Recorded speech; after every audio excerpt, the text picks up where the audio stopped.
So I'm going to start it up just long enough to see if this works.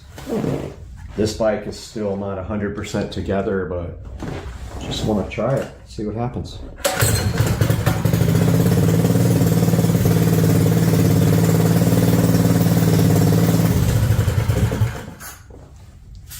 All right, it does work. It's not a solid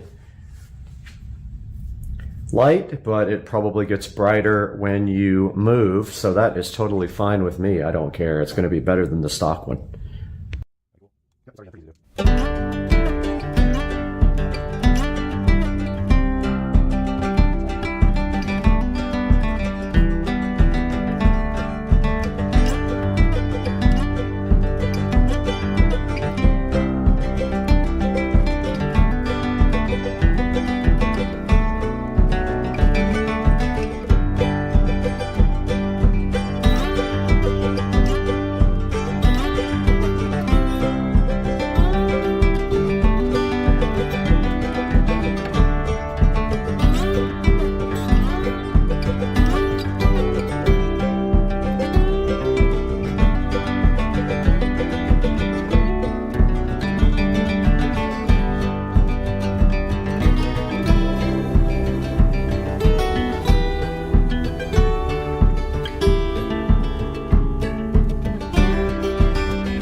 So I wish I could explain to you guys what's going on here. There's absolutely no way to get a nut on the end of a bolt right there. It's just not happening.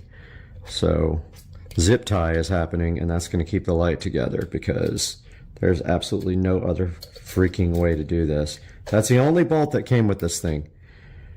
If they expect you to use that, there's no way without serious modification to this housing, and that means dremeling it out or cutting it or something, because that's not going to stick, dude. There ain't no way.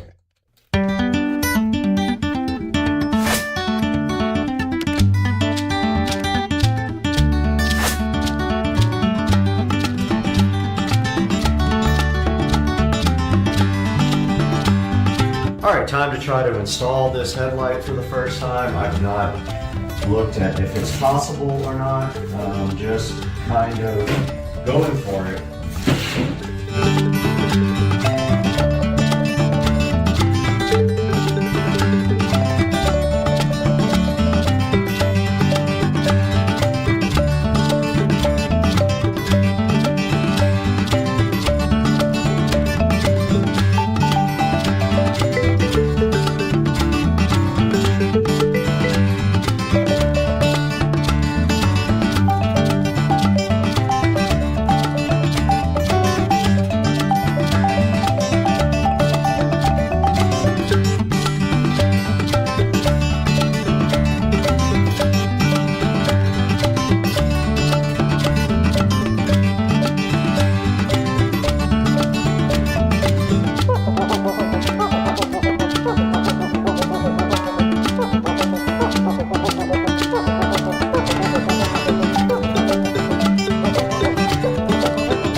Alright guys, the paint has dried for a while on our bolt, so let us go ahead and try to mount our brand new LED headlight. And I just realized it goes this way, right? Okay. So it looks weird on the top bracket. I'm going to mount it on the bottom bracket.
Alright guys, I got the LED headlight mounted on the bike. I used some spacers and some washers.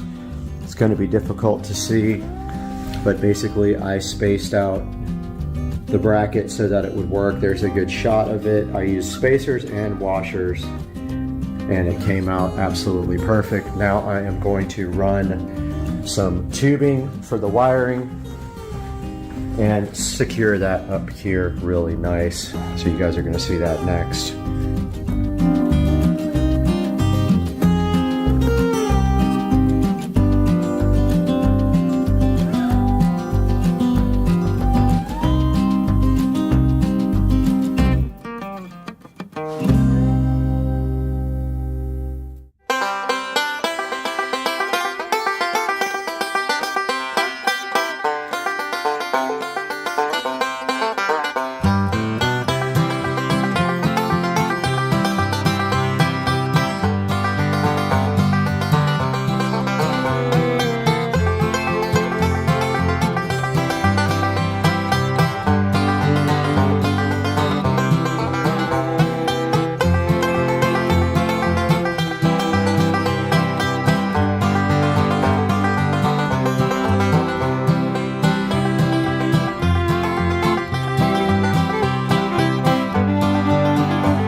Hey guys, welcome to today's video. Today we are taking a look at something that I really messed up on my ID4 installation. That was my USB cable for the flash updates for the instrument cluster.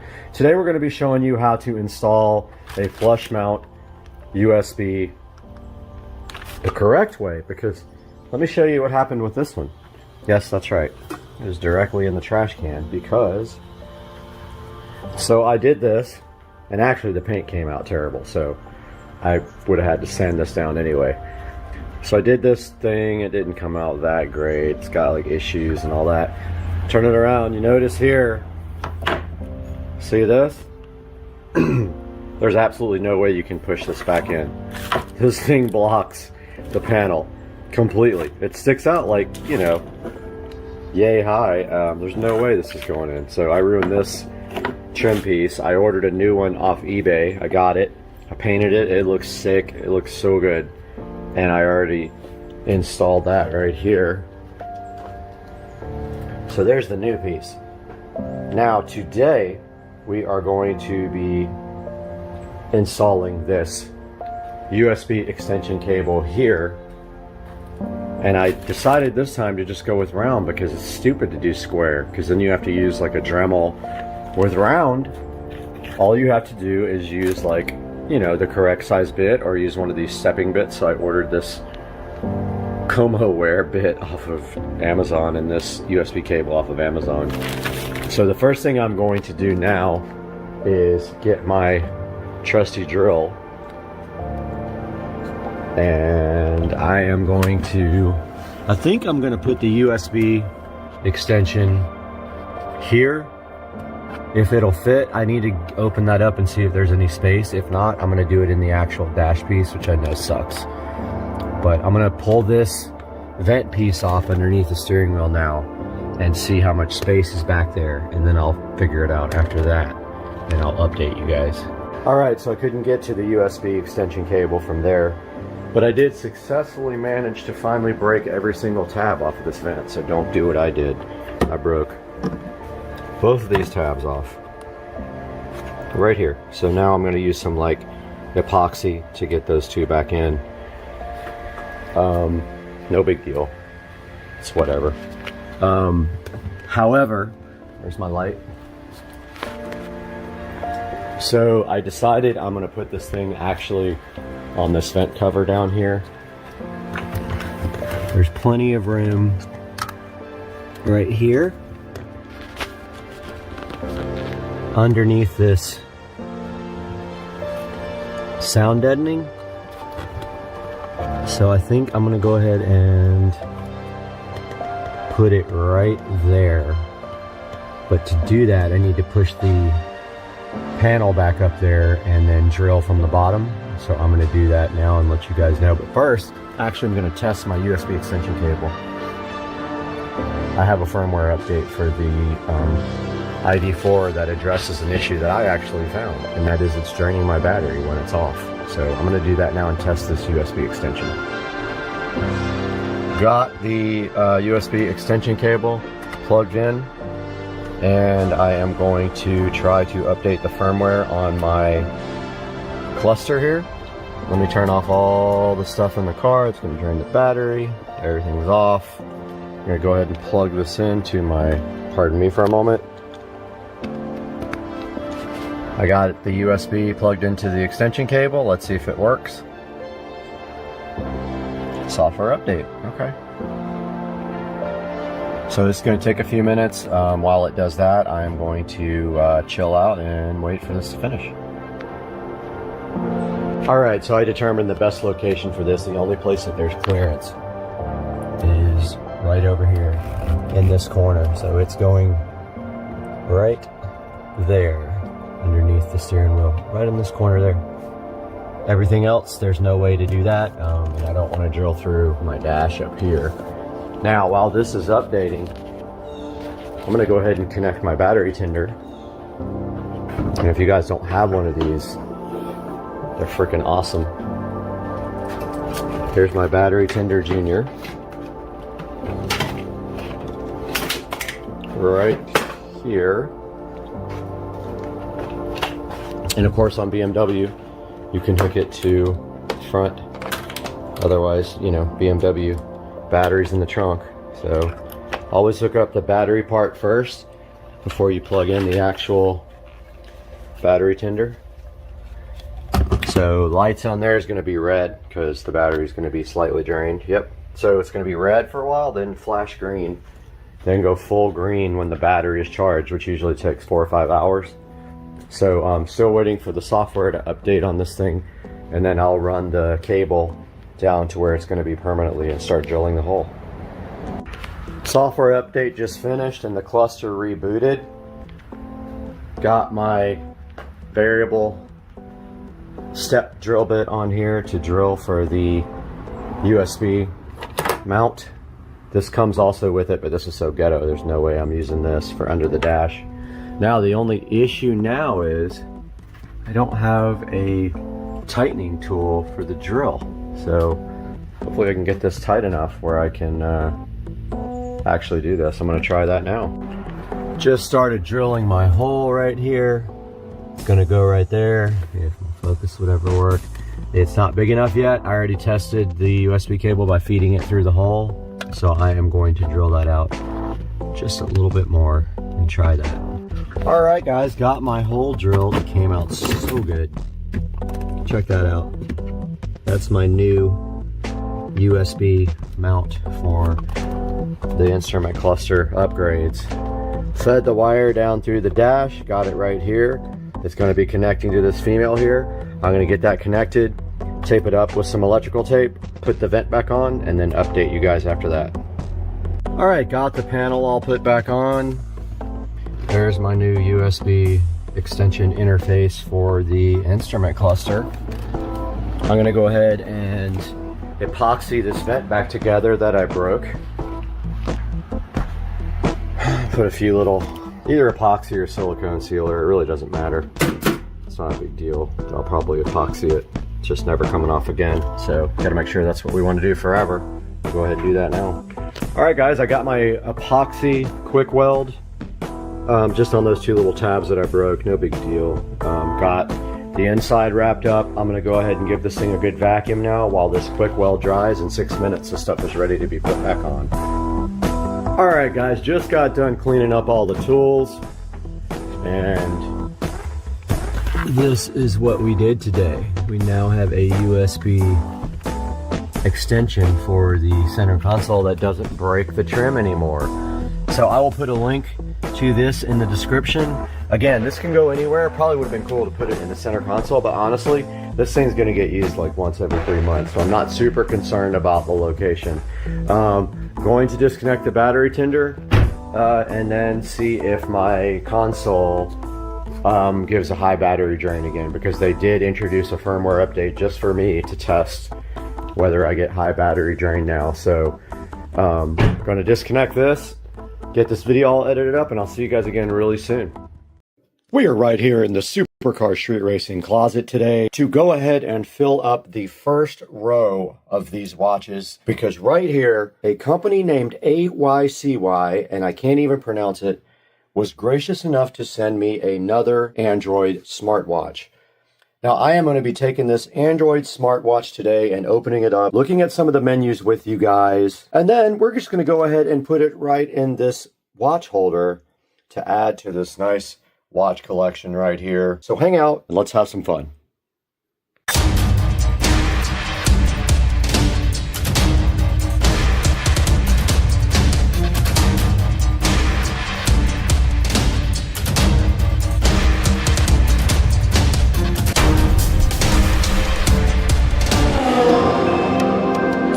Right here in front of me, underneath this box, is the AYCY smartwatch and fitness tracker. And you can see right here, it comes in a variety of colors, and we have gotten the yellow one right here to look at. Now this thing is IPS 68 waterproof rating. It does have a touch screen, and it is the brand AYCY, however you pronounce that. And it works with Android 5 or iOS 9 and above.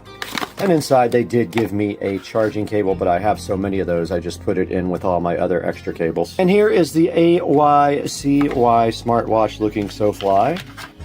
Taking it out here, you can see the form factor here and the band. A good look at the back of the smartwatch, and it is just like most other smartwatches, except the peel set. Go ahead and change the menu to a car because I really like that one. As you can see here, you can swipe down for some of the menus.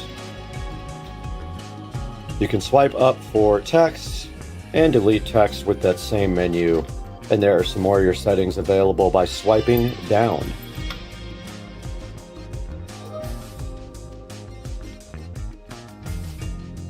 Now, being that this is a fitness watch, of course it does keep track of all your fitness stats. It does do music and weather for your area. It can be an alarm clock. It does training, voice assistant, SOS, and you can go into the settings here and set the watch time, the brightness, the sounds, the vibration, the password, and it raises to wake when you lift up your arm. Now you can change the front screen to any number of screens that they have available, presets. Now here's a look at the themes here, and you can see that I have the car on, but you can also set it to any one of these, and you can also do it inside of the app. Now you do require this app called Glory Fit to use with the smartwatches. I'm going to show you guys that now.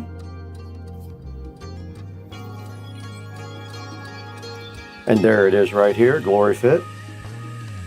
And down here at the bottom where it says device, if you just hit that, you can see that it is linked up with a device right here. You can unbind with that device and bind with a new device.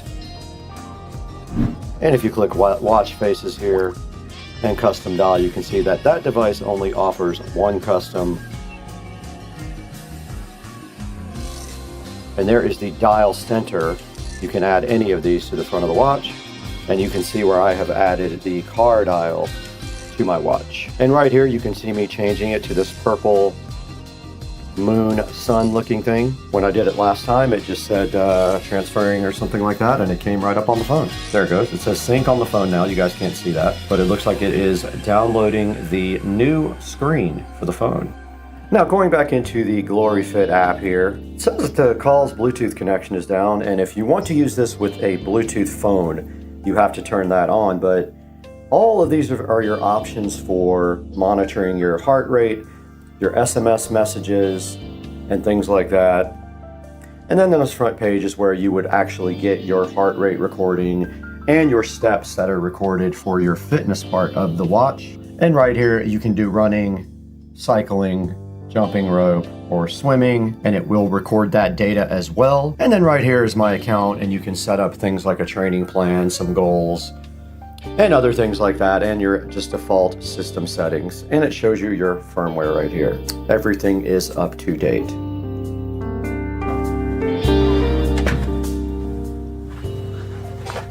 Another visit to the Supercar Street Racing 4K production studio. And today we are offered this smartwatch from a company called AYCY. And I don't know if that's ICY or ICY, but we did get this new smartwatch courtesy of them, and we wanted to just let you guys take a look at it real quick. And here it is right here on the front of the screen, and it has a 4.7 star review. Now I really don't like doing these watch reviews just because they're all kind of the same thing. I have other reviews for other watches, and they pretty much all do exactly the same thing, and they all use the same app, which is GloryFit.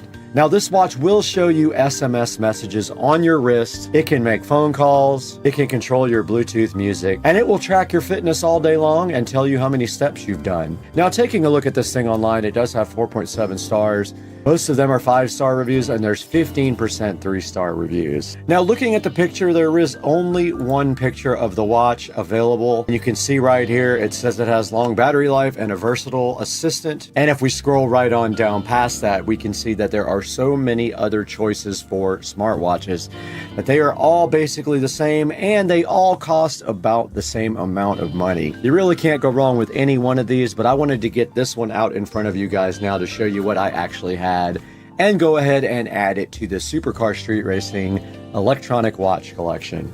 And I did play around with this smartwatch. This is it right here, and you can see I was able to change the face on it.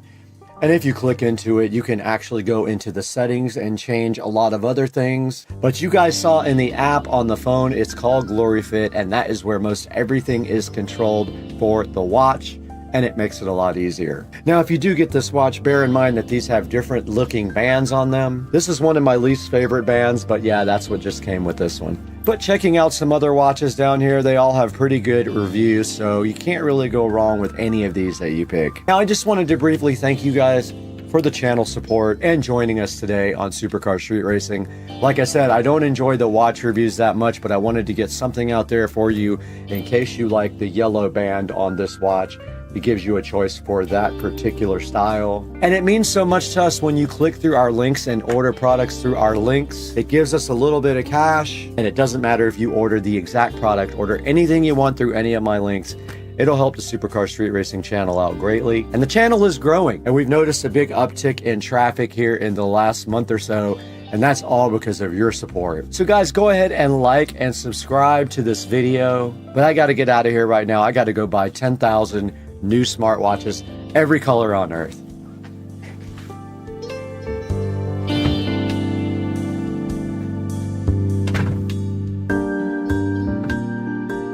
Back in front of the watch now in a little bit darker room so you can see it. And you can see we transferred this new watch face from the phone to the watch, just like that. There you go. It's upside down though. Yeah, I know. Go. Oh, let's go. In the Supercar Street Racing awesome dining room now, you're back with Brad. We're welcoming you back to the channel once again because we have a new project we have to finish. There has been a television sitting in this garage for too long. Right there. Joe gave me that television. It's been sitting here for about 3 months. I need to get this thing installed. I don't know how I'm gonna do it by myself. Doubt I can. It's pretty heavy enough to fall down and go boom. But we're gonna get this TV on a mount and get this thing installed outside on the patio and get this garage all cleaned up. Need to get rid of this. Need to get rid of all this junk here. And then we're gonna do that today. So hang with us when we get back from this short open. We're going to take a look at what's inside this box. Let's go.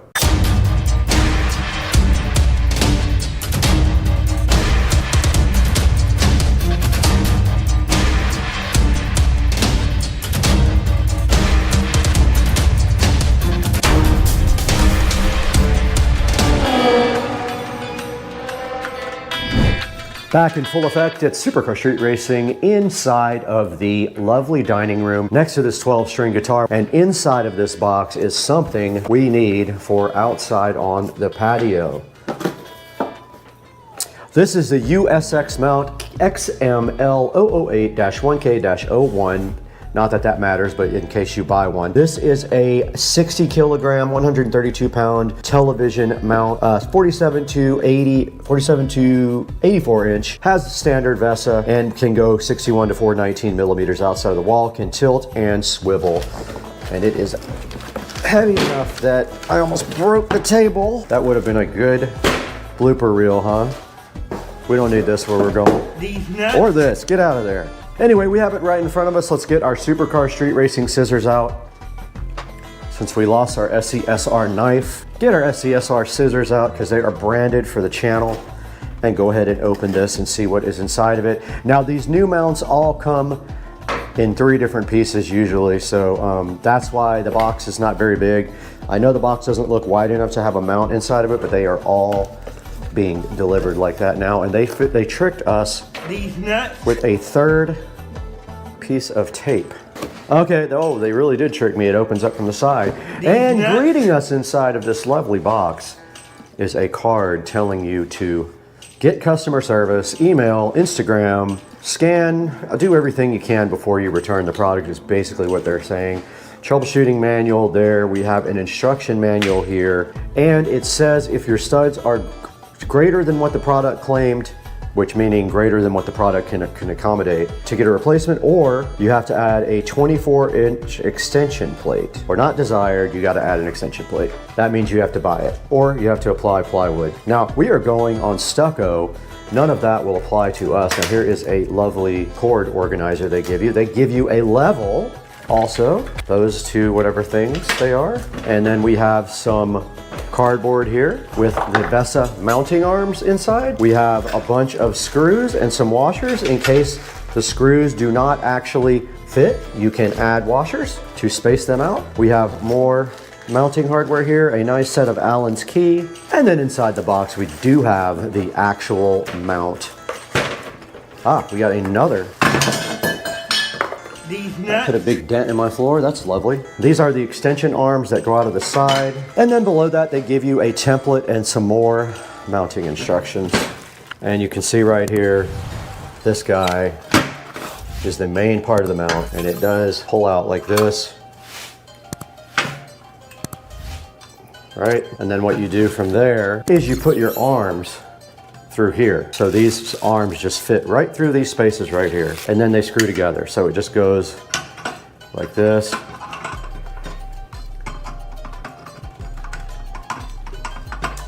I doing it upside down? Yes. And you just bolt this to the wall. Now the next step is actually going to be removing everything from the outside, but I do want to get that TV in here and up on the table so we can actually work on it. We're gonna put this fuzzy blankie. Let's see, this is big TV now. Now you can see it does have a mount. Why am I not using that? Because it does not offer enough flexibility. Let's go ahead and remove the old mount. Boy, this mount is way different than what we're putting on.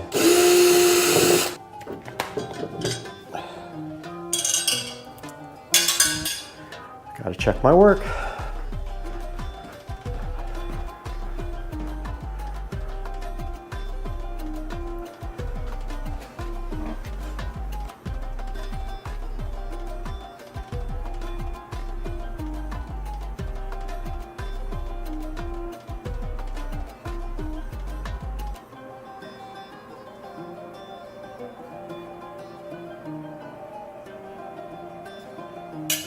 This has low mounting holes here, so the holes go towards the top of the TV, and we use the bottom mounting point. Yep, I can't go any lower than that. I'm gonna use the same screws.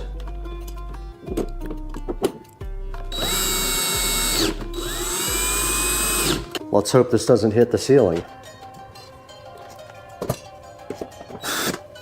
There's one way to find out. Mount the mount and see. Okay, the first step is done. The TV is going to sit, yes, you're raising the TV if you lower the bracket that way. TV is going to sit 17.5 inches from the mounting point right here on the back, so I'm going to go check that right now. All right, the next step is to attach the wall plate to the actual wall, so we're going to go outside to do that, so we're going to move you guys outside for that one.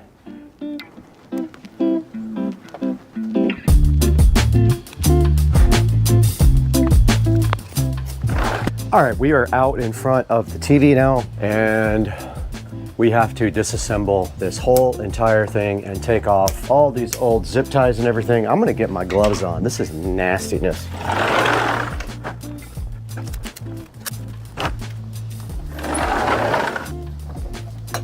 LED lights we put on the back not too long ago. They're coming off.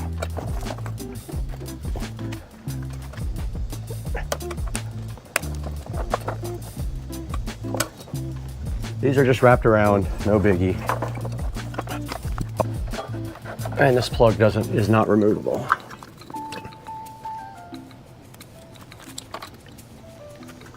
And we have our Eero device also back here we have to disconnect.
Okay, we got the new mount. Obviously the bottom holes are not gonna line up. That's fine. It's not gonna go anywhere once it's bolted in. As good as it's gonna get. All right, I'm putting the nuts back on.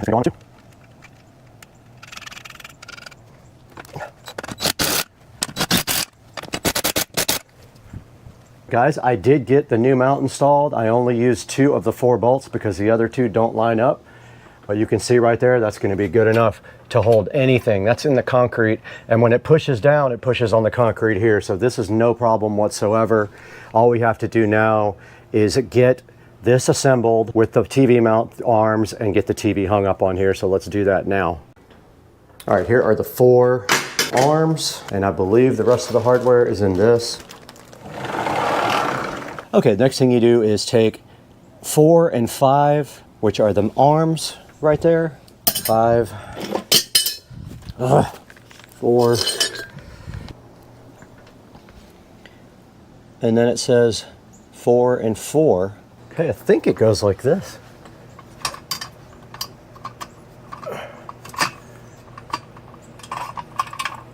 Just like that. And that would mean that this one goes like that. And then the screws go there.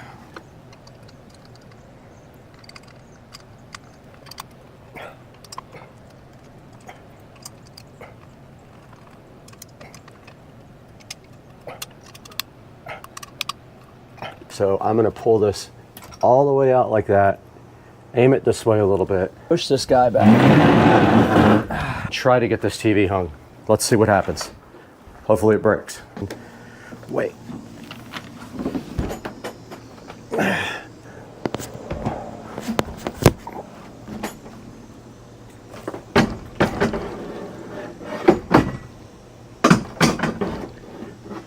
I can't see it. Nope. Not happening. Not Got him! Got him! God, that thing is heavy. Oh! Whoa!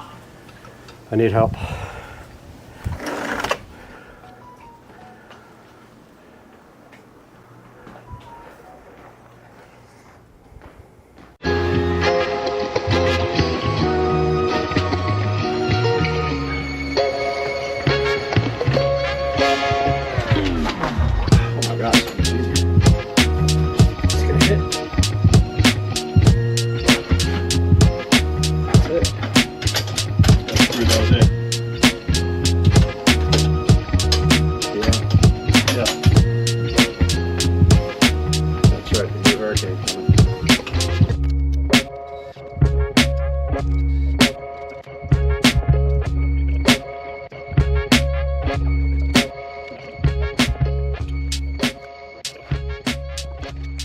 Okay, Joe and I did get this TV hung yesterday, no problem. We have some work to do now though to go ahead and get the back of the TV all good. So what I am going to be doing today is getting the wiring done, getting the neon lights rehung, getting the access point mounted back there for my Eero, and just generally buttoning everything up. And I gotta fix this pin that I bent. So that's what we're doing right now. We're gonna be out here working on this while we do our daily workout, and we'll keep you guys along for the ride. All right, we're back out behind the TV now, and we're going to start tying up some wiring and also going to be demildewing some of the existing equipment that's been out here for a while. But our first step is literally just to start tying up wiring. We did forget a part of the end caps on the TV mount. They just literally go like that, screws over them.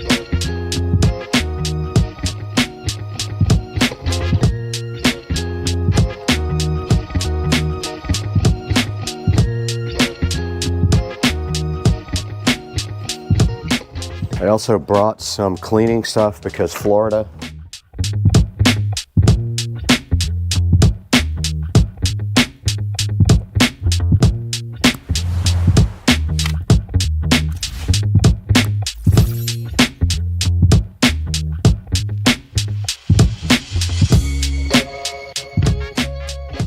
Now this LED light is going to be on a power strip that is on a smart plug. So that whole power strip is smart plugged.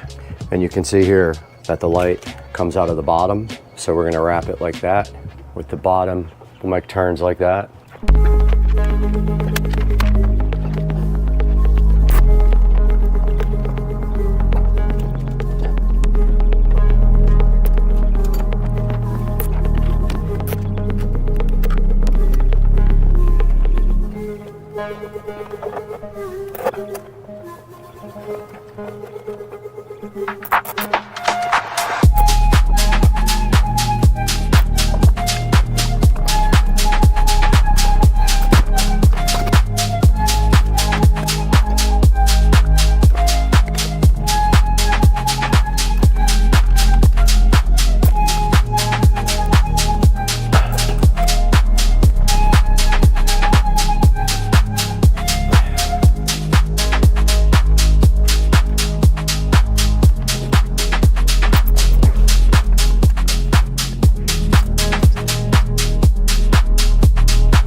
Okay, that's on there good.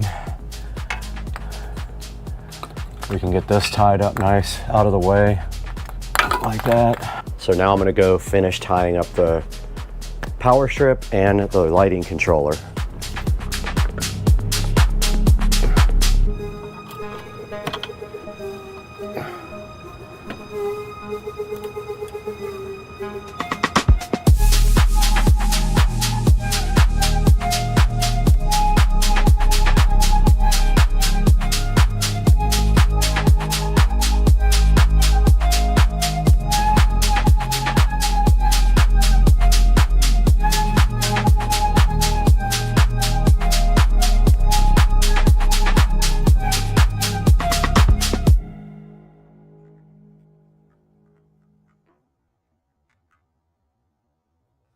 All right, guys, a little bit of an update before the SD card runs out. I am finished with the television project. I just have to clean up now.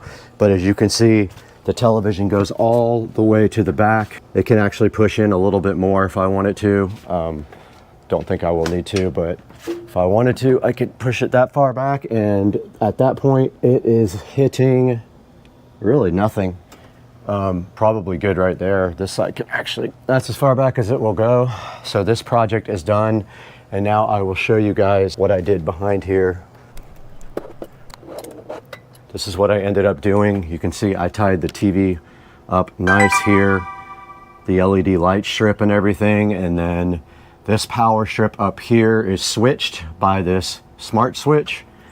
I ended up putting another power strip in to power that one. So that is as far as it's going to close right there because the plug is in the way. Kind of a puzzle that's hard to solve, but that's gonna do it for this project, guys. Just gonna clean up everything now, clean the TV up, get all this mess up and be done with this.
Guys, welcome back to Supercar Street Racing. Again, you got Brad here, and they are in my front yard ripping up my brand new yard to put fiber in, so I am super stressed out right now.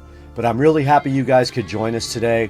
We had a very special project for out back by the pool. Joe was kind enough to donate a 65-inch Vizio 4K television to the SCSR compound, and we did go ahead and install that in the back, and I will show you exactly what we used to do that. The first thing on the list here is the USX mount full motion wall TV mount. You can see it right here. There'll be a link in the description for you guys to go ahead and buy that.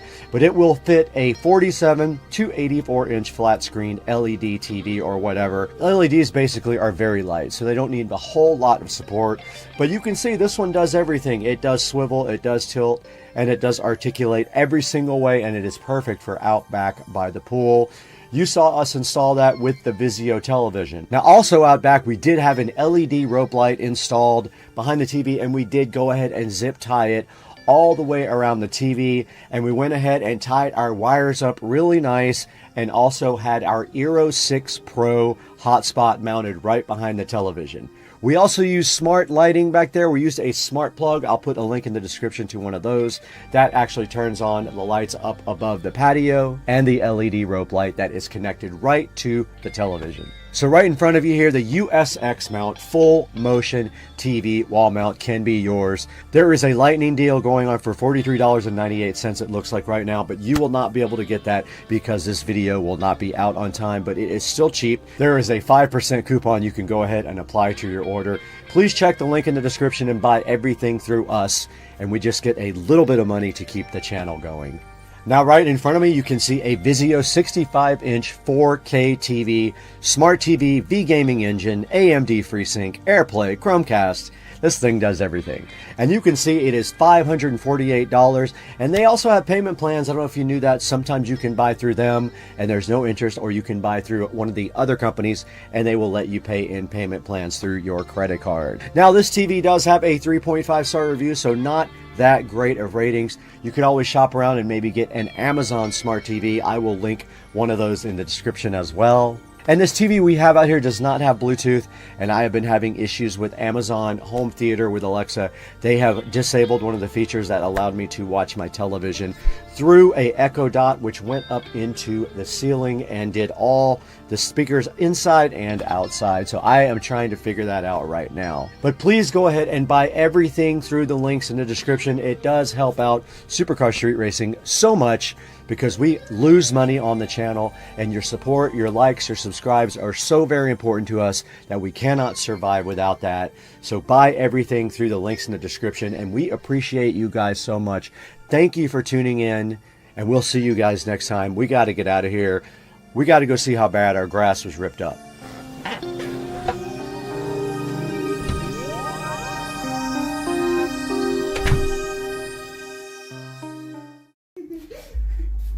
Okay, so I don't know what happened.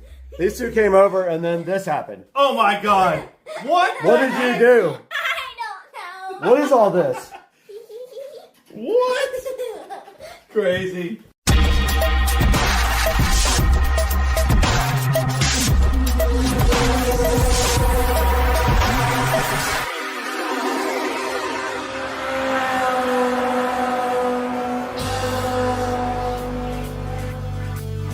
Guys, welcome back to Supercar Street Racing, and we have a huge update for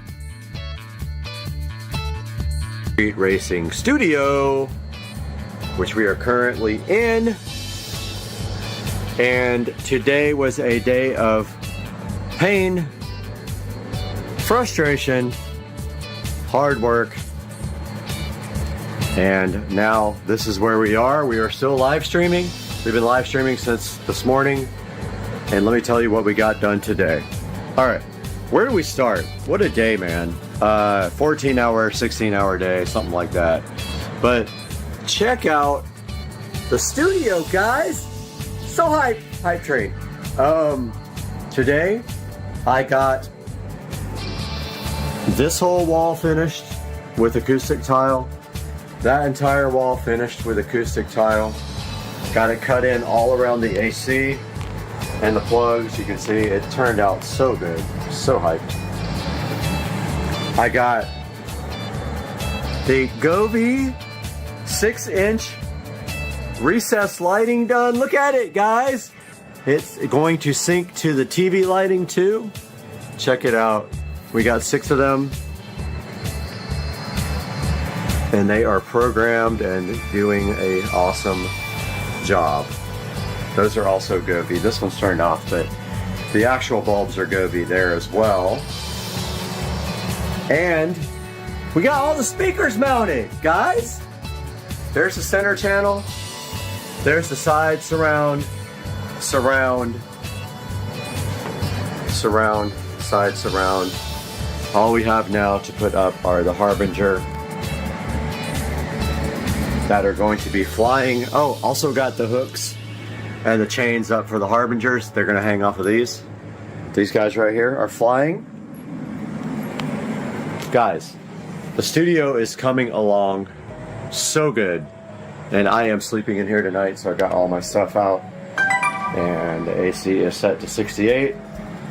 And we're live streaming at the same time. But yeah, we got all our lights on. And we're just having a good time. Went out on the golf cart with Joe. Had some liquid refreshments, and now I'm gonna upload this video for the daily update. And I'm crashing right there, get up early and start work tomorrow. Guys, tell me what you think about the Supercar Street Racing Studio. It's coming right along. A lot of hard work has gone into this. All we have left to do is this front wall, and that is going to be an insane amount of work. I have to, first of all, put the walls up, and then I have to do all the electrical and audio and video.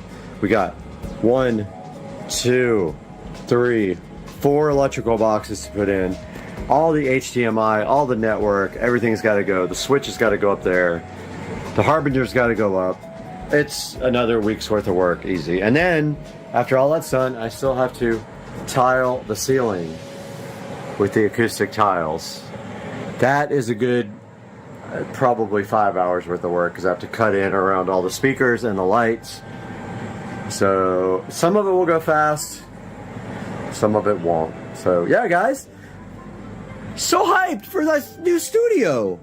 Thanks for joining us, guys. We'll talk to you tomorrow on Monday. Welcome back to Supercar Street Racing, and we have a studio update for you today.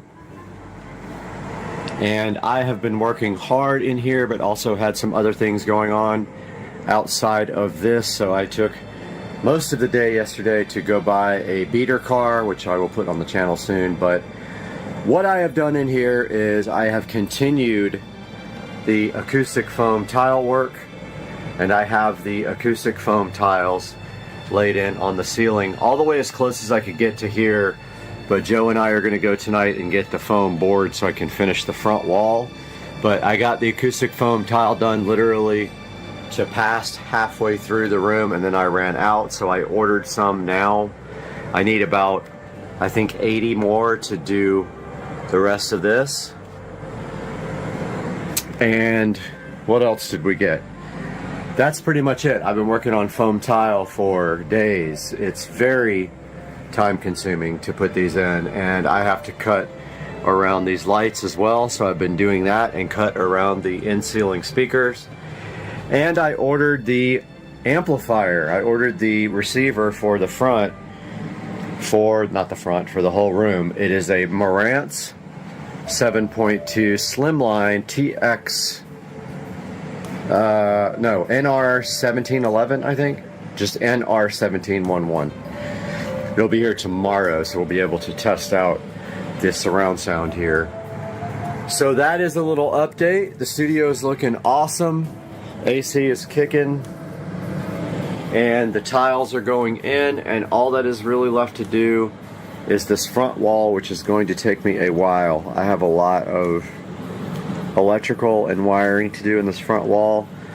The actual cutting of the foam will be easy. It's the actual putting the boxes in and planning all that, because there's 2 boxes up here, there's several boxes here, there's 3 or 4 down here, there's more boxes there and down there. So yeah, it's gonna be a big, probably an all-day thing. But yeah, wanted to get you guys caught up on the Supercar Street Racing studio. Hey guys, welcome back to the channel. Supercar Street Racing here, and I have a studio update for you. It is insane. I want you guys to see this, the way the studio is looking. Check out the studio, guys. I am super hyped, and I want to give you guys a huge update. I have not been live streaming or updating lately because I've been super busy and I had the network down in here, but today we made some huge strides in the Supercar Street Racing studio. Let me get started and tell you what we have done. First things first, but not the biggest, the Harbinger's powered studio monitors are mounted, and they are flying from chains right there. Got that done today all by myself. I don't know how, but there is the other one. Alexa, set the office lamps to 100%. There is the other Harbinger flying from the chain and angled down at you for goodness. On top of the Harbinger. I haven't quite figured out how or what I'm going to do with this, but this is my 20 something whatever port. I don't forget how many ports it has. Netgear switch, and you can see the Ethernet connections all labeled and going into the wall, and up there we have a Wi-Fi extender hotspot thingy, and that is connected to Ethernet, and then it has a Supercar Street Racing Wi-Fi signal. So I gotta still figure out what I'm going to do up in this corner. how I'm going to organize it, if I'm going to do a little shelf or what I'm going to do. Not that important right now. The biggest thing is I got the Ethernet connected. Secondly, huge, I got the 4K Fire TVs mounted, and literally luck that they can swing out and touch each other like that. It is absolutely perfect. I couldn't have done it any better if I meant to, and I didn't mean to. And they are on these, they're not horizontal like usual plates or mounting plates, they're vertical. And they swing out and they are tilted down at you. And you can see right now they are playing 4K video from YouTube. Visual Dawn, one of my favorite up here too. Visual Dawn with the 3D animation spacescapes. So we got the 50s mounted. I ran out of Ethernet cables, or they would all be connected to Ethernet. This one is connected to hardwired Ethernet, Wi-Fi. This one doesn't have an Ethernet jack. That one's connected to Ethernet. I ran out of patch cables. Next, we got the Marantz NR1711 receiver in. This guy is a high-end receiver, and the reason I bought it is it has front preamp outputs to feed our powered studio monitors there, and our 1711 chilling. We got our wall plates all done mostly. I've got two more to put in here. One of them is for the front speakers, where it'll be RCA. The other one is a dual Ethernet jack, one for this and one for the PC. So there is the home theater wall plate, and that little thing coming out of the corner is the USB. You don't want to do a USB extension. It's already extended twice and it's already going to be an issue, so I just drilled a little hole in the corner and ran it straight through. We got all the other wall plates done. They're not exactly on the same level, but they'll all be under the desk. We got all the power done. The only thing I have to do over here is connect the subwoofer plate for the sub that is going to go somewhere over here. I'm not quite sure yet because there's not much room right here.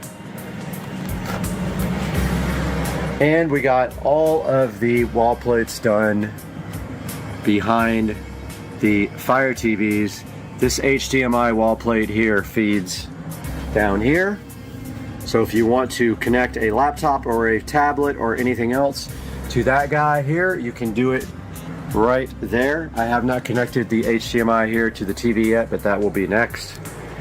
Same thing over here. This HDMI wall plate feeds this guy here. There's also network down there, so if you want to plug a laptop in and work on this 50-inch, you may do that via that port right there, HDMI. There's power there, power there, power there, and power there that I installed today. And I did the power and the wall plate with the USB, HDMI, Ethernet, and coax. We're not using the coax. Those are behind every television. There is one back there as well. It's hard to see. Every place that you can possibly sit. Here's another Ethernet and HDMI. HDMI feeds the 32-inch, and you can connect a laptop or whatever here and have Ethernet. Every place has Ethernet. 1, 2, 3, 4, 5, 6. There's another jack there for just straight Ethernet. If you want to work right here on the couch, you may connect your laptop to Ethernet. If you want to work right here, you can connect your laptop to the 43-inch and you have Ethernet. We've got the Echo Show 15 chilling flush mounted. Completely flush mounted into the wall. First one I've done like that. So this is not a completed tour. When I am done, I will give a completed tour. I wanted to do a little update. Oh, also got the Govee recessed lighting installed, all of it, and it is all controlled by Alexa. Set the studio switch lights to purple. And there we go, they are purple. And I have power there subbed out and power there subbed out. It is permanently on power, and that is for lighting for shooting videos. Most likely we'll have a light pointing down here at the desk and one up there pointing down here at the desk, and I just don't know yet quite how I'm going to do it, but that is an update from Supercar Street Racing Studios. Big update. I'm so hyped to start doing videos here. We'll see you guys soon. Welcome back to the channel, and we've got a huge update for you on this wonderful Friday evening in the Supercar Street Racing Studio. That's right, you are looking at the 95% finished Supercar Street Racing amazing 4K production studio, and I cannot wait to give you guys an official tour. But let me tell you what we have done since the last update. So we got the switch, the Netgear switch, mounted on a nice board, and you can see there I finished it all in very nicely with the foam tiles. It looks awesome. I have 100% finished, except for the door. We don't know what's happening with the door yet. 100% finished with all of the foam tiles in the whole studio. Some of them are falling off, so I have to glue them back as they fall. I put extra glue. That's okay. That's gonna happen because I didn't use a ton of glue everywhere, but yeah. The other thing that's not done is the studio lighting. So this is lights for maybe studio stuff, like a, you know, lighting for me when I'm doing productions. There's one on both sides, permanently wired on. That is not done yet. Everything else almost is done except for cable management. So I ended up buying this desk. It's very cool. It's actually a door that was made into a desk with IKEA legs. 90 inches long. It's actually perfect for what I'm doing here. It will fit all of the editing equipment plus my work stuff on this end. I'm going to shift everything down to the end and then move it right over into the corner. That's going to open up this whole space over here for whatever I want to do with it. It's going to leave this space open. There's the subwoofer. I did put the subwoofer connector over there in the corner, and that sub is too big for going in that little pocket right there. So I don't know if I'm going to move this couch that way or keep it that way. But either way, this can actually go under the table as long as it doesn't hit my feet. It's fine.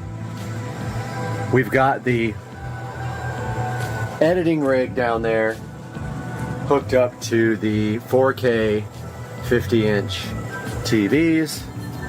Two displays there, two displays there, and of course when you move the mouse, you can move from one display over to the next display, and then down to this display and over to that display, where then you can open up a nice monitor session here for Supercar Street Racing.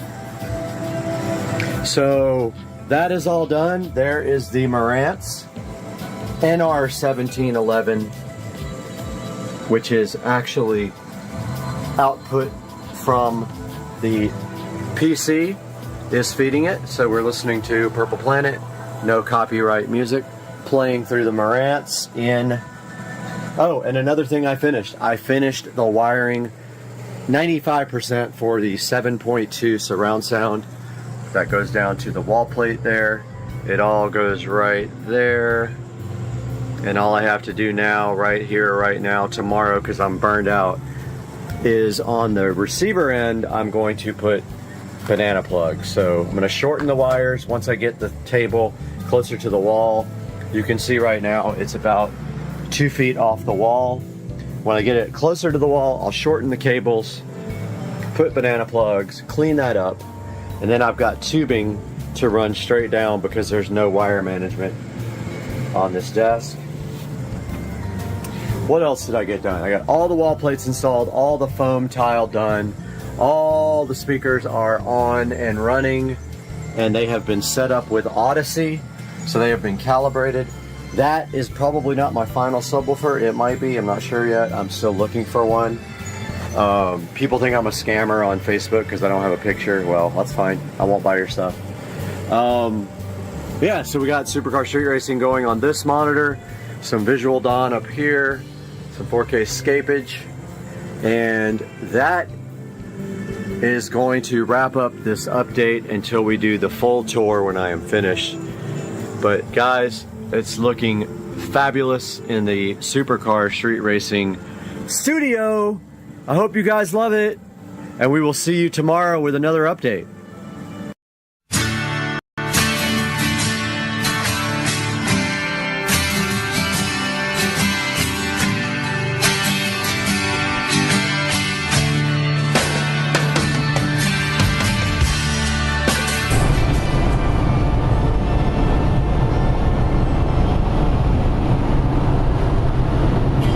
Top speed in the Civic.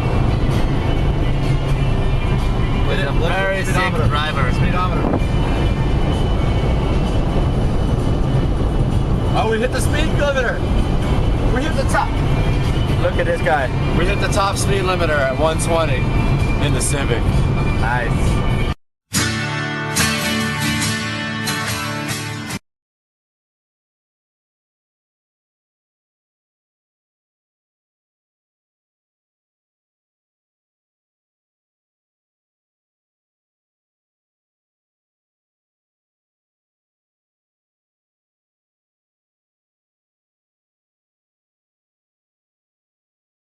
Welcome back to Supercar Street Racing. Brad here, and you're inside of the Supercar Street Racing garage. And today we're working again with Shine Armor, and this is their interior cleaner. And we're going to be taking a look at that today on the station. Stay with us.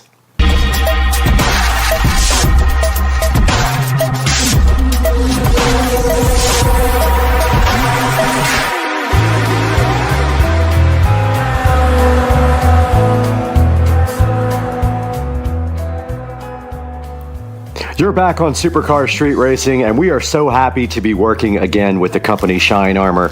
And they have provided us with this interior all-purpose cleaner. So what we're going to be doing today is taking a look at this and unboxing it and seeing exactly what you have to do to apply this to your interior. Now, we do have Dukes of Duval's seat right here off of his club car precedent, and we're going to be trying to clean that up a little bit for him, and then we'll take it back to his house and install it directly onto his golf cart. So stay with us, that's coming up next. Right here in front of the 2014 Club Car Precedent and the 2023 Tesla Model S Plaid, we're going to be working with Shine Armor again, and I'm super excited to work with them. They've been awesome, and they have sent me several products, and today we're going to be taking a look at this interior all-purpose cleaner, and we're going to be using it right here and right now on the Dukes of Duval Club Car Precedent seat. And you notice right off the bat that Shine Armor does enclose this in a plastic bag for shipping, because these kind of products have a tendency to leak. It's not just Shine Armor. Most places that do shipping of these kinds of liquids will go ahead and put it in a plastic bag. So let's go ahead and open that up now. We got our SCSR scissors, which are not working very well, but hey, they're doing the job though. So inside of that, you see Shine Armor does give you a pump spray to go on top of your bottle. And then you have this nice all-purpose interior cleaner, and right on the front it says that it's non-greasy, and it does have a matte finish, so it's not going to look shiny, and it's anti-static and sun blocking, and it's safe to use on leather, vinyl, and plastics. And what we do have right here and right now is a vinyl seat. This is not leather, and so we're going to go ahead and check out the directions on this, and then go ahead and get this seat all cleaned up today. So right in front of us, you do see the directions here for the Shine Armor interior all-purpose cleaner, and that does indicate that you need to spray the interior cleaner directly onto a clean folded microfiber towel, and we do have these purple microfibers here that were provided so graciously to us from the company Shine Armor. So that's the first step. Then the second step is you gently wipe the surface with the first cloth. Quickly switch to the other cloth folded microfiber towel, and then so I think the directions are a little bit off here. It says quickly switch to another folded microfiber towel and residue. Doesn't sound right. For best results, reapply every 3 to 4 weeks or for maintenance. So step 3 has a little bit of a issue there. It's missing some instructions, so I will let the company know. But those are the steps to using Shine Armor. Now, the first thing you're going to want to do with your all-purpose Shine Armor cleaner is go ahead and put the pump spray on. So give this thing a turn right there. It is sealed. So you will want to go ahead and remove that little foil top off of there. Go ahead and spray. Insert your spray nozzle right into the top of the all-purpose cleaner. Now your Shine Armor all-purpose cleaner is all set to go. Now that we have our Shine Armor ready to go with the pump spray on top, what we need to do now is follow the directions, and it says spray it directly onto a microfiber towel. And this does have a little lock on the side that you have to push to make it work. So it's this little push button right here that you have to push through, and it does lock it. And there we go. So it is coming out. So we have a generous amount on our towel there. Let's remove our other towels there so we can get going. And then after this, you just gently wipe the surface with the first cloth, and then you quickly switch to another cloth, and this is where the instructions are wrong. And we're going to go ahead and wipe that down really good, and then quickly we switch over to a clean one and take off the residue. And that is the first step to that. And then it says for best results, reapply every 3 to 4 weeks. So we're not quite done yet. We're going to go ahead and do the next section here.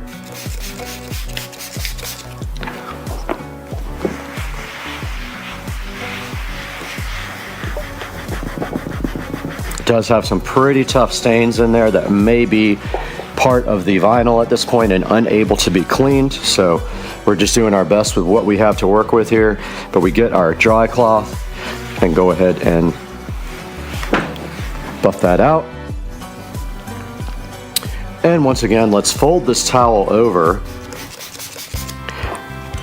and go ahead and get this last section here.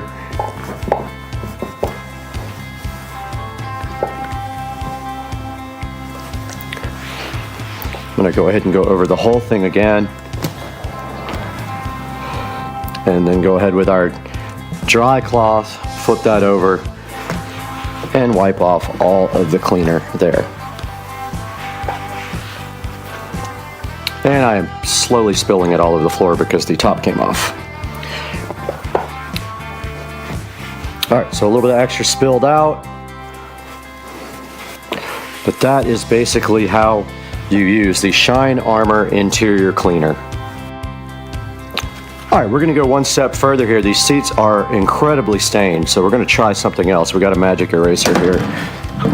And let's tighten this up because it already spilled. This time we're going to put it on the magic eraser. See if we can get any better results, because this is a pretty stained seat. And even the magic eraser can't get off what the seat has had for years. Actually, it is getting quite a bit of it off now that I see it. So this is going to take some work. You can see right here, this stuff does work. The magic eraser helps with the cleaner as well. The stuff does work. The magic eraser is assisting it, and the dirt is coming out. The seat is in really poor condition anyway, so anything this stuff can do, it's doing. Yeah, you can see this stuff is getting off.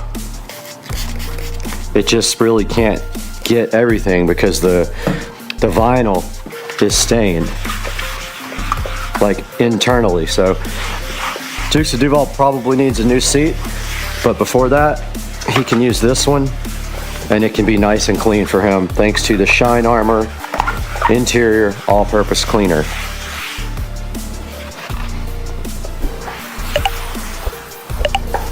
I did compare the Shine Armor here to the VLR, and I honestly think that the Shine Armor is doing a better job on this than the VLR does. So that's why I got the VLR out side by side here with the Shine Armor.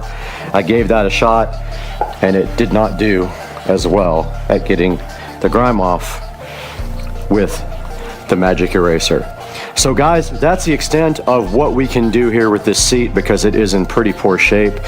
I think Dukes of Duval is going to get new seats anyway, but I wanted to demonstrate the product here with you guys. And now let's throw it into Supercar Street Racing Studio with Brad. Welcome back to Supercar Street Racing in the 4K production studio. You're with Brad, and today we're taking a look at the Shine Armor line of products for your vehicle. And you can see right here on the screen they're having a 23% off sale right now. You can use your code FALL23, but also make sure that you click on the link in the description so that I get some credit for that, because I do have an affiliate link with Shine Armor. So taking a look right here on their website, you can see the front page. If we go to their interior products here, you can see right here, this is the car upholstery and interior cleaner that we just showed you outside in the Supercar Street Racing garage. Now there is going to be a point when that stuff is not going to be able to take off years and years of stained stuff going into the vinyl or leather. So that's the best we could do with it. It did make an improvement, and especially when we added the Magic Eraser along with the cleaner, it made such a huge improvement. But nothing's going to get out those deep stains in that vinyl if it's already part of the actual fabric. And you can see right here, if we click on this, does have all 5-star reviews on here. It is $15.95, but like it says on the front page, they are having a sale right now, so make sure that you grab that. And taking a look at some of the pictures here, you can see them putting it right there on the dash. It's all purpose. You can use it on pretty much everything inside of the car. Right there you see it sitting on the dash, and then that's them using their chamois cloth towels there that they sent me as well, their little cleaning towels. And yeah, so if we take a look down here, it just shows you a little bit more about the product. And it says it helps your interior shine brighter than ever before. And it says it's a secret weapon against stains, odors, and dull surfaces. And then down here it shows you that it's safe and non-toxic, which is awesome. It has deep cleaning power and gives you professional grade results. And you can see right here, right now, the reviews all say 5 stars, and if you read through some of these reviews, they're very good. I've been very happy with Shine Armor products, and I have worked with them now for a few months, and this is the 3rd product I've actually taken a look at for them, and I hope to be able to work with them some more in the future. Really cool company, and make just the products that I need for my 2023 Tesla Model S Plaid. Guys, please be sure to hit the like and subscribe button here, and buy anything you need off Amazon through any of my Amazon affiliate links. I get credit even if it's not the actual product. Click any of my links and buy anything on Amazon. You'll help the channel out greatly. We do need it. We lose money on the channel. We make 0 money on this channel.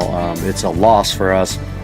So it helps us so much when you can click through our links and you like and subscribe. And we'll see you next time in the 4K production studio, guys. Peace out.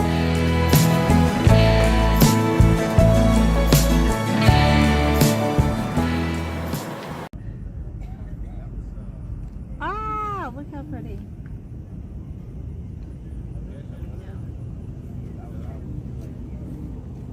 That sweet couple. So there's my Dali. Stop.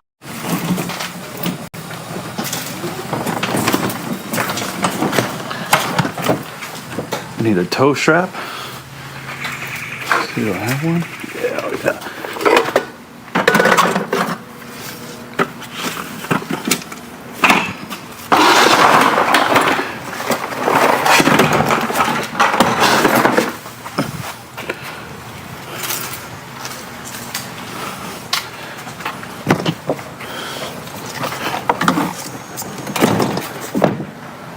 Let's go get a golf cart.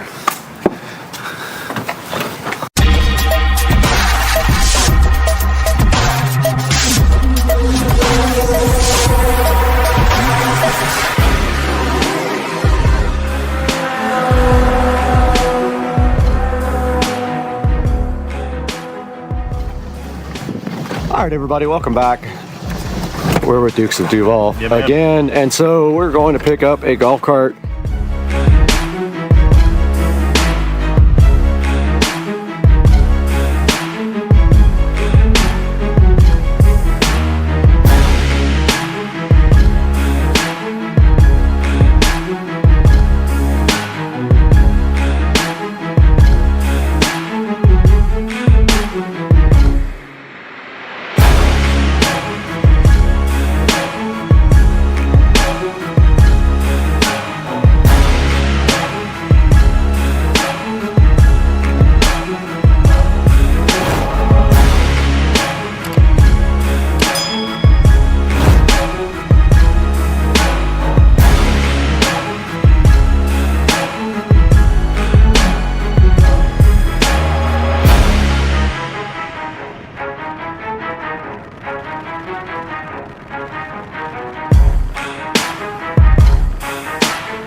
I don't want to take anything away from you. I guess, you know, He's got it down to a professional. I mean, look at the He's whole- looking good, man. I know, right? just trying to hold up my end. Yeah.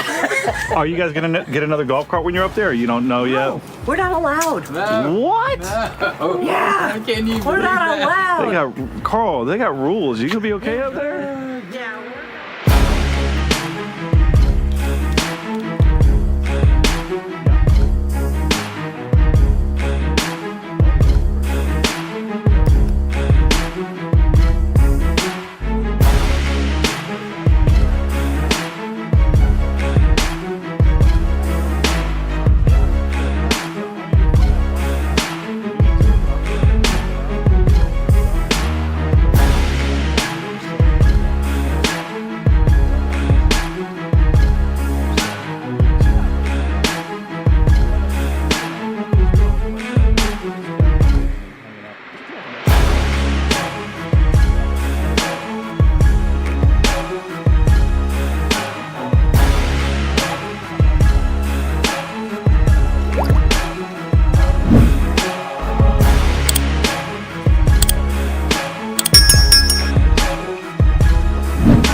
I could put it on the side of my house too.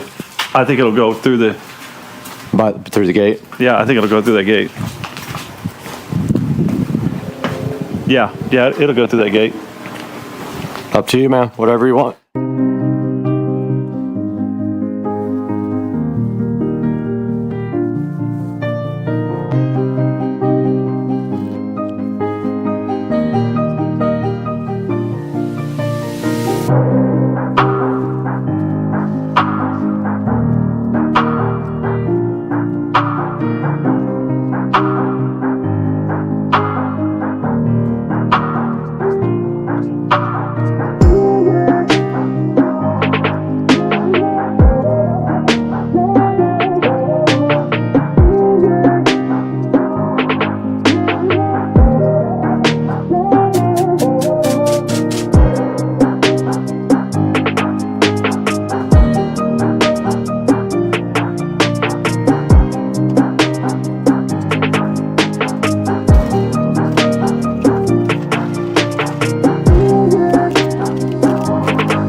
All right, we just got back to Joe's house with this club. It's a club car, right? Yeah, no, it's Easy Go. Easy Go, TXC, right?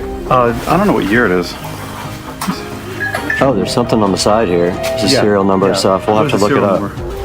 I think last two. Yeah, so this thing's in awesome shape. I think it's 2001. Yeah, it's in pretty good shape, man. Yeah, not bad. I think it just needs a little cleaning up and probably some batteries, man. Maybe just put water in the batteries and see what happens. That's the hope, right? Yep. Hell yeah. Nice acquisition.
That looks like the car.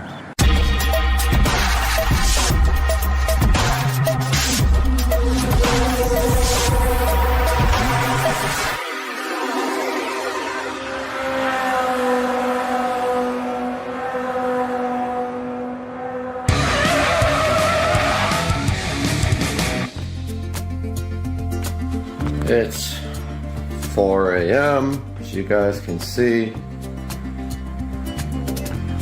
And I'm half asleep, but I'm waking up early today to get my workout in because I am going to look at a car finally.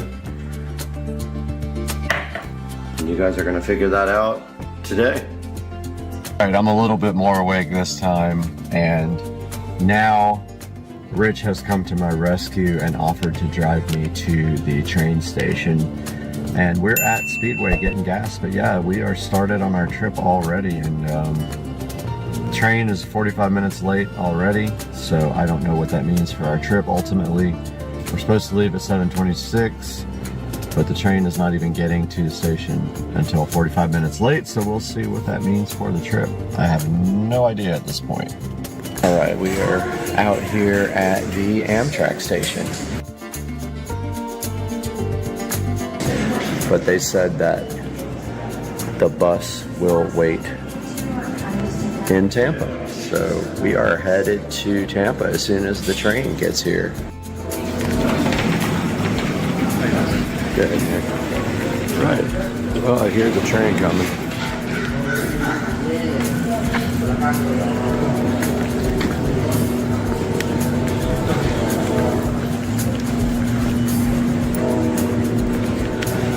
Let's see if we can see it.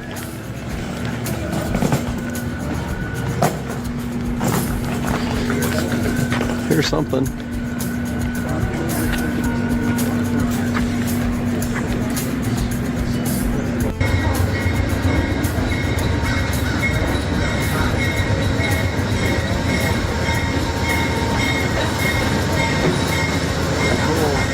Silver Star.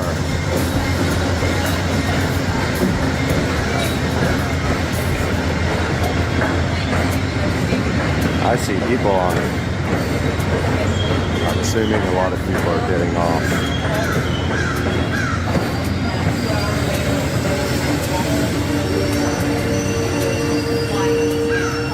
All right, let's get on.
All right, we're on our way.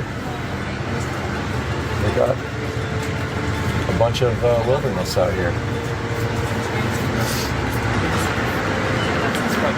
And here comes the conductor to check our ticket.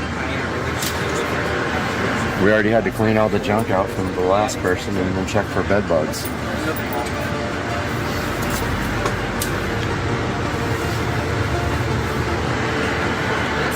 So then we will go to the cafe.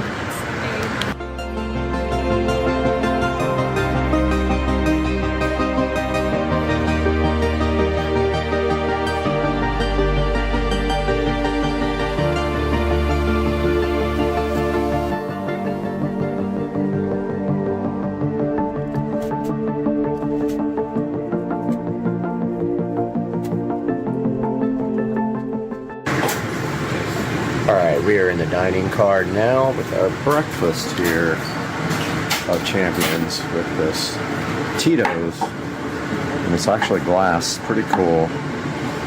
We got our Coke Zero here, glass, and then we got these egg bites. So, 0 carb egg bites. I'm gonna go ahead and check those out.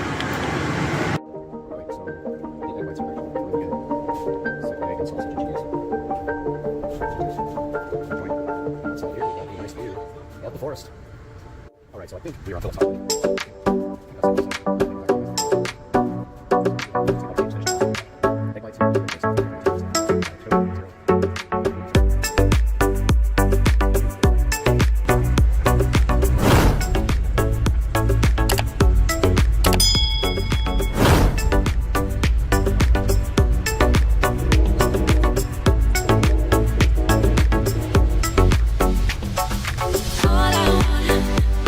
All I want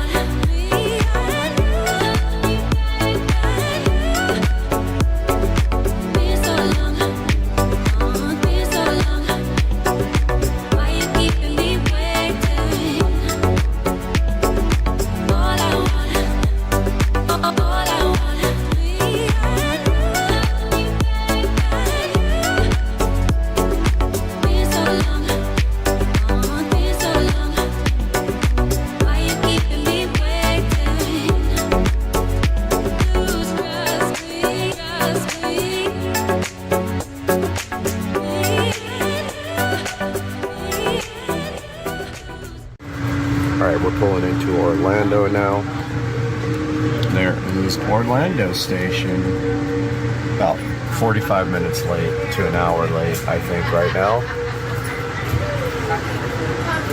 And there is the train.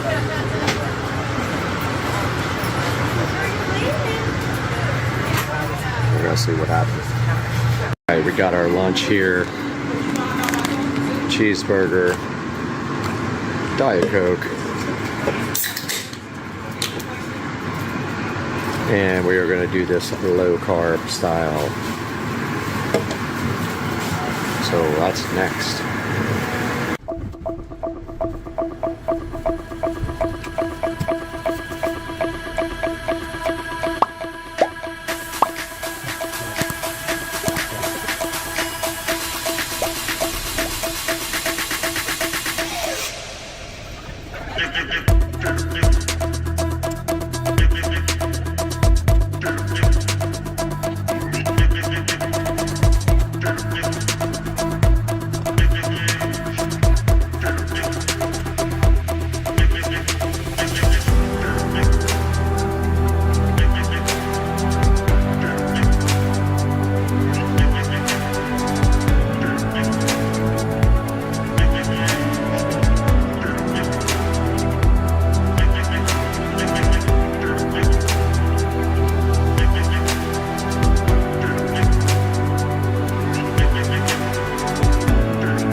All right, we are almost in Tampa. About 20 minutes till we get to the station. 1:51 p.m. Who knows where we are now? Outskirts of Tampa. Right. We have arrived in Tampa. We are unboarding, deboarding, detraining, untraining. I don't know what we're doing.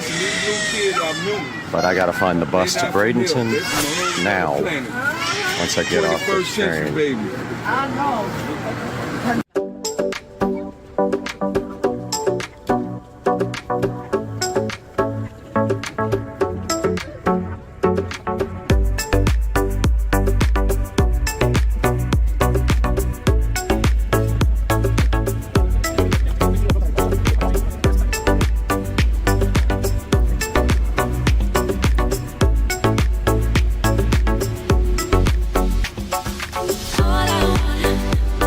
I want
All right, we are in Bradenton, waiting for the mystery car to show up. That is not it.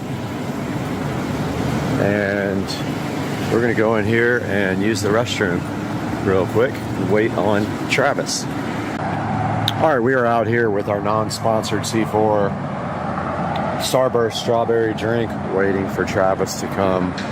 We are at the Bradenton Ellington bus stop, and Travis will be pulling up with our potential new vehicle any moment. I would like to get that coming in if I can, so you guys will know immediately when he pulls up what it is.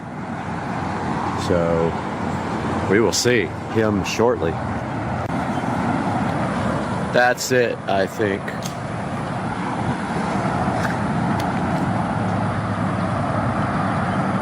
Yeah, that's the guy right there. That's it. That looks like the car.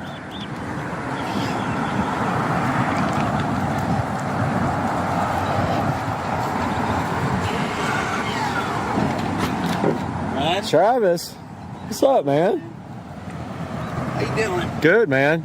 Is it alright if I put you on? Yeah, I mean, I don't want to be like broadcasting my name. Yeah, you're good. You can do it. I'll cut that. Yeah, you're good. All right, man. Dude, did you say it was Expel, the film? I think so, yeah. Yeah. I got a buddy that's up by my shop that did it. Okay. What did that cost? It was like $75. Yeah, that's what I was quoted for the same thing. On the windows, and I did it all. And I got the upgraded rims. Yeah, those are the Arachnid, the 19-inch. Yeah. What's the miles on it now? What's the miles on it now? That's driven a little bit. You can check it out if you want. Okay, yeah. Yeah, check it out. Dude, I like the, I mean...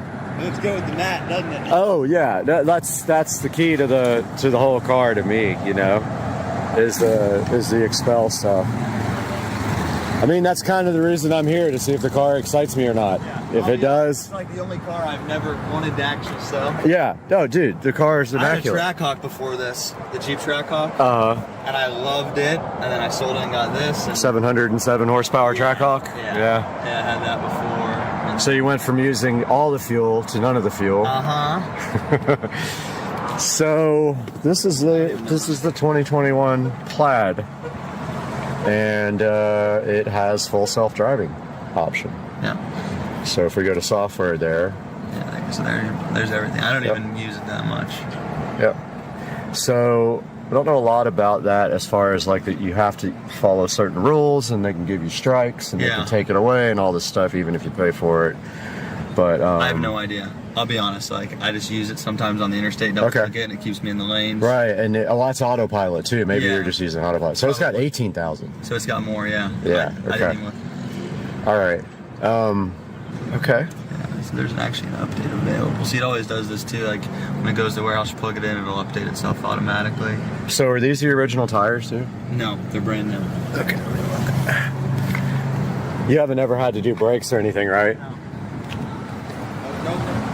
I was actually just in an Uber, and the guy was like, "I just got my oil change, dude, $100." And I'm like, "You don't ever have to get an oil." And these things, which is like, all 4 tires are brand new? yeah, it should be. Maybe not the front. No, it's not. Those don't look new. Those do. It was the back. So I put new ones on the back, but that's what it was. Front tour. Yeah, that's what it was. Yeah. So I would have got like tire shine or something on it. That's no big I deal. think I'll meet those people out there. Rent.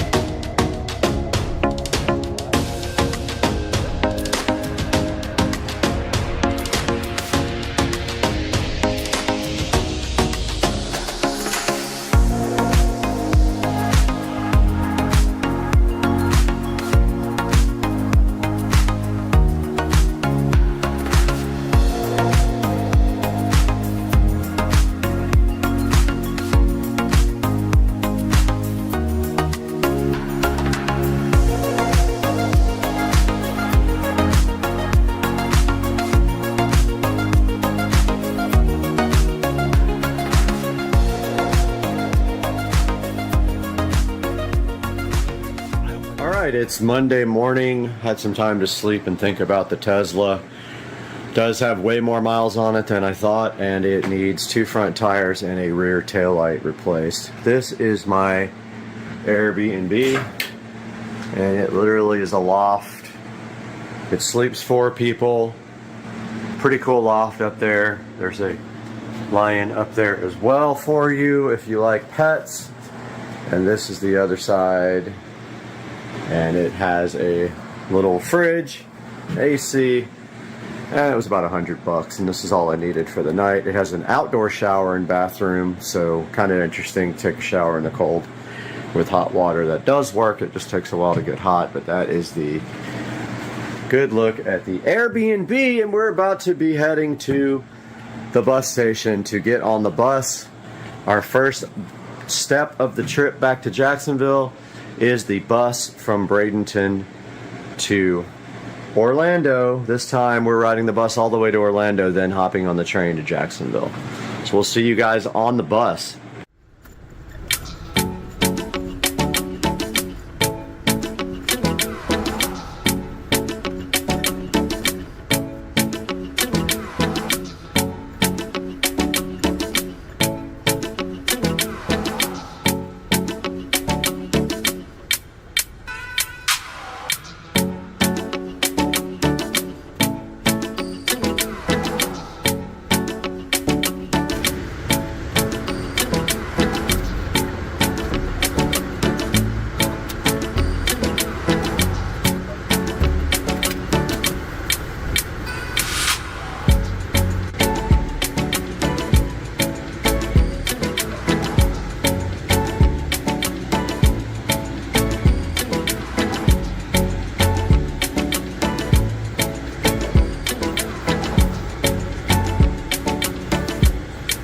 As you guys can see, I made it back to Jacksonville in one piece, although we did have a crazy Karen on the train. Take a look at my other video about that. I'll put a link in the description, but it was kind of annoying and it ruined my trip. But we're back in Jacksonville and we're here to talk about this 2021 Model S Plaid that I went to look at down in Bradenton, Florida. Talk about what I liked about it, talk about what I didn't like about it.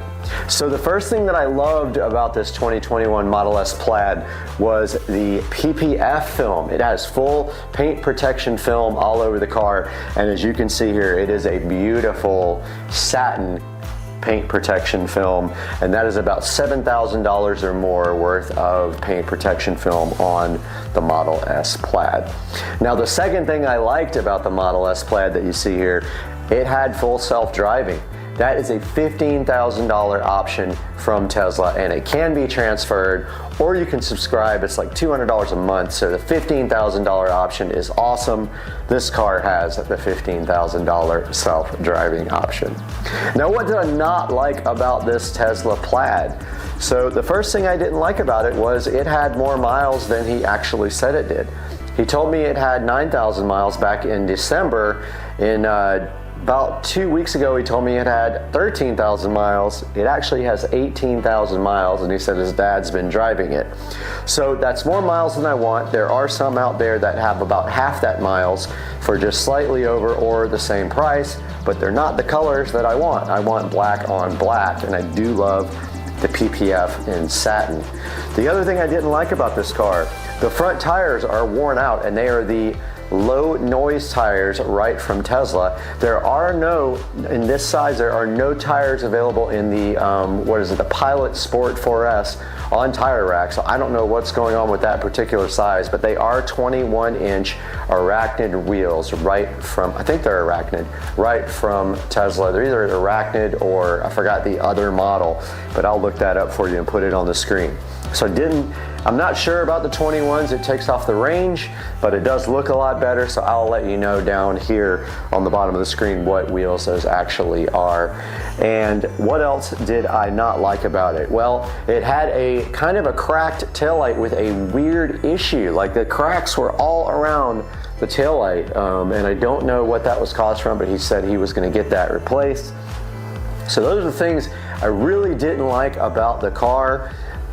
The other thing that I really loved about the car that I forgot to mention is the car is actually in immaculate shape. It has zero issues except for that cracked headlight. Or cracked taillight, sorry. It does look brand new inside and out. One more thing I don't like about the car though, it has the ash and wood interior trim instead of the carbon fiber, and I'm huge on the carbon fiber. In a car that expensive, I kind of want it to look sporty, and it does look more luxury with the dark black wood ash trim inside the car. So guys, I hope you enjoyed the video. I really want you to put in the comment section what you think about this 2021 Model S Plaid. Let me know if I should buy this. I have the money to buy this now, and he is waiting for an answer. I'll see you guys soon on Supercar Street Racing. I really appreciate you tuning in, and please like and subscribe. All right, back at Joe Dukes of Duval here with the Savannah Banana shirt, and he made Trigger tacos with the crema sauce and the slaw, and these things look awesome. Are you hyped? I'm hyped. Let's eat. It's gonna be so good. Good morning, everybody. Hope you guys slept well last night. Had a crazy night out last night down in St. Augustine. I went to a cool restaurant with my friend Sarah, and then we went to hear some live music and went to Sangria's. It was really fun. But today we've got some important stuff going on. The driver texted me last night to tell me the new car will be here this morning. So that means I have to go find the money to pay for the transport. And I'm also working today, so I have to kind of get that in there. But the car will be here this morning. My plan is to video the car coming off the trailer, and then you guys will know exactly what's going on with my car situation. Stay tuned, that's all coming up here shortly. In the blink of an eye for you though. Wanted to take a look at the garage right now, show you guys what I did out here. In anticipation of getting the new car, the other day I came through the garage and I completely cleaned out and reorganized the garage. Got all my car prep stuff here with all my microfiber towels. Redid the car parts bin here that has oil and the battery charger and some other stuff in it, and then threw away a bunch of stuff that I didn't need, scratching my head to try to figure out what happened to my high temperature coating spray, which I can't find anywhere, which I used for the exhaust on the SL65. I usually keep all my spray paint products literally right here, and it is gone. Unless I'm blind as a bat, it is just not here. So I don't know what happened to that stuff. I only used like a little bit of the bottle. But you can see I redid all my paint cans here. Only thing I have to do is get this garbage can back in the back. I keep the garbage cans behind my house when I have 2 cars. Here's the Accord, my daily driver. My toolbox over here, which I had previously organized and labeled. I keep all my tools here.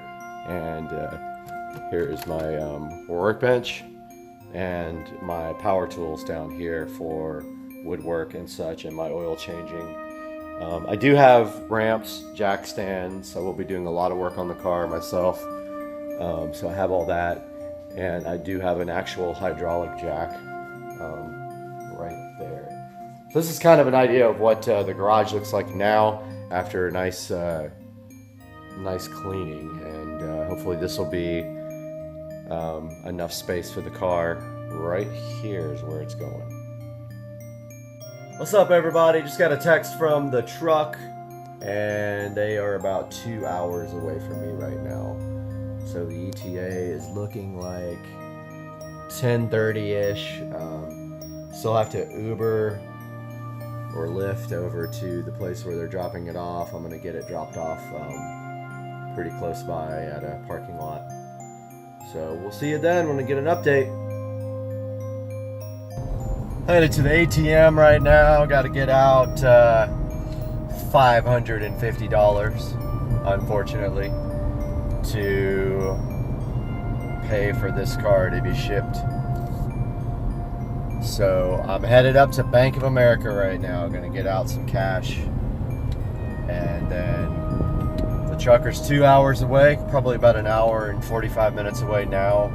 So we'll have another update here shortly.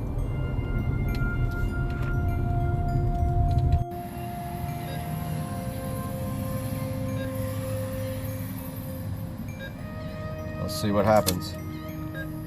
I don't know if it'll let me get this much. Oh, it's gonna let me.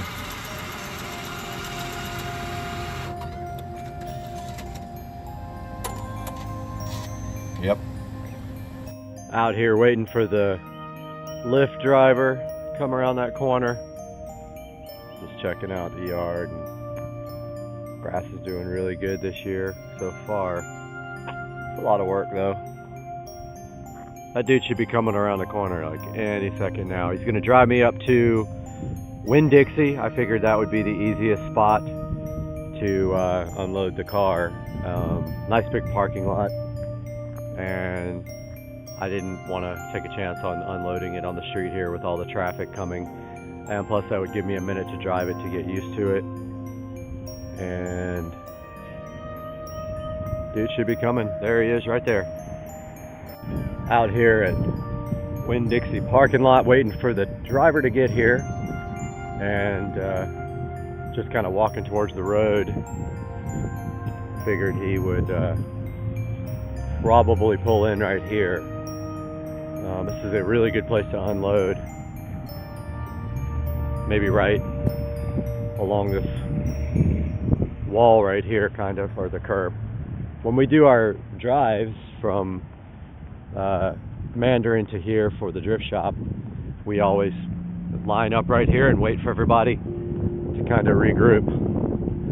So I figure he will be exiting the freeway momentarily and heading this way. Try to get some video of him coming down the road when he does. All right, I think I see it coming. Yep, that's the one. There it goes, he passed it. I know what you guys are thinking. Mustang. I know you saw that. He went right past it.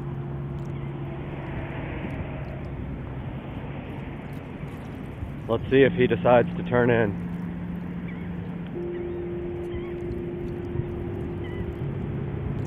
Coming going back around this way.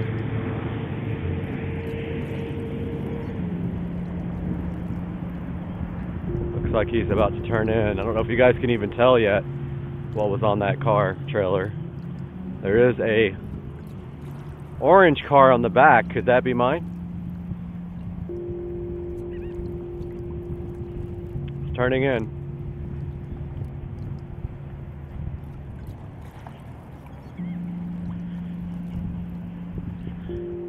And here it comes, guys.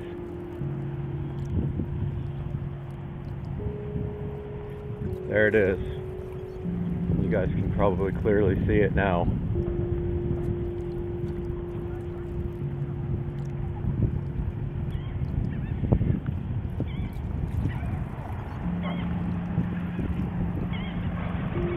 There it is. There they are. How's it going? I figured like back there would be easy. Yeah, all back there, there's plenty of room.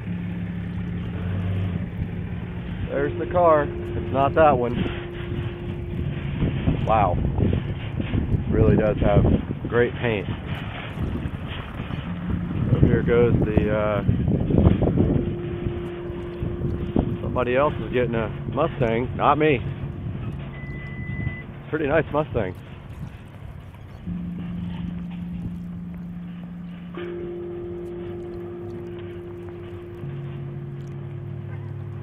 Gonna pause this for now so we can get this thing loaded up. Unloaded. Getting the car unloaded right now. Mustang out first. 427 Mustang Roush.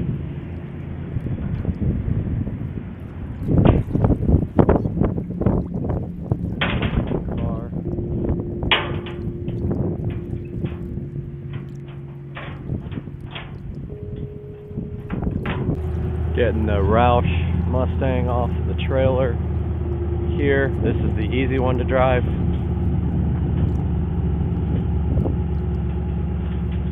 Because it has a regular clutch, I'm sure.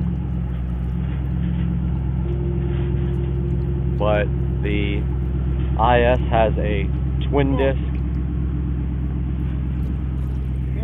Directing them off the trailer. They got the boards to prevent any scraping. Straight back. Straight back. Let it roll straight back. Come on. Come on down all the way. Keep going, bro. Straight back. He's got it off the trailer. Good. Woo, that front is so low. Good. Damn. Good. Wow. So close. Front air dam. Very close on this Roush.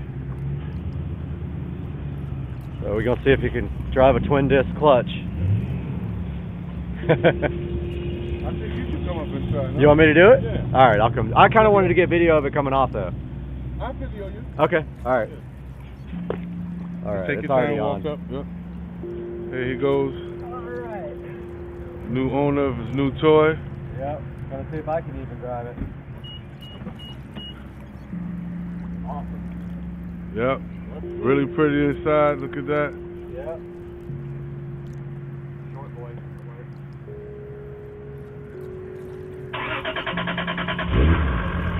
Wow, she cranked up really nice.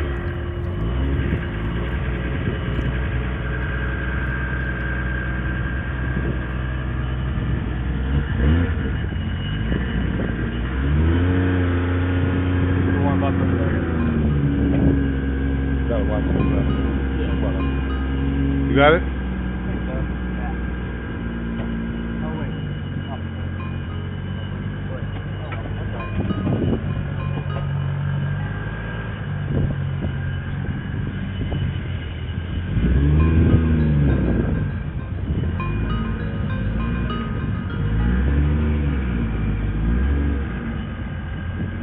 Slow. So hard to clutch is just super tricky. Yeah.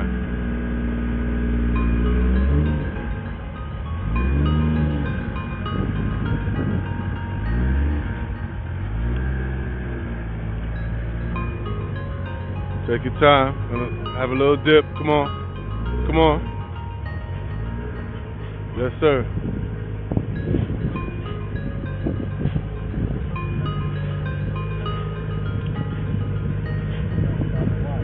Come on.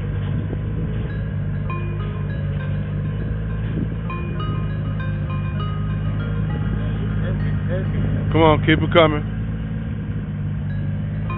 Keep it rolling.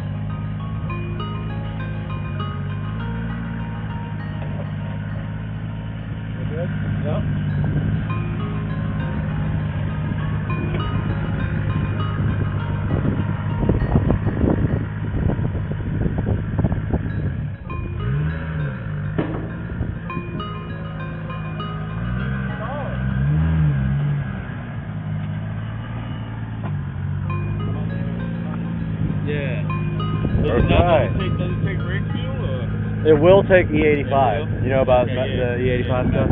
Yep. About to try to drive this car without stalling it already. It's a little difficult to drive, but managed to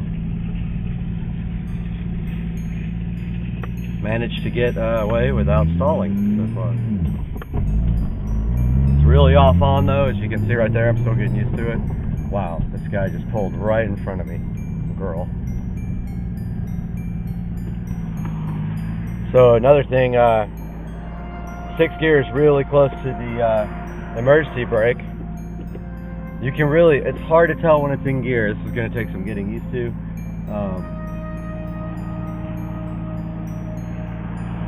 Really feels like a... wow. I did not do a good job slipping it just then. It feels like a really lightweight Supra. It's pretty crazy to drive this after having a single turbo Supra that made, you know, excess of 800 at the wheels. Now this does have the V160 swap, and I did remember I accidentally popped the hood, so I need to pull over and put that hood back down before it flies open. That's really hard to slip at first.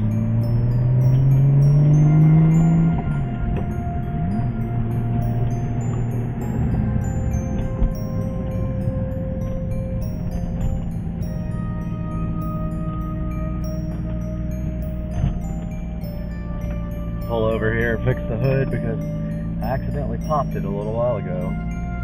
It's really awkward driving for the first time.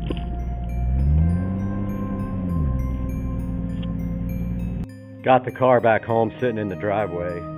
Don't know if you guys can see that very well, but here's a good look at the engine bay. This is a fully built 2JZ GTE VVTi motor with AEM V2. Pretty much no expense was spared on this car. It's just has an incredible amount of work done to it. The paint's in pretty good condition. I wouldn't call it perfect. It has scratches here and there, and what looks to be maybe some runs, but it's nothing major. It's in good shape, and I don't know if you can see the flake in the camera, but it does have metal flake. I'm about to polish it up right now, and then take it over to the DMV and get it registered up. So there's going to be some more information about the car at the end of this video, but for now, here's a good look at my 2003 IS300 with a full Toyota Supra swap. It has the 2JZ GTE VVTi engine, fully built top and bottom end, including cams, fully built head.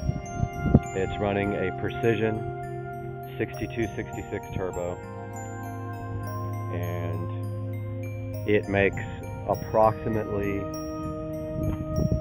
about 530 wheel horsepower on medium boost on 93 octane fuel, presumably tuned moderately, but this turbo is capable of about 750 to the wheels on E85. So that is the plan, to take the car up to Tracy over at Tuners Inc., throw another fuel pump in. It is only a single fuel pump, and we are going to run E85 in it. The clutch is very, very difficult. It's a twin disc clutch masters with an aluminum flywheel. It'll take some getting used to. The V160 is pretty noisy, right underneath the transmission well right there, but it is definitely a throwback to my old Supra days, and it's going to be fun to take to the shows and drive around. So stay tuned for the next one, and you're going to see so much with this car, you're not even going to believe it. See you guys.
Hey guys, welcome back to the channel, Supercar Street Racing. I'm Brad, and what we are looking at today is part 4 of the golf cart audio install, and I am going to insert some clips over that to kind of explain what's going on in the clip this time, because there's not a lot of dialogue. It's just me working, and I didn't give a good explanation of it. So you'll see that now on Supercar Street Racing.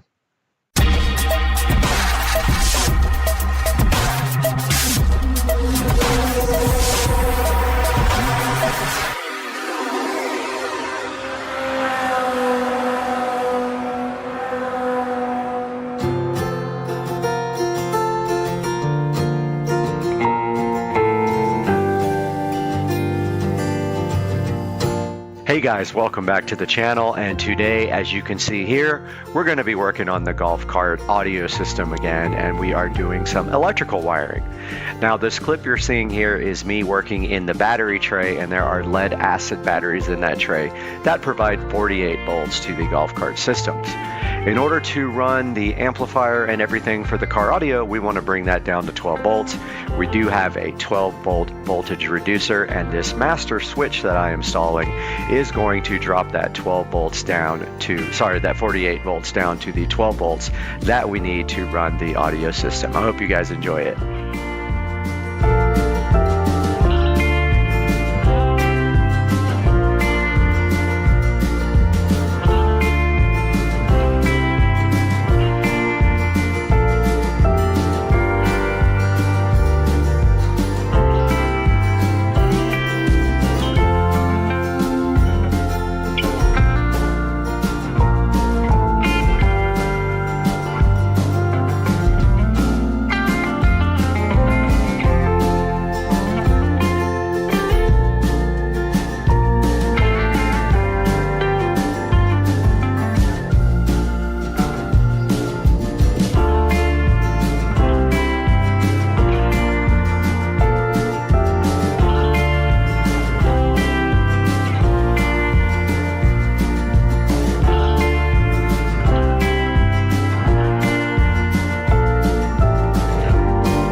right, we got the power switch in, and now we're going to do some more work on power and things like that.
Right here, what you're looking at on the screen now is my Blaupunkt Epicenter.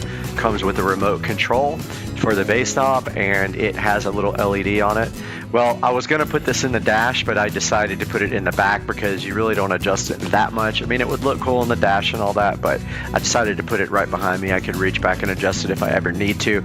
So what I did was I removed the Epicenter volume control from the actual metal mounting plate, and I removed the LED from that as well. And now I am soldering the LED back to the wire. I made a longer wire to connect the LED to the little circuit board, and I'm soldering that, drilling the hole for the LED, and mounting this stuff in the back of the golf cart.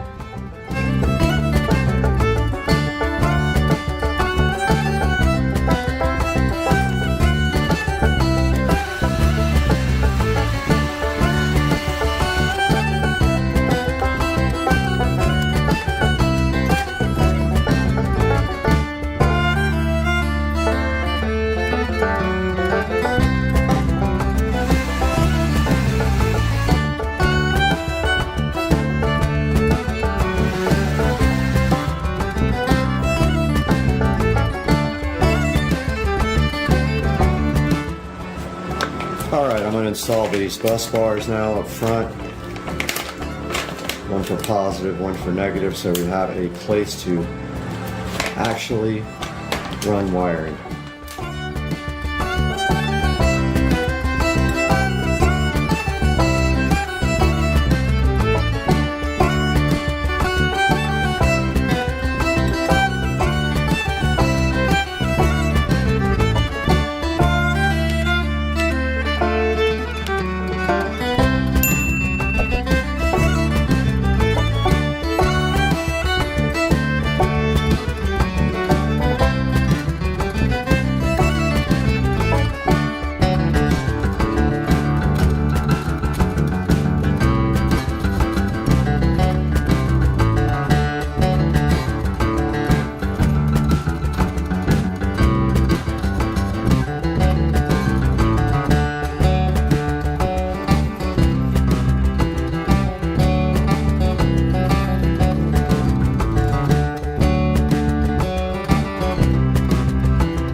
Hey guys, we're back in the Supercar Street Racing 4K production studio today. It is a rainy NFL Sunday and the Jaguars are kicking off their season. They're not playing at home today. Good thing, because it's raining outside pretty bad. It's a dreary day. But today we have some Kemimoto products for you guys. Kemimoto is a huge sponsor of the channel and we are so appreciative of everything they do for us. And today we have 2 golf cart phone mounts to show you guys. But I just wanted to preface the video by saying I did speak to the manufacturer about the magnetic one, and that is not designed to go off-road. It will hold fine on the street, but if you hit a big bump, it could possibly come off. The other one we're going to be showing you today is this one that clamps on, and then the phone actually clamps to the side. This one is more for people who are going to be doing off-roading or things like that where you need more clamping power. But let's not talk about this anymore. Let's get right to the video and see exactly what we experienced when we tried both of the Kemimoto phone mounts. For that part, we're going to go right to the inside of the Supercar Street Racing compound with Brad. All right, we're back today, guys, and Kemimoto has been so gracious as to send us another product to look at today. They actually sent us 2. The first product they sent is the Kemimoto magnetic phone holder for the golf cart. It fits right on the little square tubing that goes up the side of the golf cart. So we're going to be taking a look at this today and unboxing and testing it on Supercar Street Racing with Dukes of Duval. So we're going to head over to his house in a little bit and then we'll show you this at his house.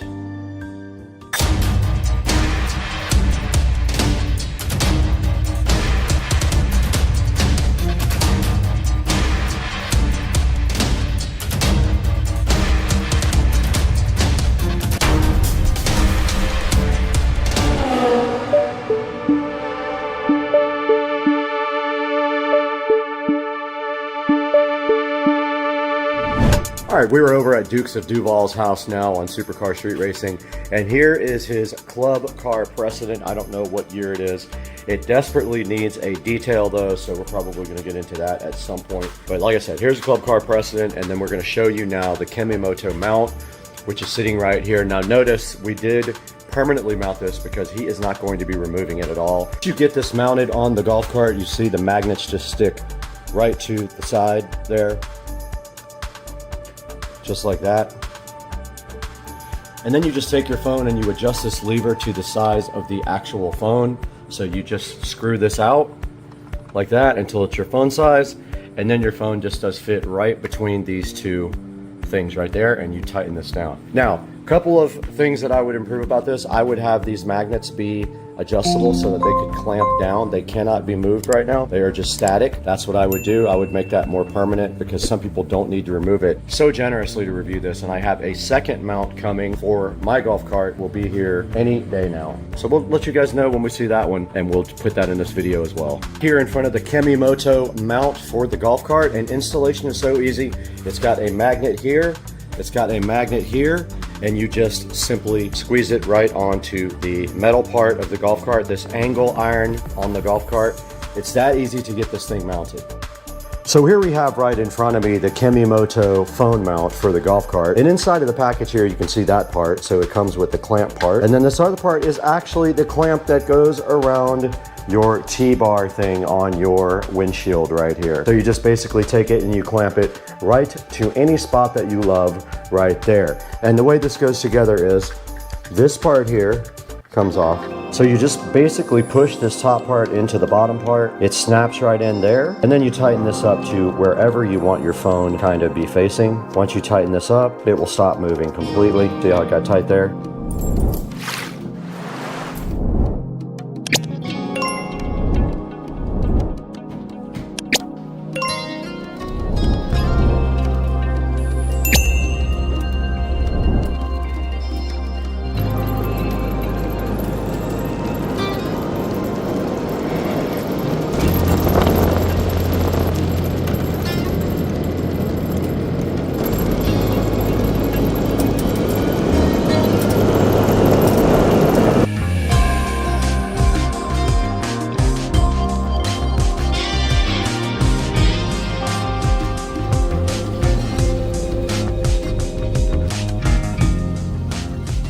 All right, I tightened up the mounts a little bit on the back. Let's see if that keeps it from falling down now.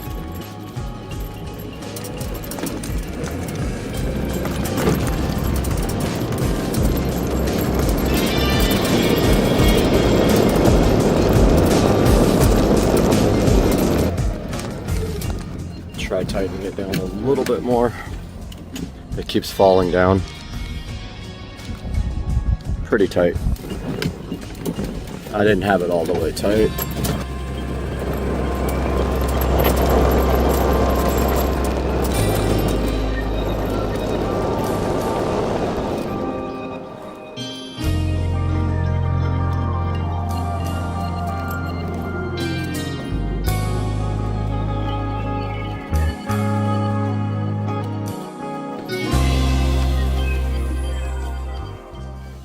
We're back in the Supercar Street Racing 4K production studio where it is raining, and it is the NFL opening day for the Jaguars today, who play at 1 o'clock Eastern time. So we got to get all this done so we can watch the game. But today we have two products from Kemimoto, big sponsors of Supercar Street Racing. They send us stuff all the time. We're so appreciative of them. You should really give them your money if you can and go through one of our affiliate links. But today we have two clamps for you, one of which is on Joe's golf cart. The other one I have right here in my hand will go on my golf cart. What is on the screen right now is the Kemimoto golf cart phone holder, and this is the one that you see right here. Now this has a clamp. It is adjustable, meaning you can angle it and tilt it towards you, and then it does clamp on the metal clamp on the side of your golf cart, just like this. You just turn this thing until it's really clamped down. You put your phone in here, and then this adjusts in and out by turning the knob right here. And I can tell you, you could see by the video that we showed you guys, this one is very sturdy. You just make sure you clamp it down pretty hard on the part that makes the phone go up and down, because that will move if it's not twisted down really hard right there. And then the other one is magnetic, and I talked to the manufacturer. It is not designed to be taken off-road. It is supposed to be on a smooth road. We did knock it off on a huge bump. Now remember, golf carts don't really have suspension, so there's not really anything to buffer those bumps or anything. Now taking a look right here online, they don't have many reviews yet, but I want to help these guys get this product out there. This one is $19.99. It has a 5% coupon, and if you buy both of them, you get another 5% off. So it's actually a really good deal. And taking a look at the pictures right here, you can see that it is, we'll go ahead and zoom in on this, suitable for round and square frames. And you can see right here, it does have a pad on the inside to protect your golf cart. It's a little rubber piece there. It will not scratch your golf cart, and it has a robust metal connection component. And you can see right here, it does have a dual ball joint and thick arm. You can see that right here on the actual mount. And then right here, it's showing you the compatibility. So that is how much it can clamp in and out by running this clamp like that. And then right here, it is a no-drill installation. You do not have to ruin your golf cart to go ahead and install the Kemimoto on your cart. And then here, it actually will work in a variety of applications. You can use it on a boat, in a golf cart, in a truck, a UTV, or also indoor, because it does just clamp to anything round or square, as you can see right here in the mount itself. And then the other one that we took a look at that Joe has is the magnetic golf cart phone holder. It does have a 4-star review. It is 5% off if you buy both of them or any of the other compatible products on their sale going on right now. And checking it out, you can see right here, it shows you the actual magnet, how that mounts onto the golf cart frame. It says it has 16 kilogram weight capacity. It's got 2 magnets on it. It's got a 360-degree rotation on the ball there, so you can move your phone around as well. You can see right here, it shows you the maximum and the minimum phone sizes. It can go 3.5 inches out and 2.5 inches all the way in. And it says it has a trapezoid shaped mount with a rubber cushion for mounting. And right here, it can be adapted to a square bracket. The magnets can, they are actually on an angle. So when it goes around your golf cart mount thing, it is right up against it. And it does hold pretty good unless you hit a huge bump. Right here, you can see that it has a extension handle that's easy to install. It is made of metal, so it is very durable. It has 2 magnets with a 32 kilogram capacity and a 360-degree ball mount. Only has 1 review. We're trying to get the word out there for Kemimoto, so go ahead and pick up whichever one would suit your needs best. Thank you for liking and subscribing. Make sure you buy all your products from Amazon through the links in the description. Anything you want, doesn't have to be this. Click through one of my links. If you buy something else, I get a slight credit. Please like and subscribe to Supercar Street Racing.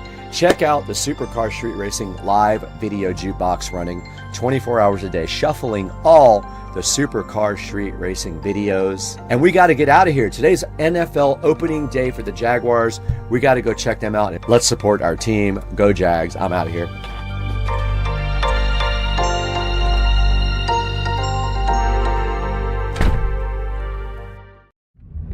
What's up, guys? Supercar Street Racing, and I just picked up a Polk audio powered subwoofer. Been looking for a powered sub to replace one in my living room that failed, but I eventually want to repair. I almost bought a brand new one on Amazon, but oh wow, this guy just pulled straight out in front of me. Speaking of Amazon, just pulled directly out in front of me and almost hit me. And now doing 2 miles per hour. Got this Polk, I think it's a PSW 10. Picked it up off of Facebook Marketplace for 30 bucks.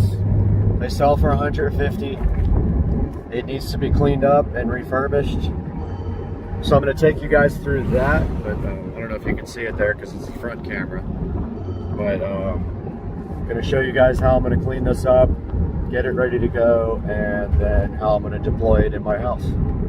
Alright guys, this is my other PSW 10 that I use in my office. I don't run the front grill. I do have this nice, pretty nice grill for it. It's got a few little issues, but the one that I just purchased is ripped. Now, you're going to figure out really quick if you get a PSW 10 that the front grills are noisy. And when I went to pick up this PSW 10, it was already rattling, and when I took the grill off, I wanted to make sure that the driver was in good shape. I took the grill off and it stopped rattling. So this is the other one that came with the one I just got. As you can see, it's pretty shot. Also, we need to clean this up completely, and it looks like the bolts are a little bit rusty. I'm gonna pull one out right now and see what they are, and maybe run to the hardware store and see if I can find something to replace them with. Hopefully they fit. It's going to be close. It's going to be close. They may not fit. We're going to go ahead and try this right now, though. Got my trusty this with one missing, but I know I got this small one. Believe it was an 8. Maybe I don't have that one. Wait, is it this one?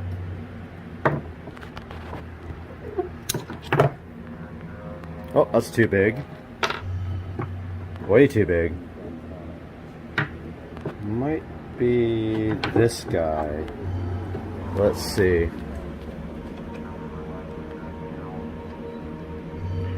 Think it's... yeah. Alright guys, so back at the PSW 10 right here. You can see the volume control here, pretty dirty. Everything's dirty on this thing. There's an auto on switch, which he just had it on. There's your left and right inputs. If you have an LFE only out of your amplifier receiver, you'll have to split it, because otherwise you'll only get half of the signal, because this doesn't have an LFE. We've got the speaker level outputs and speaker level inputs. If you want to feed this with your receiver speaker level outputs, totally fine. No issues with that. Some people like, I don't know if I agree with this, some people think that speaker level have a little bit more punch to them. I'm like, I don't know about that. So you can see there where it had the little issues up there that I can probably either just touch up with my Sharpie or my paint Sharpie pen. I'm going to go ahead and clean all this really good. All this stuff is really dirty. Should have seen the place it came from. Pretty gross. Switches and the knobs are all like filthy. Hopefully the potentiometers aren't dirty. If they are, I'll take the amplifier out and spray those with contact cleaner. I mean, it's covered with dirt and dust, literally. All the knobs, all the switches, RCA inputs, all super dirty, but it came out nice. Yeah, that came out nice. So we're gonna want this on auto, 0 on phase. Now this is to make the woofer go 180 degrees out of phase. You could try that if you have issues with low bass output, flip the switch over to 180. Maybe you have something else that's out of phase with it. Here's a low pass filter. We want it all the way down. We have mid bass in the ceiling, so we don't need that up higher than 80 hertz, which is the lowest we can cross over. Now let's walk inside and grab the Sharpie and see if we can clean up the edges a little bit. Oh, it feels nice in here. It's hot outside today. All right, looking for my black Sharpie pen here. Shoot, did I lose it? Oh, there it is. So you're gonna find on metal, this black Sharpie is more like purple.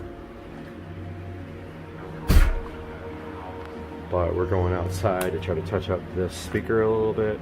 So it needs a little bit right here. Let's go ahead and touch this up. Yeah, it doesn't match exactly. It's a little bit different.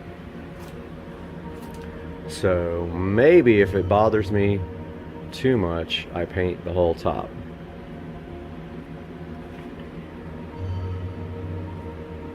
Or cover it with something like a cloth. But yeah, I got that touched up. This one needs just a touch more. You won't be able to see that from a distance, like whatsoever. Now we got one big scratch on the side we need to touch up. Right here.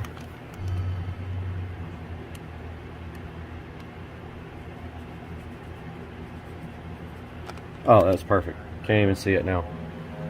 All right, so let's take this bad boy inside now that we got it all cleaned up. I'll worry about the screws later. Let's give it a hookup and see what happens. All right, guys, got the old JBL. Boy, this thing's been a workhorse for almost 20 years, maybe more than that. But it thumps every time it auto senses the power coming on. This is actually my outside subwoofer for the patio. Borrowed it as I'm refurbishing my patio right now. So here is the PSW10. Now, like I said, I've got a better one right around the corner there in the office. Now, I'm going to show you guys in a separate video my audio system. I'm going to go ahead and plug this guy in now. No, it works. I verified it at the place. I'm going to go ahead and plug this guy in. So my house is whole home audio. So I have in-ceiling speakers in every room with selector switches. I'm going to go ahead and hook this up. So I have already split. I've got wall plates coming from the receiver that's in the closet in the central part of the house. Splits it off from mono to stereo. So go ahead and plug that in. Volume, I'm going to turn about, I don't know, a little bit halfway because it's, the signal split like 5 times to go to, I have 1, 2, 3 subwoofers in the house for the whole home audio. This is the living room one. So this is going to be there, and my little cool LED rock thing goes on top if it doesn't rattle. So that's going there temporarily or permanently, I'm not sure yet. And the JBL ARC10, which is designed for a home theater. This is the ARC sub. I had 2 of them. One of them fell apart because they're literally, I think, 25 years old. This guy actually looks pretty good right there. I'm gonna go ahead and turn on the music now off camera because I don't want to get copyright struck. Actually, it doesn't matter because I don't get paid anyway, but be right back. Spinning up music by State Azure, hoping I don't get copyright stricken, but there is the brand new old PSW10. If we walk around the corner into the office, there's my other PSW10. These guys are awesome for the price. They're really, really good for the price. They say 100 watts RMS, I think. They handle low frequencies very well. Now, I do have a BIC F12 that's amazing in the home theater room.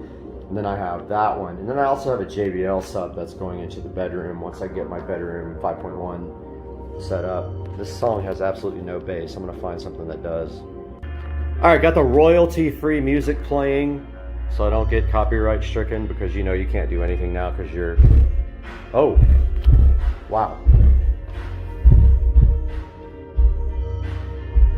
So That was like really overdriving the woofer. There is a reason behind that. I'm gonna explain that in my next video. I'm gonna go over my whole house audio system. But basically, I've got a subharmonic bass synthesizer that's driving all these subs. So obviously with a entry-level subwoofer, you're not gonna be rocking out that hard with it. So that was distorting a little bit. I turned down the volume on the input and everything's good. So I think I probably will just leave this here. And look out for my next video. I've got a couple videos coming up that are outside of car stuff.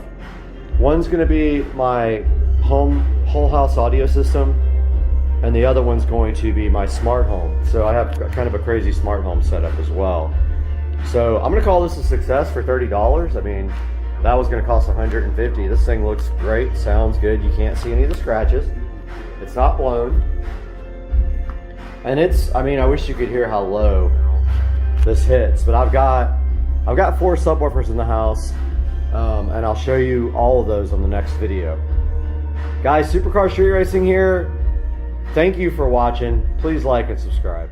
Hey guys, welcome back to Supercar Street Racing, and this is the video before the video. And I wanted to get on here before we start installing this device and talk to you guys a little bit about why this device is so important. Chamberlain absolutely refuses to work with Alexa. They will not pay the fees to be integrated with Alexa, so you cannot control your garage door with Alexa. You would have to subscribe to a service to do that. So this Tailwind smart Wi-Fi garage door opener allows you to integrate with Alexa.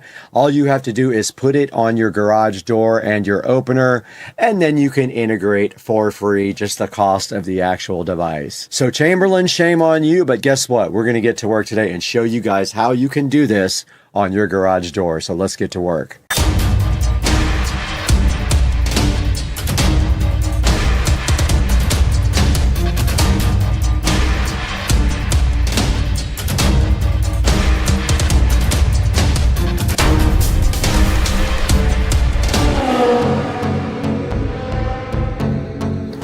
Guys, right in front of me and right here also directly in front of me is the Tailwind Smart Garage Wi-Fi Door Opener. Chamberlain hates this. They don't want you to know about it, but we're going to tell you about it today on the channel. Hang out. Guys, Chamberlain does not want you to open your garage door with the smart devices that you have available. They have blocked that capability unless you subscribe to their app, and you still cannot do it with the common smart devices that are out right now. So this is supposed to help you open and close your garage door with things like Alexa. This is the Tailwind Smart Garage Door Opener, and you can see right here that it comes with a track sensor, a smart module, a remote control of some sort with 2 little wires on it, which I don't know what that's for. Looks like a remote, but I don't think it is. A power supply. Okay, I haven't watched the install video yet, so I am not 100% sure about what everything is in this. So this adapter is for openers with yellow learn buttons, and I'm assuming I have that. I did on my old garage door. I haven't checked the new one yet. All right, I did verify we do have the yellow learn button on the device. So we do have the right options here for this. So I am on the website now and looking at the installation videos, and there is also an installer manual right here. Okay, so there is an app. Let's go ahead and scan that. And there is the Tailwind app. So that is the first step. Installing the Tailwind app is done. Second step is select a mounting location for the control module, and that is this guy right here. That should be easy. We have a pegboard, or we can just put it on top of the garage door opener. It says make sure the power adapter will reach. It says locate the module on the side of the door opener. Mount the 3-track door sensor if included. All right, for this next step, we have to move out to the garage, and I have to get you guys over there somehow, so I'm gonna stop down. Okay guys, for the next step, it wants us to power on the Tailwind controller, where the power outlet is that we plan to use, and there is one, of course, right up here for the garage door opener. So I'm gonna go ahead and get up here and power this guy on, and there is our outlet. I'm gonna leave this hanging pretty low at this point and go ahead and power on the device. All right, I'm going to the next step here. Wait 5 to 10 seconds, then check the status light. It is flashing red, as you guys can see right here. It says press the reset button. All right, I have the pin tool. Okay, it turned blue. You guys can see it's blue right now. Is the light flashing blue? Yes. All right, so it's asking for the Wi-Fi password, and I'm assuming it is going to connect to Wi-Fi now. It says it'll turn green within 5 to 10 seconds. I'm naming it now, SCSR Garage, 1 door, and it's learning my accuracy, location accuracy now. It says it's done. It did find my address. It wants me to put my name in and then the email address, and it is sending me a verification email. And I'm setting a password for my Tailwind account. And I am registering as a new user, and it's going to tell me to start hardware configuration. All right, guys, so today we are doing this garage door opener. The whole reason for this is that Chamberlain will not let you integrate this with the smart home. They do not allow it. And right here you can see me struggling to figure out this sensor that goes on the garage door because the guy in the video did it on the other side, and I was just having trouble figuring out how to mount this thing. But basically it mounts to the hook, and then you slide this little thing in the back to lock it in, and you'll see that at the end of the video. Make sure it's dry before you stick it. Also, you'll notice there's 2 sets of mounting holes on the magnet, and that's so that you have a couple of options on how to position it on the door. Okay, so the next step is mounting the magnet to the door, and I guess we're gonna have to do it like that because it's too far out like that. So we're gonna need the double-sided tape for this. I'm gonna go grab it. Now we have to clean the area on the door where we are sticking the tape. I have some Windex here. It needs to be less than 2 inches away from the door. It is going to be mounted on the angle bracket like that.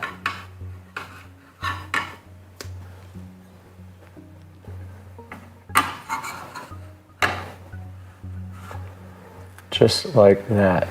Make sure it's not touching the door or anything close to the door before you go ahead and apply pressure, and hope that this doesn't fall off and mess your car up. And I'm giving it a good amount of pressure here. So that looks good. Let's go ahead and continue. All right, we're back, and I took a picture of this because I cannot read it, but we have to connect the white blue stripe wire from the Tailwind module to the red wire of the adapter. And after we are all done, we'll tie these wires up nice. Okay guys, right here I'm just doing wiring. I am connecting the Tailwind module to the adapter, which looks like a remote control. If you have one garage door, it's super easy. You connect the white with the blue stripe to red all the time, and then if you have one garage door, you connect the white wire to the green wire. That's all it takes for one garage door.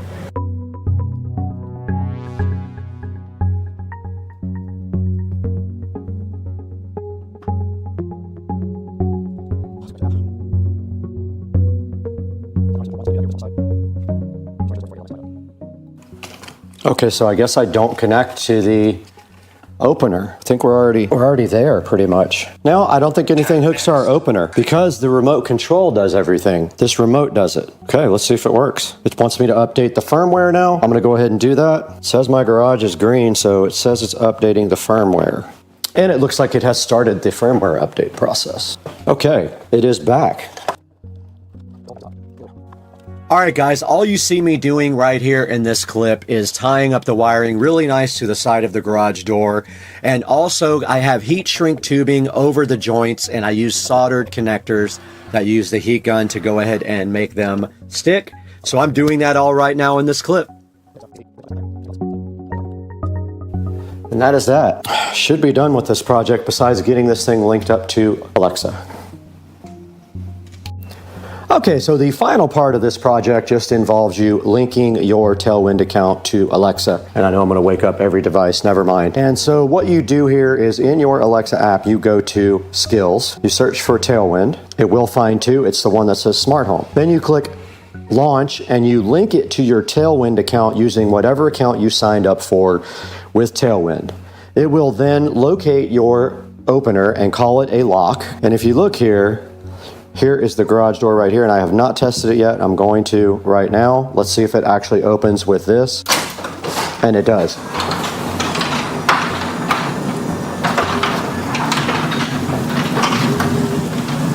And now we will go ahead and close it when it is done. So you say lock it, it actually closes it. Chamberlain does not want you to do this, so just remember,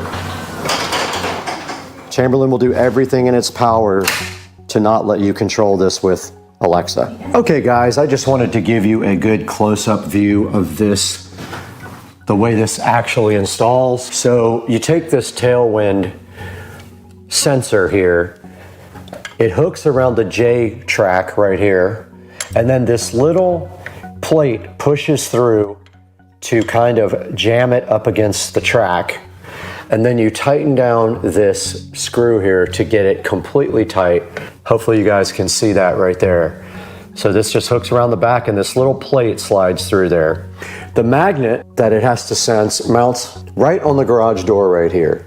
And you can see I use the angle. If you don't use the angle on this, if you use the flat, it would be too far out. So the angle lets it sit just next to it.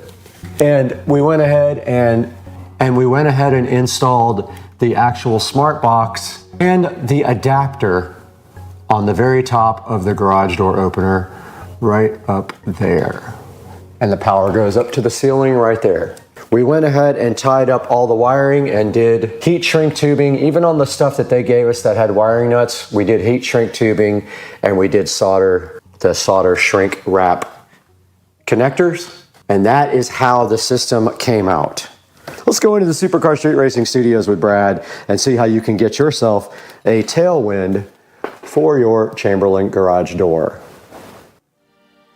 Hey guys, welcome back to Supercar Street Racing. This was a difficult one for me to tape and film because of the fact that there was a lot of downtime in between clips and stuff like that, and also pretty boring, but I wanted you guys to see this because Chamberlain refuses to allow you to let your device work with Alexa. They don't want to pay the licensing fees, and in order to use it at all, you have to do like IFTT or something like that, and I don't even know if that works anymore. But this Tailwind device will allow you to do smart home with your garage door and also open and close it, which you cannot do with any other device. So you got to get this Tailwind. You can see it right here on your screen. It's basically a control box right here. And what happens is if your garage door has a yellow Learn opener on it, then you will need the special adapter, and it basically looks like a remote control that wires into the Tailwind smart home device and then allows you to link your Alexa to that and use it in smart home and use your voice to control it. It will ask you for a PIN because it thinks it's a lock. So you will have to give a PIN number to open and close the garage door, but that is totally fine because otherwise you can't use it at all. Now I've had this sitting in the closet for almost 2 months and I was really putting off putting it into the garage. I wanted to get everything in there first on the new garage door opener. So we do have it installed now and it works great. And then you can program it and put a routine in there to where if you say open my garage door, it will go ahead and open that by doing the lock part. So go ahead and order yourself a Tailwind because Chamberlain, you're not going to let anybody do it. I know you're not. And guys, we got to get out of here because we have to go open the garage remotely 1,000 times.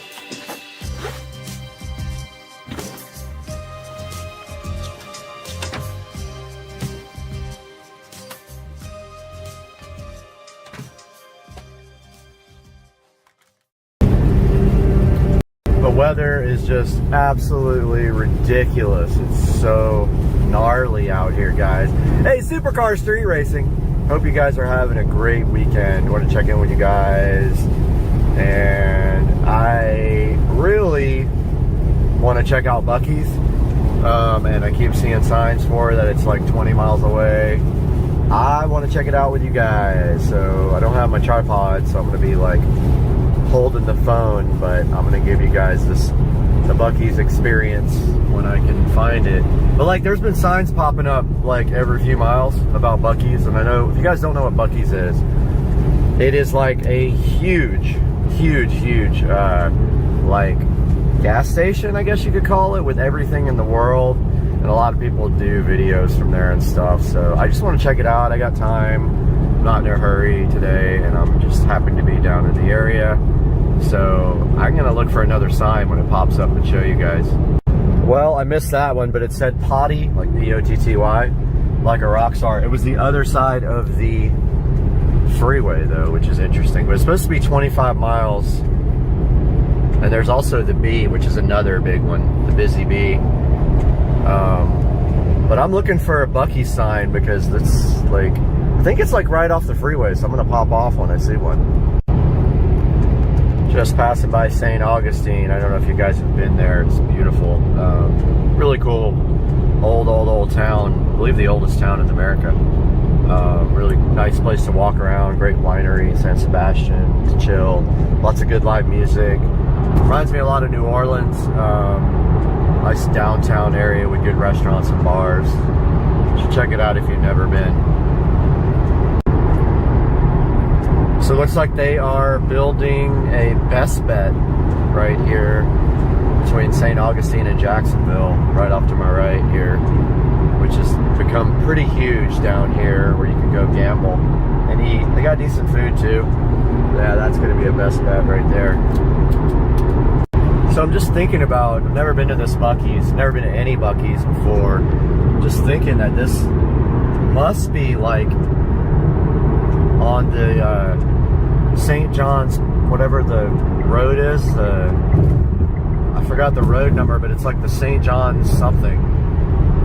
And it's got to be that one, because it's like, my exit is 9B, which is only 18 miles away, and that sign said it was 25 miles away, and that was back away. So I think must be the St. John's exit, like the SR whatever it is thingy.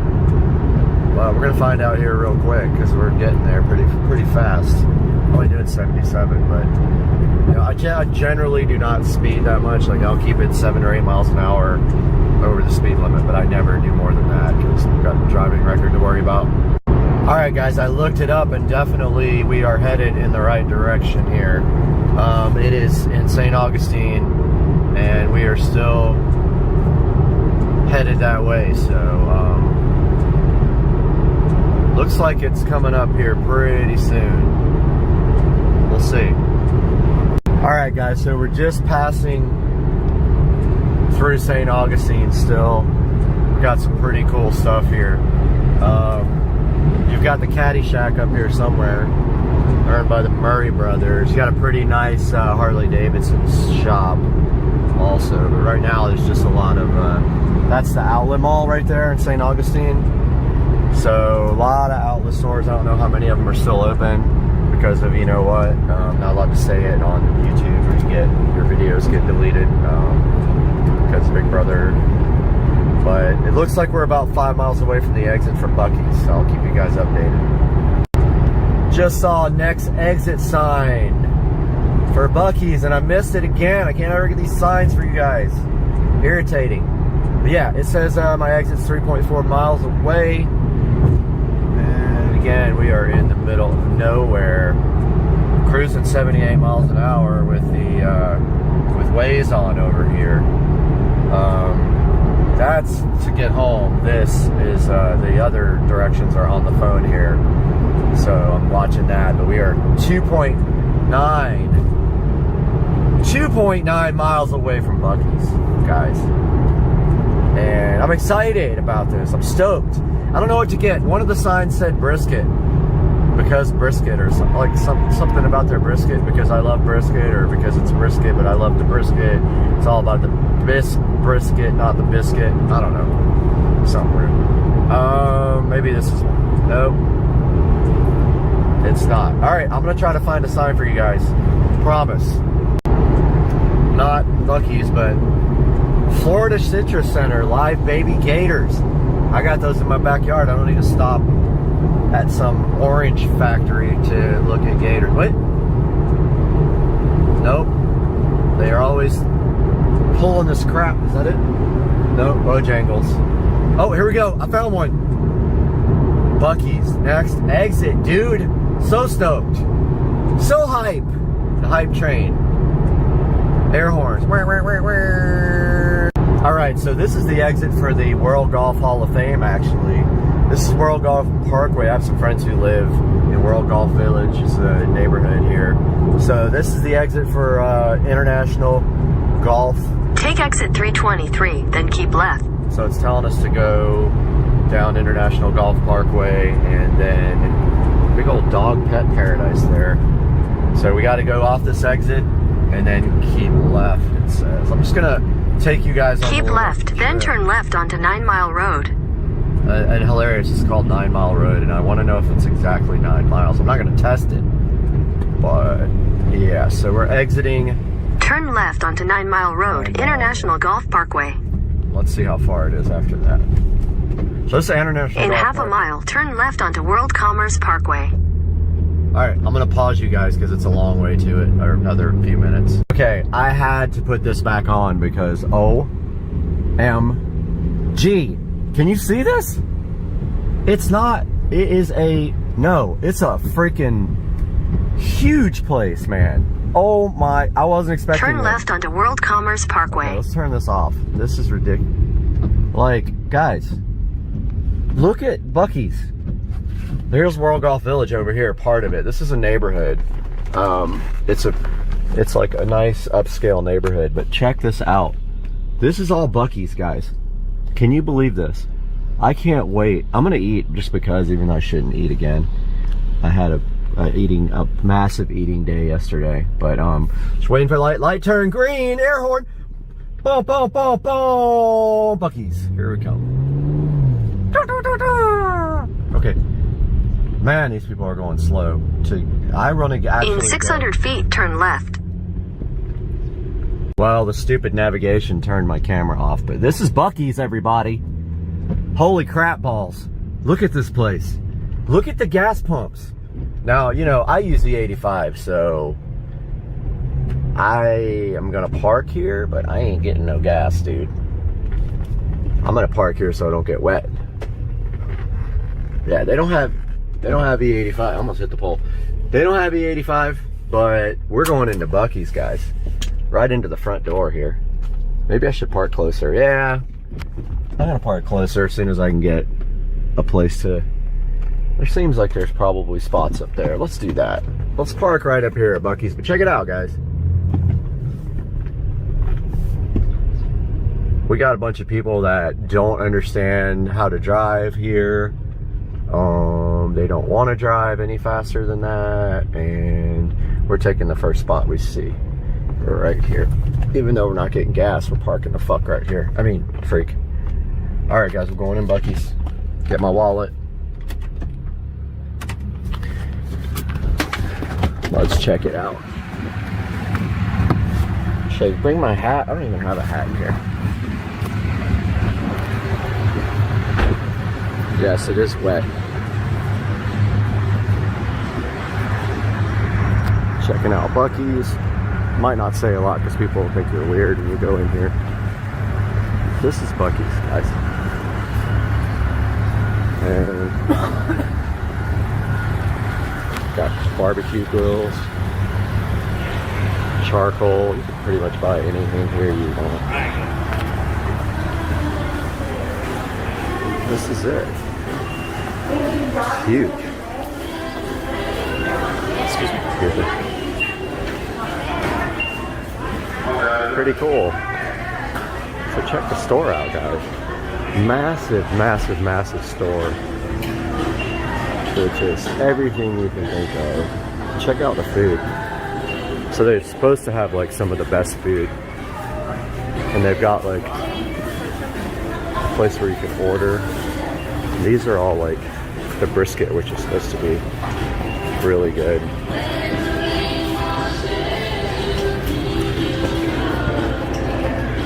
Oh man, what are those? They look fantastic. Brisket and egg. Dang. That looks amazing, man. Look at all this. Goodness. Looks like we got some. I heard their cashews are like world famous too. Cookies. Bunch of fudge. And then, I mean, anything you want right here. Look at all this. Jerky. They got every kind of jerky. Like, every kind.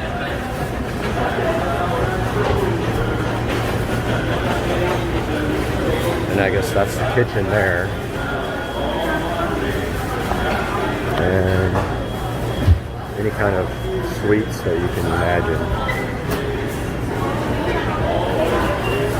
And Yeah, I'm definitely getting something here. There's absolutely no doubt. And it just goes forever with food. So wait for lunch, bringing it to the court. Okay, so Cheese, croissants, chopped brisket, beaver tots. That just sounds so wrong. So the guy was making these.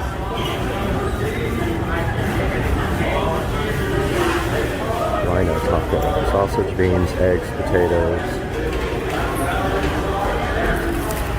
Wow. I don't know what to get.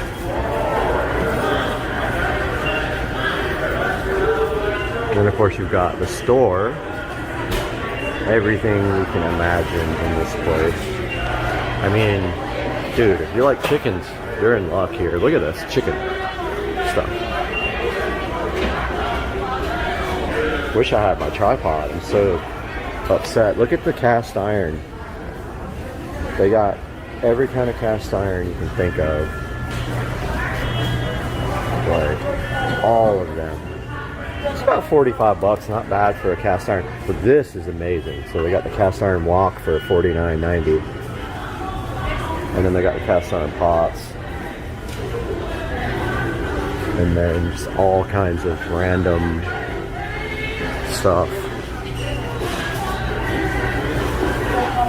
Order hot dogs, wraps, chicken tenders.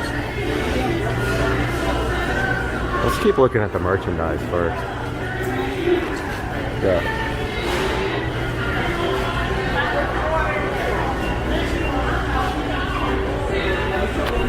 Yes, I really do need all these pigs. Family, a little bit crazy, a little bit of loud, a whole lot of loud. And then they got these cool, these are awesome. This is so cool. Check it out.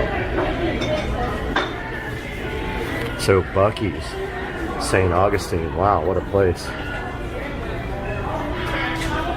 Hope I'm okay parked there. I'm like literally taking up a gas spot.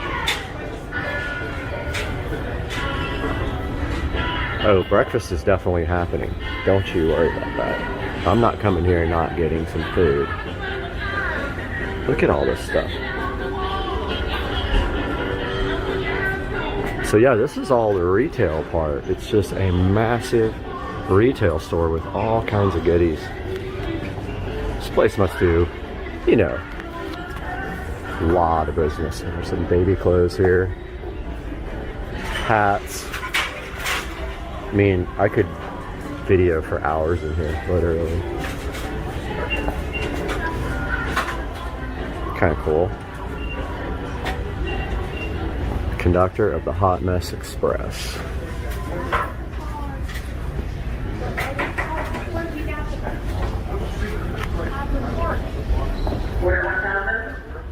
Order number 1,000 of what? 10,000? And then they got the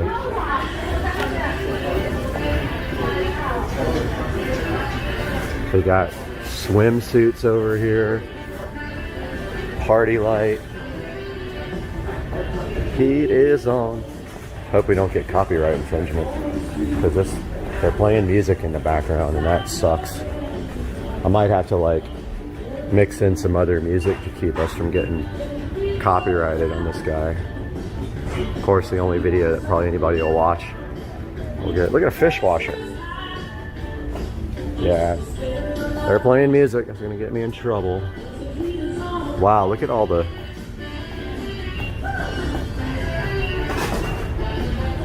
Look at all the stuff they got here. The Buc-ee's shoes. Hello. Oh, good. How are you? They got the lunchbox. They got the shoes. I know somewhere they got the whole outfit too, because I've seen somebody wearing it. They got the beavers. They got the boxers.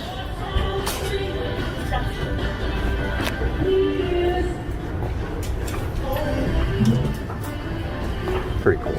I like these shirts. These are nice. Doesn't say how much they are. I really like that shirt. I would totally rock that shirt. Doesn't say how much it is though. Not sure. So this place is famous. Look at the truck, guys. This is cool. It's full of beaver nuggets. I don't know what those are, but oh my god. So funny. Look at the truck. So let's look at some more of the food because this place is famous for the jerky. Let's see what we got here. Sweet and spicy, lemon pepper, ghost pepper steakhouse. It's like $7. It's not bad.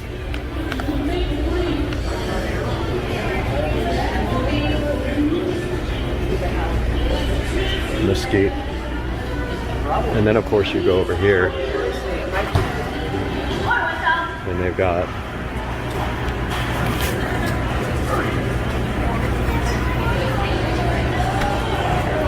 I guess you just buy it by the pound here.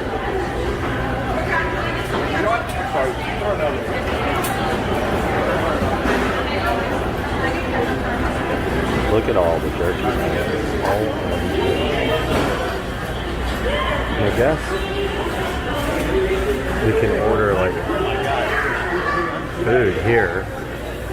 We got to look at that middle section too, but let's see what this is about. CS not available. Breakfast items are available from 4 to 11 at the Texas Roundup. Okay. Can't do that right now. Got all this goodness. Like meats and sandwiches, desserts, salads. But I think everybody, check them if they're all, yeah, you can't order. They're only doing breakfast right now, I think, and brisket. I don't know though. Let's take a look. We haven't even gone to the other side, man. OMG, look at this. Cinnamon glazed almonds. And there they are right there being made. I think that's them. And then we've got some other ones being made right here. And that guy. Those look fantastic. I gotta get some breakfast. This guy's making hundreds of these things. Sausage, egg, cheese, keto. Rhino taco. Sausage, egg, cheese taco. Bacon, egg, and cheese. Taco. Hippo taco. Beef taco. Bacon, sausage, egg. Potatoes, cheese. And then they got the brisket sandwiches. Brisket egg taco? I mean, should we? I guess we should. We're getting this back. Brisket egg taco. And then these are the croissants. Those actually look really good too. And they got sausage, egg, cheese croissant. Potato, green cheese. I mean, they are serving hundreds of these things. Here's all their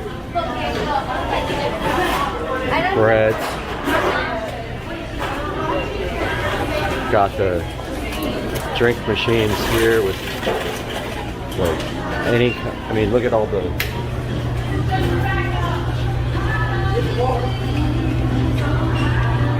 it's just like every possible thing you could ever want in a soda. But, I mean, there's everything. Look, blue cream sounds good. I'm not gonna get a sugary drink. Definitely getting a large drink, a large cup right here. I want something diet. They got real classic cane cola here. I guess like a pick-me-up, so maybe like Diet Mountain Dew. Get a little ice. Get a little Diet Mountain Dew for our brisket sandwich. Brisket burrito. Can't speak.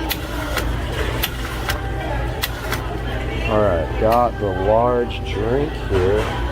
Got to find the lids. They're back behind me. That's where it gets difficult.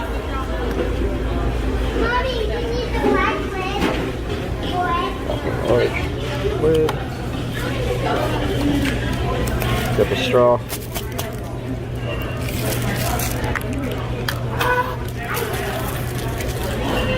And let's take our brisket and our drink and go see the rest of this place.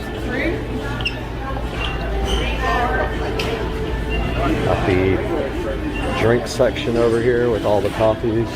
And these are the world famous clean restrooms. Hello, how are you? I like friendly staff here at Buc-ee's. Here's your coffee station. Got all kinds of nice coffee. And the drink area is absolutely freaking huge.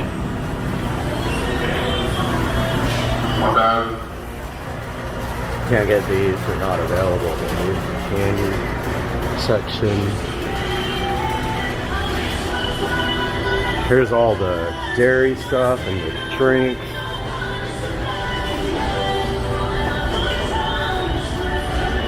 We're definitely getting copyrighted here. I mean, the music is playing the whole time and it sucks, but like, they got wine. They got beer. More jerky. I like their duffel bag, although I have plenty. I feel like I should get some jerky. And Steakhouse looks good. Why don't we get some of this too? We have to. We can't leave here without this. I mean, my hands are full now. Going up to the checkout, but look, they got the spices. All kinds of spices. They got White Claw if you want to get buzzed. Buck Shack. Oh, it's wine. Okay. They got the wine, Buc-ee's wine, and they got the salsas here. Black bean, Carolina Reaper, blueberry jalapeno, every kind of like salsa you could possibly imagine right here. Plenty of ATMs so you can spend all your money. And then over here they got jalapenos, garlic, green beans, some snacks over here, all kinds of snacks, USB cables, popcorn, candy. I really, I can't obviously take you into the bathroom, but I kind of want to experience it. But let's just go to the checkout here. Are you open? Yes, I am. Okay, awesome. Very good. Well, I'm just hiding for a minute. all right. Yeah, I won't put you on the video, but I'm making a video for YouTube. That's all right. Okay. So $12 are not bad. Never been here, so I'm put it on my YouTube channel. Oh, where are you from? Jacksonville. So I've never even been here. It's weird. Now, we have another one in Daytona Beach. Uh-huh. Can I put you on? I don't know. You can't see you anyway. But, and there's one opening in South Carolina. Oh, cool. There's one more in... Where's the big, like the biggest one? It is going to be in Gatlinburg, Tennessee. Ooh, nice. So that's going to Love be that Gatlinburg. one. We have 104 pumps. Uh-huh. They're going to have 120. Oh my God. Well, I don't want to hold these people It's up. going to be a lot bigger. They're in the process of building it. Awesome. Thank you so much. Have a good See ya. day. So yeah, we got a little $12 bag of goodies here at Buc-ee's, and we're heading out to the car. I would sit down and eat, but I don't see any place really. I know, man. For a little, yeah. The whole slab won't fit on. I know, man. First time I come there. Yeah, me too. Me too. It's awesome. I got the whole thing. I videoed the whole I'll be thing. crying. Yeah. All my meat gonna be done at one time. They must have someplace to sit and eat, right? Somewhere. I didn't see anything. Not really. No. Okay, well, we're outside of Buc-ee's now, and they have 100 and forgot what she said. Pumps. Look at this. But she said they're building the biggest one in Gatlinburg, Tennessee, which I love Gatlinburg. Somebody dropped something on the ground. Make sure it's nothing I run over and break something. Nope, somebody dropped a sock. All right, headed into the car. I'm gonna shut you guys off for a second. All right, hopefully I didn't show my card back there. Otherwise I'll have to go edit it out. But got the brisket egg taco here. Just wanted to kind of share the experience with you guys. My first Buc-ee's. I didn't get any kind of sauce or anything like that. I just want to see what it's like it is. And wow, it looks absolutely fantastic. Gonna take a bite of this now.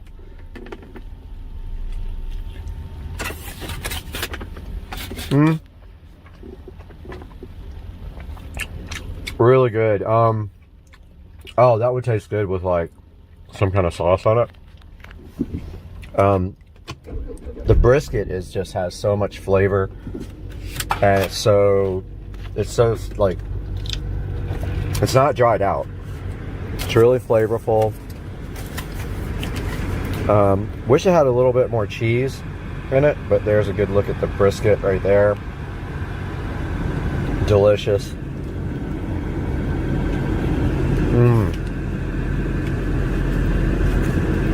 I hear nothing but good things about Buc-ee's stuff, their food. So I've got the steakhouse beef jerky here. I've got the brisket, egg, cheese, taco. Oh, look at that, guys.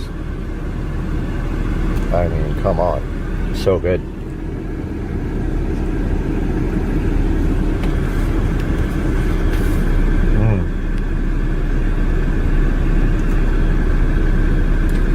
You know what would be good on this? Sour cream or barbecue sauce, or even ketchup would be really good, because I love ketchup on egg, like egg burritos.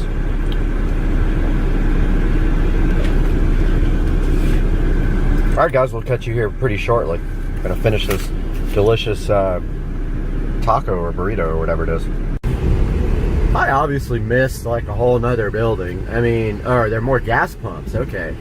On the other side, I thought I missed like a whole building. Just leaving Buc-ee's, wanted to give you guys a shot of this as we pulled out. It's a freaking huge building with tons of everything you could ever imagine. I mean, you can kind of go crazy in there and spend a bunch of money, but I mean, look at it. That's the entire other side, and that entire thing is gas pumps. 100 and something, I can't remember what she said, 108 gas pumps. But yeah, I finished the brisket burrito. It was absolutely fantastic. Heading back home now. Hope you guys enjoyed this tour of Buc-ee's in St. Augustine. It's actually like right before you get to Jacksonville, between St. Augustine and Jack. Alright guys, Supercar Street Racing here on a amazing dreary Sunday. Been raining the whole entire day. Shooting a video for that. I hope you guys like it later. But got the steakhouse Buc-ee's beef jerky made from solid strips of beefage. That's what it looks like right there. So the serving sizes is one. There's 4 servings in this package. 110 calories per serving. Low carb, so 4 carbs, probably from the sauce that's in it. Low sugar, 3 sugar per serving. But the most important part is 13 grams of protein per serving. So let's bust this open. Now remember, I have no smell because I had COVID, so I haven't smelled in over a year. So I can't smell the product for you and tell you what it smells like. The taste is still there, although I think taste is definitely affected by smell. All right, so there's a little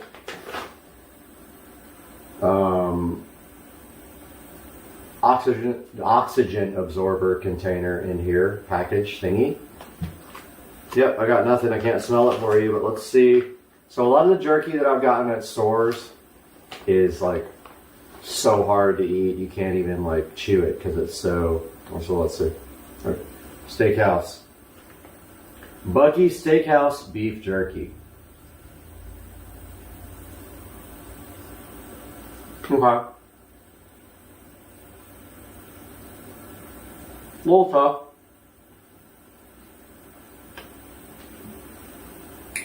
It's a mouth workout for sure. It's not super tender. I think that's all hit or miss with beef jerky. I'm not trying to say it's a pass or anything. It's not too tough to eat.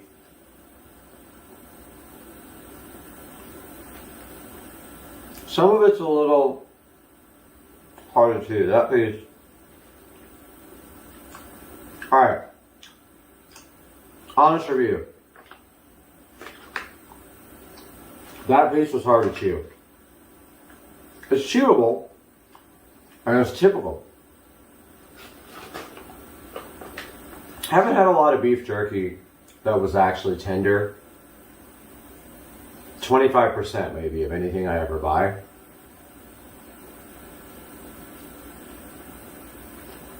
Yeah. Probably should have bought like some of the fresher stuff, like by the pound stuff. I'll know if it's made after this. I need something to wash it down for sure.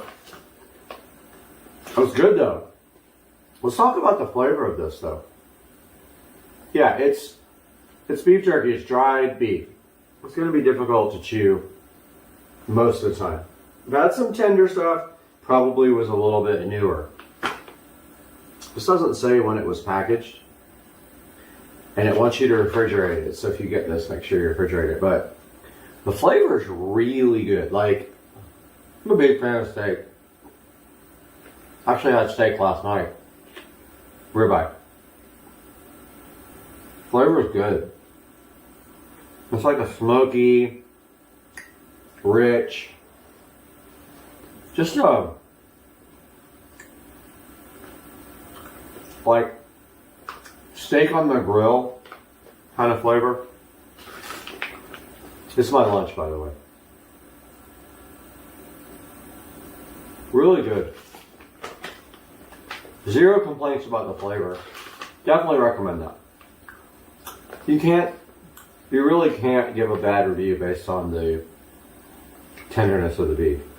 The whole thing about jerky is, it's like aged and dried. It's going to be difficult to chew sometimes. Now, I have returned beef jerky that was so hard to chew you couldn't even chew it, like, at all. It's not like that. I think it's typical of beef jerky. Forgot my soda.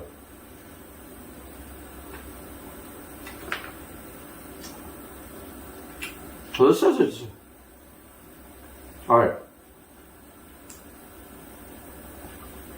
So it says taste of country, world famous. Made from solid strips of beef and smoked in Texas. It's a memory of your home while you're out on the road. Well, I mean, this is kind of my home, so it's kind of on the way to my home.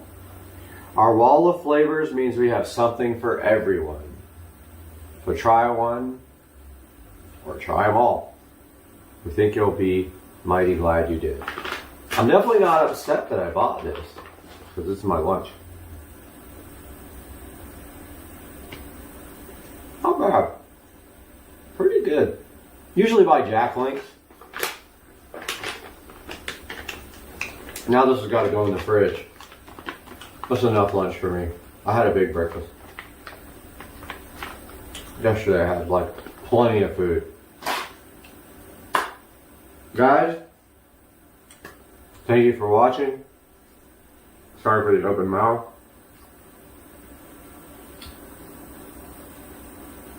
Please subscribe, please like. I'll see you guys in the next video. You guys know you like my brand new pool being refilled. Check it out. You know you want to come over and swim in this brand new pool. And then you want to jump in and take off all. Welcome back to the channel, and what I have right here in my hands are 2 drones that were bought from AliExpress. We're going to be looking at both of these today on Supercar Street Racing.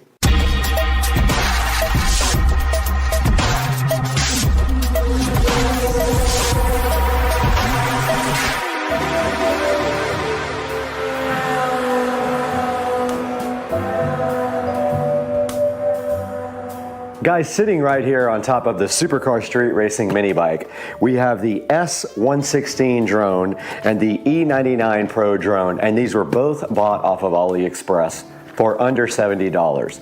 We're going to see if one is better than the other, get them out, charge them, unbox them, do everything fun today, so hang on. Now, one of these drones was more expensive than the other one. I believe the bigger box was more expensive. I'll have to go back into AliExpress and update you guys at the end of the video. But the goal here is to see if we can get decent quality out of both of these drones and finally have a drone for Supercar Street Racing. Now let's go ahead and get these things unboxed. We have the E99 Pro right here, and we have the S116 here, and I don't know why they both say Dion on them in multiple places, but they do. Not sure what that means, but we're gonna go ahead and get these opened up. See, it says Dion on both, or Dion. Let's get these opened up and see what's inside. I'm hyped. They came kind of damaged, but the box was just damaged and hopefully not what is inside. And so inside of the S116, we already see a nice carrying case for the drone. And looking further into the carrying case for the S116, let's see what's inside. All right, now we are inside of the carrying case for the S116. We do see some instructions right here. There's an operating guide right here.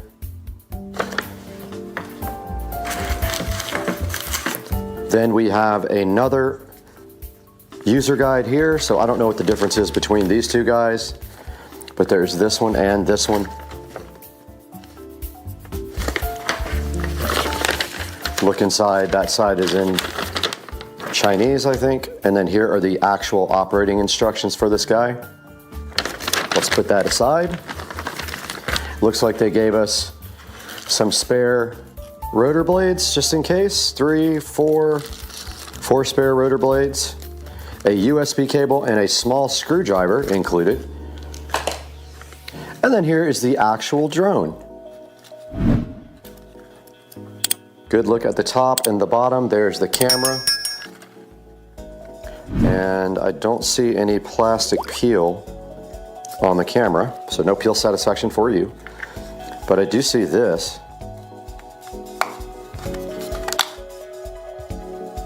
Interesting. Not sure what that is. I'll have to get into the manual here in a minute. And then I'm guessing this is the battery. Looks like that is the battery. It does have a yellow sticker over the ports that put it in the drone. And then it did come with a, let's see, this says obstacle avoidance. So don't know what that's about. We'll have to dig more into that. But yeah, that is what's inside this as far as the actual drone and parts. And then we have our nice controller here for it. There's a good look at the front of the controller and a good look at the back. Let's see what kind of batteries this guy uses. Oh, it doesn't. It's rechargeable. So yeah, we'll dig into this a little deeper here momentarily. But that's what is inside of the S116 drone box. Now we have the E99 Pro right here. We'll take a look and see what's inside, and we do have another nice case here with an E99 sticker on the top. Go ahead and get rid of that. Get this guy opened up and see what's inside it.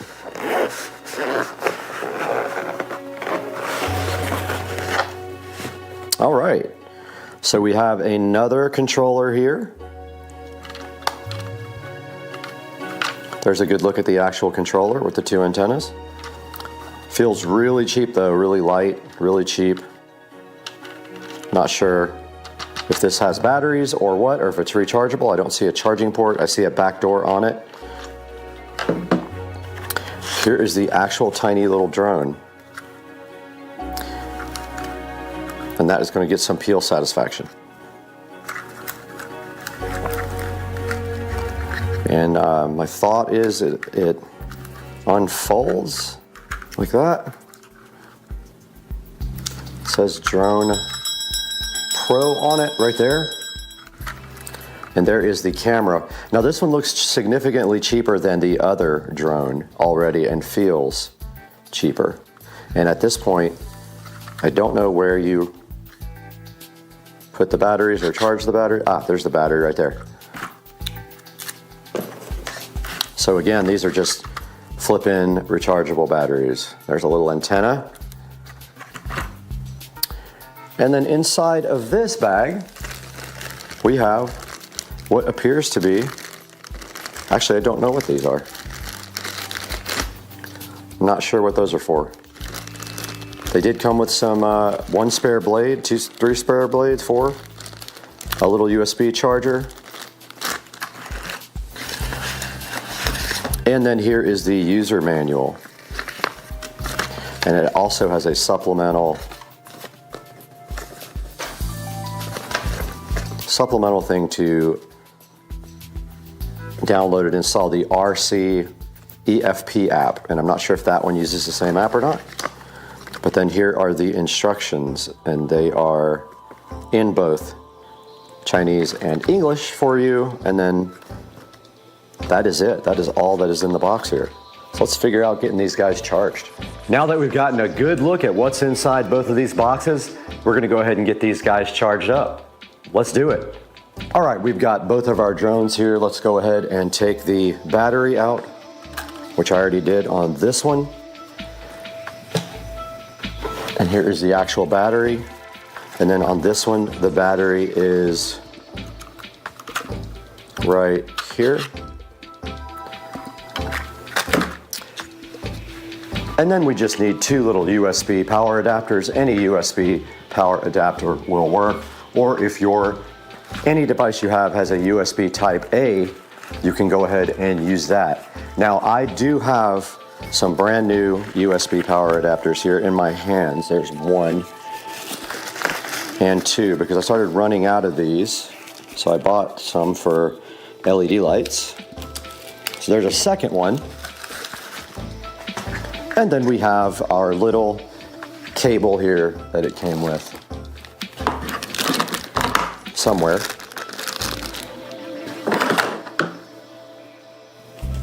Here is one cable.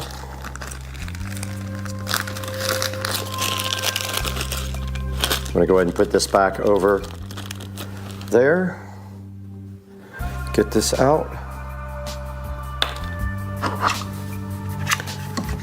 And we'll plug this in right here to this USB type A USB power supply thingy.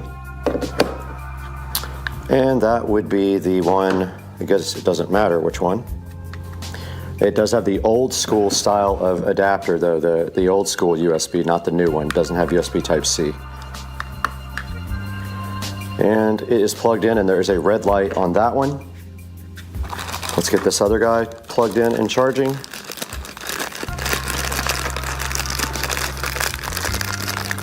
So here's the other cord.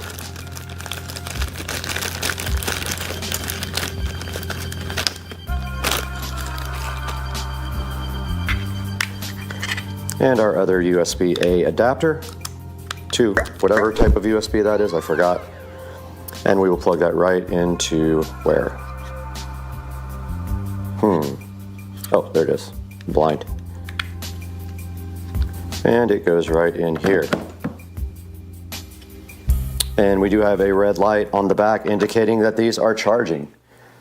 Now let's figure out if we have to charge our handsets.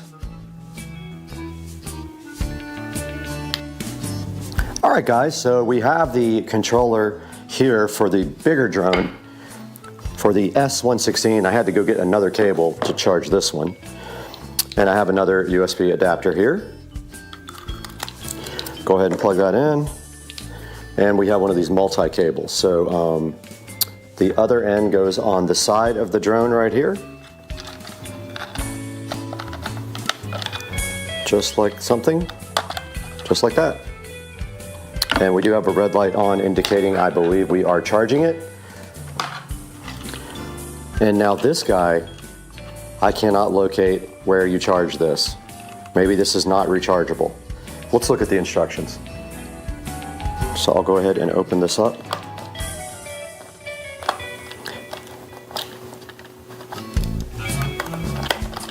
It's kind of annoying to have to take a screw out to put batteries in, but that's the way this one works.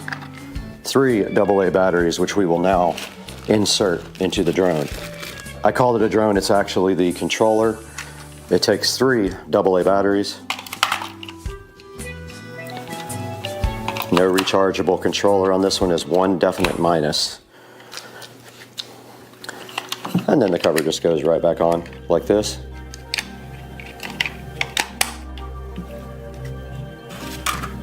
And the tiny little screw that will get lost for sure goes right back here.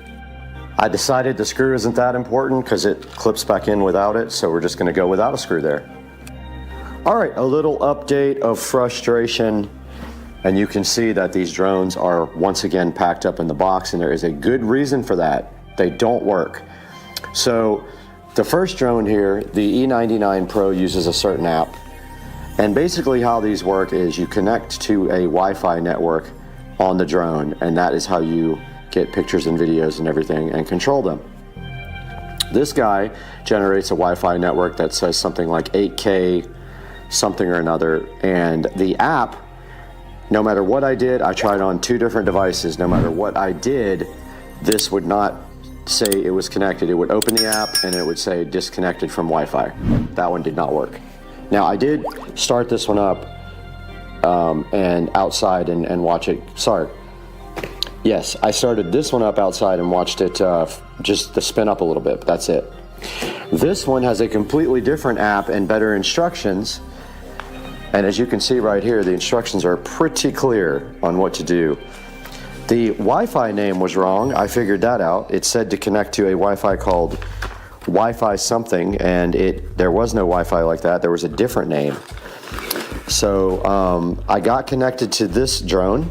I can always connect to the drones on my phone, but the apps don't recognize the fact that the drones are connected. So bottom line is, yeah, you need to pay attention to some quality. These are from Temu, not Ali, and those are going back to Temu. And I don't know why I said AliExpress in the earlier video, but I was wrong. So these are going back, and it's time to buy a good drone. And now for a final conclusion, we're going to throw it to Brad in the Supercar Street Racing 4K production studio.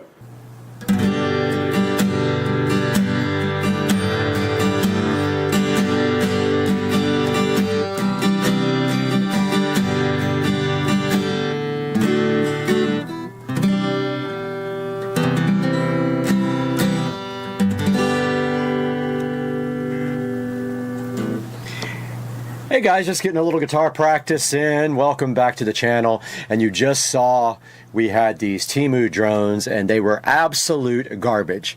It just goes to show you that you get what you pay for. If you want a good drone, you need to go ahead and go get a DJI drone. Do not mess around with $30 and $60 drones from Temu or AliExpress, because you are going to get what you pay for.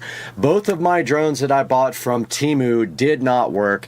Both of the apps did the same thing. They both said not connected to Wi-Fi. You could fly it with the remote control, but it is absolutely worthless if you cannot take video. So here's my advice to you. Do not buy a cheap drone. Guys, make sure you like and subscribe to Supercar Street Racing. We appreciate you so much. We built this 4K production studio for you guys just so we could play music right like this for you guys and make videos and do all kinds of fun stuff, and we're glad you're here. But please like and subscribe and buy through our affiliate links, and we'll see you next time. I got a concert I gotta play right now.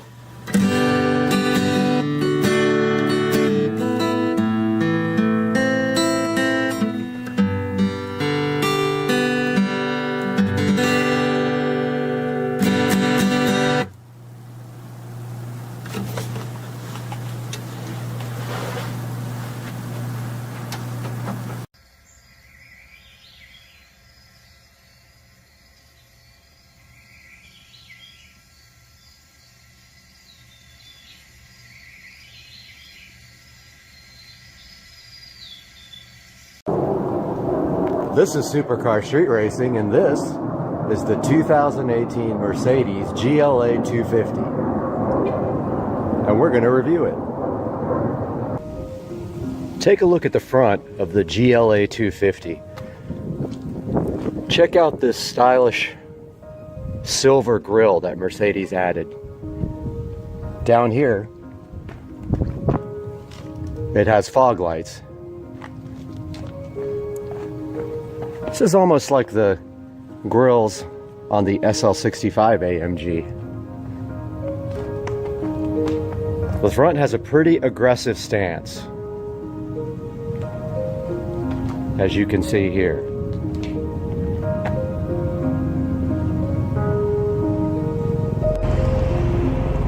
Take a look at the side of the GLA 250 from Mercedes. This is the 2018 model. Here are the wheels and tires they chose for this car. On top, we have a nice silver trim that runs the length of the car.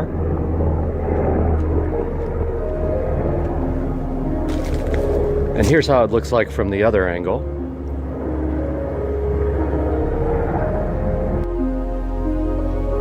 This is the back of the all-new 2018 GLA 250. From Mercedes-Benz. Have a look at that rear diffuser and these aggressive square exhaust tips. And this nice rear spoiler. On the tailgate, they've got this nice chrome accent strip here at the bottom. And then another accent strip here below the car emblem and the Mercedes logo. This one looks especially good with the nice dark tint on the rear. This 2018 GLA 250 from Mercedes-Benz has their 2-liter, 4-cylinder, turbocharged engine. This engine makes the GLA 250 seem really quick. It's rated at a 0 to 60 time of 7.2 seconds. But I found driving it that it feels much quicker than 7.2 seconds. However, it does have a little bit of turbo lag. And especially when you have eco mode on and the car has to start up at every stoplight, it can be kind of noticeable. But overall, this vehicle makes some impressive performance numbers from its 2-liter turbocharged inline 4-cylinder. This GLA 250 is not the 4MATIC version, so it's only 2-wheel drive. And it does manage to break the tires free on occasion. It has that much torque. As a matter of fact, the engine feels much larger than it actually is. I found the power to be more than adequate for everyday driving.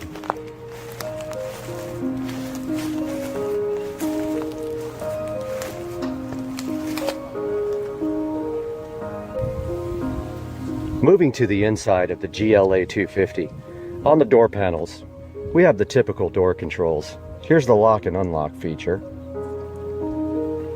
Here's the seat controls, which on Mercedes looks like the actual seat. So it makes it much easier to figure out how to adjust the seats. Here's the bottom, here's the middle, here's the top. Here's the memory feature for the seats. And for the mirrors, it stores your personal preferences for any person who gets in the car, and there's 3 available choices here.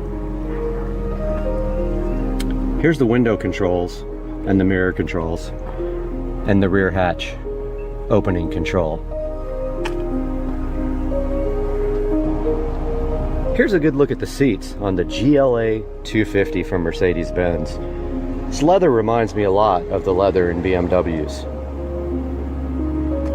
This particular vehicle has all black interior, which I think looks rather nice. The back seat of the GLA 250 is very roomy. You can see here there's plenty of room for 3 people to sit.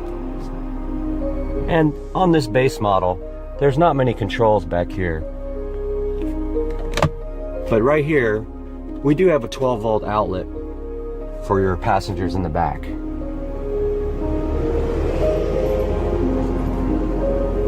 Let's take a look at the inside of the GLA 250 from Mercedes-Benz. Taking a look at the actual instrumentation here, as you can see, we have a standard analog tachometer, an analog speedometer. Inside the speedometer, we have a standard fuel gauge, and inside the tachometer, we have a water temperature gauge. Right in the center of the dash, if we put the key in, you can see we have a nice LCD display, which currently shows the miles on the vehicle. And then it changes to the transmission selector. And when we start the car, it changes to the speedometer. Down here we have controls where we can toggle through a lot of the settings on the GLA. That setting there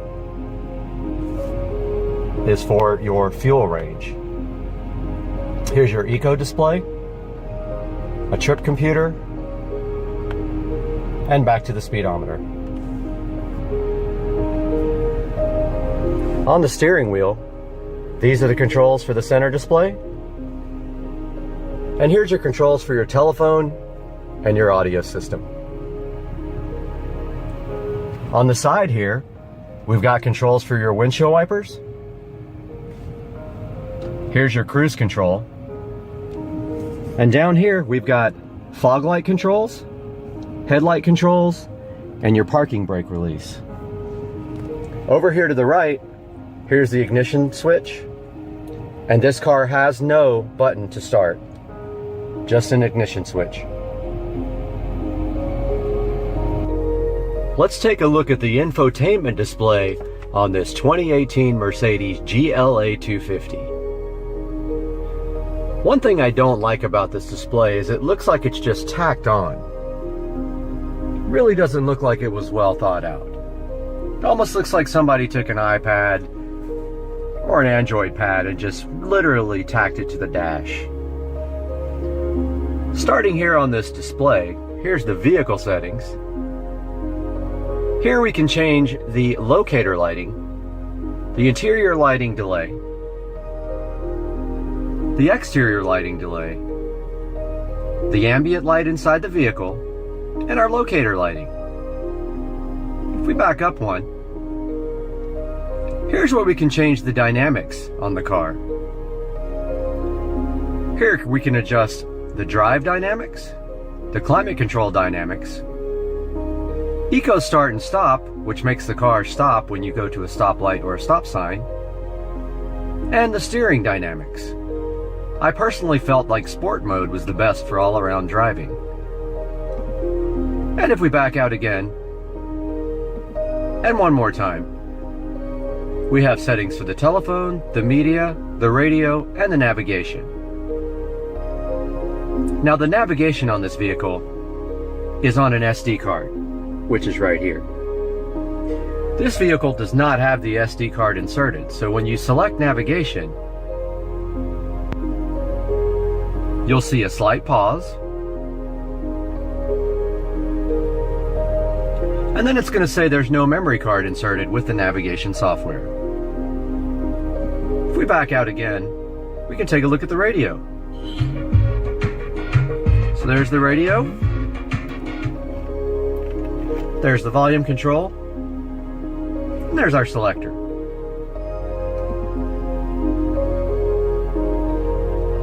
This vehicle does have Bluetooth streaming, so you can connect your device to here and stream Bluetooth audio. Here's your telephone controls. If we go down, we can change more options on the radio. If we back out,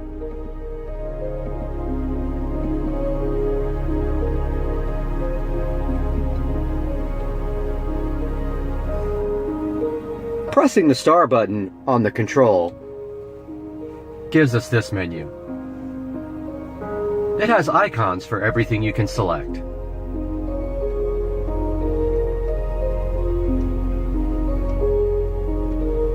If we go down here, we can take a look at the Mercedes apps.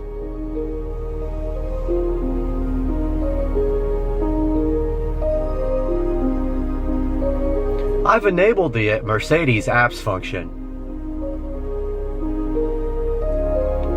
It wants me to subscribe for a trial period, but I'm not going to do that.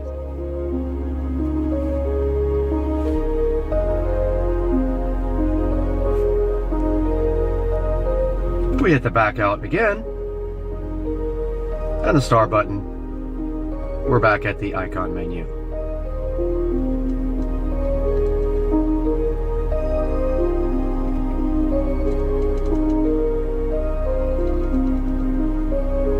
So there's a look at the infotainment system on the 2018 GLA 250 by Mercedes-Benz. Here's the control panel, separate from the rotary control. Down here we have your heated seats, your eco mode, your hazards, and down here your climate control, which can be set to zoned or global. Let's take a look at the rear hatch in this GLA 250 by popping this. And the rear hatch just opened. Here in the back, we've got ample room for luggage. A couple of cargo nets here and here. Inside here, access to the lighting.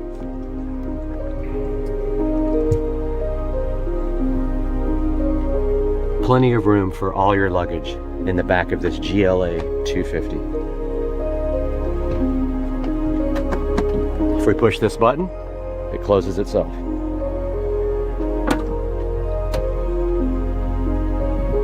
And it locks itself. Taking a ride in this GL 250 by Mercedes, the first thing we're going to do is we're going to push down on this gear selector here to put the vehicle in gear. And you can see right here on the display, it did change to drive 1. Now this car also has paddle shifters, which are pretty fun right here on the steering wheel. So as you can see right now, to go up into reverse, we have to press up on this. And here is the display. Here is the backup camera display. We're going to go ahead and shut this down so that we can not have all the noise. Buckle our seatbelt here for safety. And we're going to go for a ride in this all-new 2018 GLA 250. Here's our backup display working nicely. And it's warning me to check my surroundings and not hit anything. Now to get this car into drive, we have to push down on the stick. The car did go into drive. And you can see right here, we do now have the speedometer there. We can change our display.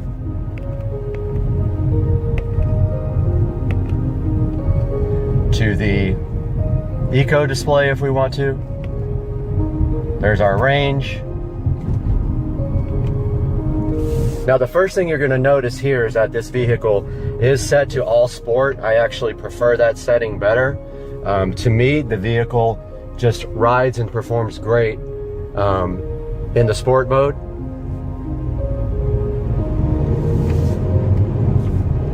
It does have quite a bit of torque right off the bottom. Right off the bottom end, you can feel the acceleration. It's feels really good. The one thing I will say about this car though is that it does have a moderate amount of turbo lag. Once that turbo spins up though, this does feel like a much bigger engine than just the 2-liter inline 4-cylinder engine. Checking out the brakes. Brakes feel very nice. They stop very well. We can move our display over here to vehicle. And if we wanted to, we could change the dynamics of the vehicle back into comfort mode from sport. Like I said, on sport setting, on the suspension, engine, it does ride very well. I don't see a need to put it on comfort at all. And the performance is so good on sport that I find it just awesome to leave it in that setting all the time. Now I haven't done a very long road trip on it. I might change my mind once I get on the road and I'm riding for hours. But that's the acceleration. The car does have very nice mid-range acceleration.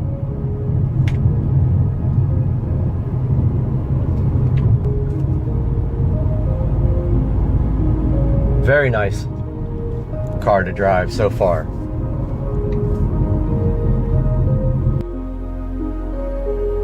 Here we see the car is in eco mode, so it shut down when I put on the brakes. Accelerating from that start right there, we did spin the tires. It does have a great amount of low end torque, which causes that to happen. And remember, this vehicle is front wheel drive. This is not the 4MATIC. Taking a look here at the stop sign. The car did shut off. It is in automatic mode. I'm going to turn that off. Car did start back up. Accelerating from the stop sign. Feel a little bit of turbo lag there. But it is worth it in my opinion for the amount of power that this GLA 250 has after that initial turbo lag. Got the speedometer up right here. I'm going to show you guys 0 to 60 now. See if we get a little wheel spin in the process. We are spinning the tires. There is 60 miles per hour. So I will say that right off the line, there is quite a bit of a delay from the time you hit the accelerator pedal until you get that nice delivery of power. Next, we're going to take a look at the mid-range acceleration of this GLA 250. So we are at 40 miles per hour now. We're going to do a little 40 miles per hour to 70 miles per hour as soon as we round this turn. Just accelerating here with a slight amount of throttle feels very nice. It does respond very nicely to the mid-range throttle input, but right here around this turn we're going to go 40 to 70. Here we are at 40.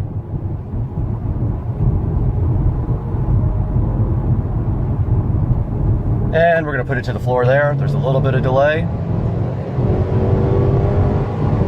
There is 70 miles per hour. 80 and 93. Braking from 93. Very good.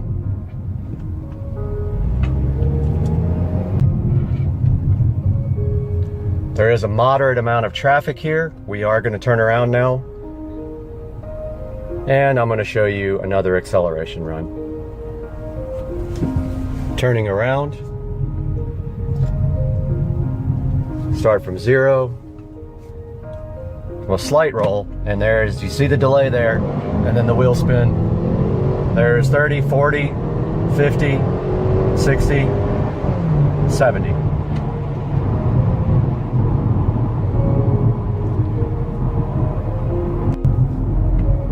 Cruising along at 38 miles per hour, this car feels very composed, very comfortable. I see no reason why you wouldn't want to take this car on any number of long road trips. And I just might do that this weekend.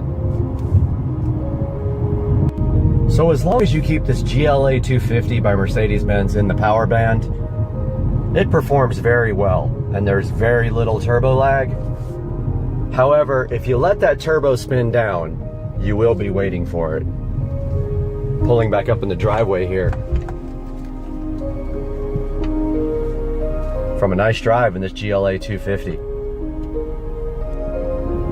Final thoughts on this Mercedes GLA 250. This is the brand new model from Mercedes-Benz, the 2018 model. This is the non-4MATIC model, so this only has front-wheel drive. As you saw from the video earlier, this car does break traction quite easily in the dry with the amount of low-end torque that it has from this turbo inline 4-cylinder engine.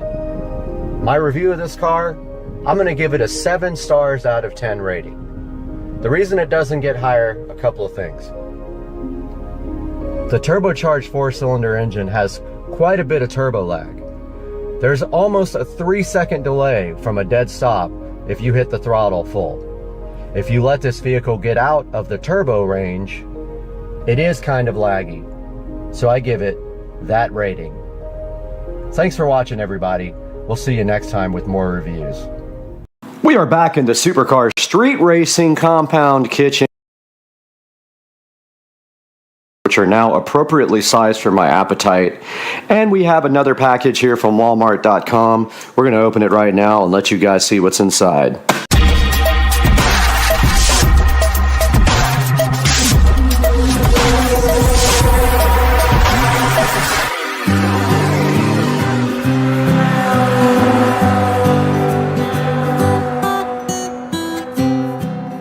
Back and fighting all kinds of issues today with overheating on the GoPros and projects outside. But here is a package again from Walmart.com full of the worst possible things in the world.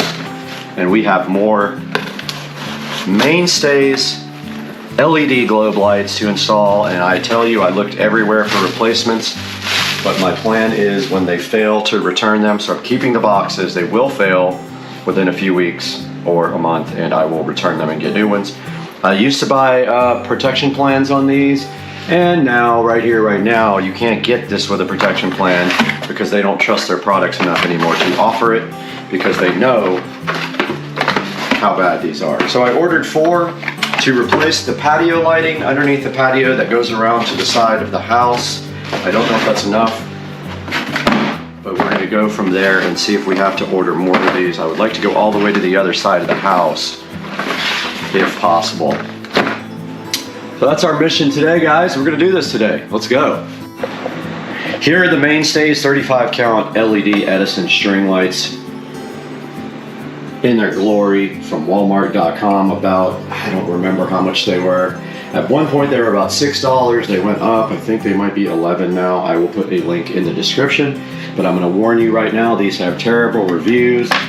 They are awful, and they will fail eventually. Now, the only good thing about this, these are all going to be under an overhang, so they're not going to get wet. They might get a little wet from the side, but they're not going to get like super wet. My hope is they last much longer, and so now our only job right here is to install these in place of the old ones. So let's do it.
All right, the first set of bulbs is run up and around there and to the back of the TV where it will get power.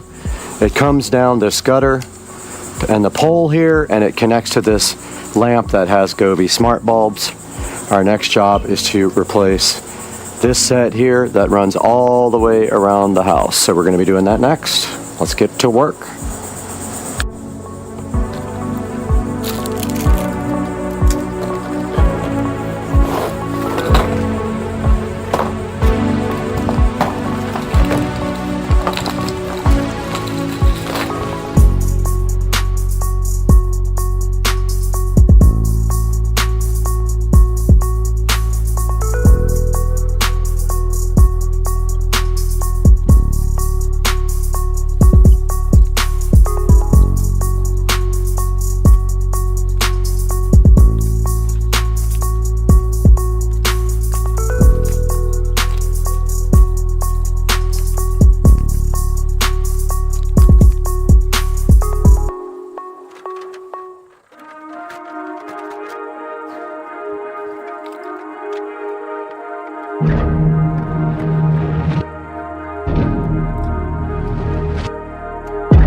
All right, guys, we are all done running our lighting, and we ended up running it around the gutter right there. You can kind of see where they changed the gutter, where the house was pink before. But we ran it up around the gutter there, across the top,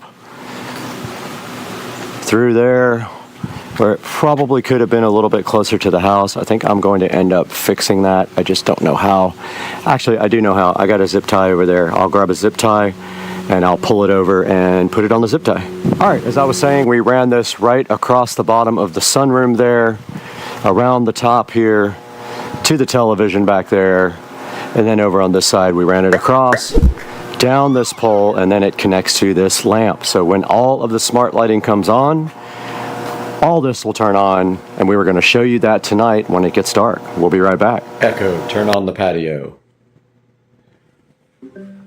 And we are back, guys, with a wrap up to this video on replacing the lighting on the patio. It's not quite dark yet, but I have to leave in a few minutes, and I wanted to get this shot. And there is the new LED globe lights along with the Govee sconces running and the two Govee smart bulbs. And if we walk out here, you can see that the lights look really good going around the sunroom right there, and then they wrap around so nice right here.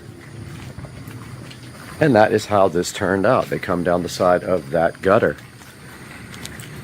Very cool project. Finally got these replaced, and you can see it's raining right now, but yet the lights are not getting wet. So there's a good chance these will last longer than they did before on the other places, like the fence. I hope you guys enjoyed the video. Have a good night. We'll see you guys tomorrow on the channel. We got a massive amount of rain last night in Jacksonville. This is the highest I think I've ever seen the pond, except when there was a hurricane. But look how high the water is by the dock here. It's almost all the way up to the thing, and I'm sure it's... Hey guys, welcome back to the channel, Supercar Street Racing. And today we're going to talk a little bit about why I switched from Adobe Premiere Pro to DaVinci 18 and why you should do the same thing for your video editing.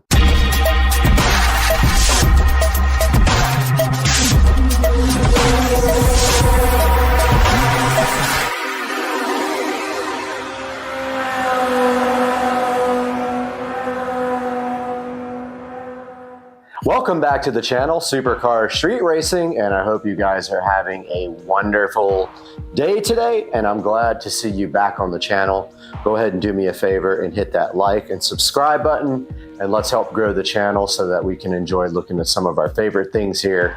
And today we are talking about why I switched from Adobe Premiere Pro to DaVinci Resolve 18, which you see running right here, and actually rendering our video for the Amazon Fire TV experience on the Amazon Echo Show.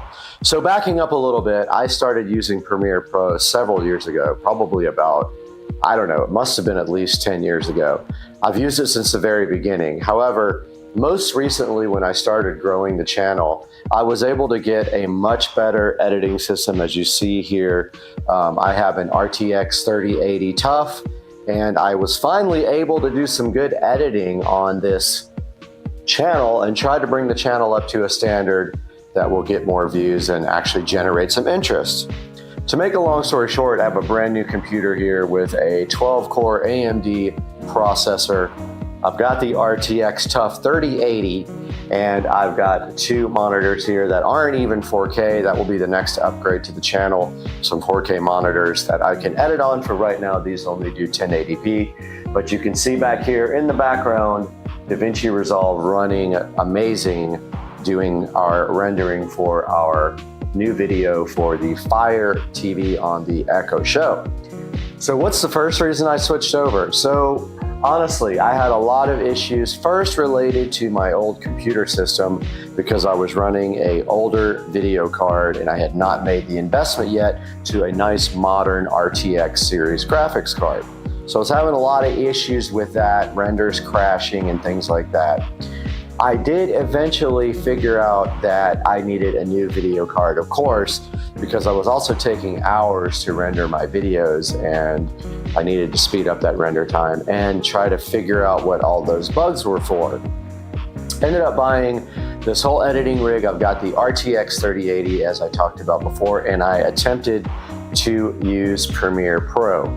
Now, one thing I noticed immediately about Premiere Pro was that even with the RTX 3080 and using the H.265 codecs for NVIDIA, it would still be a really long time to edit a video. As you can see in the background right here, we just edited our Fire TV video in DaVinci Resolve 18.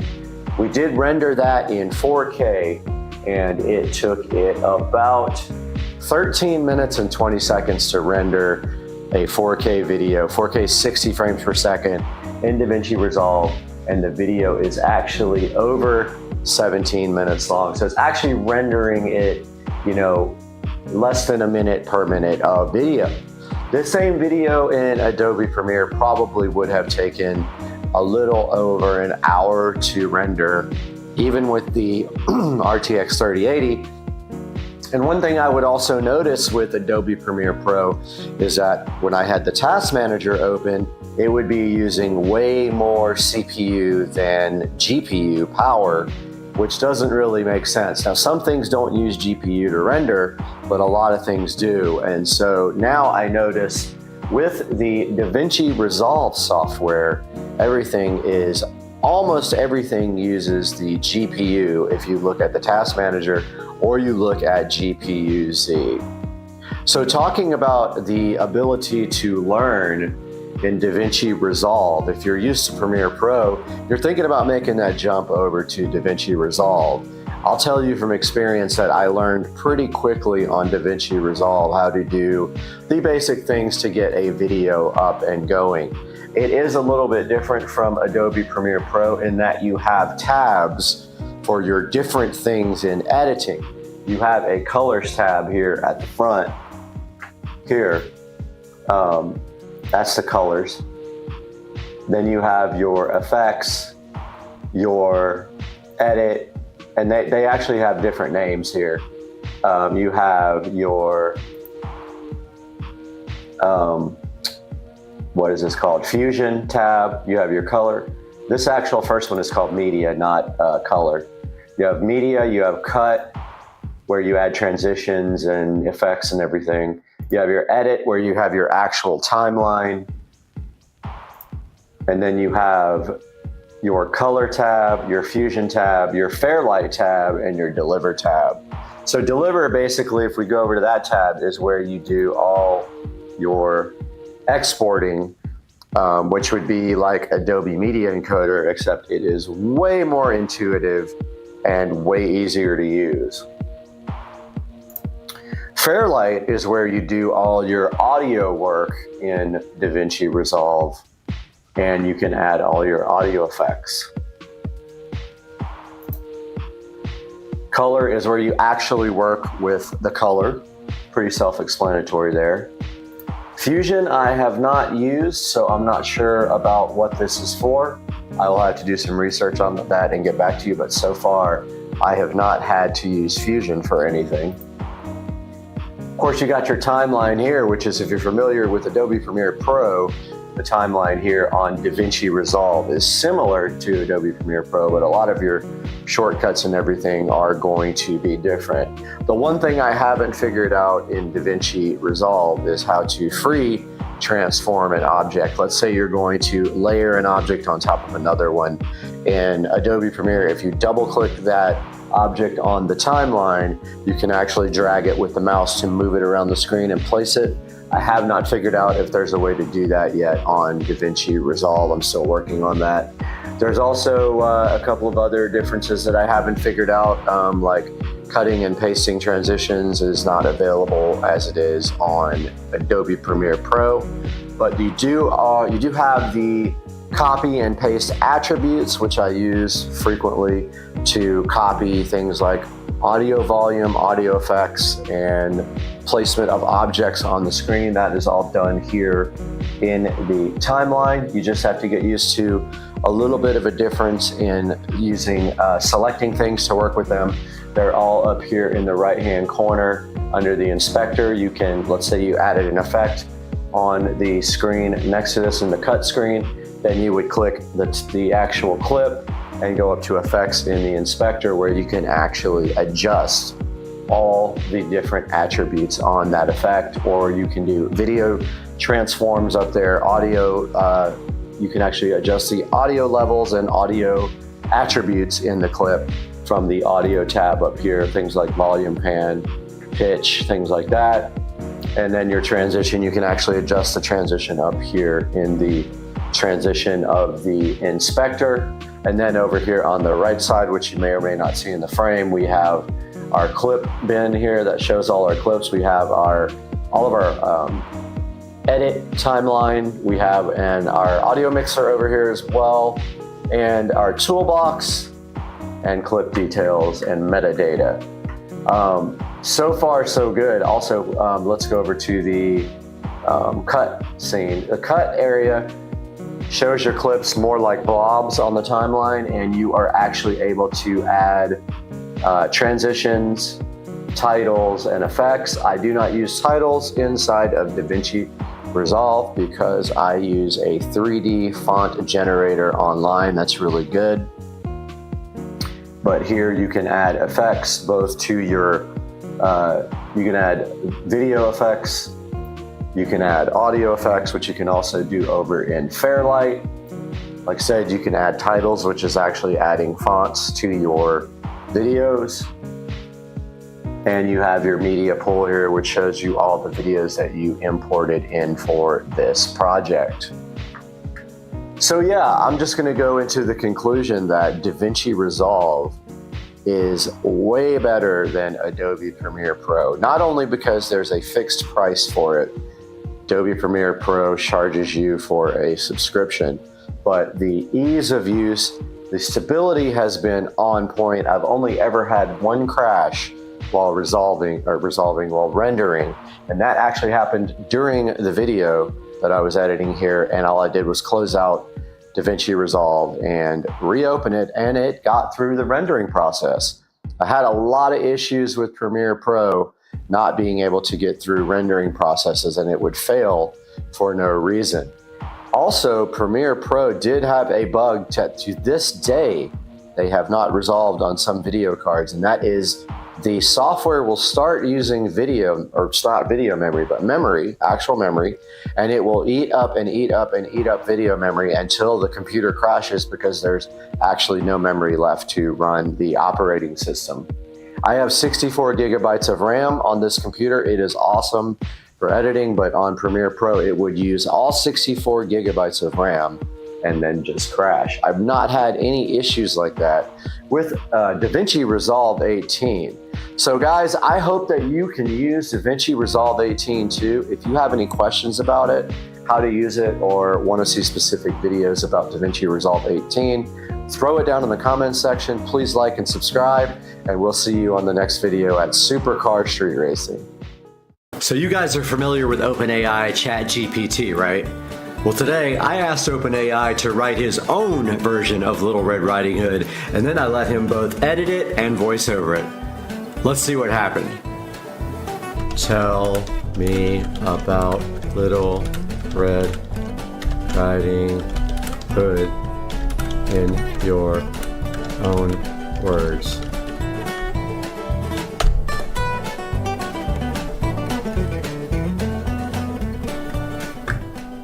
Once upon a time, there was a little girl named Little Red Riding Hood who lived in a small village at the edge of a dense forest. One day, her mother asked her to take a basket of food to her grandmother who lived on the other side of the forest. Little Red Riding Hood happily agreed and set off on her journey. As she walked through the forest, she met a sly wolf who asked her where she was going. Little Red Riding Hood, being an innocent child, told the wolf where she was headed. The wolf then suggested that Little Red Riding Hood take a longer path to her grandmother's house, so that he could reach the grandmother's house before her and eat her up. The wolf managed to reach the grandmother's house first and disguised himself as the grandmother. When Little Red Riding Hood arrived, she was surprised to see that her grandmother looked different, but the wolf explained that he was feeling unwell and that his appearance had changed. Little Red Riding Hood was then tricked by the wolf and eaten up. But luckily, a woodcutter nearby heard her cries for help and rescued her and her grandmother from the wolf's belly. They all lived happily ever after, having learned the importance of being cautious around strangers. Little Red Riding Hood is a popular fairy tale character, known for her distinctive red-hooded cloak. In many versions of the story, Little Red Riding Hood is depicted as a young girl with a kind heart who is tasked with taking food or medicine to her sick or elderly grandmother who lives alone in a cottage in the woods. While on her way, Little Red Riding Hood meets a wolf who tries to trick her into revealing where she is going and then leads her off the path to her grandmother's house. The wolf then eats the grandmother and disguises himself as her, waiting for Little Red Riding Hood to arrive. The wolf tricks Little Red Riding Hood into getting close enough to him so that he can eat her too. However, in most versions of the story, Little Red Riding Hood is rescued by a woodcutter or hunter who hears her cries for help and saves her and her grandmother. The story of Little Red Riding Hood has been retold and adapted in many different forms, including books, plays, and movies, and it continues to be a popular story for children and adults alike.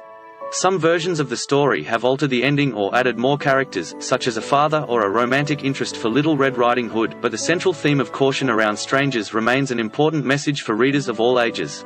Little Red Riding Hood is a European fairy tale that has been retold and adapted many times over the years.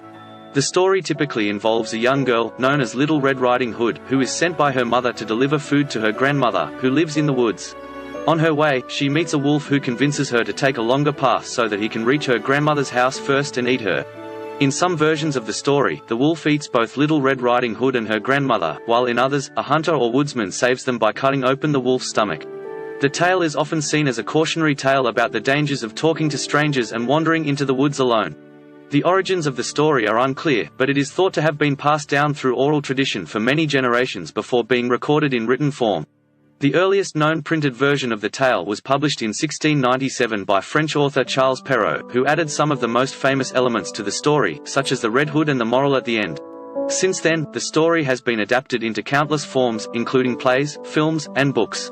It has been retold in many different cultures and languages, with variations ranging from humorous to dark and violent. The story revolves around a little girl named Red Riding Hood, who sets out to visit her sick grandmother who lives in a cottage in the forest. Before leaving, Red's mother warns her to stay on the path and not talk to strangers. However, as she walks through the forest, Red meets a wolf who asks her where she's going. Red innocently tells him she's on her way to visit her grandmother. The wolf then decides to take advantage of Red's naivety and sets off to the grandmother's cottage himself, where he devours the old woman and disguises himself in her clothing and bed. When Red arrives at the cottage, the wolf pretends to be her grandmother and tricks her into coming closer. However, Red quickly realizes that something is wrong and sees through the wolf's disguise. Fortunately, a nearby woodsman hears the commotion and saves Red and her grandmother by killing the wolf. All right, we are back, and I have not watched this yet. I wanted to watch it first with you guys. You guys have already seen it. I have not, so let's go ahead and give this a play. Once upon a time, there was a little girl named Little Red Riding Hood who lived in a small village at the edge of a dense forest. Okay, not bad. One day, her mother asked her to take a basket of Girl food and her to grandma, her grandmother okay. who lived on the other side of the forest. Little Red Riding Hood happily agreed and set off on her journey. Debatable. As she walked through the forest, The she wolves met a are sly good. That wolf actually who asked matches. her where she was going. Little Red Riding Hood, being an innocent I mean, child, it's a little told the girl wolf with where she bubbles. was headed. Not sure if that's The wolf then suggested pertinent. that Little What are the Red people Riding Hood swimming? take a longer path to her Like, grandmother's what is house this? so that he could reach the grandmother's house before her and eat her up. The wolf managed to reach the grandmother's house first It's and a disguised house. I himself mean, as the kind grandmother. of fits. When Little Red Riding Hood arrived, she was surprised to see that her grandmother looked different, but the wolf explained that he was feeling unwell and that his appearance had changed. Not bad. Little Red Riding Hood Another was then house, tricked so by just the kind wolf of a and eaten up. generic. But luckily, a woodcutter nearby That's heard a her cries woodcutter. for help and rescued her and her grandmother from the wolf's belly. They all lived happily ever after, having learned the importance of being cautious around strangers. Grandma? Little Red Riding Hood Okay, is a that popular actually fairy is tale a Little character Red Riding known for Hood, her maybe, distinctive except for red-hooded the cloak. superhero mask Little Red there. Riding Hood is depicted as a young girl with a kind And now heart it's just who is kind of tasked going with off on a taking food or tangent medicine about to her sick or the elderly story, grandmother who lives alone in a how cottage it, in the woods. what it's about, and While on what her it way, means. Little Red Riding Hood meets a wolf who tries to trick her That, into yeah, the revealing forest where shot she is not going too and then bad. leads her off the path to her grandmother's house. The wolf then eats the grandmother and disguises himself as her, waiting True. for Little Red Riding Hood to arrive. The wolf tricks Little Red Riding Hood into getting close enough to him so that Bicycle he can eat her tricks, too. I guess. However, in Totally most versions doesn't of the fit. story, Little Red Riding Hood is rescued by a woodcutter. This kind of or fits hunter what who he's gives her actually cries for help saying, and but not saves the her and her story grandmother. itself. The story of Little Red Riding Hood has been retold and adapted in many Yeah, different I mean, forms, it's a including library. books, plays, and movies, and it continues to be a popular story for children and adults alike. Some versions of the story have altered the ending or added more characters. Again, such as I a had father nothing to or a do with these romantic scene interest for choices. Little Red Riding Hood, but the central theme of caution Hey, around it's working so strangers far, remains an mostly. important message for readers of all ages.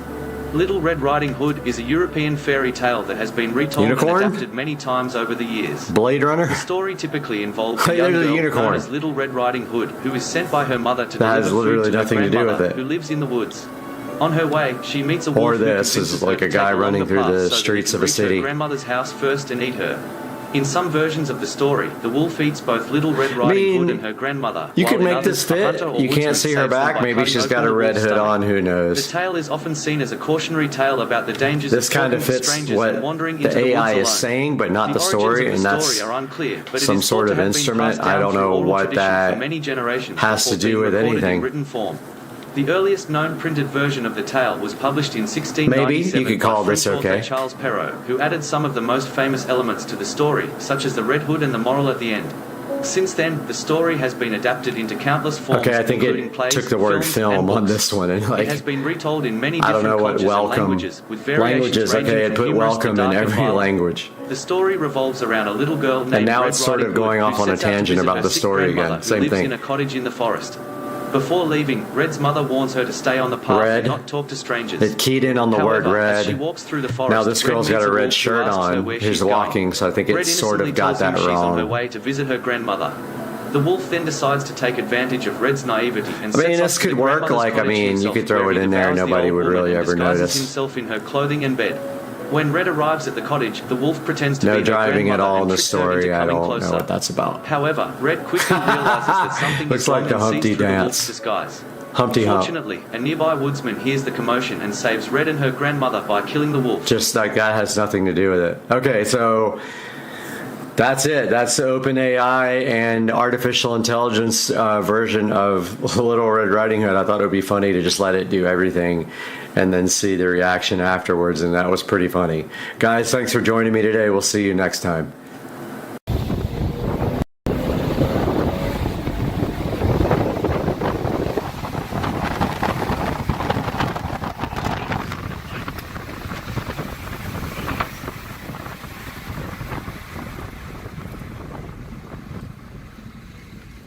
Hey, you're doing what we're doing.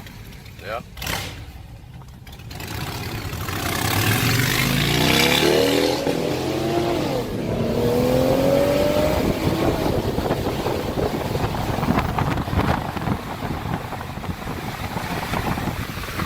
Good.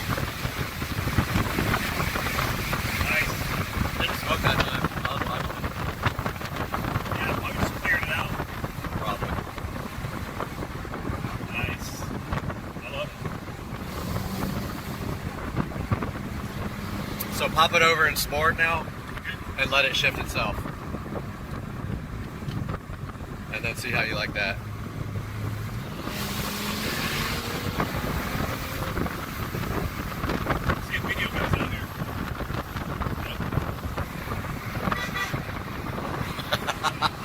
That guy hates us.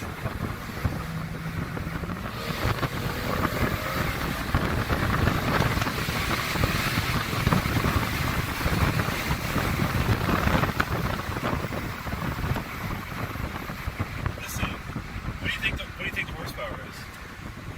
375. Maybe to the wheels. Close. 360, 370 to the wheels. Since it's on E85. It'll feel better with the new intercooler. Yeah. This thing is nice. Fast, too. Relatively fast. Got a little shudder in the brakes. You feel that? No. I feel it in the steering wheel. Broke it hard. I think a lug nut just fell You off. feel how it rev matches? Yeah. When you downshift? Burnout type work. Oh, that sounds good. Yes, that's it.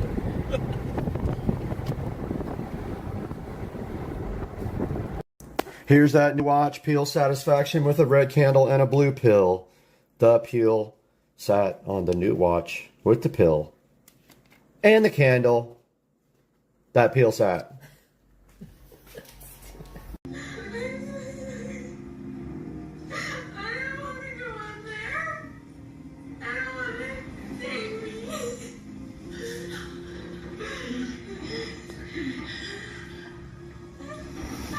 Guys, welcome back to the channel. Get hyped, because today we are going to finally work on this mini bike again and get it running, because last night I pulled it over with some starter fluid and it pulled over fine. I need to get this carburetor straightened out. The gasket is shot. When I pulled it off last time, we're going to make a gasket. The O-ring was shot. We might have to use some gasket maker. I don't have another O-ring. Let's do that today. Get hyped.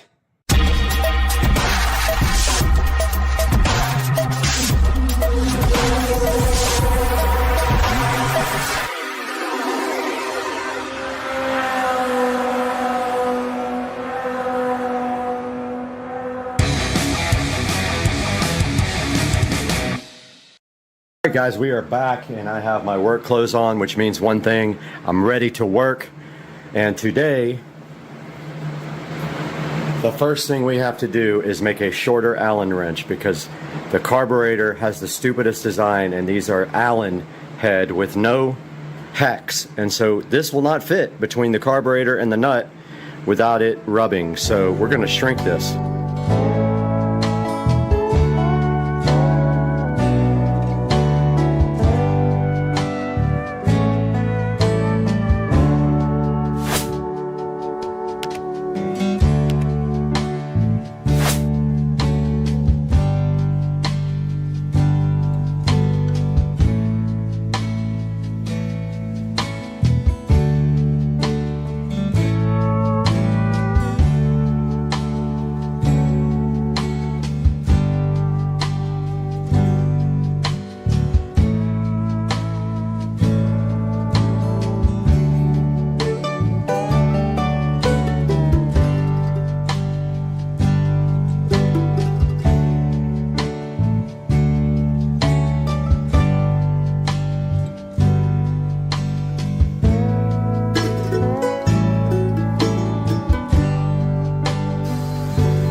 Okay, two things we need to do here. This O-ring is busted. This whole entire plate is cracked. I don't think I have any JB Weld, which sucks. I'm gonna go look. I do have JB Weld. We're in luck. Here's our JB Weld. So we are going to repair this, make our own gasket with the ultra gray, and then bolt these back together. That's the first step. And I guess this got over tightened because it's cracked. Yeah, it's cracked all the way from the bolt here around the side. So we're just going to squeeze it back together with a clamp and then JB weld it. Actually, let's do it on the vise. That's what we got a vise for.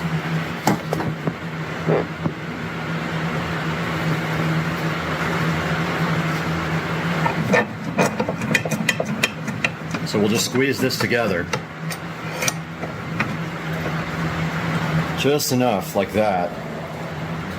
And then we will get our JB weld going here shortly. We're done with our Dremel. We can go ahead and clean up.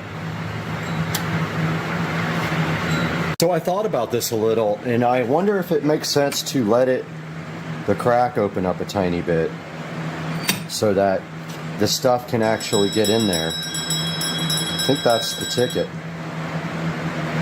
And then what we'll do is we'll sand it down on both sides after we do the actual repair here. But first, music.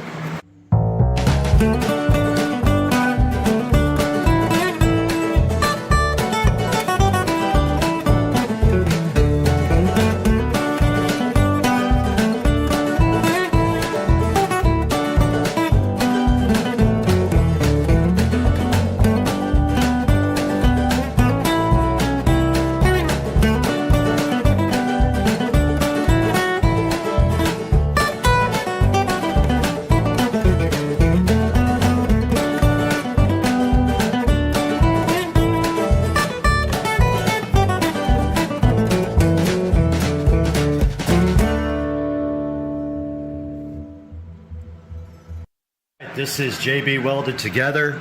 You can actually see it there in the crack where we repaired it, and the JB weld is coming out of the crack there. Good sign. That's going to sit for about 10 minutes and be completely hard and ready to be sanded down to get a flat surface. Okay, this is where the manifold touches the engine.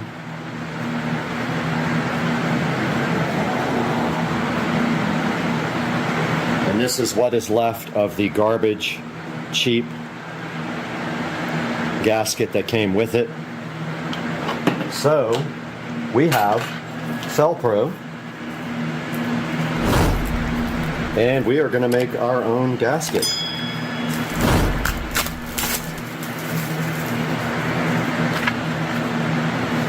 We have all this gasket material, and this is what the gasket was made of before.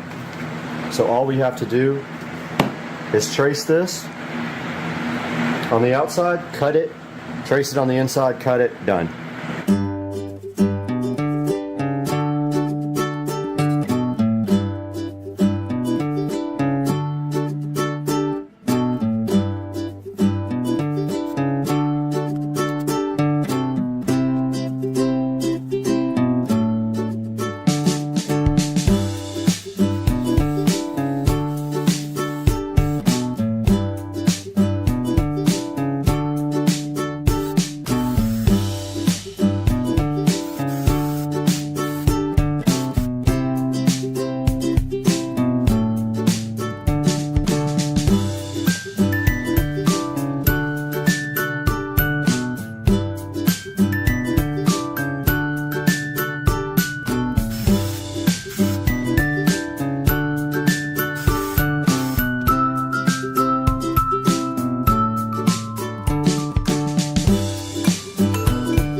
right, we got everything put back together. This time we put gasket maker in between because the O-ring was shot, as you can see here. And we made a new gasket to go from the car to the bike, and we are ready for reassembly. And I think that we probably will take the fuel tank out and clean it out as well. I never did that, and I'm worried there might have been junk in the bottom of it.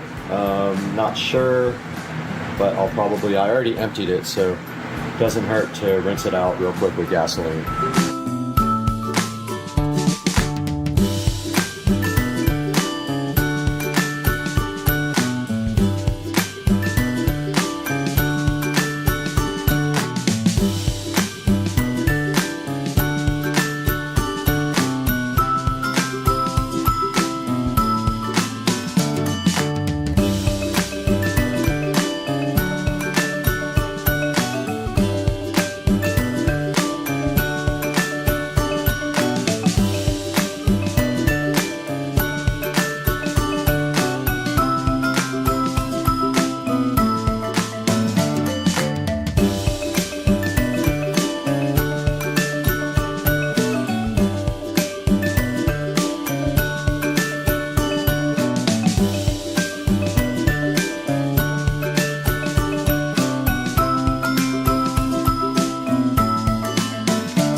All right, we are wrapping up the work for today, and I'd just like to go over everything with you guys on what we got accomplished with the Garage Find mini bike. So we started having an issue where the string was really hard to pull, but yet you would take the spark plug out and the string would pull easily. It's not gasoline inside of the chamber. I blew it out with air. There's nothing in there. So everyone thinks it's valve lash. So I come in here last night and it's super easy to pull, and I spray some starting fluid in the carburetor and it starts right up. Well, I knew that last time I took the carburetor off, this gasket was shredded. This cheap gasket that came with it. And this O-ring in the manifold was also broken. So today, we took the carburetor off. We created a new gasket with gasket material. We redid that part. Instead of the O-ring, because I don't have another one, we used gasket maker on the manifold adapter here to the carburetor, and we put everything back on. I did forget to put lock nuts right here. I did put Loctite though, so I'm hoping that is enough. If that doesn't hold it, I'll pull the nuts back off and I'll put on the lock washers on this side. I just completely forgot about it. And now I am going to wait 24 hours before I put fuel in it and try to start it, because I want that gasket maker to have time to set up. If that is not enough gasket maker, we'll have to pull off this side and do it again. But I think I got it all in the hole where the O-ring was, so I think we're good there. I just don't want to take a chance on messing it up with gasoline flowing through it yet, so we'll wait 24 hours. But I hope you enjoyed the video. I'm going to run and edit this right now and get it out to you guys today, and have a great day, guys. We ran out of daylight last time. The guys are right behind me. We're gonna do the rest of the string lights.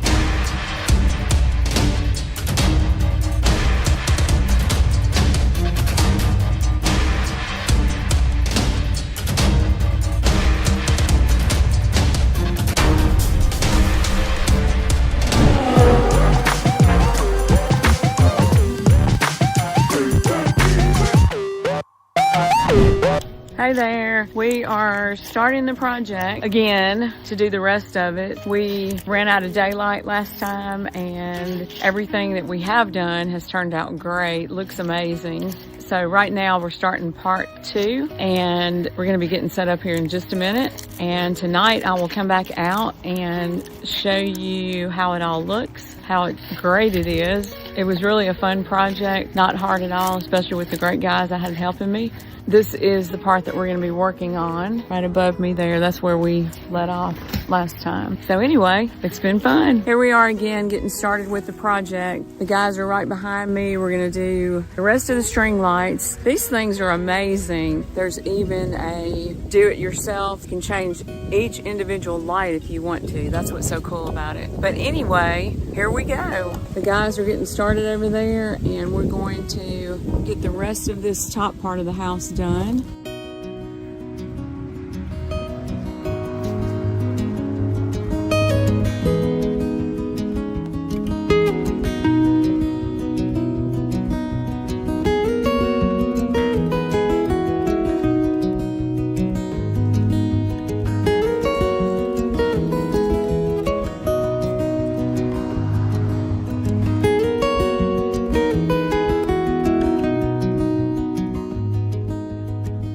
All we've got left to do is that top part, and hopefully we're going to have enough to finish.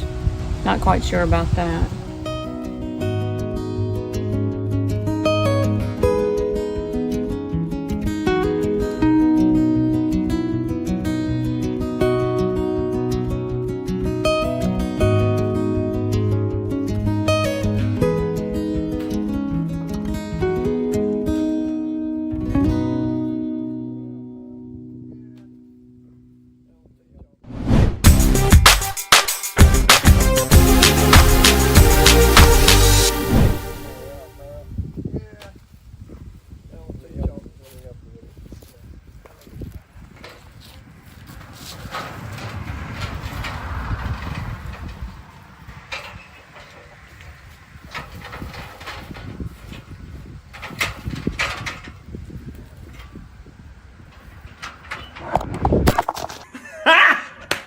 Got him!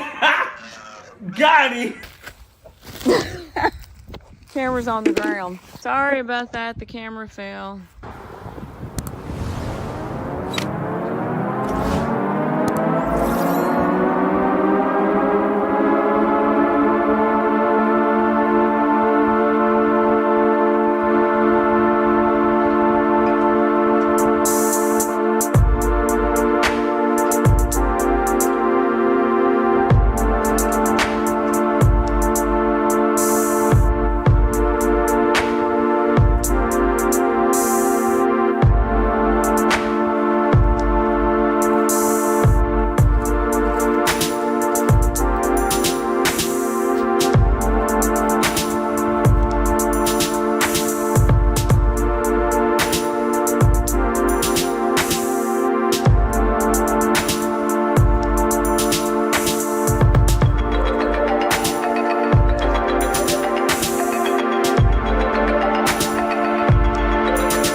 Yeah, guys, I didn't tell my friends here that you really need to stick the sticky thing down for about 3 to 5 seconds to get it to hold good. And I didn't tell him that until way into the project, so he's never gonna let me hear the end of that one.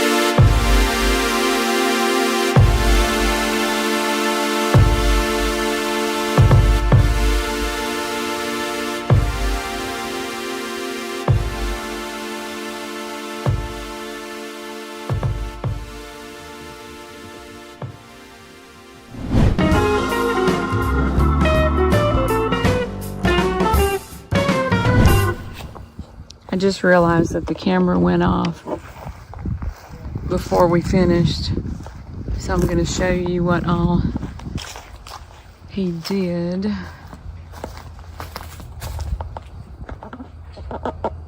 All that, and then we came around this corner and did that part, and this is what it wasn't enough to do the whole side, so we decided just to do that and see how it looks at night. Hey everybody, I am here in front of the Sister Car Street Racing compound viewing my new beautiful lights. Oh my God, I'm so excited. This is what I've got set up for Halloween. I've got it on blue, purple, and green. Kind of a Beetlejuice type theme. I'm a weirdo, whatever. I'm gonna show y'all some different things. This is what I did. I set up a DIY one on this, and that's what it looks like. If you go to that, you can see I've set it up to purple, blue, and green, 50% speed. Breath is the effect that I'm going for. It's not too fast, not too slow. It just kind of flashes between each color, and I just did this as my own. The normal Halloween colors were not showing up well on my house, so I'm going to show you some other different things. We're going to go back. Okay, this is where you can set it to your own custom color, kind of a yellow color. My house is red, so a lot of the colors don't show up as well as they would on a light colored house. It's kind of creepy. You can go up here to scenery. You have all different kinds of things. Willow, Glacier Express, speed, your own colors, whatever you can possibly think of. Let's try this. I haven't tried this one before, Dream. Okay, it is like a meteor. Let's try early spring. It takes it a second to change over. Let's try another one. Okay, this one's pretty cool. Kind of twinkling with blue and green colors. It's pretty awesome. Then we can go to life, which has trends, sports, meditation, dating. Okay, it's kind of a pink and red theme, I guess. Try sports. I guess you can set that to whatever color is your team. Let's go for a party mode. Oh yeah, that's my kind of vibe right there. Looks like a red, white, and blue party. I think we can change that to whatever we want, but I kind of like the red, white, and blue. It's kind of cool. See what work is. Looks like white. You can heart this, or you can go to this little 3-dot thing, and you can set the speed of it. So many options, I don't even know. Oh, festival. I like this one. Okay, you have all these different things. Christmas, Valentine's Day, Halloween, Thanksgiving, Forest, Mother's Day, Father's Day, Football Day. Wow. Let's see what Christmas looks like. Okay. Let's get some green. Oh, there's our... I don't know what color that is. Doesn't look like green, but... we can change that if we want. Okay, for Christmas, it's doing all these colors. But if I wanted to, I could just delete any one of these right here. Just click on it, delete it. And then I can add whatever colors I want my Christmas to be. I love it. Love it, love it, love it. It's too cool. Okay, we're going for Valentine's Day. Kind of looks like the dating one. Like that. Let's see what Thanksgiving Day looks like. Okay, this is our colors for Thanksgiving Day. And you can do that speed however you want, if you want it to be faster or slower, or... oh, Neon World. I love that. Well, kind of looks like it's about as fast. This is it, and I could go on and on all night, and I probably will stay out here for a while. You got to see your bike, man. So here's your bike.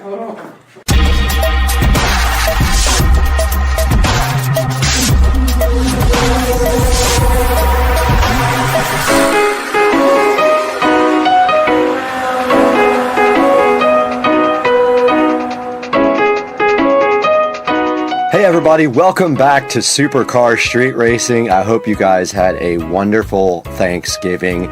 We're back out here in the 4K production studio, as you can see, and today I have something special for you guys, because you can see right here on the screen that this is Shamar Bridges mini bike that I rebuilt. This video here that's running is the Shamar Bridges bike in 10 minutes, and we're going to play that right after this. But Shamar came home for Thanksgiving and came over and hung out with his aunt and uncle across the street, and I got to hang out with them for Thanksgiving, and he got to check out his bike for the first time since he put it in storage when he was around 10 years old. So let's check out this video right now, and then we'll come back and see how Shamar reacted to seeing his bike for the first time.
All right. Tesla Plaid. You got to see your bike, man. The Tesla. Oh, yeah. All right, so Shamar's never seen his bike after I rebuilt it. Oh. So this is, you drove this when you were 10 years old, man. Yeah. All right, so This your Christmas tree?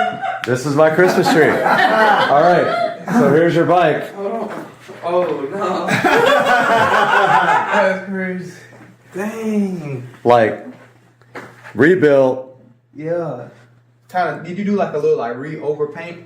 So I took everything apart and I sanded everything down and I repainted everything. Yeah, that's a cool little decorated thing. And yeah, so it doesn't run anymore, so I don't know what happened to it. Yeah. So I haven't decided if I want to put a new motor in it or just. Yeah. Well, your uncle rode it, your aunt rode it. Yeah. You rode it? So I did? she rode it, and it. I fell off of this a couple times too when I was young. So I already know. Oh yeah, I crashed it. Yeah, everybody I think fell off it for sure. Yeah. So I crashed that thing so hard, my thumb is still not proper, and I have scars and everything. And then that's nice though. yeah, and when I crashed it, I scarred that all up. I scarred all this up. I had to repaint all that. I dented the fender. Yeah. No, it's nice. Yeah, man. Though. It looks nice. All right. Get the Christmas lights. Put Christmas lights on there or something. Well, my plan was for you to ride it, but I'm scared to ride it doesn't run. Don't ride it, Shamar. Please don't ride it. I'm scared to ride. Doesn't run, but yeah. Nah. It came out good, man. It looks great in here. That looks good. The guitars and everything. Yeah, it matches all my stuff. Oh yeah, that's nice. Very cool. That's going on YouTube. Yes, Heck yeah. All right, as you guys saw right there, Shamar Bridges took a look at his mini bike that he hasn't seen since he was 10 years old, and it has been sitting in a garage. And right here in this 10-minute video that you guys saw earlier, I completely restored it. The current state of it is it does not run, it has no compression, so I'm still trying to figure out if it is going to remain a piece of furniture or if we're going to go ahead and replace the motor. And I did have some ideas for maybe some sort of possible electric conversion on that. Would be cool. However, it might not be worth it because you can buy the whole bike brand new for about the same price as you can get the motor separately. So guys, I hope you enjoyed this video. I had fun making it and showing Shamar his mini bike that he hadn't seen for a really long time, and I had a great time with them on Thanksgiving. I want to encourage you to like and subscribe to our videos and go ahead and buy products through our product links because that helps us out greatly and keeps the channel going. But right now I've got to actually edit this video, so I got to get out of here. And I got to work out.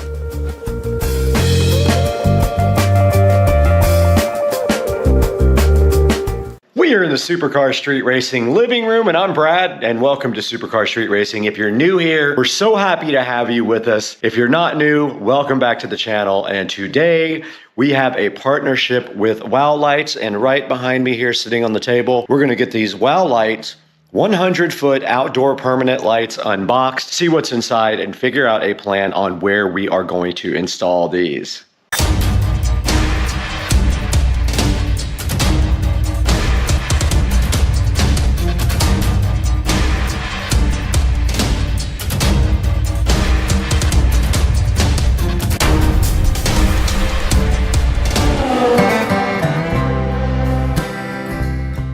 Right here in front of me, so graceful and fly looking, is the Wow Light C5103-A.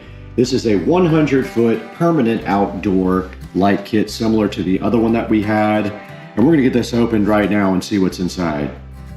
Ever so graciously provided to us from Wow Lights, we have the Wow Lights installation package right here. You have one thing of bulbs and wire right there. And then right next to it, we have another thing of bulbs and wire. Inside of the box, that was inside of the box for the Wow Lights. It looks like we have here a remote control. We have some clips to hold the wires in, similar to the other kit we put in. Some more clips to hold the wire in. We have what appears to be a controller, a power supply and plug. Remember, this uses 110 volt standard power. And then we have a user manual right here. Okay, we do have the WOW lights powered on now, and I just wanted to give you guys a brief tutorial. Now, the power supply is first in the chain here, then the LED controller hooks up to the power supply, and then the WOW lights go on the chain just like that, and they just connect one to each other with these handy little quick connect things. And now when you are ready to actually get these lights paired to the app, it does use Smart Life, and I will get that opened up and see if I can figure it out real quick and get back to you guys. Okay, we are in Smart Life right now, and as soon as we opened it up, Bluetooth was able to connect to the lights, and it was wanting us to add. And now it is pairing the device to a 2.4 gigahertz network, and it has a little clock spinning up here that it is adding the device right now. Now the lights all did stop flashing. The flashing means they were in pairing mode, and they just automatically connected to the smart home as well. I did edit the name of the device, and I think I am going to end up putting these on the fence, but I'm going to show you guys exactly how to do it if you want to put it on your house so that you have that information as well. But here is, once we get into the app, you can see that you can change the scene, and there are some different types of scenes you can change to, like whatever In Rhodius Profusion is. There's one called Gorgeous there. There's one called Blue Sky, which not sure why, because okay, now it is turning blue. Mew, whatever that means. So there's all kinds of different ways to change it. There's headings up at the top that say mood, festival, life, color, and scenery. So you can go to each one of those, like Tropical Dawn, and you can change your light colors. So the way these work to get these installed on your house is you basically take some cleaning fluid, you put it up on your house underneath the soffits, and I'll show you an example of that with the other kit that I have installed. And then you just simply press these up onto the soffit. About 4 to 5 inches away is what they recommend on the distance from the house, and they will stick. And then if you have issues with those actual things sticking, they give you these clips as well that you can screw in, and so that takes the weight off of the actual wire, and you would simply put clips between each light, and it will hold up the light much better. If you do have issues with any of these sticking, I did find that super glue, really good super glue, works the best, and that will keep them on.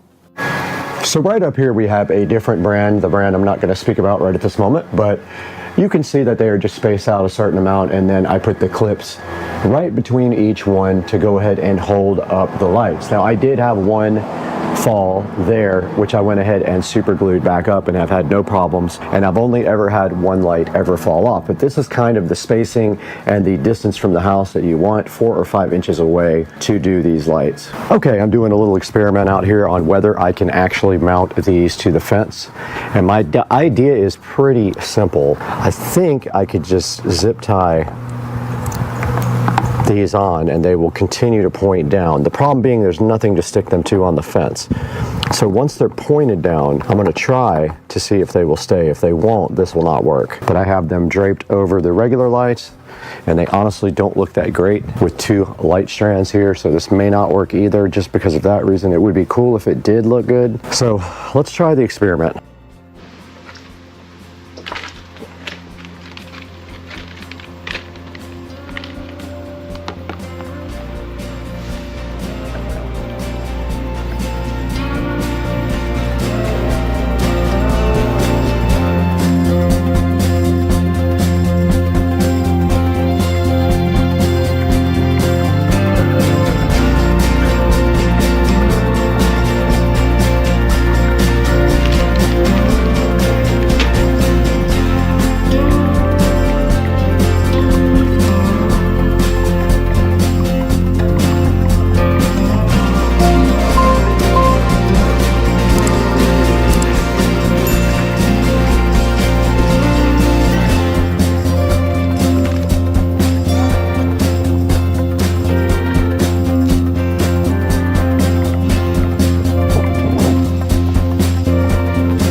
we've already got power run out here, so I'm just going to tie into that real quick. But I'm going to turn the power off first. The power is off now, so I am free to work without shocking myself.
I am all done with this part of the project. I have not decided yet if I am going to keep this or not. I want to see it at night.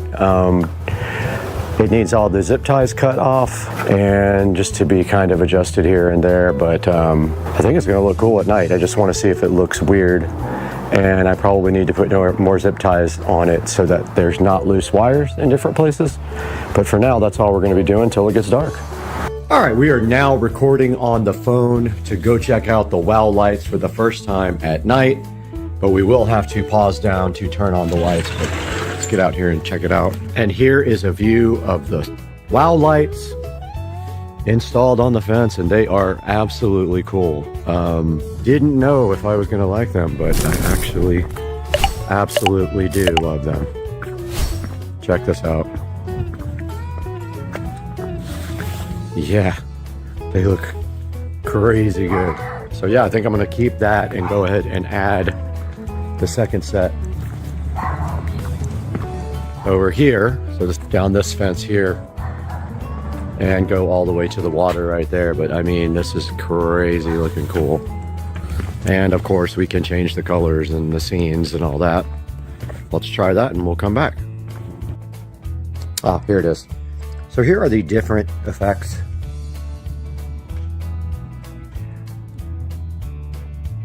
Pretty cool. And you can go ahead and dim and raise it. We can go back to scene.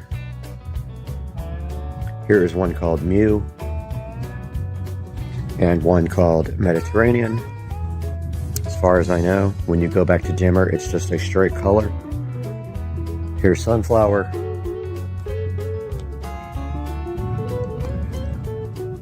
Dazzling. And you can go to these other tabs for life and festival and color. But we're gonna wrap this video up now. Hope you guys enjoyed it. We will be doing this other side as well. We just have to get the lights and we can do it.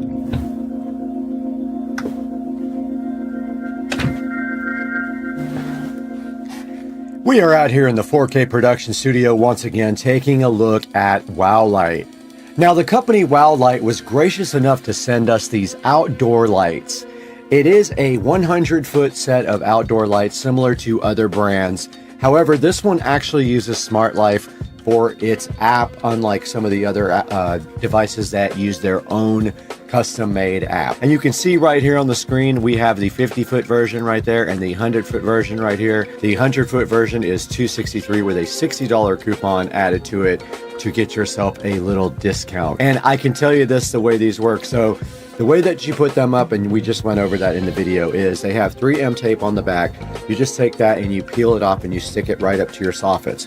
Ideally, you want to be about 3 to 4 inches away from the house for maximum effect. Some people aren't able to do that, like I wasn't able to do that with my set, but you might be able to. Now, I took mine to a different level by putting it on my fence. I just thought it would be cool. Now, it is expensive. However, I've been having issues with my lights on the fence burning out after about 2 or 3 times of being in the rain. So these will probably last way longer. Now, looking at the reviews, they do have a 4.3 star review. out of 25 ratings. And if we look through the picture here, you can see that they do show the app here, and it does use Smart Life, and it has a Bluetooth enabled discovery on the actual thing. So when you actually start it up, it finds it via Bluetooth and then it adds it to Smart Life via Bluetooth. And looking right here, you can see that they are IPS65 waterproof, and they are good for up to 100 degrees Fahrenheit, which is also good because most of the time these are going to be out in the rain, and you can control them with smart home devices. You can do a bunch of different lighting effects. There's some funny ones in there that I don't even understand because they don't make sense, but they do look cool. Now we have to get one more set to put in the other side of the yard on the other fence, and then we should be good to go. And it says right here holiday decoration, but you can actually use them all year round, like I'm gonna do in the backyard. I'm gonna have both fences with the lights on it, and so we will be able to control them like that. And like I said, it is $263, which is much cheaper than some of the other ones that have the same effects and the same amount of lights. So there is a coupon, make sure you use that, and make sure when you buy anything from Amazon, not just this, anything, you can click on any of my links in the description and buy anything you want. And on my affiliate program, it does give me a couple of dollars because the channel loses a ton of money. So this will help me greatly if you do it. And now we gotta leave because we have 1 million LED lights to replace in the backyard.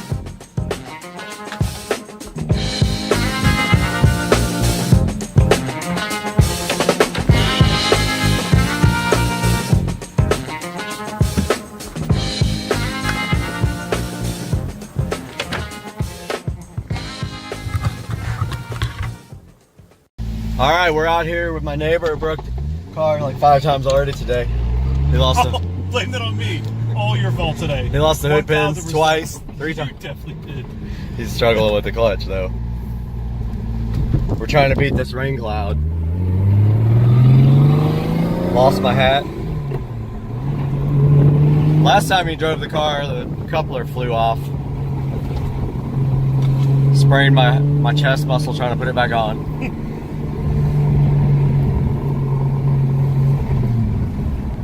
And we already got some raindrops, but the car is like perfectly detailed. There's people out here.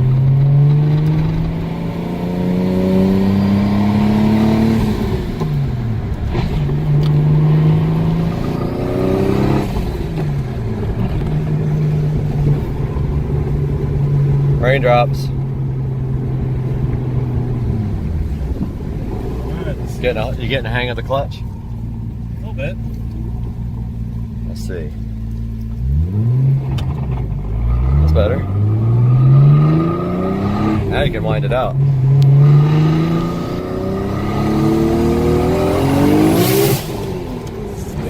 That's ridiculous. This thing is so violent. Oh my god! That is the most insane thing Go straight. I've ever fought. Or is that better? I don't know. I would have gone, well, it just seems like it's clear that way, you know? Watch that bush. Push.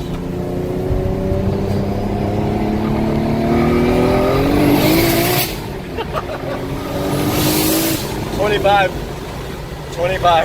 That is 25 pounds of boost. I saw it. So loud now. It feels really fast at that boost level. Damn. And what RPM does that start kicking in? About 45? 5? Like 4,000.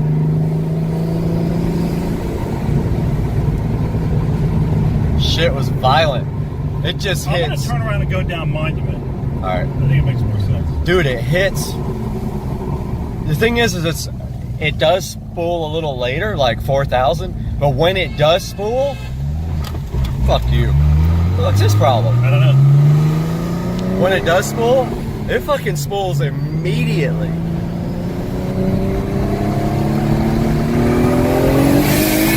God dang. I can't wait to get it up forward and let it roll. That E85, man, that smells amazing. Feels. I know for sure. Is Fifth hard to get into? No, Fifth is straight up though. You're trying to go all the way over. It's not all the way over and right. It's just straight up. That's third. That's it. Damn.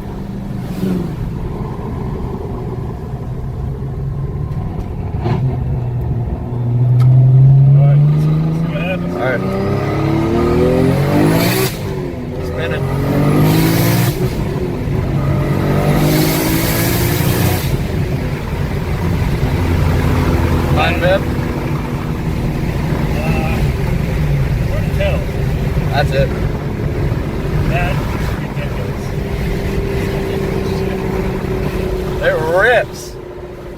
It just fucking rips, dude. It feels just like my old Supra. I mean, that is absolutely amazing. How And it's not even turned up yet.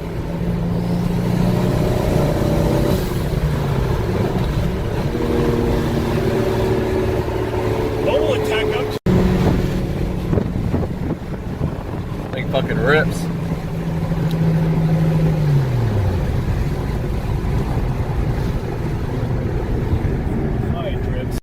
Jesus Christ. I do the same thing. Ah, shit, here comes the fucking rain. Damn. Yeah, we're fucked. Yeah, let's head back. Fuck. Damn, that sucks ass. Shit. Just plus you turn here. Detailed it, yeah. What's your Alright, what's happening, guys? It's Friday night, and most people are out having a good time right now. Drinking, partying, but what are car people doing? That's right.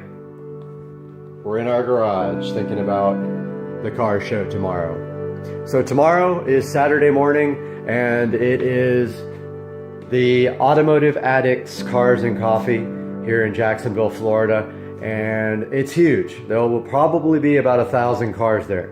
So what are we going to do tonight? We are going to take a look at the best way to detail a supercar. Right here, this is my 2005 SL65 AMG. We're going to take a look at this vehicle, what I used to detail it, give you all the clues. You could do this to your own car and it's going to be awesome. Check it out, guys. Alright guys, let's take a look at some of the stuff we use to detail the car. This should be in your garage. Anybody who deals with cars will have most of this stuff, but let's take a look at some of the better products here. So first of all, we've got this Armor All detailer. Now this is different from normal Armor All. As you can see here, it is a matte finish. So this does not leave a shiny, greasy looking texture on your car. Now, the absolute best product for detailing leather is Griot's. It's the most expensive, and it is also the best. So here's some Griot's spray, which is pretty convenient and makes it super easy to detail your car. However, I really like this more pasty stuff, this 3-in-1 leather care. This one's empty, so I've got a brand new bottle right here. So what I do is, you know, if I don't have time to really get the paste going here, I use the leather care spray. And we have these nice cloths for detailing. Here we have the best glass stuff on the market. It's funny, it's called Stoner is the name of the company, but it's called Invisible Glass. This is the absolute best stuff for working on glass. You know, keep in mind if you have tint, a lot of, like for instance, my front window is tinted. They do not want you to use this stuff on the inside glass over the tint. So just bear that in mind. Now here's some standard Armor All. I like to use this sometimes on the engine bay and sometimes on the doors. It does have, they finally came out with stuff that actually smells good. This is New Car Scent. Here's some air freshener. This is actually New Car air freshener. I spray this on the floor mats. There's again some original Armor All. So this is the best tire shine on the market, Black Magic. And along with that, you need your tire brush. This is a wheel cleaner. These are chrome wheels, and I only use this when the car is not dirty. I don't really spray this on and then wash it. I spray some of this on the wheel and then I wipe it off with a cloth when the car is dry. And then of course your instant detailer. So this is for when you don't have time to wash the car or when it just needs a touch up between washings. So you gotta have all that, you gotta have your cloths, and those are the basic products. Now let's take a look at the usage of some of these. So right here we got Black Magic Wheel Cleaner. It's no scrub.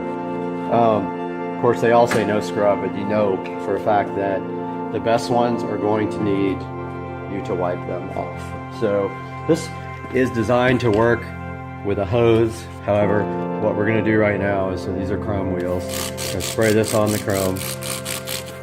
Really good because these wheels are absolutely dry. We're going to take this cloth and you can see right here what this is doing to the brake dust, breaking it right up. Now this wheel actually has some issues. It needs to be re-chromed, or either I probably will not do that. I'm going to end up getting new wheels. It's the only problem I found on the whole vehicle when I bought it, and basically the chrome is peeling off the wheel right there. So no big deal. There are lighter wheel solutions out there. So I want to get rid of these factory heavy wheels. Now look right here on this cloth. Obviously this brake dust will come off without this, but it's not going to come all the way off. It's going to leave a dry film on the wheel unless you use some kind of solution to get this off of there. So let's step back now. Take a look at this polished wheel that looks 1000% better. Let's move on to step 2. So now we've got this, actually the wrong product here. Let's get the actual right one. Here is the Black Magic Tire Wet. So you take this and you just spray it right on the tire like that. See how it's all over the tire? Take your tire brush and just go around it like this. If you get any on the wheels, take your cloth that you just used to clean the wheel and go around and just wipe off that excess. Now if we step back, there is the final product after the Black Magic Tire Wet. Alright guys, I got the wheels and tires finished.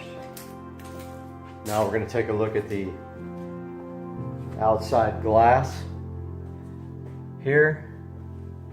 So remember what I told you about the inside glass? They say not to spray glass cleaner on the tint itself, so we will not be doing that on the inside. What we are going to do is take a look at this invisible glass spray here. Now I was told at the auto parts store it is the best stuff on the market. So let's give this a shot on the front windshield. There's invisible glass all the way across the front. Now we're going to take a clean cloth, 2 clean cloths actually. One to wipe and one to dry. Give it a good, if you notice here under the windshield wiper, it's very dirty. So make sure you raise up your windshield wipers. Give it a good scrubbing, 1/2 at a time.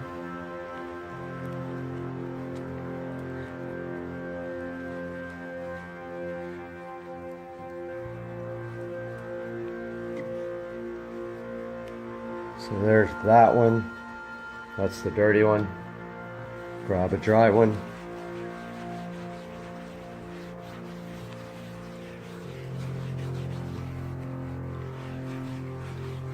Give it a good buffing until all the streaks are gone. And that is that. Now this car came with a chip in the windshield. The person who owned the car refused to change it because of this signed plaque by the person who built the engine. So something to think about when you have a car that has a hand-built engine with a signature on it. That's it. I'm gonna go do the other side. All right guys, I finished the front windshield. I'm gonna move on to the side windows and the back window.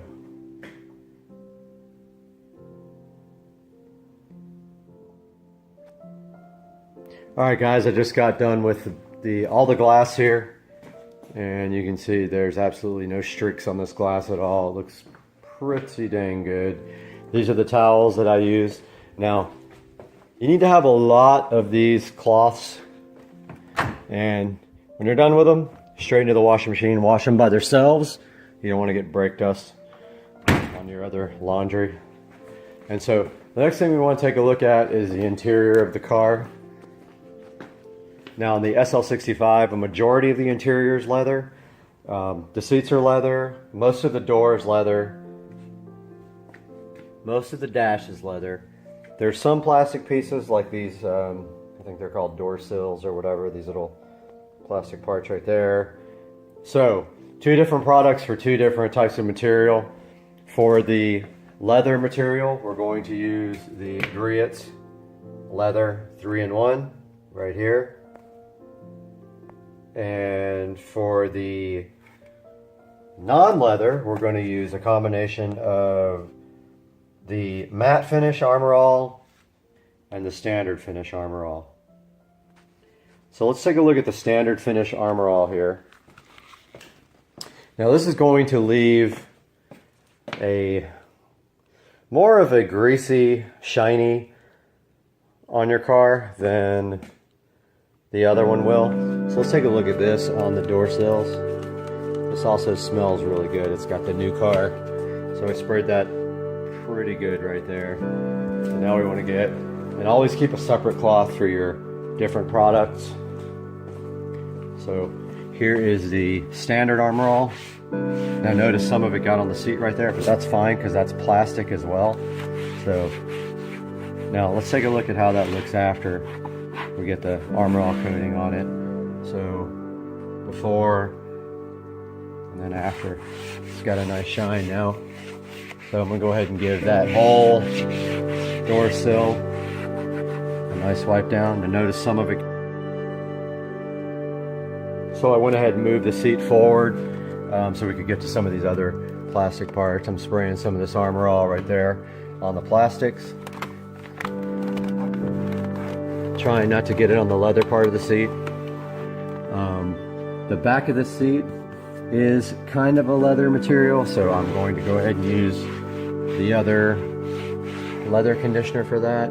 The sides of this dash and this bottom part are not leather, only the top part. So I'm going to spray it there.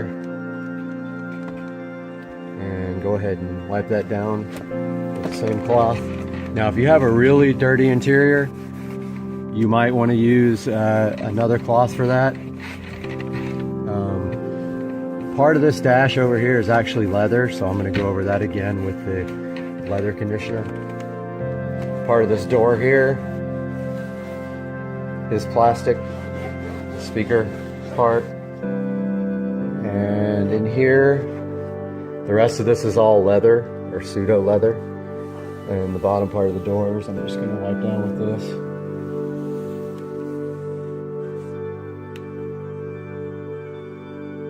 So again, just find any plastic parts of your car, go ahead and use the Armor All on that, and save the leather conditioner for the other parts. Alright, so now it's time to take a look at how we're going to treat the leather. This is the Griot's 3-in-1 leather. Now, this stuff is kind of expensive. It's going to be about $15 a bottle. And what I like to do is take it and tricky container. I don't like this container. You have to pull it up to get it to flow. But I like to put some on the seats here, on the sides and stuff. Now here's the rag for the Armor All. Do not use that rag. Take a brand new rag. Wipe that into the seats really good. These seats are perforated because they are heated and cooled. So you got to make sure you get that stuff rubbed into the holes if it gets in there. Now you might need more or less depending on your seat, but I like to be generous with this stuff. You're not going to hurt the seat if you put too much on it. So go ahead and rub that in really good. Get in all the cracks there. As you can see, the bolsters and the seats and stuff have seams. Get it all in there.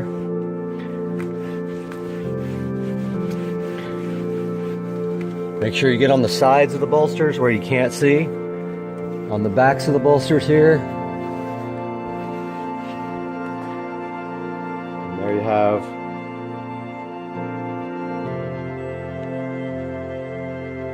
camera will ever focus. One conditioned seat. Make sure you do the headrest next, and then we'll look at the door panels. So let's take a look at the door panels here on the SL65. They are mostly all leather with some wood trim. So we're going to take this rag with the griots and just go ahead and pretty much treat most of the door. And if you could see closely, there is some dirt on this door. It has accumulated over the past few days, but we're going to go ahead and get rid of all that right now. I mean, it's not going to hurt to go over the wood part at all. I mean, stuff just wipes right back off. Make sure you get in all the little cracks, because that's what detailing the car is all about. If you need more on your towel, get more. Get all inside. This is all leather here. If you find any dirty places, get more on your rag. Pour some on your rag like this. Once you get it on the rag there, just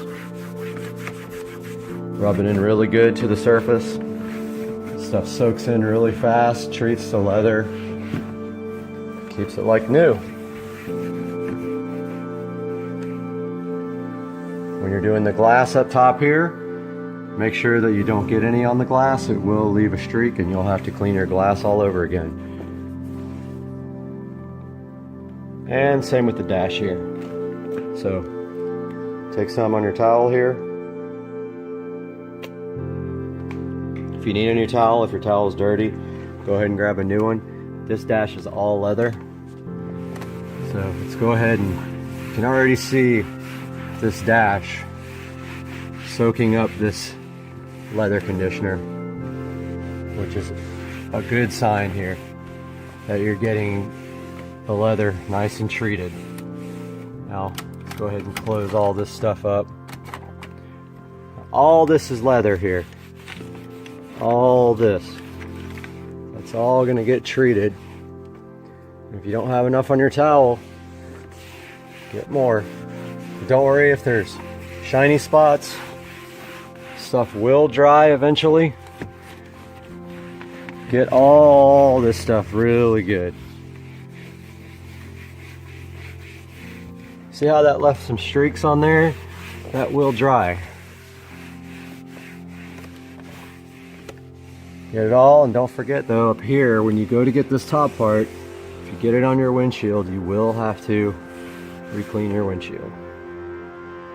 Now, on your center dash here, don't forget, you have a leather shifter. Take a little bit of this. Pop a little dot on there.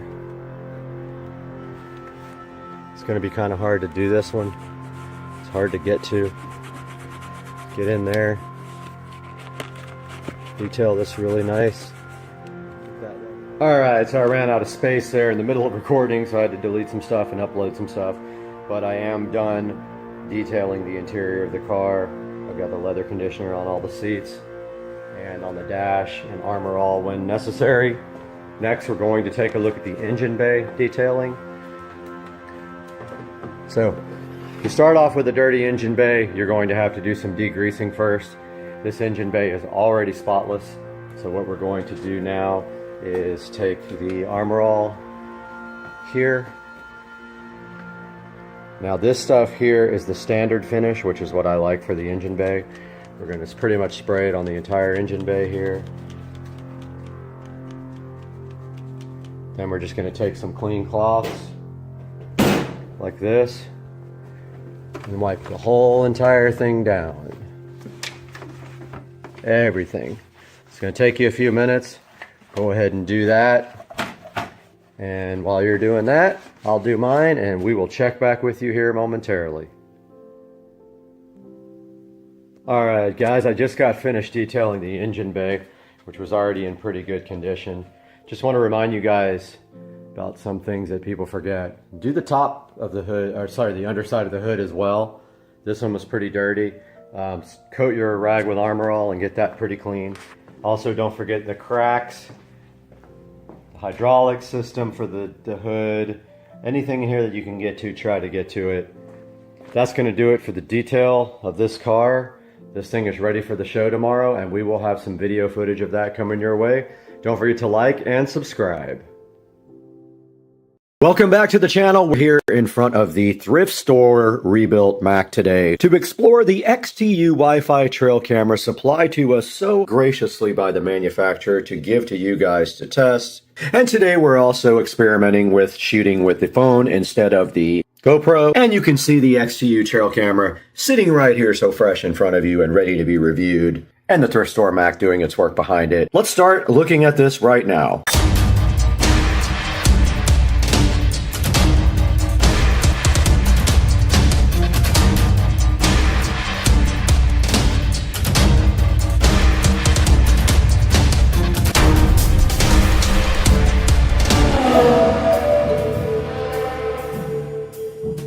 The XTU trail camera was supplied to us by the manufacturer. They were so gracious to help us out and let you guys check this trail camera out. This is a Wi-Fi trail camera and our Mac is rebooting, and you can see right here on the box, it has a 0.2 second trigger time, operates between -30 and -70C, and has Wi-Fi and Bluetooth connections. Now the last trail cam we reviewed did not have Wi-Fi and Bluetooth connections.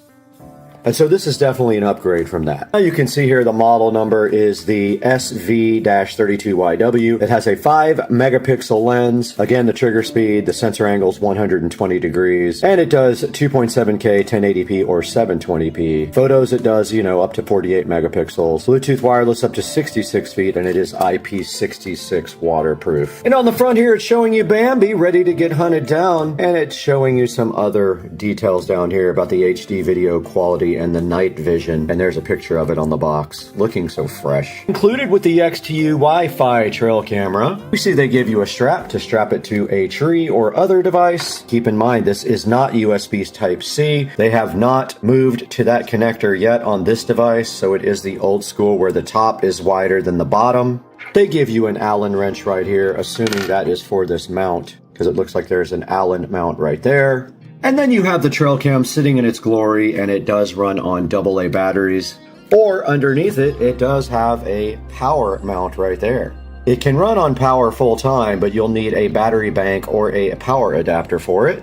And it does use SD cards, as you can see right here in this card slot. They gave us a 64 gigabyte SD card. How nice of them. Okay, we got the old reliable Google Pixel out right now. We're going to start recording while we download the app. And the lovely instruction manual did come with a barcode. Let's go ahead and do that. And it is going to the Trailcam app. And that is installing right now on the Google Pixel 3. And it's good to go. Let's open it up. And we have to hit agree. And at this point, we have not powered up the device. And it wants to add a device. So let's get this thing connected to power. And go ahead and power it up. I went ahead and put batteries in it. And it said it is PR is preparing. Let's try to add it with the device. Camera found. Okay, it says camera waking up. It did wake up. Searching for device here on the other screen. APP connecting, app connecting. That's what it was talking about. Connect to device, connect. It wants to connect to a temporary Wi-Fi network here. It says Wi-Fi connection successful. Let's call it test cam. Save that. And it does show on the app the camera, and I guess we can actually get a picture off of that as well. All right, let's go to the next steps. This next step, we're going to mount the trail cam to the actual tripod. Deal sat there. All right, we're back in front of the trail cam now, and you can see the menu up. You put it in test down here to access the menu, and then you can go to menu, and then that's where you can set up the work time, photo or video, the resolution of the photo and the video, the photo burst mode, the video length mode, audio recording. Let's see if audio recording is on. It is. Okay, perfect. And then there's a delay in the detection setting, a sensitivity setting, a motion filter. If we go to that, it just says on or off. And then there is a test for the motion, a fill light distance, a camera name, a Wi-Fi, date and time, date format, time format, loop recording, and formatting your memory card. You can protect it with a password, etc. But yeah, so that is a look at the menu settings there. It's all explained in the manual when you get it. I did record some audio and video for you guys. Okay, I did figure out what the deal is with the external power supply. There is a connector right there on the bottom to plug into the external power supply. They do not give you the cable though, so you do not have the capability to charge this unless you get yourself a round pinned cable to go ahead and connect to the bottom of this. The app now on the settings, and you can see that it's on the motion detection mode right now, and its detect interval is set to 30 seconds. I'm going to set it to 5. I want to record a bunch of video. And it is on photo. I'm going to change that to video and change the resolution. Actually, it's already fine. I'm going to change the length to 10 minutes here. It's on 2.7K resolution, and it should be ready to deploy. So let's get this thing on the tripod and get out there. Oh, of note, when we close this thing, we can go ahead and check the camera by clicking camera at the bottom, home, camera. And there I am right now on there, and hopefully it is recording. And now I am also recording on this phone the video from the camera so that you guys can see the quality level of Supercar Street Racing right now. So that is how it looks for me right now. Now let's go ahead and keep doing this and go ahead and mount it on the tripod. Ready to go out into the Supercar Street Racing backyard.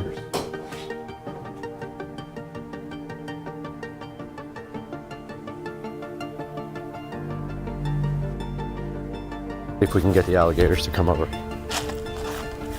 They are sitting on the bank. It's really hard to see them because it's so bright, but let's throw some rocks in here and get him over here.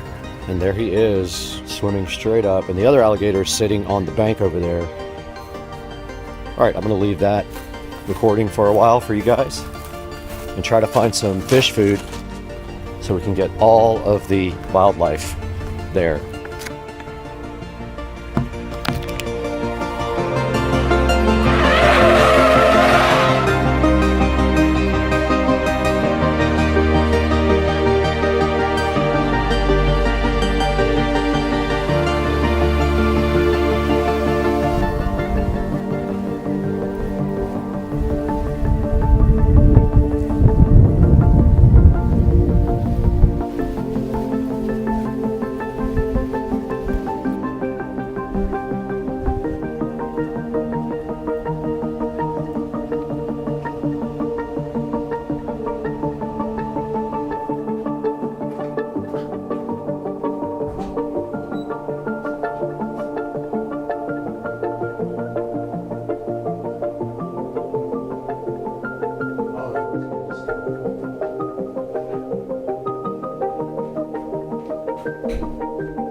We are back here in the Supercar Street Racing 4K production studio on a beautiful Saturday in sunny Florida. And today, right in my hand right here, I have the XTU Wi-Fi and Bluetooth trail camera.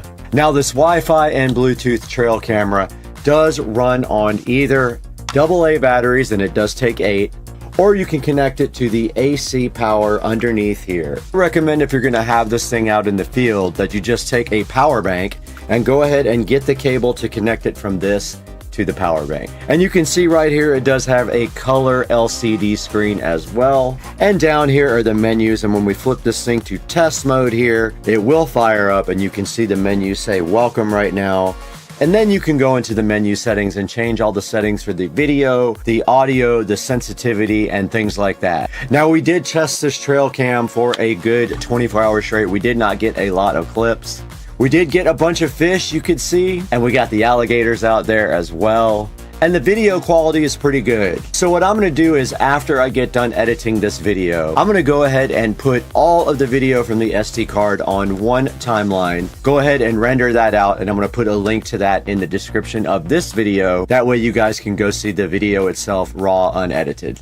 And some of the things I really liked about this trail cam, and it actually is, and some of the things I did like about this trail cam is it was easy to set up. And some of the things I did like about this trail cam, it was easy to set up. The app was really easy to use, and you could also stream right from the camera. The app is pretty self-explanatory, and it was super easy just to open up, throw the batteries in, get this thing going, and start making video. Now, there's going to be a link in the description of this video to go ahead and purchase this from XTU on Amazon. Please go ahead and click through my link if you'd like to buy the XTU trail cam. Now, taking a look at it now on Amazon, you can see right here, it is $69.95. And let's take a look at some of the pictures here on Amazon. It does have 2 ratings, 4 5-star reviews. And you can see right here, it does have a 2.7 sensor, and it does better than 1080p and 1440p, obviously with a better sensor.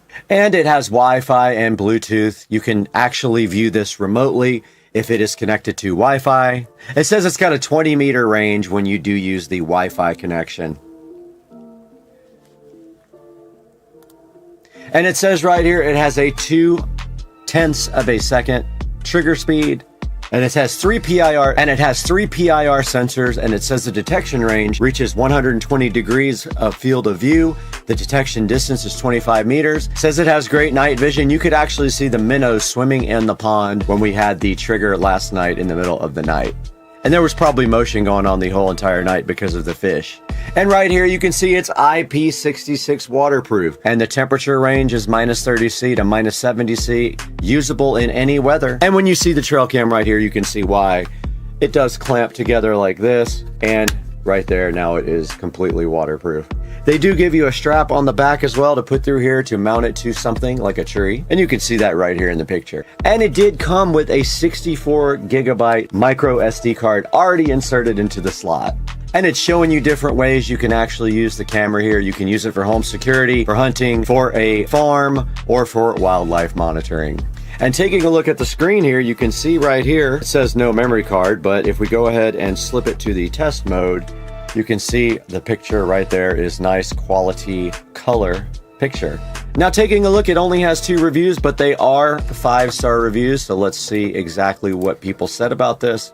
It said it works great. Great camera to watch the wildlife in our backyard. Easy to set up, works great. And they did put a picture of it sitting on top of their tractor. Now back into Amazon and comparing, there are several different wildlife cameras you can buy on Amazon. If we search for trail cam, there's going to be a lot of options.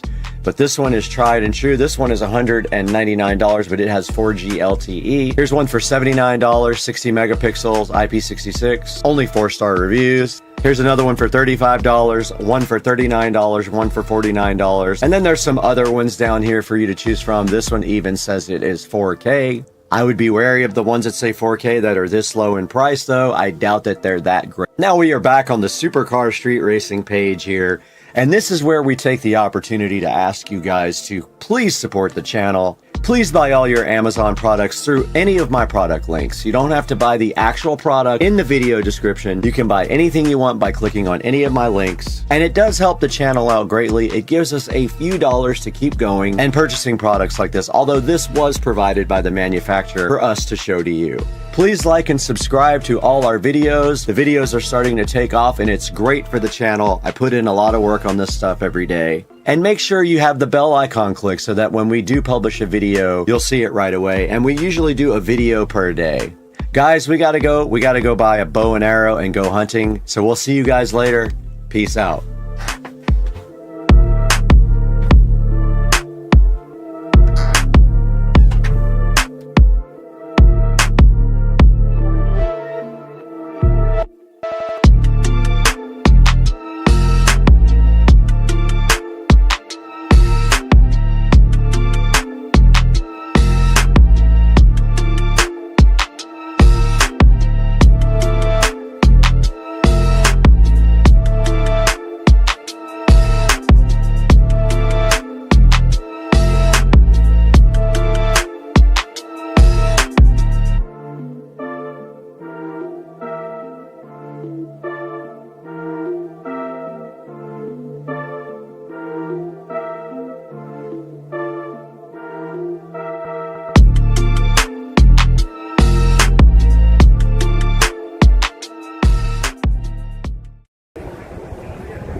5-0.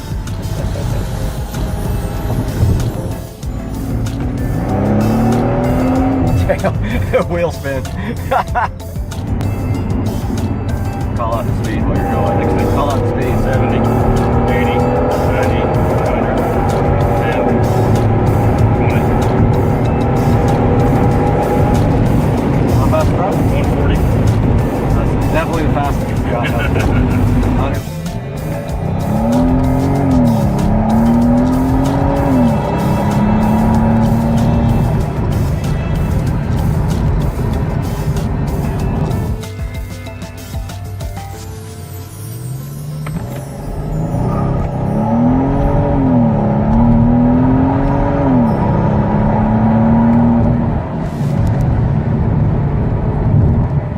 Damn. Guys, I might have figured this out, and I think we're going to be able to install this now. It was a process, but I am about to try it.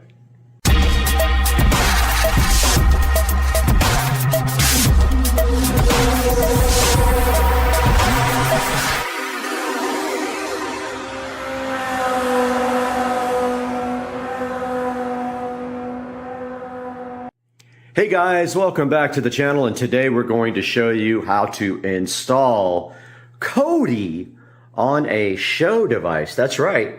You didn't think it was possible. You thought you were locked down, but guess what?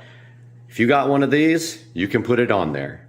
Back in front of the Show 15 now, where we're going to show you guys how to install Kodi on this device. So the first thing you have to do this is a Show 15. I'm not going to say the name because it will wake up. Once you have the Show 15, you will get a prompt that asks you if you'd like to upgrade your experience to the Fire TV experience. You go ahead and upgrade this device to the Fire TV experience, where you will come back and you will see this little dot right here. See that? Right there.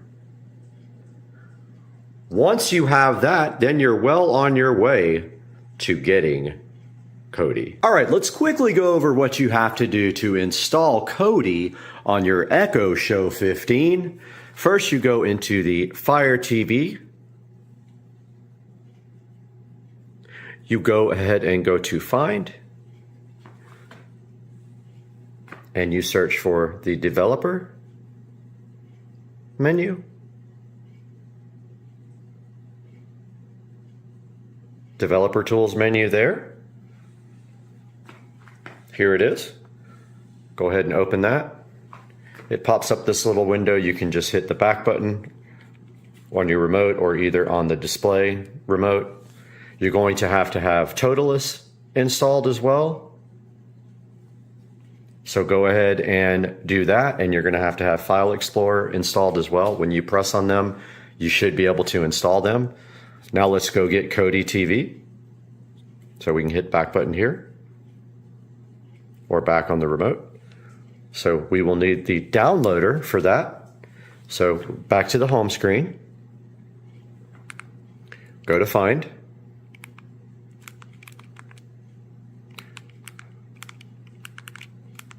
Try that again. Find, search for downloader. There it is there. Go ahead and install downloader. Once it's installed, open it up. Now it's telling you that there's limited functionality for touch. So now, once you have downloader installed, you browse to either this full link or you go to Kodi.tv. And remember, this is limited touch. So if we just go to Kodi.tv, if you don't want to type in that whole link, you're going to have to get the 32-bit version. Go to the little menu here. Go to download.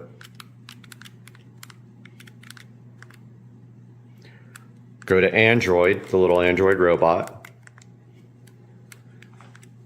Get the 32-bit version. The 64-bit version will not work. it will go ahead and download. Once it's done, it's going to attempt to install, which is going to fail. This doesn't work because when you hit settings, it's just going to disappear. So just click done on downloader. Or actually you have to use your remote. Again, the touch doesn't work on a lot of things. Click the home button here or on the screen to get back to your Fire TV mode. Go into your apps. Find your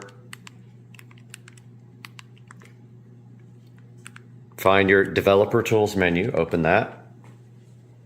Just hit the back button to get out of that. Now on File Explorer, you have to use your remote. Again, see how it says limited touch? You're going to want to go to your downloader folder where you downloaded that Kodi. Select the one you just downloaded. I have a couple in here. So just select it with the middle button or on the screen. Click cut. Hit the back button either here or on the screen remote. Go to download and paste it. Once that's pasted, go back again, go into Toutless, right there. Toutless, or whatever it's called. Open that. Find your download folder. Find the app you just copied. It's one, these are old. I've done it a couple of times now. But open up the Kodi app. It will then say continue, and it will install, and it will finish. And then once it's done, you will see that if you go to the home screen now, and you go to all your apps, you have this wonderful Kodi. There is proof that Kodi works. All right, I had to put this in there. Chevy, repping the Chevy hat, driving the Chevy truck. So hot. Guys, welcome back to the channel, and today we need to deal with an issue here. The back of the cart is rubbing, and that is when you put people in the back. So once I get some weight back here with the stereo and people, it is definitely going to rub. And yesterday we took it out and it rubbed some of this fender liner off, which is actually fine. I think it might actually have rubbed a little bit of the tires, but I'm not sure. But let me get the light turned on here and I will show you exactly what I'm talking about.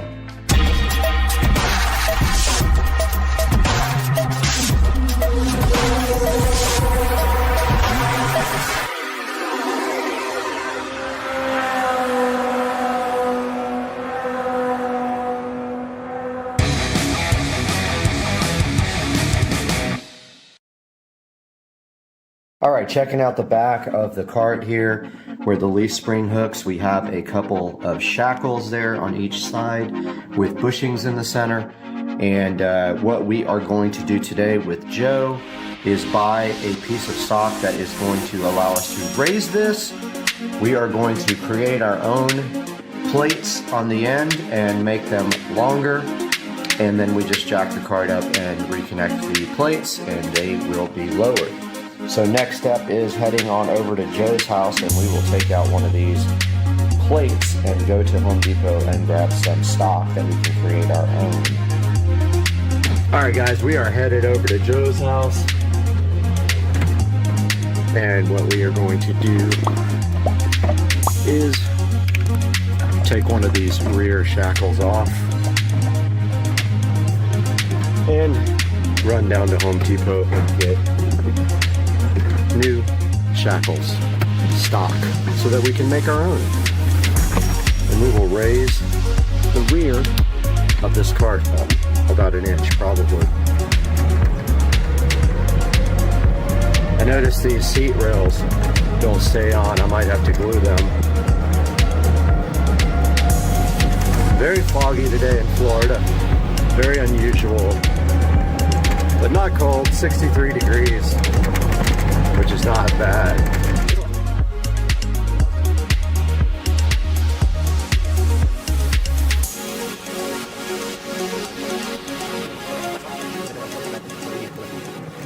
Stole stole Joe's truck and he didn't know it.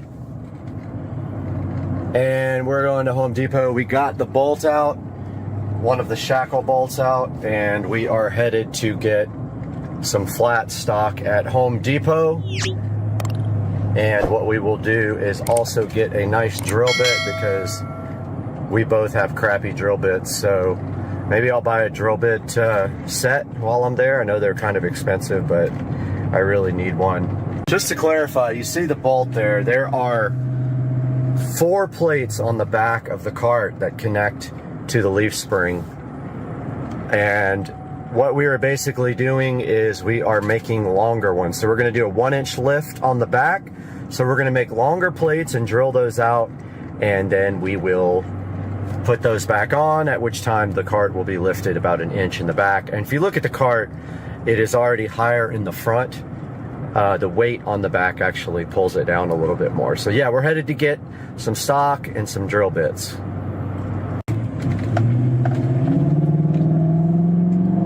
Viper swap!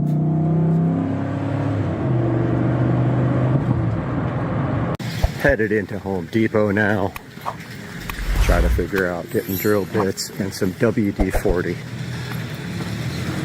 Home Depot on New Year's Day, nobody here. All right, over here at the flat stock, and we found the 1 1/4, which is exactly how wide it is, by 36. So we got to make 4 4-inch plates, so this is plenty. So now we are going to head over to the drill bits and get a drill bit kit. All right, just left Home Depot. I needed a new drill bit set, so I picked up a Ryobi, and it doesn't have big bits, but it does have a good selection of them. I don't generally need to drill bigger holes than that, but it does have a big enough bit to drill this hole out. And now we are headed back to Joe's house. We got the flat stock, which was unbelievably expensive, $18 for that piece of flat stock, which should be worth honestly about $2 here about a year ago.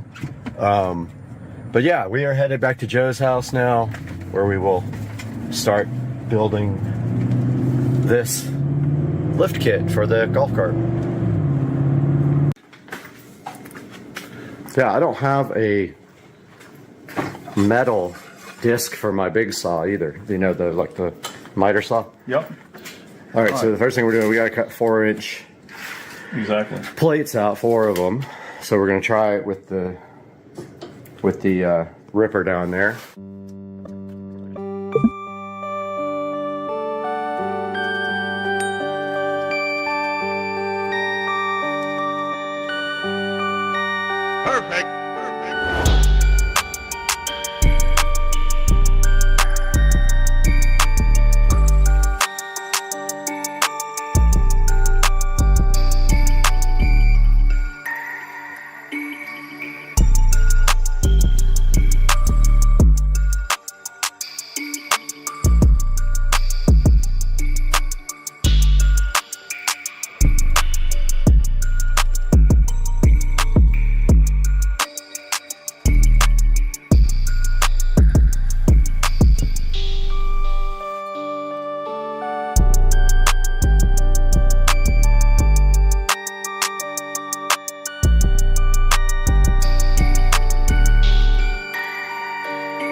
All right, we're going to clamp these guys together now and do some shaping.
Drill time.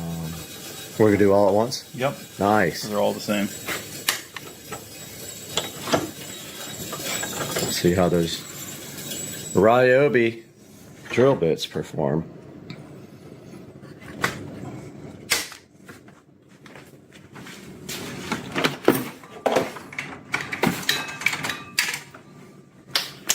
If you put all your tools back up as soon as you get done using them, you don't have this. It's just mildly organized, is what it's called.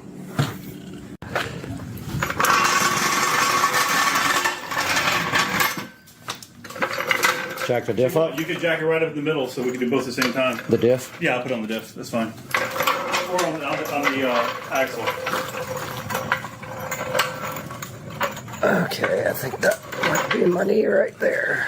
Make sure you got room to get to the leaf spring. Because you have to beat it out of there sometimes. So. Okay, let's see. Worst case scenario, do one side and then work on the other side. It's fine. That's good? Yeah. All right. Jack better be worth something. This is like a $250 jack. Probably good, huh? All right, so let's take off the. Where's that other? I got it.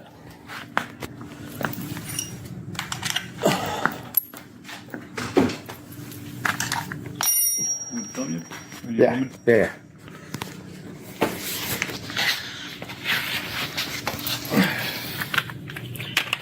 All right, so we're just gonna remove this shackle. This one's rusted.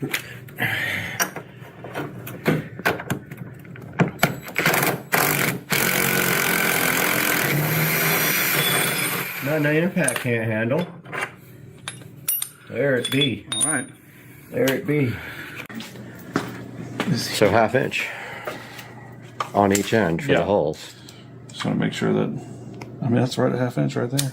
Pretty darn close. And it could be more or less. I'd rather be more, to be honest with you. So I think we're good with that.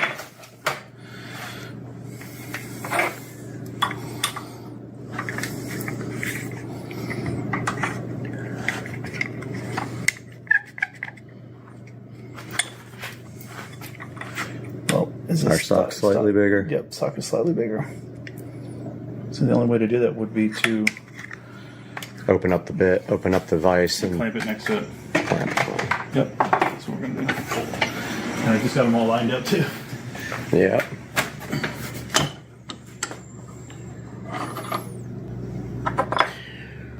Of course, you could do one and then use that as a template for all the other three, but it's easier just to drill them all at once. all at one time. Oh yeah, that's gonna work perfect.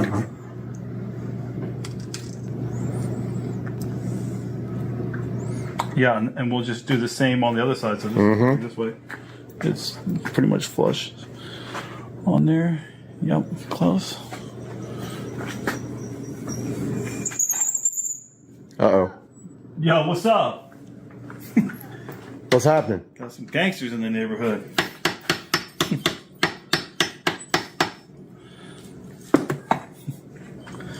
I think we're good there. Getting a lot of pressure on it. So.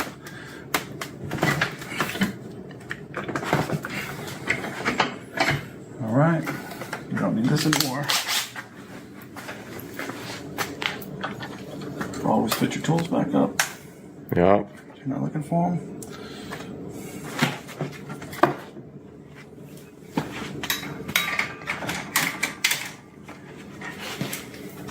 All right, so you're gonna have to lube this. I got you.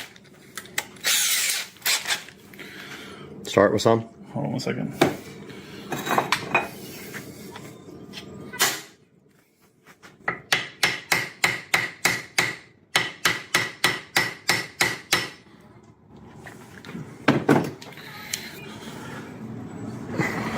Pretty good, right? Yeah. Back one's a little off. Yeah.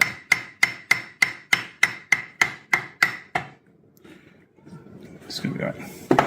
Close enough. Go ahead and give it a lube.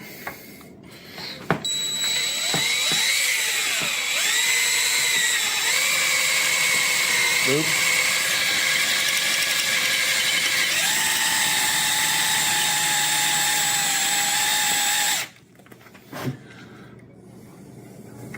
What you looking for? Just Oh. there are some. I'm gonna hide behind the camera.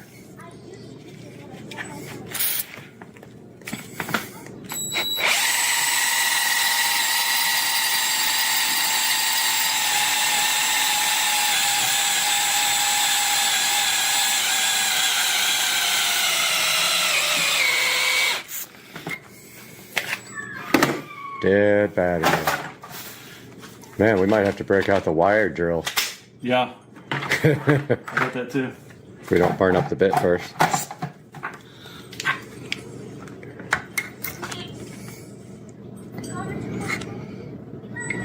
Oh, it's going good. Okay, cool. All right, spritz it.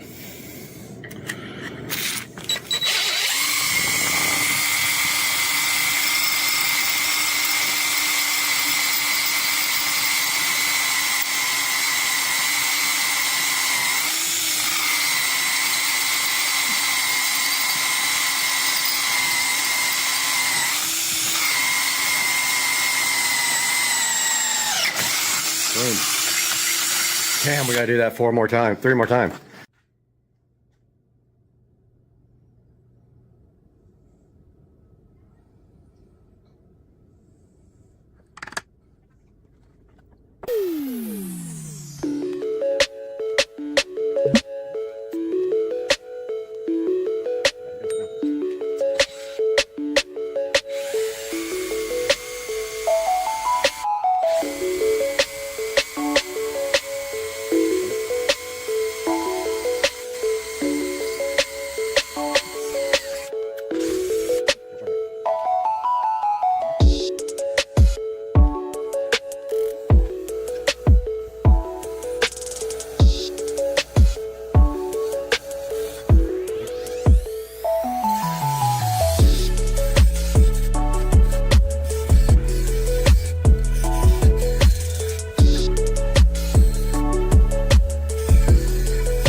All right, so we cleaned up the bolts and knocked the rust off of them and got the second link out. You can see the bushings there. There's some rust on the leaf springs and on the bushings, probably normal. And Joe's got the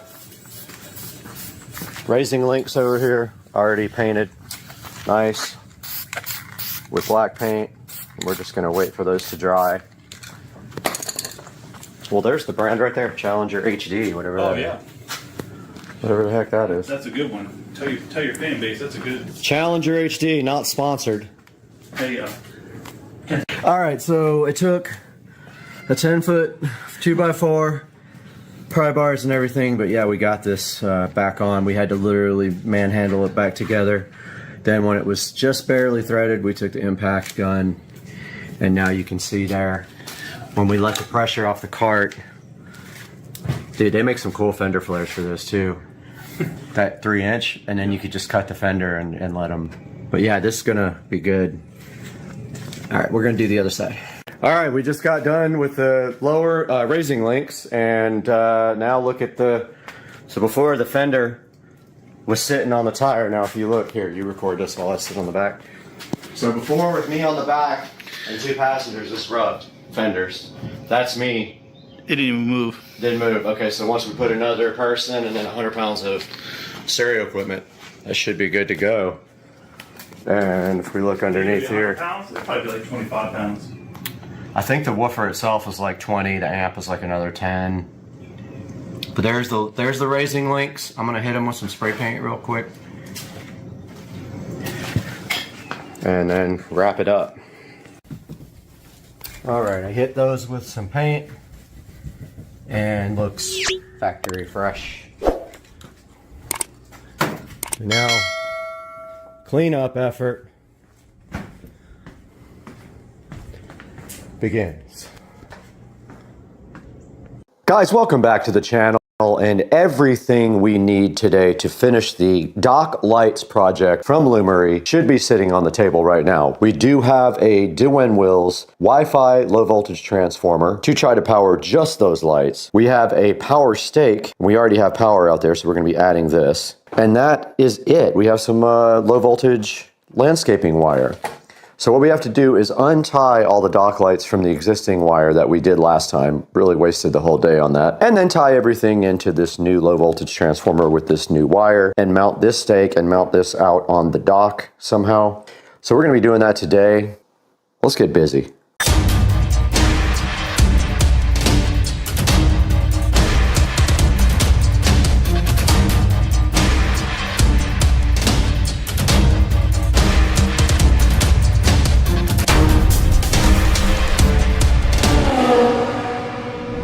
Guys, welcome back to part 2 of the Lumery dock lights video, where we're going to attempt to get these dock lights working now that we do have a independent transformer. They would not work last time when they were tied in with the other lights. So we have all the stuff right here. All we have to do is get everything out to the dock, get our water hose out so if the alligators start harassing us, we can spray them down, and get straight to work getting this stuff installed. So let's go do that now. All right, the first thing we need to do here is get this power stake mounted and this transformer, and we have power right here already. We're going to be mounting the spike right here. So let's go ahead and do that now. And we have the water if the nice alligators decide to come harass us.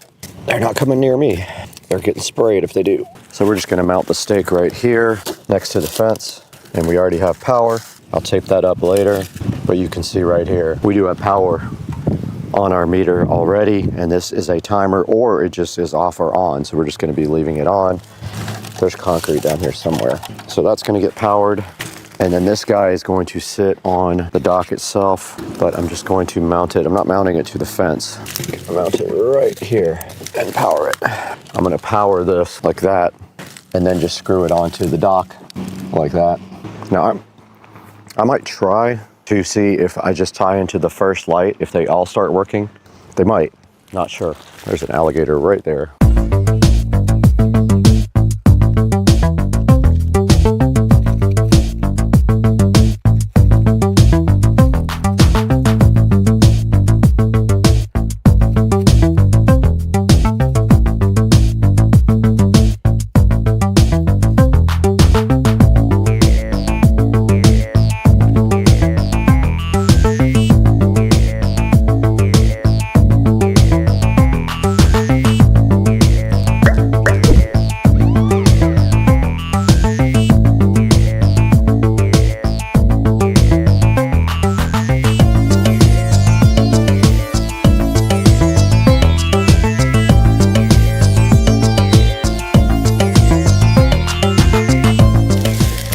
Try this first.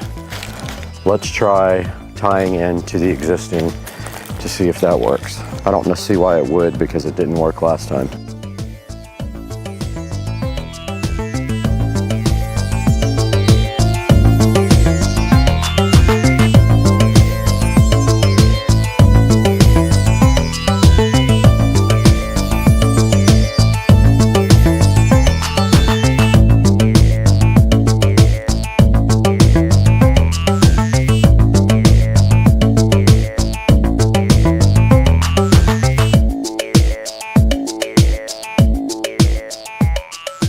Okay guys, I have completely given up on this. This is the most ridiculous thing ever. These older transformers use the EcoPlugs app and they're almost impossible to get linked. I'm returning this and I'm getting the one that I have on the other side that uses the DeWin Wills app because this is terrible. I'm over it. Okay guys, while I am out here, I am going to go ahead and take advantage of having all the tools out. I only have a couple of these newer style lights available, but well, that's not good. Never good. I'm gonna go ahead and replace these now while I have a chance and throw these old lights away. It's a very short wire. These just look better. I don't mind the old ones out in the yard. I just don't have enough of these. This is a very, very short wire, and it is very corroded. Let's see if I can get wire nuts on it. Should be able to. Okay, that should work. We can test it. Walk around here and fire that one up. Yep, it's on. Cool. That's going to be all of the ones I have. Maybe I can find another set of these online. Wire's so brittle. I know it's going to stop working after a few years. It's turning like oxidized. And we are ready to test this one. That is the last light that I have. It is on. Success. We did receive our brand new timer from DWinWheels. This is the upgraded version of it that I already have that works with the DWinWheels app. I will not buy another timer that uses eco plugs. It is just ridiculously convoluted and hard to manage and does not work well. So this one will work with the DWinWheels app, which we are installing right now on the Google Pixel. We're gonna go ahead and configure this inside the house though, and then take it outside. And let's do that now once this is installed on the phone. Okay, we do have the device sitting here and it is flashing in slow mode on the Wi-Fi, or at least it was on for half a second, so it does work. All right, so we have the app open here. And all we have to do is hit plus, add device, and it is looking for the device. It did find the device here now, add, and we'll go ahead and put in the password for Wi-Fi. And it does say the device is being added now, and notice it comes up with a Japanese or Chinese character. RGB, let's call it dock RGB. And click done. And now this is a steady light on this device, meaning it is connected. So when we go down to the dock, hopefully we don't have any issues with it connecting to Wi-Fi.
So we are out here with the Lumery dock lights. We're going to wrap this project up tonight because I was finally able to get them all added to a group. I emailed the company, they showed me how to do that, and you can see right here and right now they are all working together and they are synchronized. And this is how it looks from the edge of the yard looking over the pool, and they look awesome. I'm hyped. I'll take a couple of pictures, really good high resolution pictures of this. Yeah, guys, I hope you enjoyed this, and please support Lumery. They were so generous to give us their dock lights that are actually on the dock. We'll throw it in the studio now with Supercar Street Racing and Brad and see how you can buy your own Lumery dock light.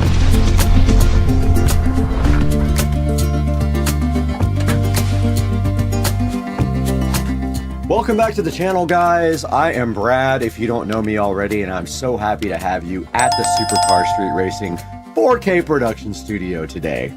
And today we're talking about the Lumery, and I know I made a mistake about 20 times and called them dock lights. I guess I'm just kind of fascinated with the fact that I actually do have a dock. But they're actually called the Lumery Smart Deck Lights. And when we talk about these, I want you to understand one thing. These are not plug and play into a 110 volt outlet. These are actually low voltage. You will need a low voltage transformer, and everything you need to make this work will be in the description of the video. I also have the hub here to show you guys. Now this hub allows you to do smart Wi-Fi functionality with voice. So buy this hub as well, it will be in the description. And these things are pretty cool. You can mount them on a fence, or you can mount them really to anything. All you need is a low voltage transformer, some low voltage wire, the Lumery deck lights, and the Lumery hub. And I was able to get them all grouped together into the Lumery hub, and then I was able to control them with voice. Guys, check it out here. They have a total of 4.3 star reviews, and they are $139, but there is a 15% coupon. And there's 3 other promotions you can check out right here also. And make sure when you purchase anything from Amazon, doesn't matter what it is, you click through any of my product links. Even if you don't buy this particular item, you don't buy the hub or the dock lights, you still help me out greatly because I get just a little bit of money from the purchase. And that helps keep the channel going. So here's the deck lights right here. They're super easy to mount. They come with a short cable attached to each light. You just screw them on and that's it. And you're ready to go. Add it to the Lumery app or add the BR Mesh hub as well if you want to control all of them via voice, and you are good to go. I did speak with the manufacturer of these and they were so gracious to provide these to the channel. But we got to go right now. We got to lower our power bill by $1 million.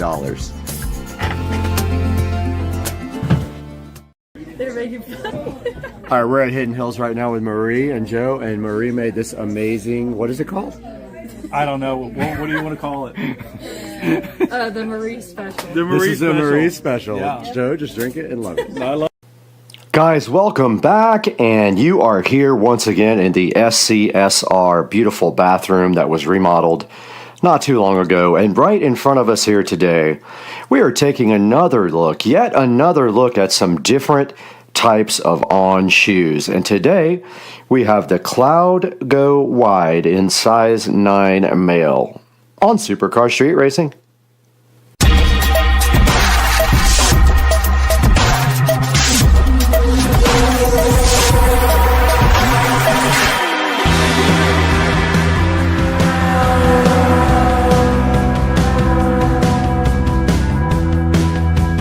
Back in the Supercar Street Racing awesome bathroom, and sitting right here on top of this beautiful vanity are the Cloud Go Wides, and these are in the color black and shale. Now these are last year's models, so these are on clearance, so you can pick them up pretty cheap right now. They are about 20% off of their normal price, and all of the last year's models you can get on sale if they do have your size. One of the problems is though that usually my size is not available, so I have been buying these up as I can. But as of right now, these are the Cloud Go Wides for me, and I have not opened them yet, but we're gonna do that next, so let's go.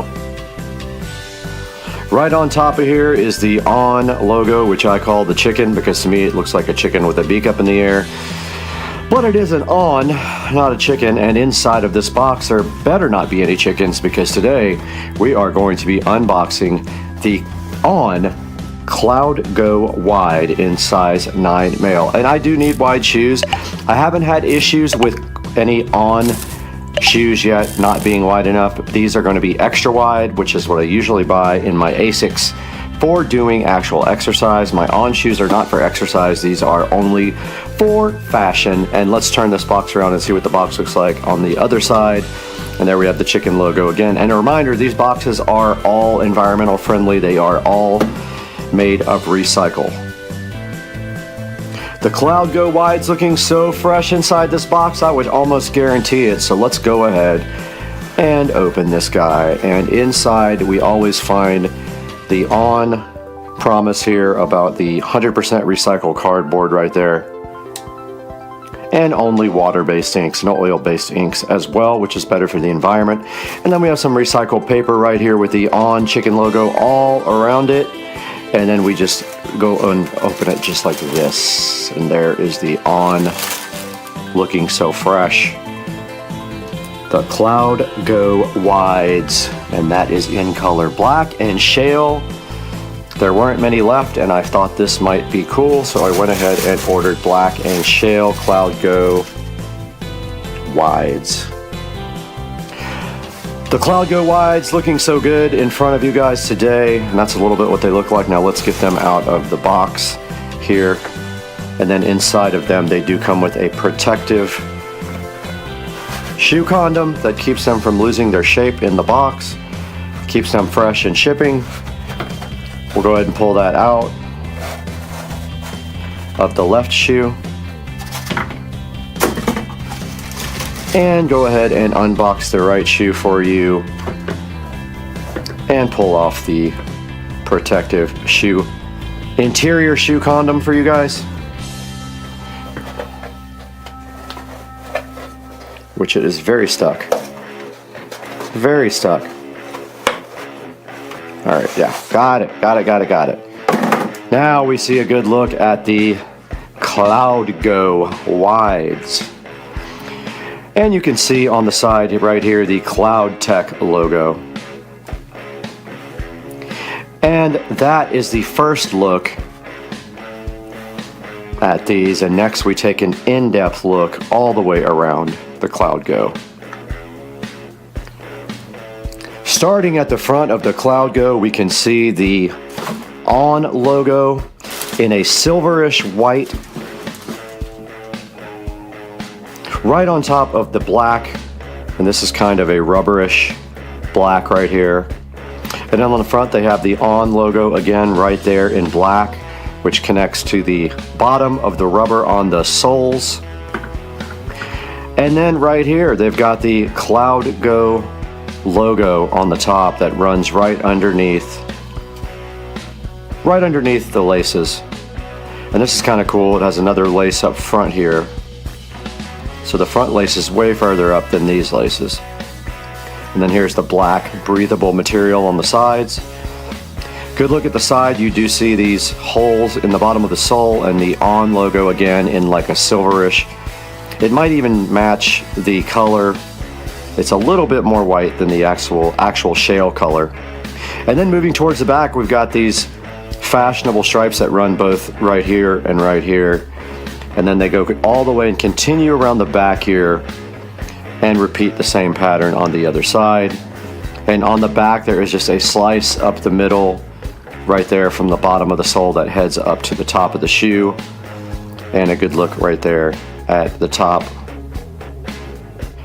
Checking out the sole, the bottom of the Cloud Go wide shoes. You can see they're wide right here is why they call them wide. They're sized wide. But on the bottom, they've got a pretty fashionable mix of the black rubber and the actual shale colored rubber there that continues all the way from one side to the other. And then they have the On logo right in the center in the channel that runs all the way from the front all the way to the back. Not sure what the purpose of that channel actually is, but we'll take a look at that online and see if they do mention what that is about. Right down below me in size 9 are the Cloud Go Wides, and you can see I am wearing my Asics. These are my everyday exercise shoes, so I had them on from my treadmill session this morning out there in the Supercar Street Racing sunroom. And now we are going to take off these Asics and give these Cloud Goes a fitment try. Now I do have pretty bad feet. I have pretty bad bunions and I have flat feet. So I'd rather not show my feet, but I will do it for this. And this is the whole point of having a wide shoe. And you can see those go on nicely, and they are extremely comfortable shoes already. I have some Pumas that I put on and they almost kill me, and I had to manually stretch them. But you can see right here with the low cut ankle white socks on, they look absolutely cool. The Cloud Go. They feel awesome, and next we'll take them for a little spin and see how they feel in action. All right, we got the Cloud Goes on, and immediately I noticed towards the back of the shoe there is a dip down because that's the way the shoes are designed. They roll towards the back. As far as comfort goes, especially on the issues I have with my bunions on the side, no problems at all with that. No problems whatsoever. And they are extremely comfortable. They're actually more comfortable than these Asics that I just took off right here. Those Asics are about $45 shoes. These are $150 shoes if you pay full price for them. Very, very much different price point there. And these are extremely comfortable. And that's the treadmill I usually get on in the morning. But I do wear my Asics on the treadmill. I will not be wearing the Ons. I guess I could try them, but I am pretty comfortable on the treadmill with my Asics. But after walking in these for a good couple of minutes, they don't even feel that they will need a break-in. They just feel like very comfortable and ready to go. And I'm sure that you guys would love these if you get them, because I actually love them already. So let's throw them in the Supercar Street Racing studio closet and add them to the collection. Back inside the Supercar Street Racing closet, and you can see here the On collection is actually full. The only way we can add more to this is to take these Hucks and take them down and put them here, or we have space over here with the other boat shoes. Plenty of space right here. So that leaves us space now for the Ons over here, so we can increase the On foot collection. Let's go ahead and remove these guys and get them added to the collection. That means we are only 2 pairs short from filling up 3 shelves. And there we have the On shoe collection. There are 7 pairs right here, and then my flip-flops up on the top. And then over here on this side, we have the Puma collection. All Puma shoes, except for these are Guess. But all the rest are Pumas there. And now let's take it back to the 4K production studio and see what Brad has going on in there with these On Cloud Go shoes.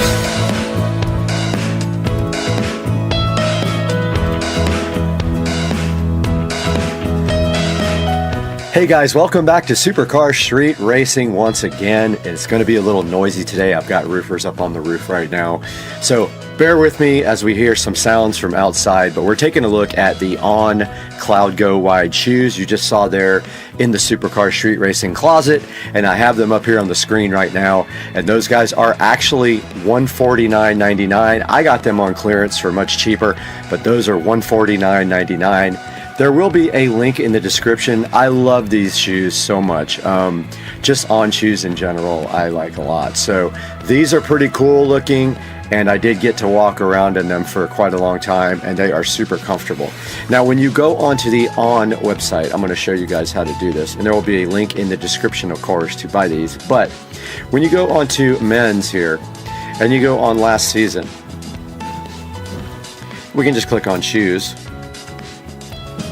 And I could not find them on the clearance section anymore, but I will try one more time here, because that's where I did buy them.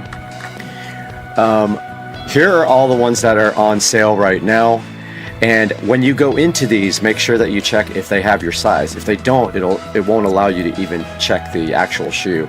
Like for instance, this Cloud 5 Ready.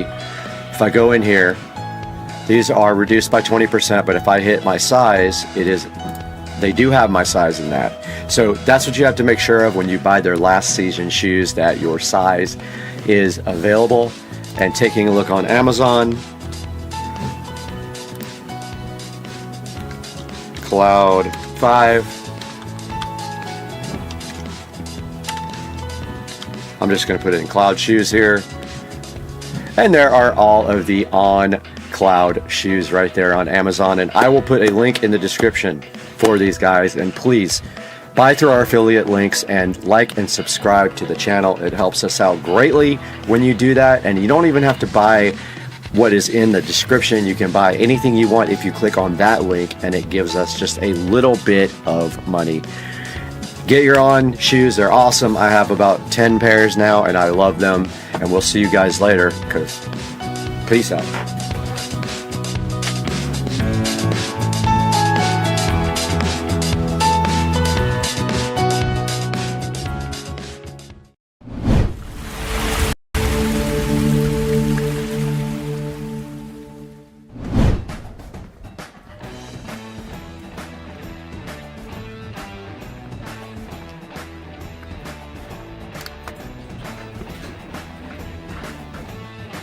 Hello, puppy. Hello, puppy. How you doing, puppy? Hello, girl. Hello, puppy. Good girl. Good girl. You too, dude. How are you guys doing?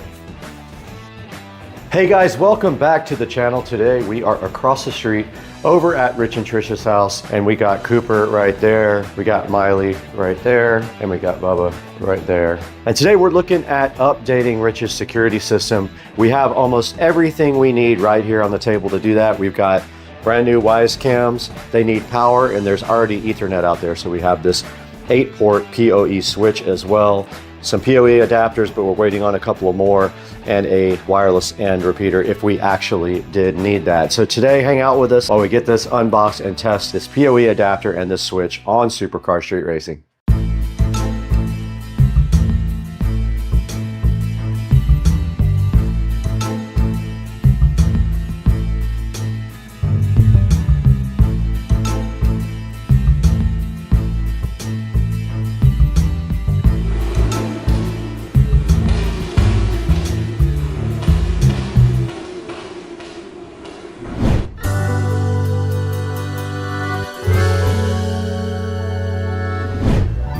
We are back on Supercar Street Racing across the street over at Rich and Trisha's house today. So happy to have you with us. Please like and subscribe while you are here. But today we definitely have a mission in front of us. We have everything we need to go ahead and convert Rich over to a modern security system.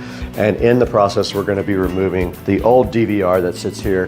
That is pretty loud and noisy. It is right there. The Lorex is going to be going goodbye in place of a modern security system. Now, one thing that I did forget that we have to get ordered is SD cards for these guys so that we can do playback. So I'm gonna let Rich order those, and meanwhile, we're gonna set up this 8-port switch and see if we can get these Wise cams joined to his app. All that we're gonna do right now, so hang out with us.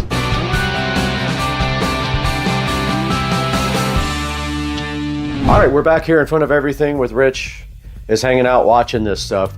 So let me explain kind of to you what we have here. We have some Wisecam V4s. These are the new Wisecams. They do, I think, 2.5K, I believe it is. But they use regular power from the wall. Rich already has a security system wired up that has power over Ethernet, but we're gonna replace that with our own switch here that has power over Ethernet. So all we should have to do is power on this switch.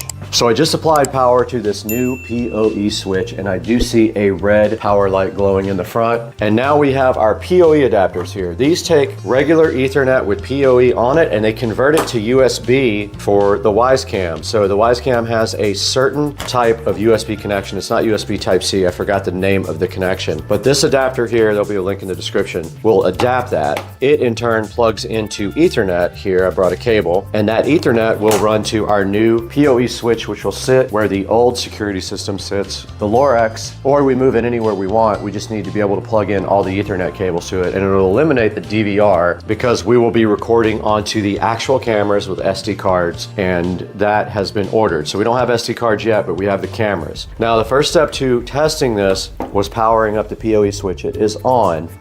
And if we look at the front of the switch here, this guy has 8 ports, and then it's got 2 uplink ports. So these uplink ports would be used to connect this guy to a second switch. If you ever expanded, you would just link your second switch with these 2, but you have 8 available PoE ports. So all we have to do is plug our yellow cable. This is just a test cable that I brought over. We can plug that into any of these PoE ports there. And then on this side, when we take this and apply this to our PoE adapter here, Rich, can you plug that in for me? Yeah. When we apply this to our PoE adapter, we should see the Wisecam start powering up. Okay, we do have a link, and we have power. We have power on the front of our cam, and that means that this guy is now booting up. It has a red light on the front. That worked. That's exactly what our plan was. So now if everything goes correctly, we should be able to go ahead and join. This guy's ready to connect, so we should be able to join it to Do I need my Wise app? Rich's app. Yes, you do need it. So we also want to figure out what we're going to call this camera. All right, guys, we're back here in front of Rich's table here. We have everything we need to go ahead and install the new security cameras, but One of the things we talked about is, and it's actually ready to connect now, is we wanted to see if we could label everything first so that when we get outside, we know which cameras we put in the app. So I went ahead and got my brother label maker here, and I'm gonna go ahead and remove this from power so it will stop talking to us. But basically, the first thing I need to know is what Rich wants to call this first camera, where that's gonna go. What are we gonna do with this one, Rich? Tree, and when we put it in the app, we can name it whatever we want and make one copy. That's all we really need is something to see what we are doing here. So when we get this outside, it matches up to what we put in the app. So Roger that. go ahead and label this tree on the top. Now we know that one. So now we can go ahead and unbox all the rest of the cameras and get those labeled. So I'm gonna go ahead and get these unboxed now. I'm gonna be configuring today. Garage. Because I will have an inside garage also. Okay. So we can just call that one out garage or garage out, whatever's simple for you. How about, yeah.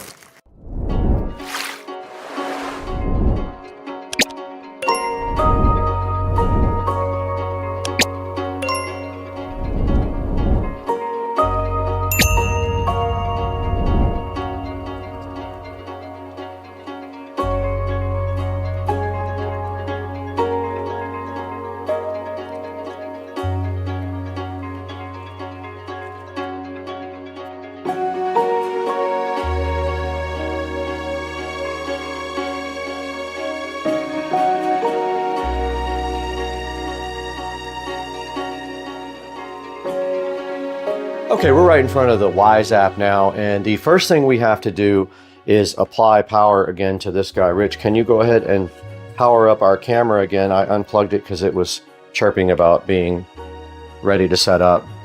Cool, it's in. Green light? Yep. Now we're waiting for it to boot up. All right, so ready to connect. So you hit plus on the app now, Rich. Yep, and you hit device, then you hit camera, and then you find the camera. It's a Wisecam V4, very top. And you check mark where at the bottom where it says I heard ready to connect. Click allow. Yep, that's Bluetooth. All right, so it should find your device now. It's using Bluetooth, which is, the old cameras didn't use Bluetooth to find the device, so it was way harder to connect. So now you need to select your Wi-Fi network. I'm gonna turn away from that in case the password, okay, the password's there already. Click connect. Okay. And it also connected already to your, I'll go ahead and name it. So Rich is naming the camera now, Tree. And there we are, so we are Okay. officially on camera. The camera is connected. Awesome. And we're gonna go ahead and duplicate that now for all the rest of the cameras. 5 more times. We're gonna do that 5 more times. All right, let's do it. Good deal. All right. Okay, Rich is working on one extra camera that I donated to the cause here, and it is done. But the next step of the process is we have to get rid of the Lorex, right? So we have to get the Lorex out of here and get it unplugged. It is sitting on top of a Blu-ray player that they've never used. And so we probably should just get that out of there too if you're not using it. I haven't used it in 10 years. Yeah, let's get that out of there too. That's just cluttering up everything. So we'll get the Blu-ray player out, we'll get the Lorex out and all the Ethernet cables disconnected. And that is our next step.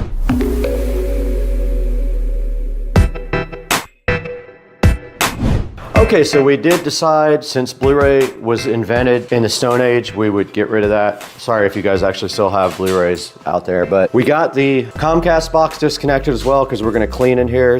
Don't pay no attention to all this dog hair. And we're gonna remove this Lorex DVR here momentarily. But first I'm gonna let Rich clean up this inside of that area right there. All right, we got the Blu-ray player out of here. We got the Xfinity box reconnected, so we know that's all working. We got all of our cables here for our camera cables actually right here, but unfortunately they're really short, so we can't make the switch face forward. I'm gonna connect this switch facing backwards with all the wires plugged into the front real quick. Okay, I did finish getting the switch all connected up. I faced it backwards. All the cables for Ethernet run directly out the back.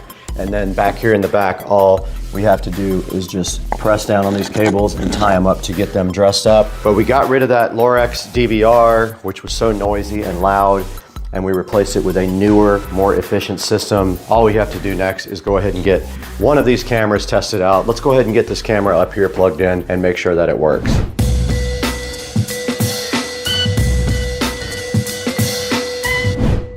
Here's our camera. We already have the PoE adapter on it. We're gonna put that up there on the shelf now and just make sure that it is working correctly.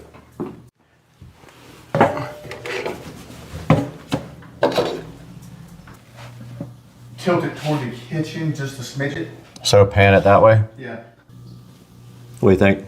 All right, later, if you want to adjust it, you know how to do it. Sweet. All right, so we just got the first camera installed. So Rich, it's kind of flimsy because it's just that little piece of wood and it wants to flip forward. So we either need to put a little screw in it or maybe something heavier on the back of the little pedestal. But for right now, we got our picture going on that one. That's our first camera. We're gonna go ahead and install, we only have one more adapter, right? So we can only do one more. What's the next one you wanna do that's low-hanging fruit that we can get done easy? One by the fireplace? Yeah. Okay, yeah, we can do that. All right, let's do it. Let's do it.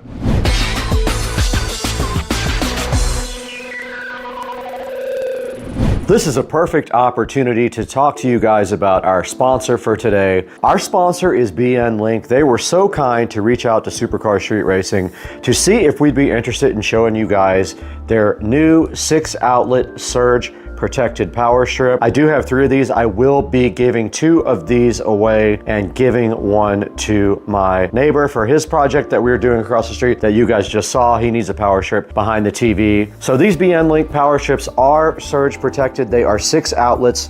They do also have the child protective thing there where they can spin around. They have a 4-foot power cable. So this comes in a 1-pack, and you can see here the packaging is just a nice white packaging. So let's go ahead and take a look at these guys over on Amazon.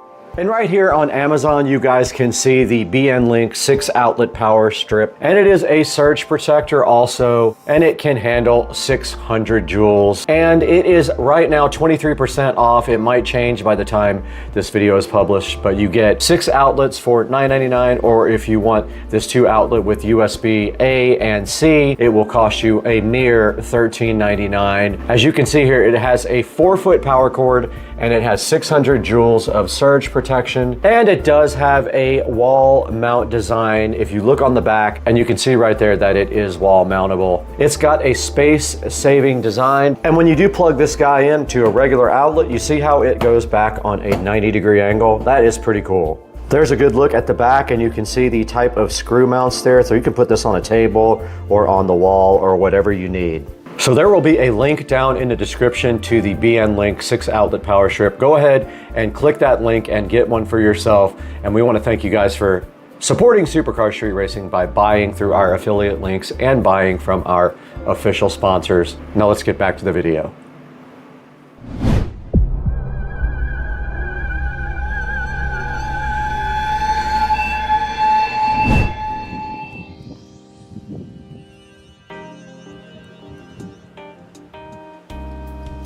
So we have one camera out here in this little thing right here. So we need to see how we're going to replace it with this new Wise Cam. Oh, it's screwed down in there too. Okay, let's see what's holding this thing in. All right, I found the end of the cable. This is going to take a little bit of work. This thing is kind of built into this little enclosure right here, but we do have a link light and our camera is booting up. All right, we were able to go ahead and set up the other camera outside. It still needs some work. It's going to be raised up. Rich is going to work on that, getting it into this little house and then tying up the wires real nice and then wrapping some electrical tape around the connector where the Cat 5 goes to the camera. But it is on, it is working. So that was successful. That camera was previously completely broken. So tomorrow when we get everything else, we will go ahead and finish this job.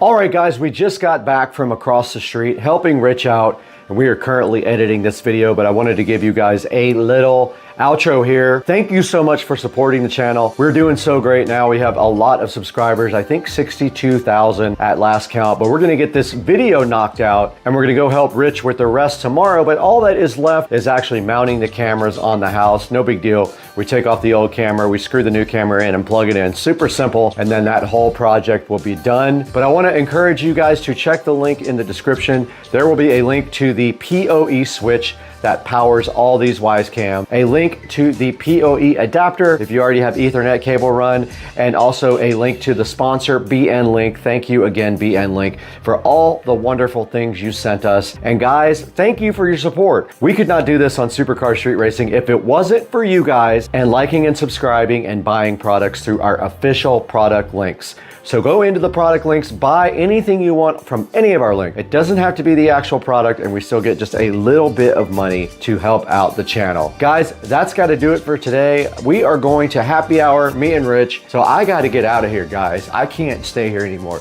I just have to go. I've got to get out of here. I got to leave. Bye, guys. I got to go. All right, we're out here in Mexico again, scouting out a location for a high-speed pull here that I've never done. So we're scouting this long bridge in Mexico to see if there is any police parked anywhere.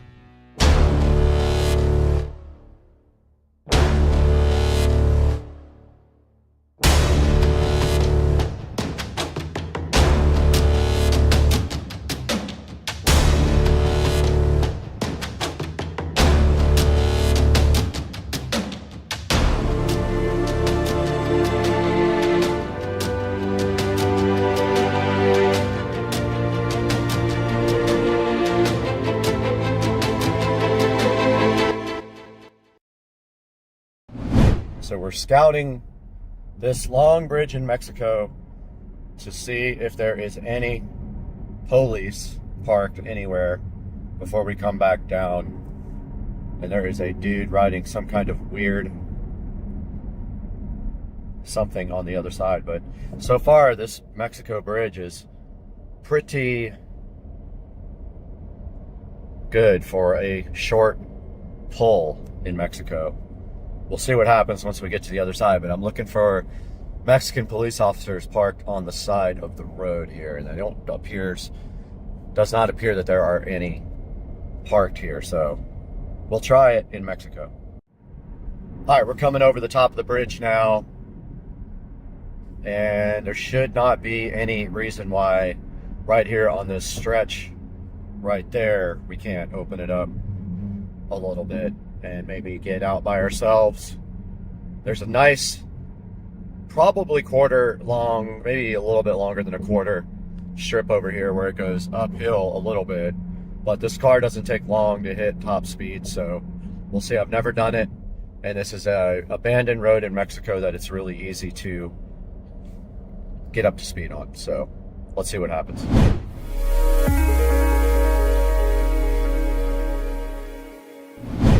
All right, guys, we are right in front of the Tesla Model S Plaid track package. I wanted to go over this with you guys because basically when you have a Model S Plaid, it is limited to 160. However, I hit before the limiter kicked in, and if you get the Model S Plaid with the track package, you can order it right here. It says right here it's $20,000.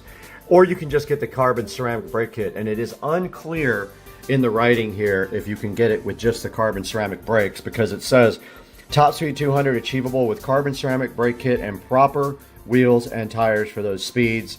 Now if you get the carbon ceramic brake kit for the Plaid, you have to have the 20-inch and 21-inch wheels, and I believe mine would probably work because I have 21s. It does come with Supercar 3R tires if you get the wheel and tire package. However, I would just get the carbon ceramic brake kit so I could unlock the 200-mile-per-hour top speed if I wanted to go 200 at all times. So here it is, and right here on Tesla Model S Plaid, it's shoptesla.com, and you can see right here if you click carbon ceramic brake kit, it rings up at 15K there. If you drop this down, you click track package, you get the carbon ceramic brakes, and you get these nice wheels and tires with it as well, and they install them at the actual dealer. And then it says also you can monthly payment this guy. Let's see what that says on this. Yeah, they want you to use a firm. You can actually pay a super high interest rate to go ahead and get your Tesla Model S Plaid equipped with the Model S Plaid track package or just the carbon ceramic brake kit. And right there it tells you a lot about how the carbon ceramic brakes work. They feature continuous fiber technology in 3D matrix and tells you what they come with there. They're 2x410 by 40 carbon silicon carbide front rotors, 2x410 by 32 rear rotors, and then you get the calipers as well. You get the integrated caliper mounting parking brakes and brake fluid, and you get the firmware updated, which does give you the high speed as well, the 200 mile per hour. And it puts the package on at the Tesla service center, so that's kind of cool as well.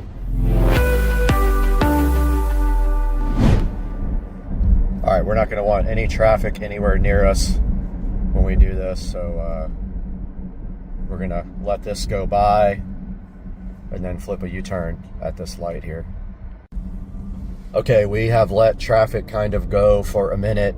We have a straightaway right here. I'm going to just do a roll-on pull and see right when I round this corner and see what we can get the car up to. And hopefully there's no Mexican police officers on that side. So let's roll into this now. That's full throttle. That's 100, 10, 20, 30, 40, 50, 160, 165, and that was the top speed. 165 is the speed limiter. I hit the top speed, and now we are coming off and on the brakes, which are terrible. I smell the brakes. That's the first time I've ever hit the top speed. I believe it's 165. And then this car has awful brakes, so I didn't push them too hard. And that was it, guys. That was about 30 to 165. All right, I double checked online. The top speed of this car is 162 miles per hour. And we did achieve that just now in the deep South Mexico terrain. And you can see it didn't take long to hit that top speed. And that's the first time I've ever gotten it up to that fast. So that's the fastest I have ever gone in this car. And it was kind of fun, you know, to see what this car can do. Really cool.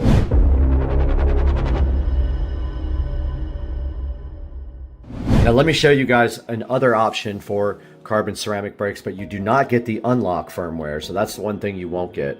All right, the last thing I wanted to show you guys here is another option here, like from T Sportline, and they do offer this Brembo Gran Turismo kit for the Model S and X Plaid. It is $54.95. You can select different options here, and they do go up or down. That one says unavailable. The GT is unavailable. Only the GTS is available. It is $54.95 right now. That gives you another option. It does come in a bunch of different colors as well down here, as you can see. However, this will not unlock the top speed if that is what you're after. Just simply getting these big brakes from T Sportline will not give you the Model S Plaid top speed. You have to have the firmware also unlocked in order to do that, and you cannot get that done by anybody that I am aware of. I think that you can only get it from Tesla. So if you're looking to get your top speed unlocked in the Model S Plaid, you will need to get the official track pack from Tesla, and that is right here under Model S Plaid track package that we looked at a minute ago. You will spend $20,000 for the wheels, tires, and brakes, or $15,000 for just the carbon ceramic brake kit.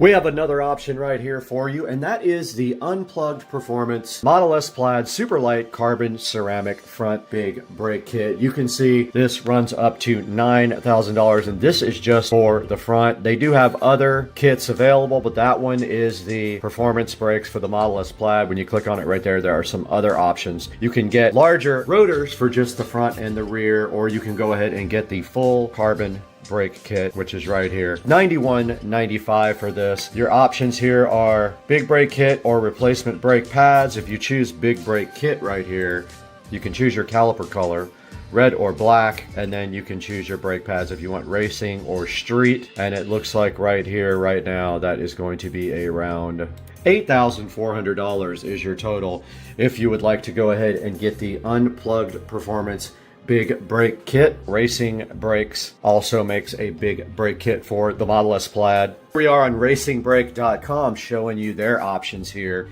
There is a $16,000 carbon ceramic brake kit there. There is a $7,000 one there. There is an $11,000 one there and a $13,000 one right there. And if we click on this one here, you can see that this is the front and rear kit here. And you can get it oversized. You need 20+ inch wheels to do that. And you can get your brake lines replaced also. So that is probably the best option. If you do this and you go oversized, it is $8,000 for both the front and the rear brakes. Now this also fits the OEM calipers, which is why it is cheaper. If you want everything, you're gonna have to go ahead and step up to go ahead and get the calipers and the rotors together. This one does fit OE calipers as well, but if we go to the $17,000 kit here, you can see that it has everything for $16,960. Front and rear brake kit for the Plaid. It's going to have everything you need to go ahead and get your car up to big brake standards, and it is cheaper than getting the track package, but you do not get wheels and tires with it. The Tesla option for the Plaid is $15,000. This is $16,960, but you are getting some of the best brakes made. I had these on my SL65 AMG, and they were absolutely awesome. Way cheaper than that for the AMG, but of course you're paying for two. You're paying for the front and the rear, and you're paying, of course, for the Plaid, and with all of the inflation that we've been having lately as well. And I hope you guys enjoyed the video. We'll be doing some more stuff like this with the Plaid, racing some things and things of that nature. So hang out and please like and subscribe. We'll see you guys soon.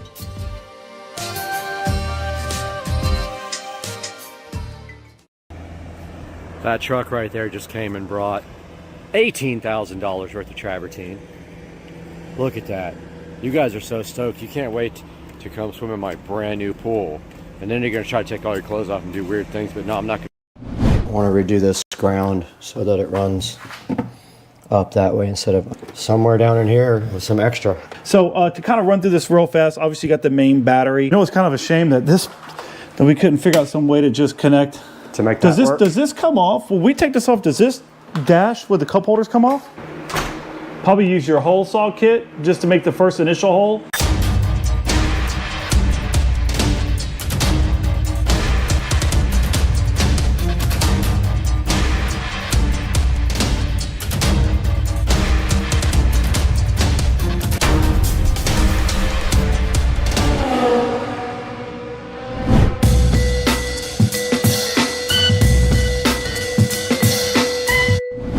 But I want to redo this ground so that it runs up that way instead of underneath right there.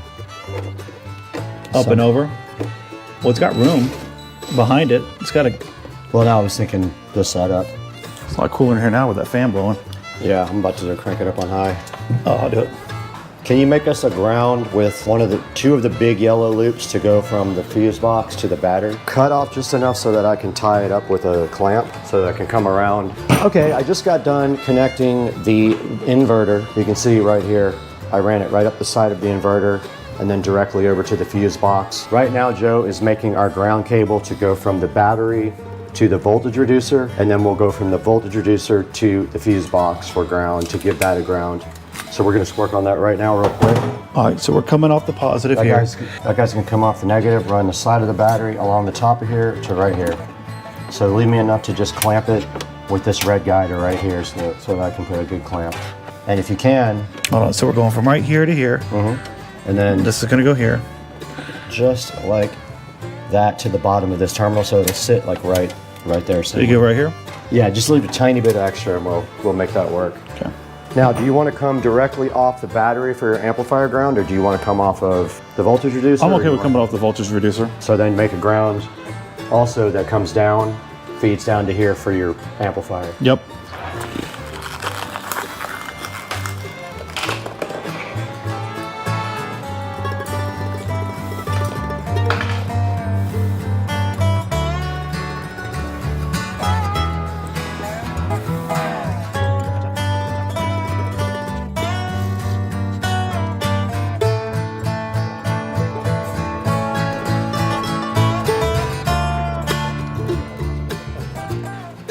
So give yourself enough, whatever way you think is the best. If you want to come around here, we clamp all three of them together and go down. Well, since we don't have the amp, I'm just going to do the one side for now. Yep, leave one side empty. Yep.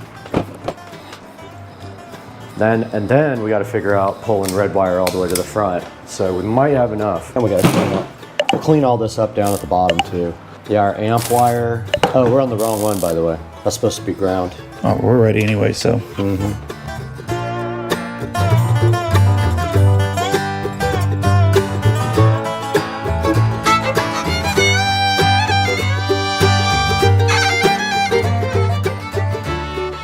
Those guys both go, and then what we'll do is we'll clamp them all together right there to keep them out of the way. But we got our amp power wire we need to run too. That's the thicker one we want, right? That's that guy right there, right? You already have put an end on it. Do you think that's thick enough wire for the amp? I mean, that's kind of thin. I feel like it is. I mean, The only problem is that it's not going to get any more power because it's the same gauge as this, isn't it? Or was this a different wire? This is a different wire. It's a different. It's a thicker wire. But the positive and the negative, if they're both not thick enough, we'd have to wait for an amp install kit if you want to do thicker wire. Notice the camera overheated. All right, that guy can go somewhere down in here with some extra. this is the negative for the power that goes up front, which actually, again, I don't know why we use this.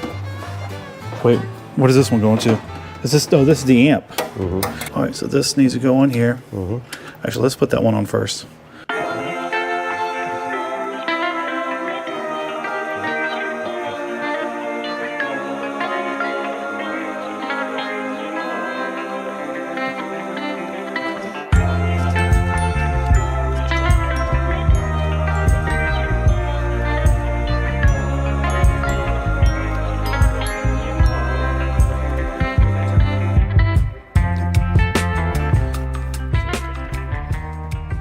All right, so this feeds your amp.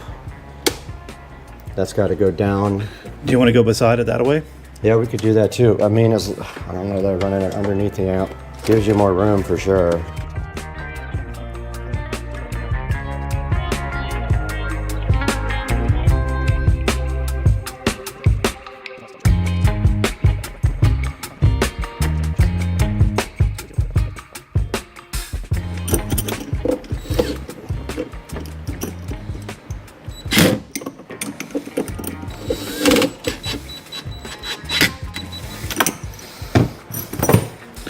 Did you want to go behind it? I did want to, but... Yeah, I might as well cut off what you want now. Yep. And then I'm going to get a clamp. Tie this up nice right there. One big bunch. How much should I leave for the amp?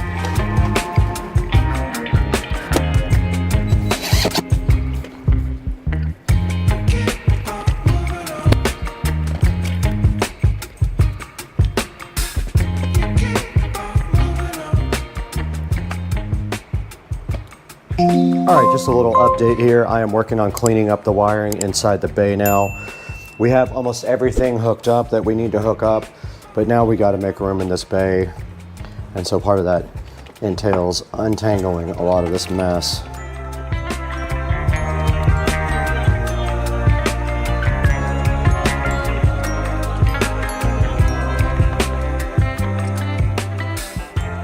We're in the middle of cleaning up the wiring, so we're basically running our comm cable and our actual power cable from our, it's a charging cable, from our charger to our battery. And so we're just taking clamps and going along the edge and kind of clamping down to clean up the bay real nice.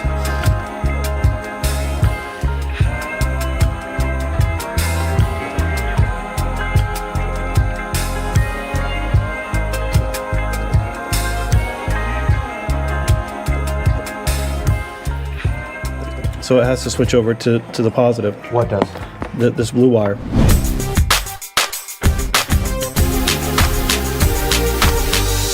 So we're back. We spent about an hour, probably equivalent, working on this bay here, getting things tightened up with all the additional items that we included in here. So to kind of run through this real fast, obviously you got the main battery. From here, what we did was go to a reducer, which is a 48 to 12 volt reducer. From that point, we jumped it over to a fuse panel, just in case we wanted to run any 12 volt optional electronics, but we haven't decided about that yet. From here, we have a converter from DC to AC that gives us a 110 option. And then over here is the charger itself. So we spent time really kind of going through everything, making sure all the wires were tight. We've prepped ourselves already for an amplifier that we're going to work on next. But the biggest thing is making sure everything was tight, up and out of the way, to give ourselves a good idea of how much room we can have for an amplifier. So earlier in this video, what you'll see is that we had a Boss amp. After breaking it out, looking at the dimensions, we figured that it just wasn't going to work for us. So we're going to go back to the drawing board, find an amp that makes sense that will fit inside this compartment here itself. And then our next steps are going to be installing the dash with the speakers and the rest of the equipment for the stereo. So it looks great, very clean in here. We're going to do some additional cleaning up around here, but we are pretty much set, ready to go.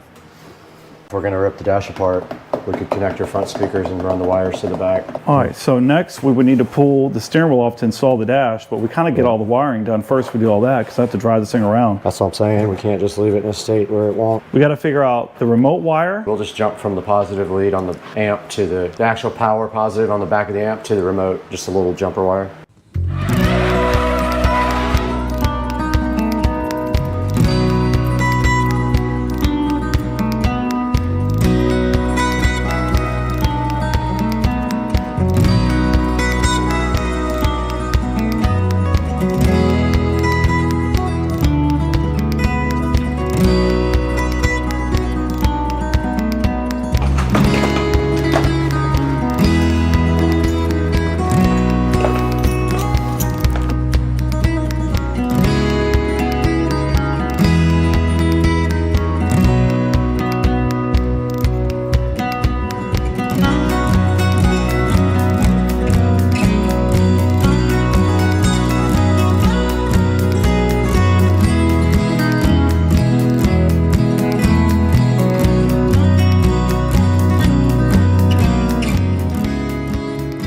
You know, it's kind of a shame that we couldn't figure out some way to just connect. To make does that this work? Does this come off? When we take this off, does this dash with the cup holders come off?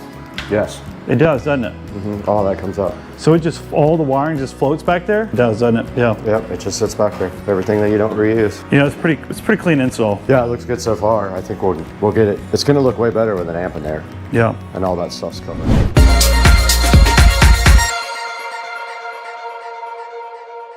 Guys, welcome back to the channel, and we're back again for episode 5 of the golf cart. And today, you guys saw we published one that was mostly getting the wiring thawed out, getting everything inside of the engine bay, and cleaning up all the wiring. Joe, how did that come out in your opinion? No, I think it looks really good. Again, with how much space you get back from getting rid of all those batteries, we're able to fit in all types of stuff here. So the last thing that we're going to install for this particular build is going to be an amp that we found online. I think it's going to work perfect for what we're doing. And then we're going to put some speakers in the back here, as well as some speakers in the front and the new dash, and it's going to be pretty much ready to go. Yeah, so we did a lot of research on amplifiers, and I do a lot of watching oldschoolstereo.com on YouTube. He's a big fan of tar amps, and he has amp dynoed them. And from what he says, they're very underrated. This amp is extremely small, and it has absolutely cool reviews. We're hoping even though it's small, it puts out a decent amount of power, and we decided if it doesn't, we'll probably go for one of their mono subwoofer amps and separate out the sub from the 4 other speakers.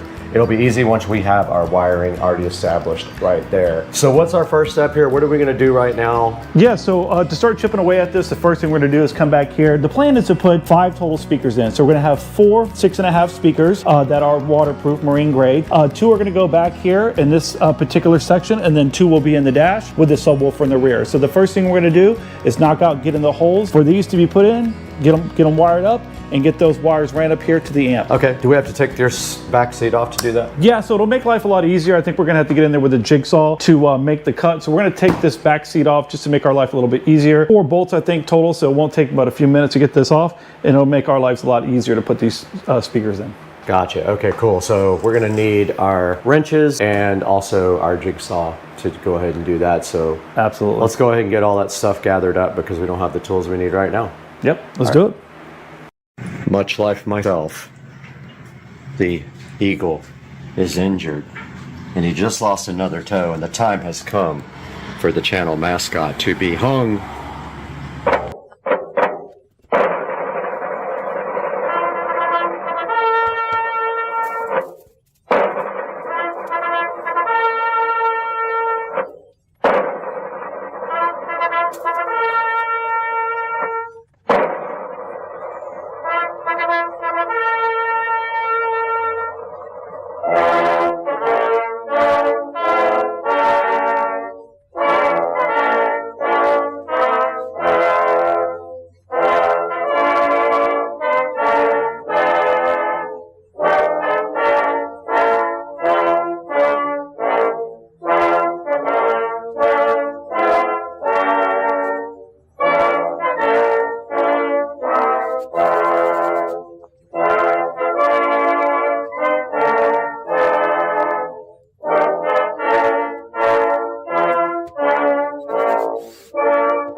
The injured eagle, Supercar Street Racing injured eagle is done.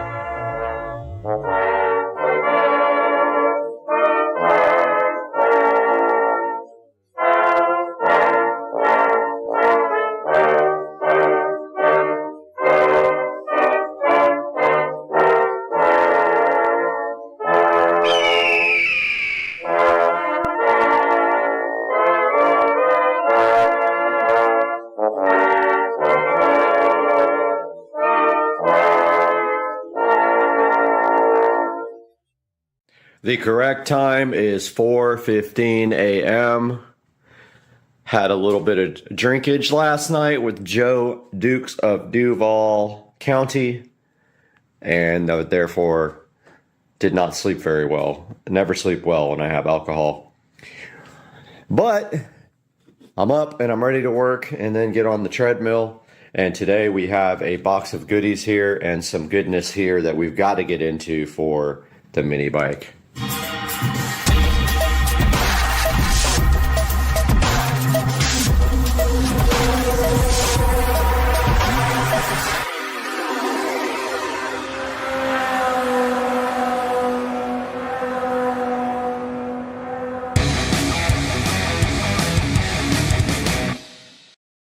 What's up, guys? It is 4 o'clock in the morning with Supercar Street Racing. I'm out here in the garage. I know you hardly ever see me do a selfie shot, but I wanted to show you what's going on with my injuries from the mini bike. So my knee looks like that. And this part here still bothers me when I sit down for a while and get up. It actually hurts because I think it's healing and it's, you know, flexing every time I try to get up.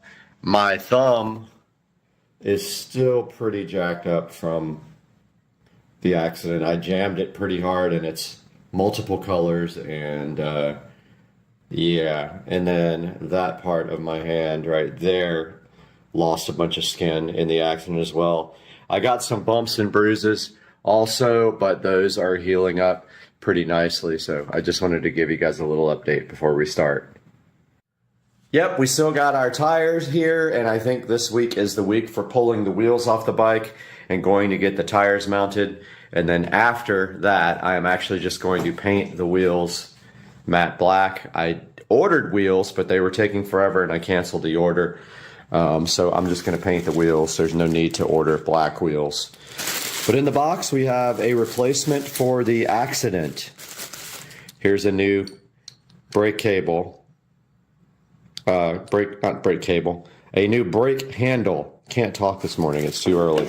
Here is a new grip because I destroyed the other grip. And this has nothing to do with the accident, even though they did get kind of messed up. Here is 2 shiny new brand new foot pegs.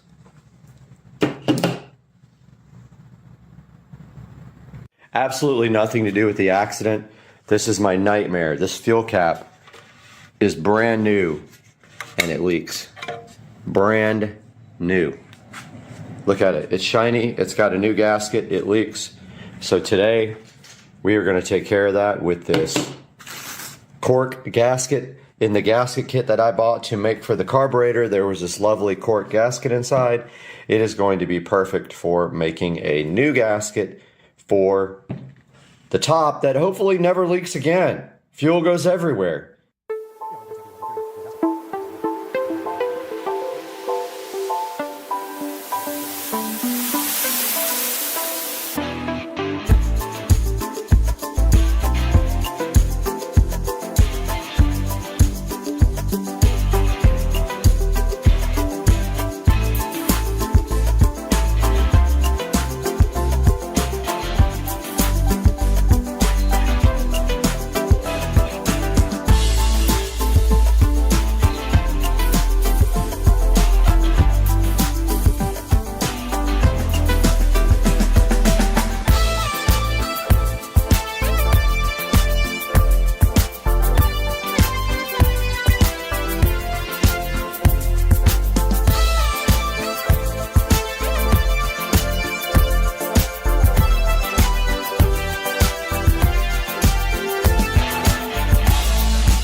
back in black to replace the handle.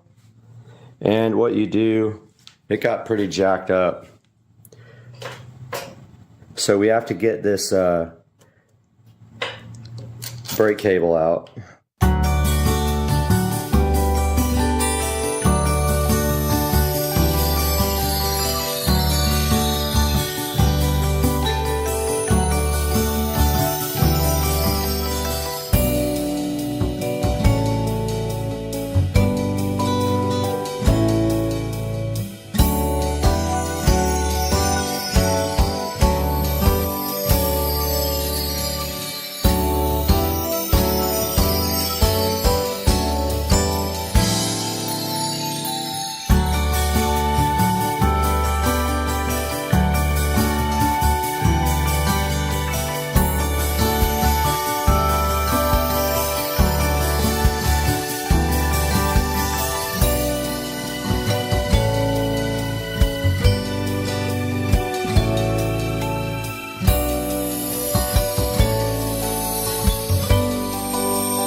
All right, we got some brand new foot pegs here.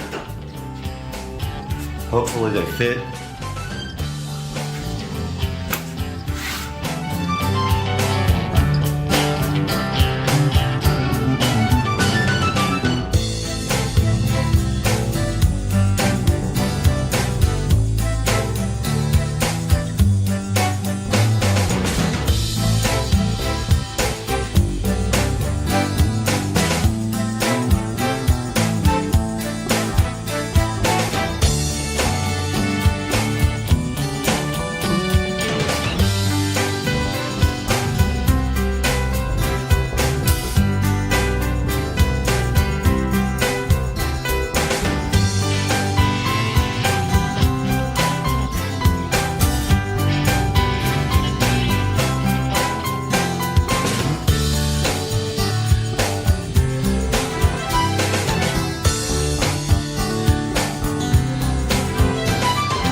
current status, the foot pegs are both replaced.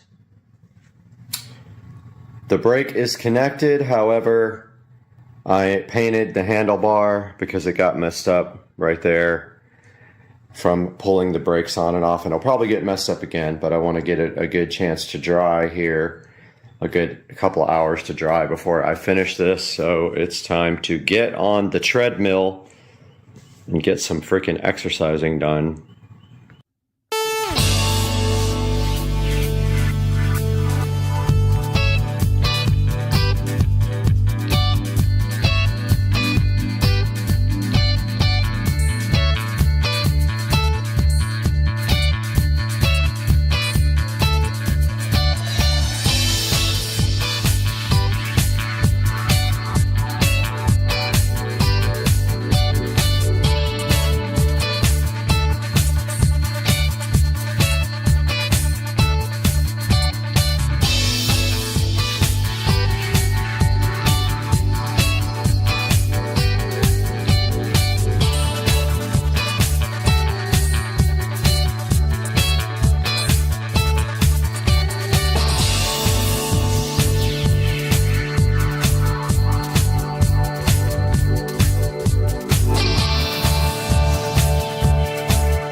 Alright guys, so that is going to do it for today's video.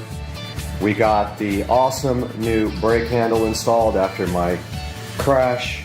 I didn't show you guys the third degree burns on my leg from the exhaust either. So yeah, big time crash, big time bro. Got the brake handle done, got the brand new pegs done, which look pretty awesome. What else did we do? That's it. Oh, new grip over here. And I also have one for here, I just haven't replaced it yet. So that's gonna do it for the video today, guys. Hope you enjoyed it. We'll see you next time.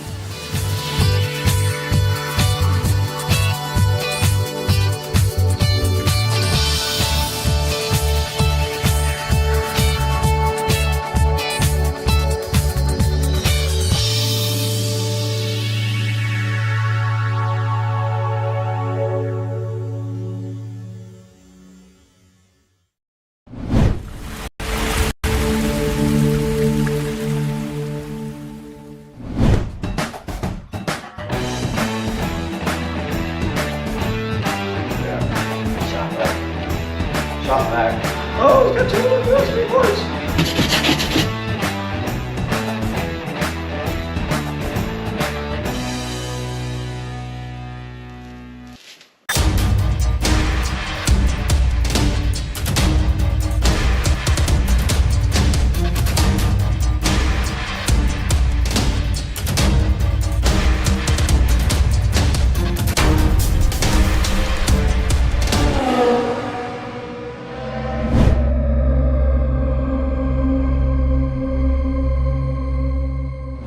Feel like there's a package outside.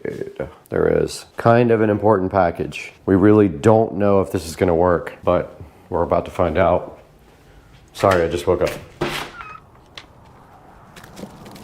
Oh yeah, it's heavy. It's heavy.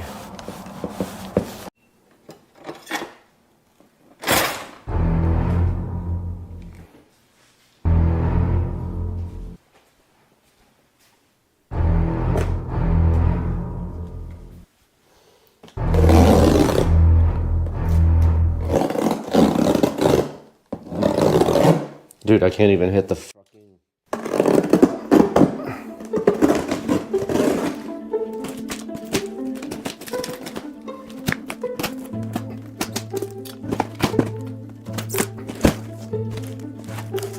This might not fit inside there. It's gonna be close, dude. It's gonna be close. Oh my God. This is how we built it. LED strip stuff. There's a bag full of hardware. Oh, this does not look like fun, dude. Oh, what? J, 2 J's, okay. 2 JZ. G.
trash.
Okay, I'm gonna go ahead and cut my box for my RCA jacks, even though, ow!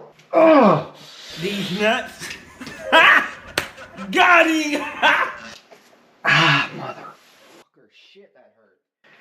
All right, I'm gonna go ahead and cut my box for my RCA cables, even though my cable isn't here yet. Top of my box, I'm trying to line up with the top of this box.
All right, just a little update here since I haven't updated in a while on where we currently are. I have patched and sanded a lot of the holes here. I had one major spot down there that I had to fill, and I am completely done with that except for just some tiny little touch-ups. Also, I am about to extend the subwoofer wire down to the bottom. I just was trying to find some electrical tape to do that with. I have a wall plate down here ready for sub because it was way up high before. I have this extension cable here. It's a female to male, and it goes to the wall plate, right? But it's a very nice one. I bought a really good one. So I'm gonna go ahead and has a nice solid connection, very heavy cable. It wasn't cheap.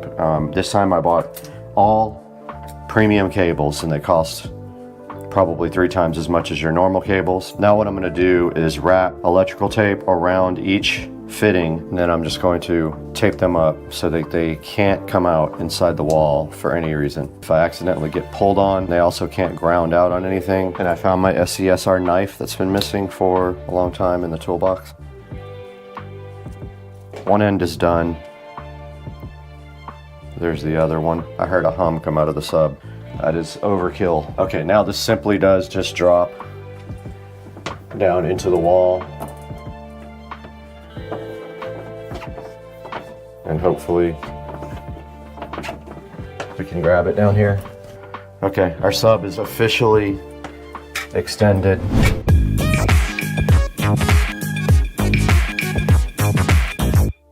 Yes, okay, being a hoarder absolutely paid off. I found what I needed and I can't believe it, man. I'm hyped right now. I do not have to order any cables. All I have to do now is use this extension to get that down to the bottom. I'll use a double RCA plate for that. So I'm just gonna extend these.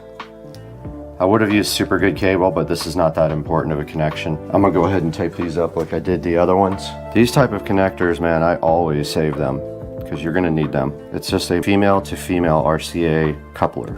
Just gonna fish it straight down through this hole. Hope it drops. Oh my God. I hope you guys saw that. It fell literally right through the hole. First time that's ever happened in my life. That's what she said. It fell out of the hole. It's the wrong hole, but still. Kind of a crazy bit of luck there. That's basically it for that. Unfortunately, a lot of these wires have to be extended.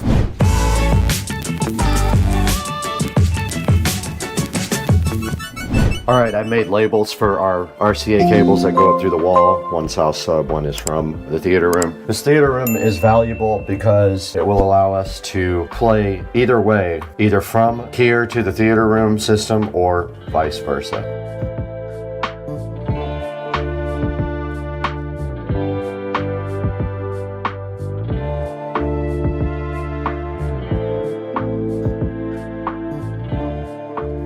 We can patch this hole up, and we can get this bundle here moved down. A lot of them are short, so I should have a patch kit in here for this.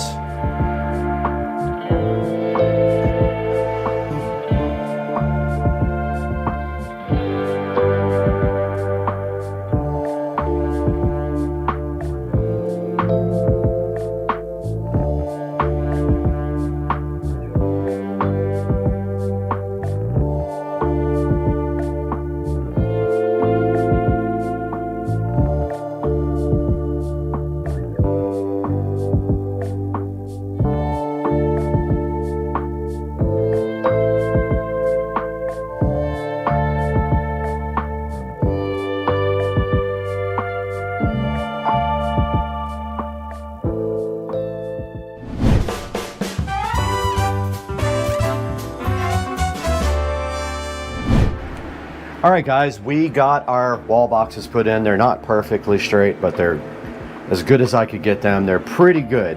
I put the level on them, and I can tweak out probably the plate a little bit each way to get it a little bit more level. You won't see these anyway. They're gonna be right behind a shelf, and you won't be able to see down in there. I did that. I started patching this hole.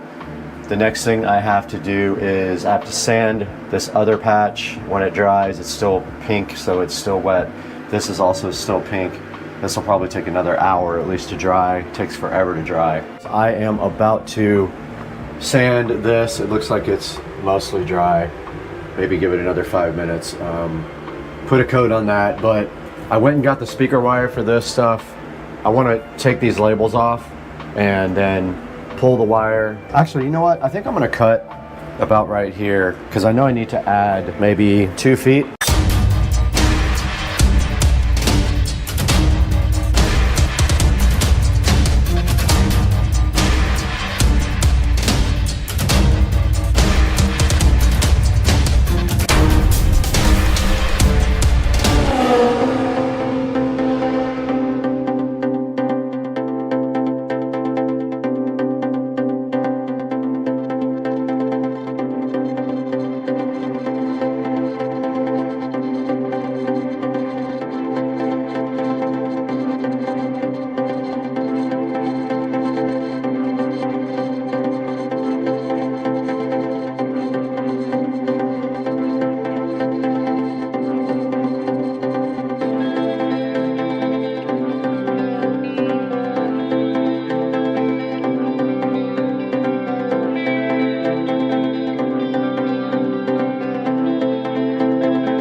Hey guys, welcome to the channel, and today we have Patricia behind the camera.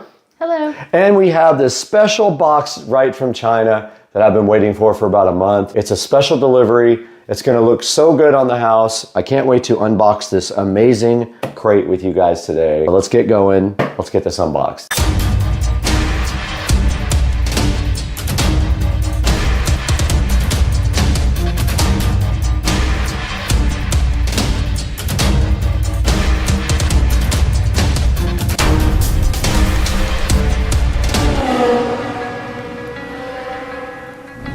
All right, we're back on the channel today with Patricia behind the camera doing all the videography. And today we have this special box that came directly from China. This was purchased off Etsy, and you can tell right here that they have actually packaged this very nicely. It's made of plywood and has like 8 screws in it, so we have our DeWalt cordless drill today. We're gonna go ahead and open this right now and see what's inside because I'm super hyped to get this going.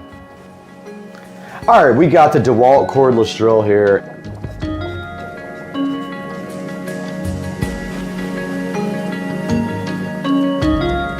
So first thing we have is a kind of a clue of what's in the box, and it is a template. If you look, it's literally not my address. That's not my address, but it's somebody's address. But there's a template in here first. There is a checklist here that shows you how to install this and a nice bunch of instructions here on how to do this, which I'm really curious about. I've always wanted to do this, but I'm super nervous about doing it. This is one of the things I never wanted to do because you have to get it perfect. If it's not lined up perfectly, it's gonna look weird. And then inside the box, this is apparently the transformer. So this is a power supply, basically. And if you don't know what this is already, you will here pretty soon. But this is the power supply, and it looks to be high quality. I was thinking this was gonna be cheap, but the whole kit was about $400. And look, you get this nice, high quality, multi-pin power supply. And it looks like there's a hookup for each number, which is really cool. That's cool. Right? Very cool. Very, very cool. And then inside of this, we have our screws. So they gave us very long screws to put these in. And the nuts as well. You can see right there, got my name on it. This is from Etsy. There's a bunch of sellers that make these. I picked one that had good reviews, and I went back and forth with him for about 3 weeks and finally ordered. So these are the LED house numbers, and they are mounted with the screws right there. I still don't know how. So they give you the template for that though. So you put the template up on the wall, you level the template like this, so you get your level. Once you get your level, and that's how you get your numbers straight on the wall. If you don't get it exactly right, the numbers will look weird. So you got one shot, like Slim Shady. Like Eminem. Yep, just like Slim Shady, dude. Yeah, so basically, all you have to do is plug that in there, and then when you put it on the wall, it sits out from the wall so it glows on the background. So I have kind of an idea of where that's gonna go, but these look awesome. And I do like the fact that the fonts are like, and then the wire just goes through the wall. So basically, you're not gonna see anything but the number. $380, I think, for all of them. It's kind of the typical price for them. The actual plan is I'm gonna put this power supply on a smart plug, so it'll be controlled. Floats out a little bit, like maybe an inch, and so it backlights. It looks really freaking cool. That's cool, yeah. So let's go outside and see where this is gonna go. And the plan right now is to put the numbers right up here. They should fit right in that space, hopefully. It barely fits. You don't even have to like put screws in it. It's like, oh yeah. You could just glue it there. To drill through to the other side inside the garage, and then pull the wire, pull the power all the way over to the outlet that's on the corner. So I'm gonna go above the garage door. I wish I could plug it in. Jesus Christ almighty. Got him! Got him!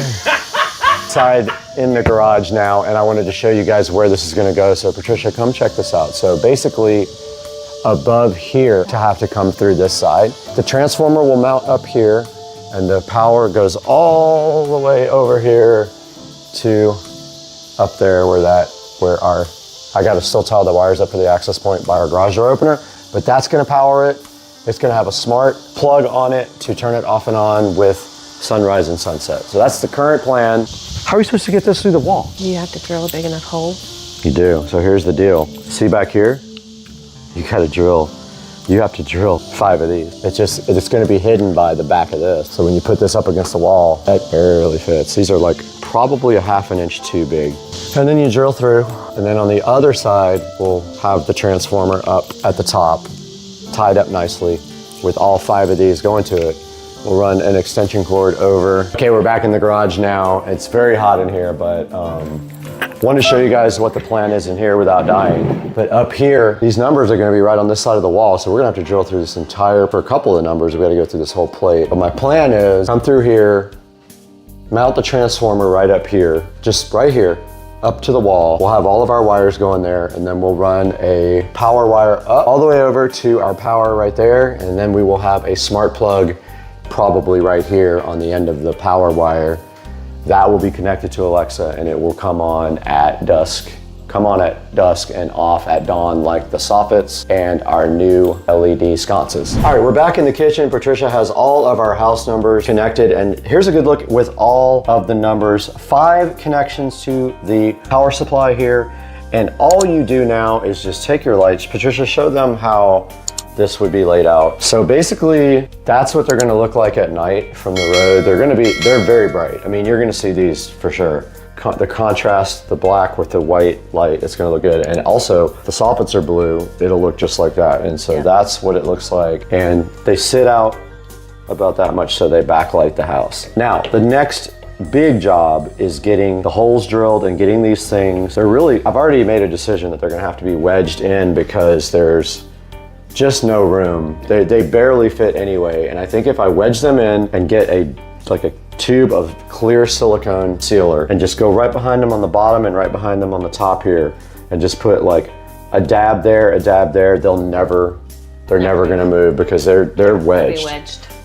I think even with a wind. The only thing that sucks is we're gonna have 5 holes drilled through above my garage door, which I'm kind of stressed out about, but there's really no other option.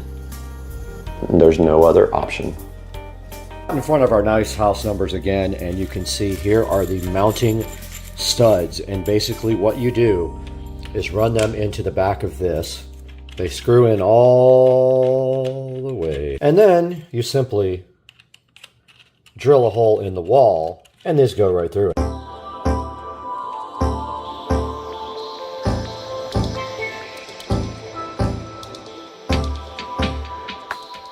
All right, so we have a problem here, Houston. I don't have a big enough drill bit because this has to go through the stucco and all the way through to the garage. So that's fairly large. I would say that's probably a 1/2 inch, but I'm gonna check it right now.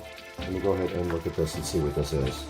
All right, so on the end of these connectors, you're going to need a 3/4 inch bit to get through whatever surface. Mine is masonry, so I'm going to go ahead and order a masonry bit. This only goes up to, let's see, a 1/2. So we need a 3/4. Let's get online and order that now on Amazon so we have it. Checking out the actual studs is what I call these. These are the mounting. And the more you can get this off the surface, the cooler it looks. You can get it to stand out like that, or even a little bit less. It's gonna look awesome in 3D and it's gonna project better on the house. But I think that one of these is just gonna be money. I want it to be snug enough where I put a little epoxy on each one and then it just is perfectly straight and stands up on its own. We're gonna go ahead and test on this box. Perfect. So now we know the size that we need for the actual masonry.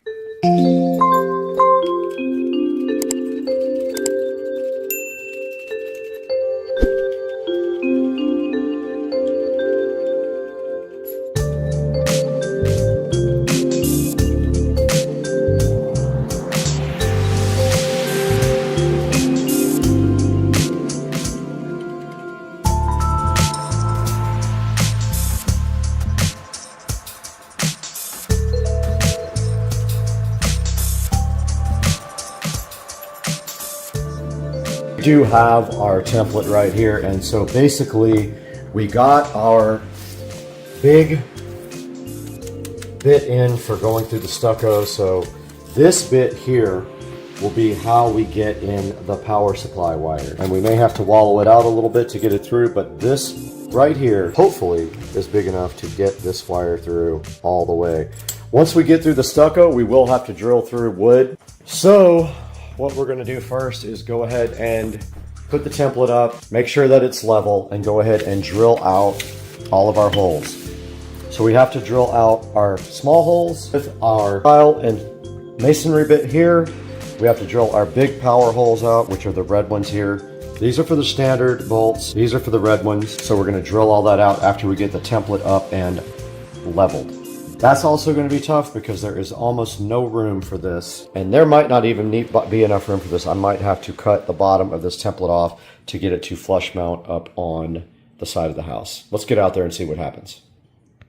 All right, we're out in the front of the SCSR compound now, and the first thing that we have to do is find the center of this garage door.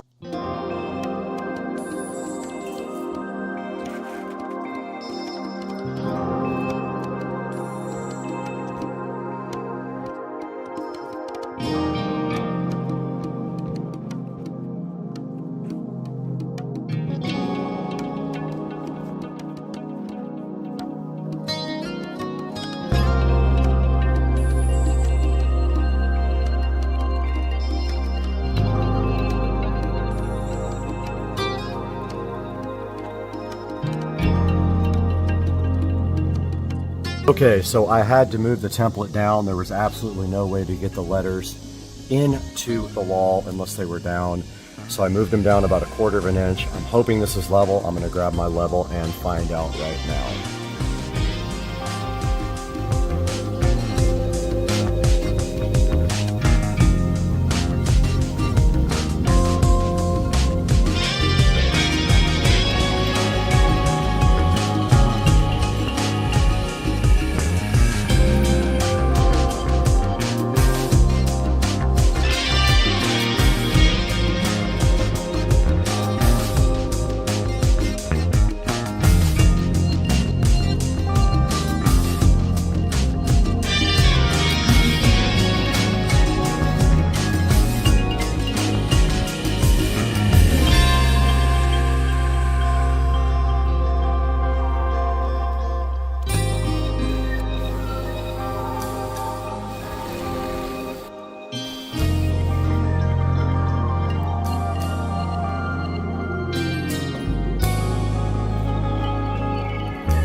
I got all my holes drilled for everything, so all we have to do now is take the template off.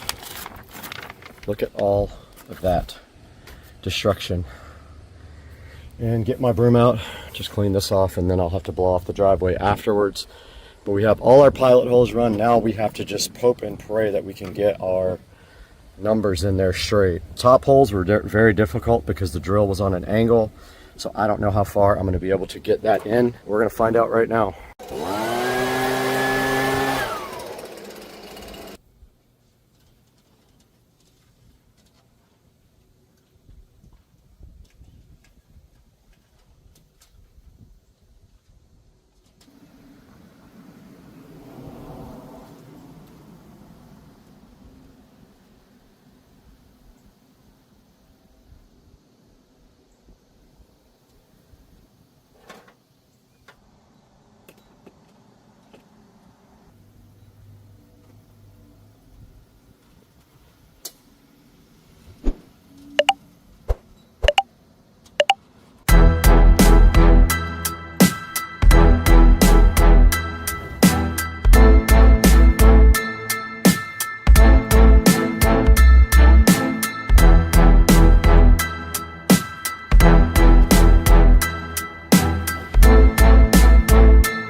All right, the epoxy plan didn't work out as much as I thought it would. The stuff got everywhere and dried really fast, so even though it says it sets up in 30 minutes, that stuff was set up in like 5. So I've got the Alex fast dry now. I'm just going to go ahead and caulk in all the holes up there and around the screws and see if I can do that without making a complete mess. So I'm gonna get a bowl of water.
Yo, so, all right. So the outside part is mostly done. It's just drying. So now I have to figure out the inside part. I think if I have any black caulk, I'm gonna put my black caulk in that hole right there, all those 5 holes. Then I'm gonna tie everything up really nice with wire clamps as far over here as I can, and then connect to the power right there. I need an extension cord though, and I ordered a smart switch as well. Let's start getting this together. We're inside the Supercar Street Racing garage now, and we can see here all of the holes that were drilled for the new LED house number. So our first mission today is going to be to tie these wires up nicely and not disturb the mounting that we did on the outside because it is drying. If we move the wires, we might move the actual numbers. So I really want to get the mounting done on this transformer, but it has no mounting brackets. So it is a rectangle, and I am thinking right about here. And then I don't know how I'm gonna keep it on the wall. I guess I'll just put screws to kind of wedge it in. I'm literally gonna have to wedge this thing in the wall, onto the wall.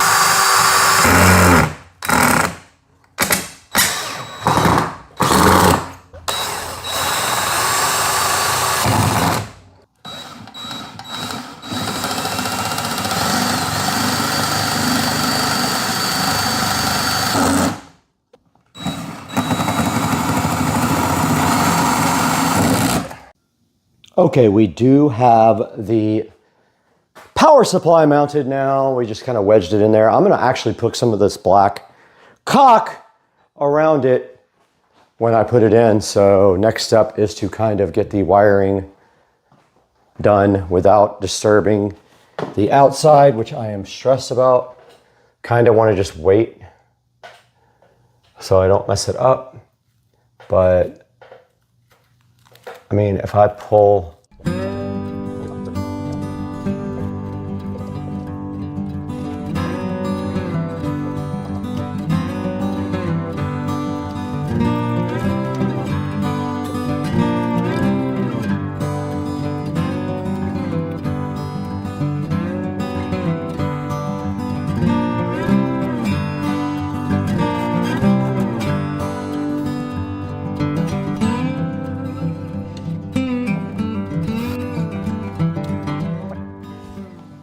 all right, I got all the wires tied up nice. Now I'm gonna work on the power wire, but first I wanna go ahead and get the caulk in there so it can dry. So I've got my caulk gun ready, and I've got my big tube of black caulk ready to go. Let's go.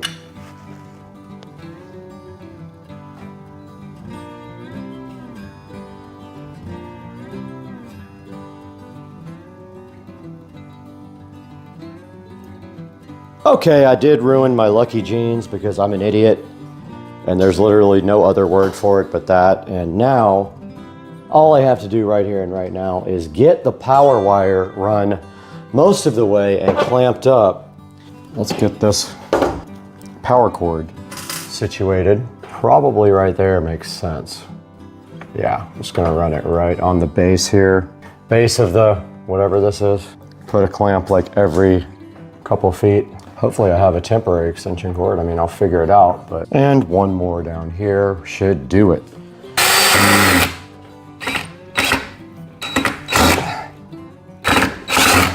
All right, so this thing just needs power to test, and my smart plug will be here probably today. Have to check the order, but let's get some power to this thing and test it. A black extension cord, it's kind of long, but I think I can hide it up here if I put it up here, so I'm gonna go ahead and connect these lights right now. I ordered the smart plug. I thought I already ordered it, but obviously I was drunk because I did not order it. This is a bit too long though, but there's plenty of room to hide it back here in the back. And I will get a few clamps and some screws and get up there and tie this thing up and tie up the hotspot cable.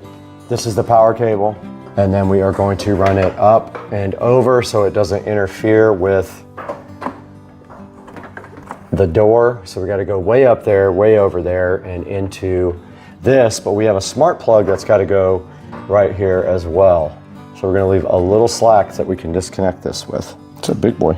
So right here we have to unplug it and insert a smart plug. I'm just going to leave a little bit of slack there. I can also redo if I have to. Oh, let's go, let's go. And then this guy can go in the back.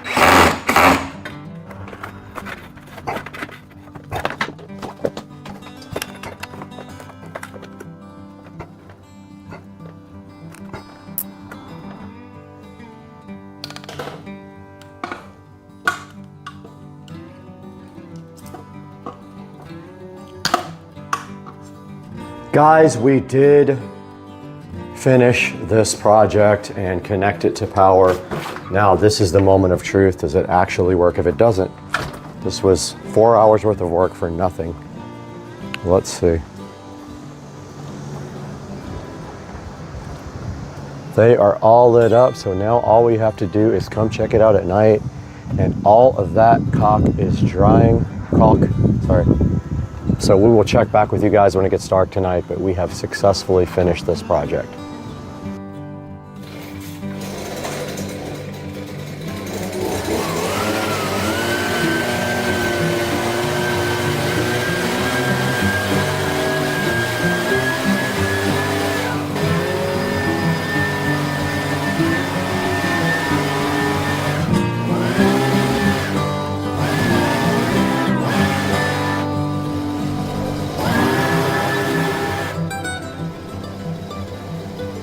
Guys, we are out here at night with the house numbers, and that's how it looks on the house at night. And yeah, I mean, guys, hope you enjoyed another project. And yeah, it is what it is. It's staying like that. Okay, the final piece of the puzzle for the outdoor lit house numbers came in, and it is a Amazon smart plug. I buy these now because they're just so much easier to set up, and they just go right in and they just work, and you don't have to use a third-party app. They work directly with Amazon. I'm not going to set it up inside the house because I wanted to connect to the Wi-Fi in the garage. So let's get out there in the garage and get this thing hooked up. Okay, I did get the smart plug installed, and it is rather ugly. I will probably paint it black so it kind of blends in, and it needs something to kind of stick up against the wall, like some 3M tape or Velcro. I'm going to go ahead and set it up and configure it now and add it to my routine for all the rest of the lights. We'll start to the studio with Supercar Street Racing and Brad.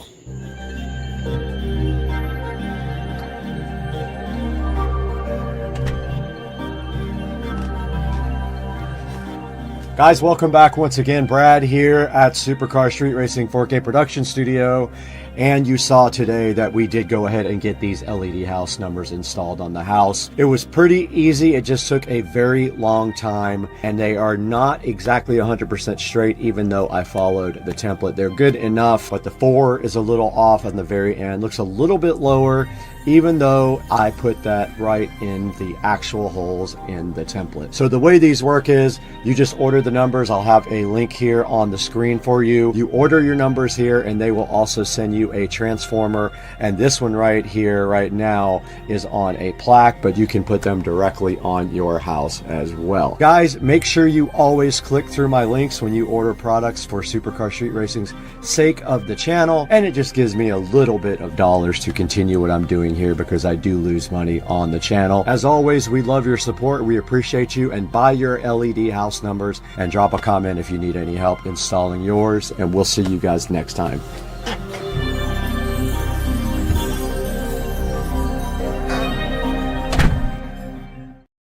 Hey guys, welcome back to the channel, and today we have this end table here, just like the other one that we reviewed the other day, only this is a skinnier version. It is the Roland Star end table, and we're going to be taking a look at that. This Prism table lamp that's going to go right on top of it, and we already know all about the Govee Smart LED bulbs. That's all today on Supercar Street Racing.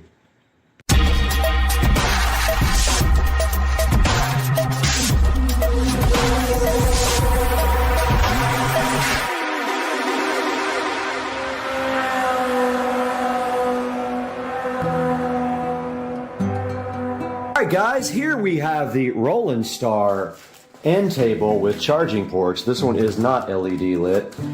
They do not offer it in that like the other ones that we had on the channel the other day. This is for the studio to go beside the lovely futon, and this will be a place for people to charge their phones and put their drinks on and have fun and party and all that stuff. And so we are going to build this today right here on top of this table, most likely. But let's take a look at what's in the box.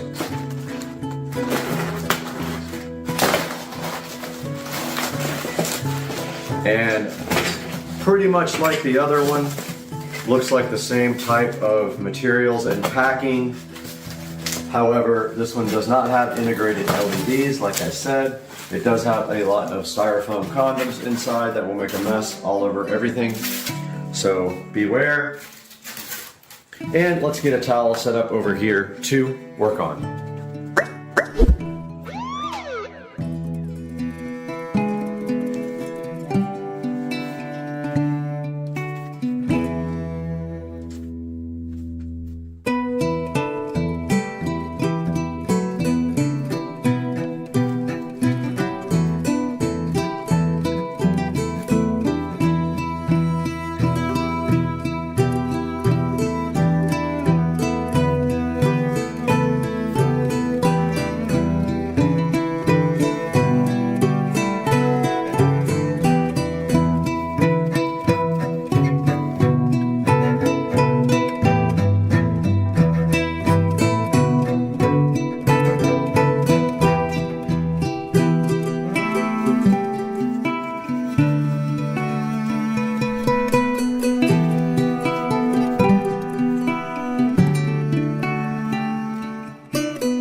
All right, guys, the table is completely built at this time, and I went ahead and did some wire management right there, and I will now bring this table out to the studio, and we will go from there.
Alright, so this lamp will not work. It does not use standard bulbs. I did not see that, so it is going back. I'm going to go steal one of the lamps out of the theater room.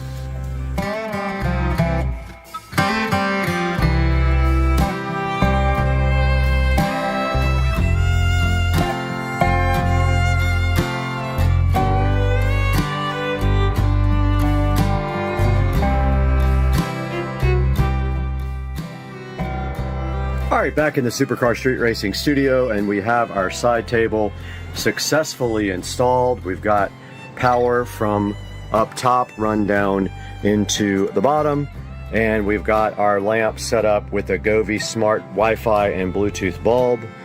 And you can see here we just have a space about right there that we can do something with, and I'm thinking about a very small desk to put the old school Mac on it, the iMac that I rebuilt. That is going to do it for today, but that is a look at the, let me get the lights turned on. Alexa, turn on the Switch Studio lights to white. Alexa, set the Switch Studio lights to white. Oops, I keep saying it wrong. Alexa, set the studio switch lights to white.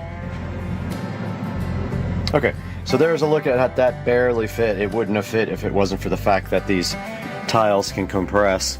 It's very tight, but that was the only thing I could find to put there that would fit.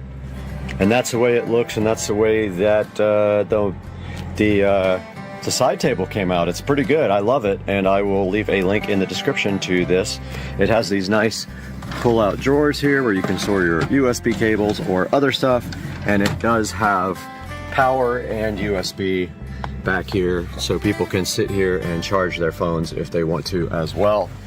Guys, thank you for watching. We'll see you next time on Supercar Street Racing.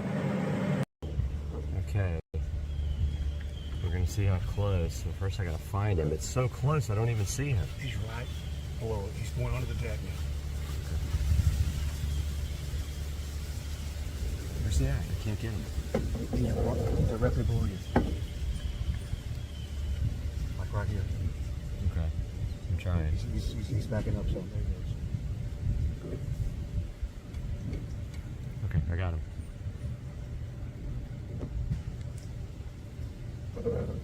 I got him. Yep.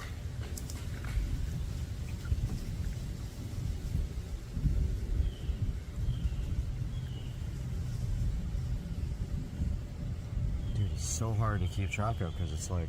You got zoomed in that far? Oh, it's so... Oh, yeah. Obviously, I got him. Obviously you do. Obviously. He bailed. He's so basic. Oh. Dude. If this thing falls off the end of this, we got problems. That was so bad. I'll jump in. It's waterproof, so... You see it? Yeah. That's definitely a plus up. If this tripod breaks too, we got issues.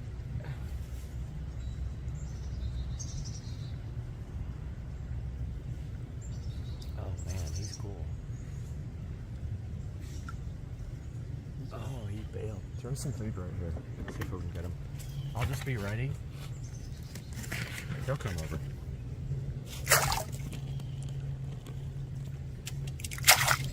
Heck yeah. Oh yeah. Dude, I can't even find him. He's eating. Yeah, I can't find him. Oh man, I'm missing all of it. There you go. Okay. You got him right there. Yep.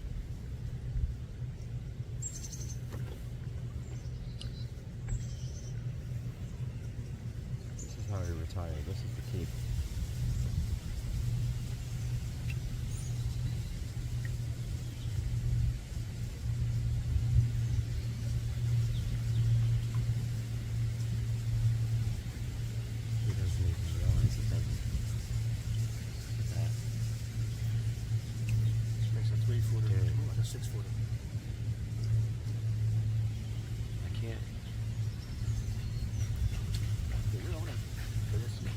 You guys zoomed in so close that he's like getting his eyeball. Oh. Turtle. Turtle's taking his stuff. Oh, he was about to eat that turtle. Okay, I gotta find him again. Oh.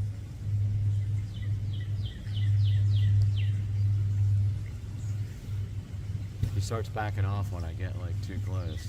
And he's eyeballing the turtle.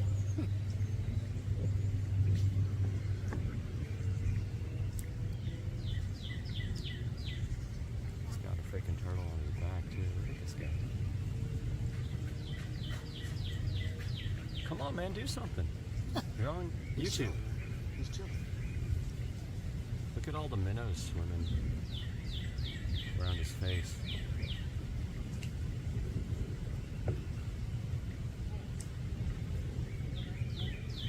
Those falls in the water, that's gonna be a million views.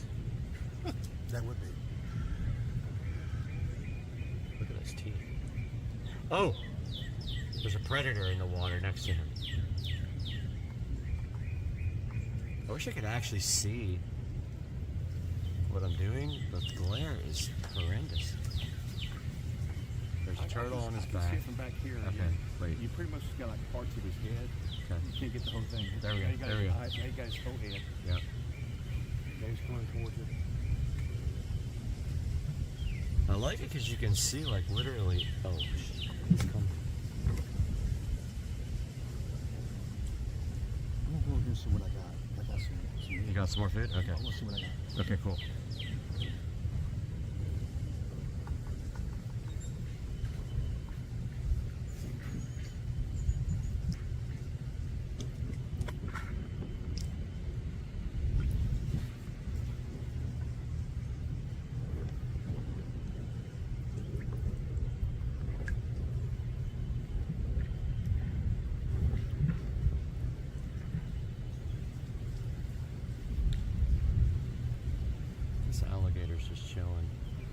cat food.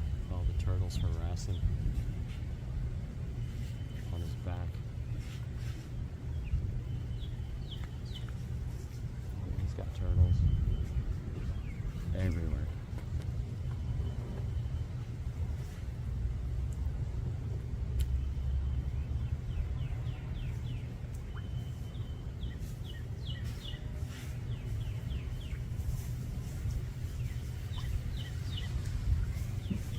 Oh, he went under.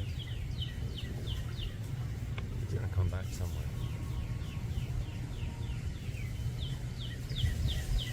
He came back like right underneath the camera.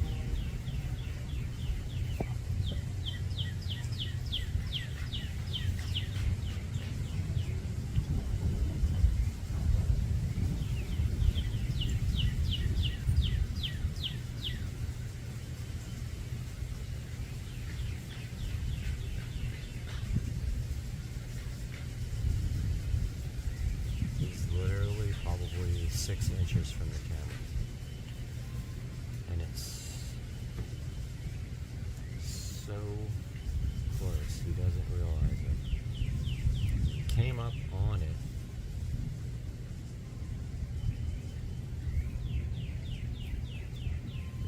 I mean, he could fight the camera right now if he wanted to. I can't even see the screen. I hope I'm on it. I think that's his eyes. So it's S23 Ultra 5G in telephoto from, I don't know, 18 inches away, maybe?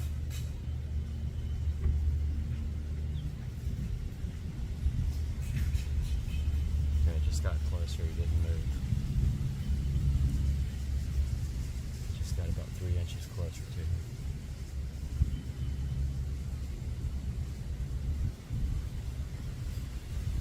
So cool. Starting to hurt my hands. Oh, he keeps getting closer to the camera. I think he just oh yeah, he just realized it. Guys, that was amazing. Good video.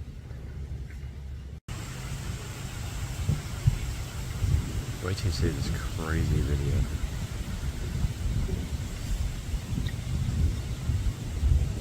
This dude.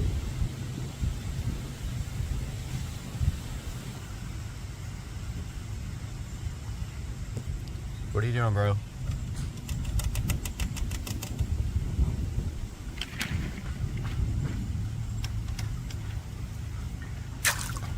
Yeah. Oh, he took a big old breath before he went down. And then there's turtles and everything else. You've got probably 10 turtles here. All right, so Rich created a feeding frenzy. He's got every form of wildlife. He's got alligators, turtles, fish, birds, cats, dogs, sloth, every creature.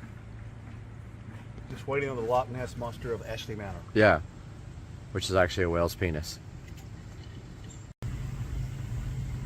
Dude, I can see your wrinkles. You can get so close.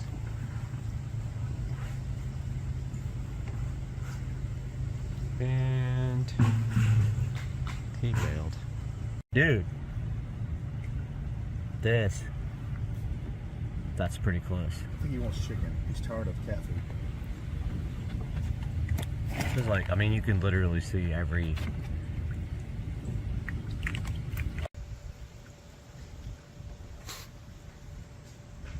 I see him under the water. Okay, so you can't use the super good zoom lens on 8K. It won't let you. It only lets you use like the 1X. But still.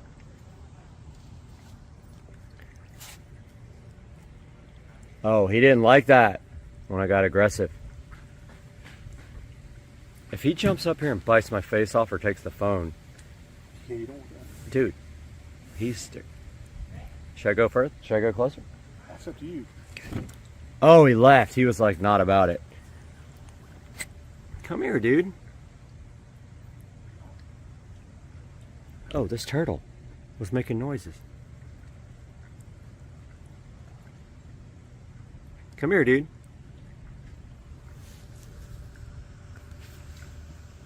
I need my... Oh, I need my tripod.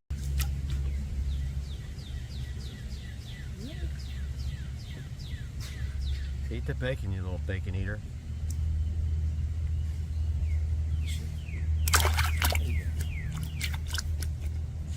Yeah, man.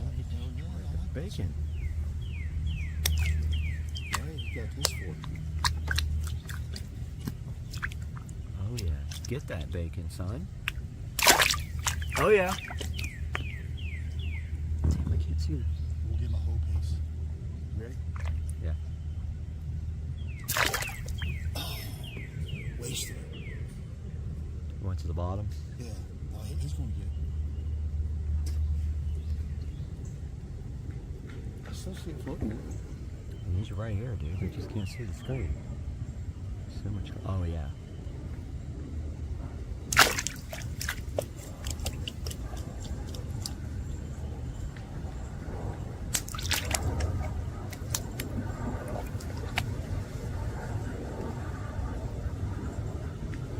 That's a good shot right there. He's right on it. I mean, you're not getting closer than that. Let's see if we can get closer.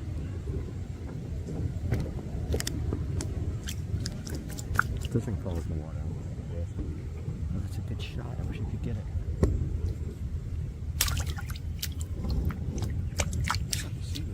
I can't see anything.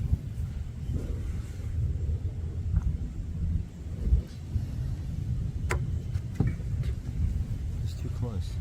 This phone's going in the water. I was underneath the bottom.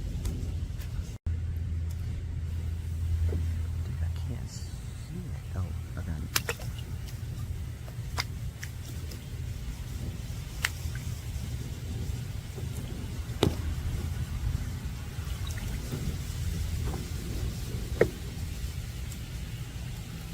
I'm up his nose, basically.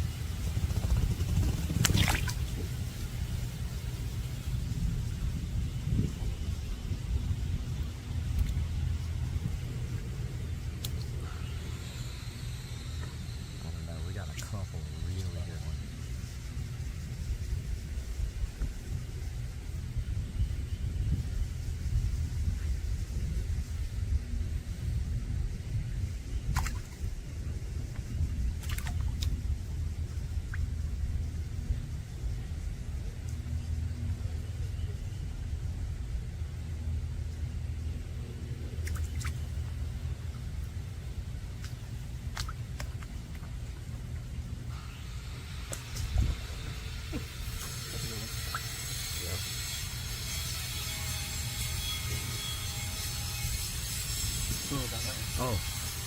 Robin. Little smoker. That's it. That's all I got.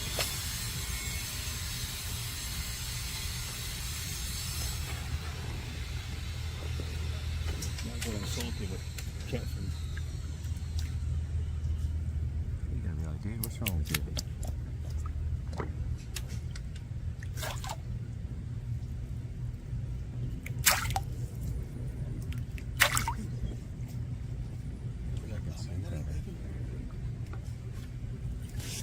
That's the problem, is I can't see the screen.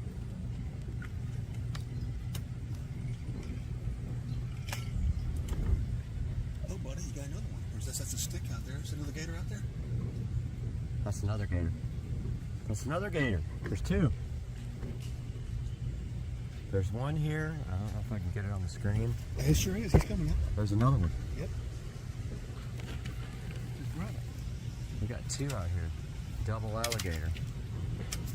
He ain't gonna come anywhere near this guy though, I don't think. We'll never get him. Because I can't.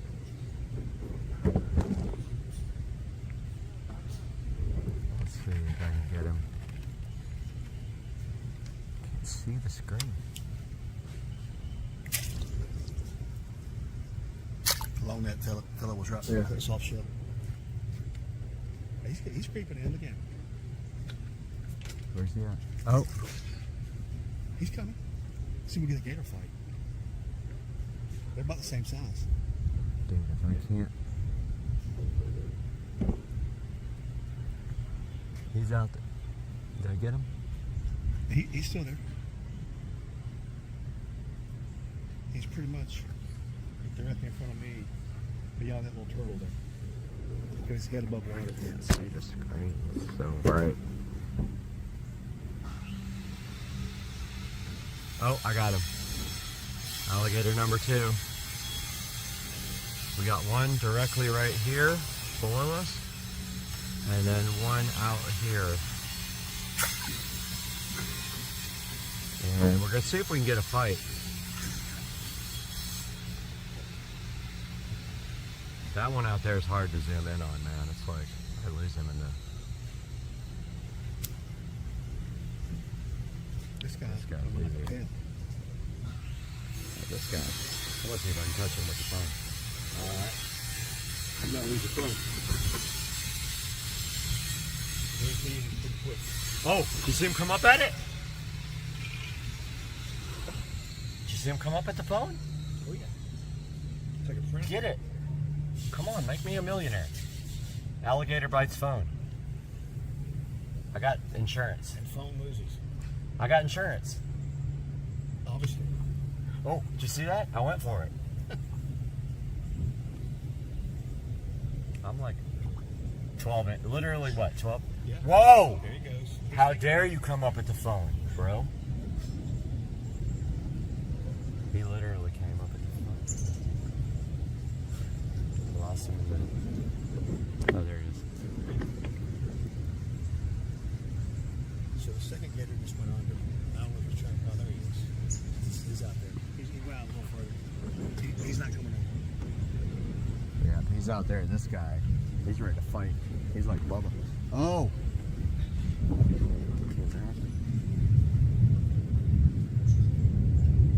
He's back. Guys, you don't understand how bright it is. I can't. Oh. Okay, got him.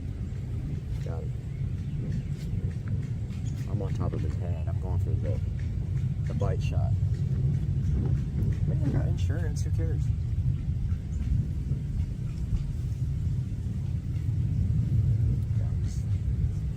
He's going your way.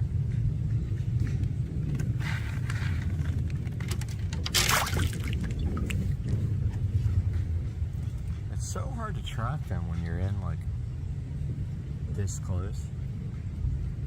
You move like 1 inch and you lose everything. This tripod's gonna end up breaking and then my phone's gonna be underwater. Then I gotta jump in. That would suck. That would totally suck, H. Oh, here comes the other guy. That big ass Here turtle comes the came other up. guy. But here comes the gator. Oh, It's yeah. creeping, and they're about the same size. This might be a good battle. Yeah, they are about the same size. It's hard to get this guy in. That big ass turtle that Trish caught just came up for a second. He showed his big old head and went back down to the bottom. I gotta find a reference point because otherwise I can't find this guy. Okay, maybe like straight up like that. Oh, he's set sailing. Yeah.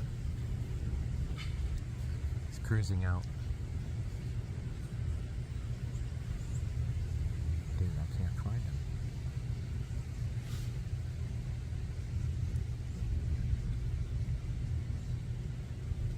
I found this guy. Leroy. Yo, Leroy. Leroy's hanging out with us. Leroy Jenkins. Come here, buddy. We'll call the other one Skitty. Okay. He's skittish. Obviously. This one's about to be Pacquiao, and that one's about to be Margarito. He's going out to meet his buddy. This guy's like, hey man, Man, I got a lot bacon of time's over. I'm leaving. got a lot of good footage here. Like really good up close stuff. I can't see.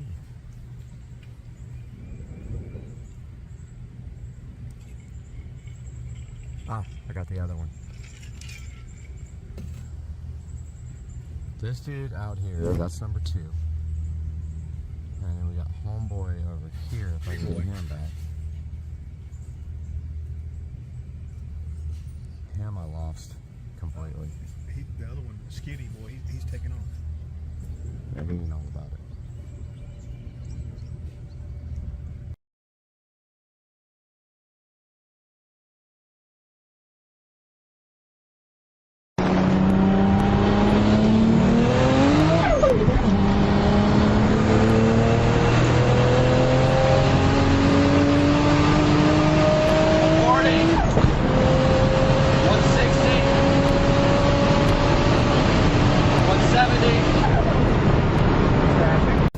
What are you doing? We're going on a cruise. What are you doing? We're going on a cruise. But what are you doing? Going on a cruise. Let's go! Hey guys, welcome back to the channel, Supercar Street Racing, and here we have the 2014 Club Car Precedent. Today we're going to be doing our first mod. We're going to see what happens when we try this.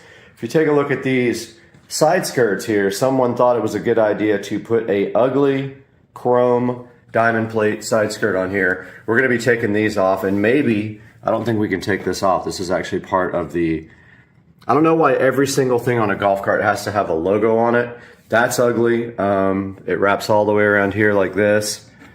Can't get the Ingersoll Rand off of there, but we're going to take these side skirts off and attempt to paint them matte black. I've got the paint up here on the table, and I got it from that orange store, Home Depot, and it is Fusion all-in-one. And I did pick up new screws for the steering wheel. However, I thought they were tapered like this, but they actually are not. The ones that are in there are just regular old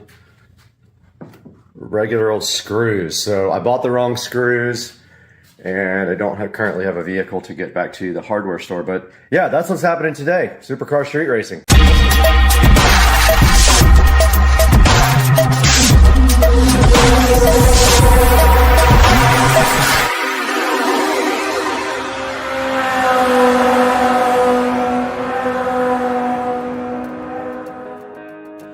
Alright guys, welcome back, and it looks like today there's a screw missing here, but I think our objective is to remove these 4 screws and take this off. The actual chrome plating is chipping off of this, but let's get the screwdriver out and get this guy off of there ASAP.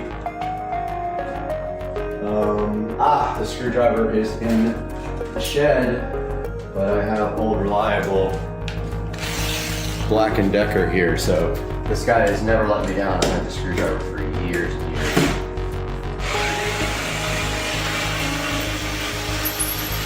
This screwdriver is really good. For a cheap Walmart screwdriver, it's a lithium-ion battery. It has come through many times. That screw won't come out.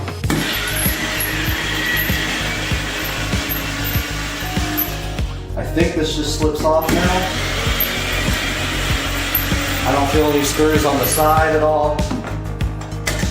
Feels like it's loose.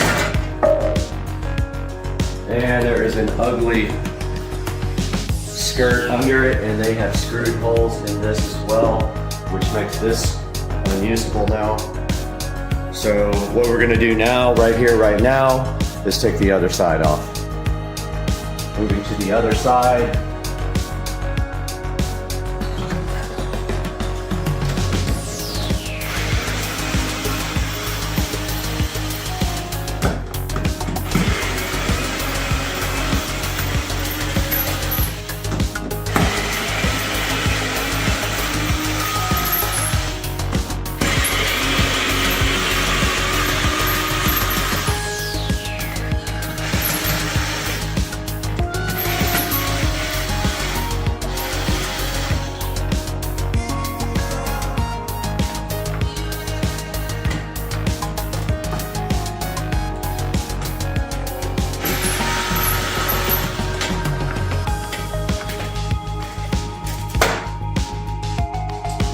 So the side skirts are the Ingersoll Rand side skirts. I can't even say it.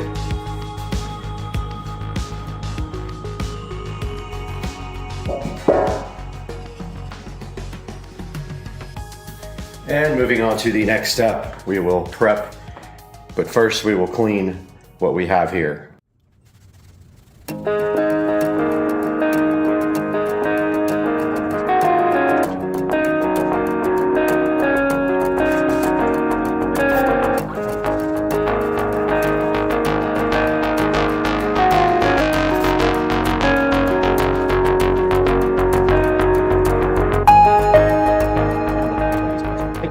Okay, so I got the deglosser out here and I went over these one time. I'm gonna go ahead and go over them again with deglosser. This basically takes off shine and helps the paint to stick. And these things are absolutely trashed. So I am either going to, if this doesn't look good after painting, then they are going to be replaced, the original side skirts, with the same ABS plastic ones. But yeah, this thing is, these are ready to be painted. I think I'm just gonna paint it right here. And yeah, I mean, try not to get overspray on my card. Maybe I'll throw like a sheet over it or something.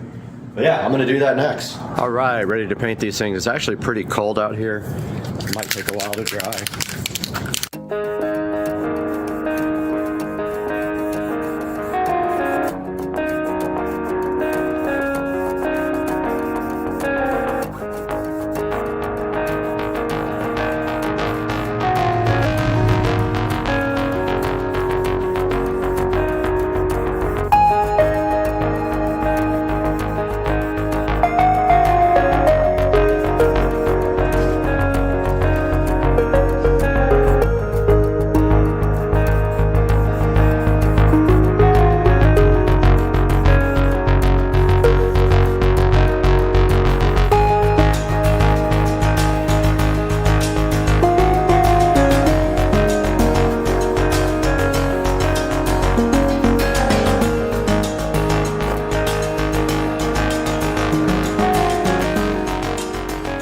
All right, my yard guys got here. That would cause an absolute mess.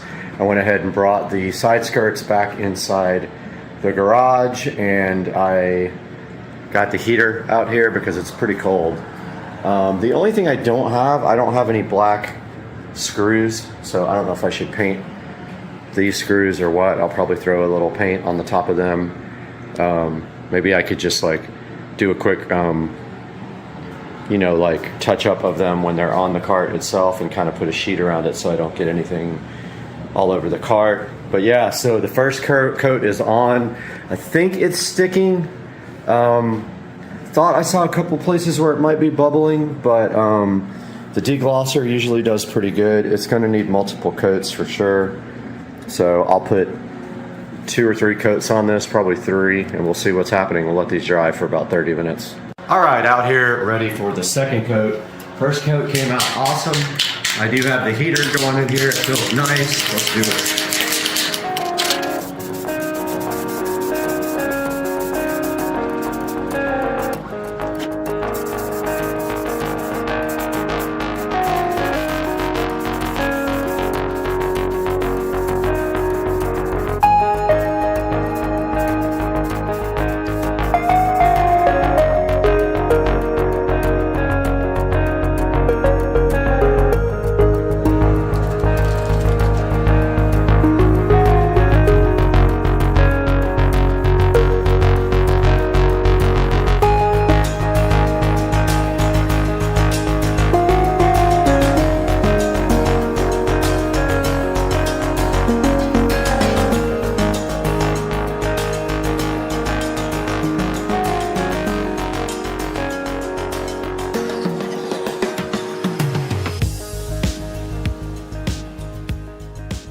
I'm going to go ahead and try to put them back on and see how they look.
All right, out here, and there is some abnormal wear on this passenger side tire in the front. I'm gonna go ahead and rotate the tires, hopefully, if I can get that done. I think I have all the tools I need, and then we'll figure out what's causing the wear on this. It may be bushings is what someone was telling me, but we gotta figure that out and replace whatever is shot.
All right, so I rotated the tires and found some weirdness on the PSI. So this tire is, they're all over the place basically. This tire is at 32, the other one is at 17. I read online a good PSI is 20 PSI. So I'm gonna go ahead and take some air out of this one and air the other ones up.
All right, everybody, we're out here, Rich and Trish, and we are decorating the cart for the annual golf cart parade. And we have probably one of the best carts, I would say. We have like passengers riding on the sides. We have the snowman and the Santa Claus.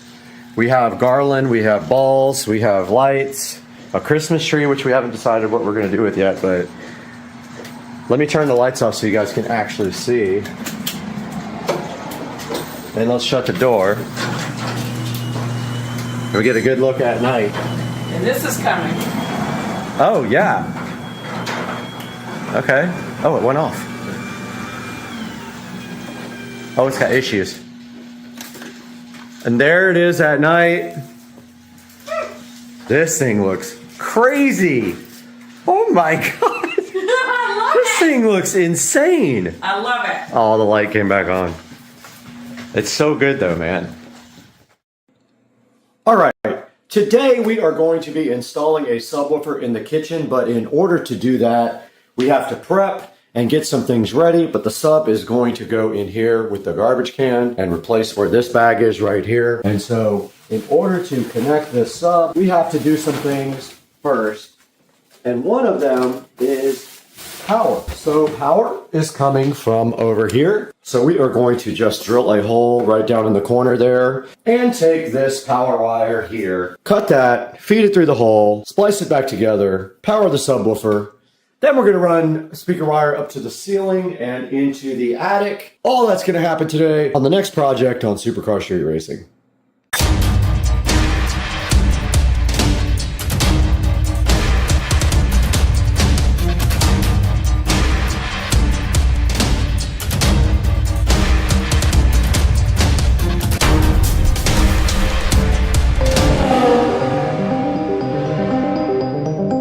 Today on Supercar Street Racing, we are putting a subwoofer in here, a powered sub in the kitchen. We have an extra one, why not use it? And in order to do that, we have to get a audio supply cable to it. So basically we're doing speaker, high level in, and we also have to get a power wire to it.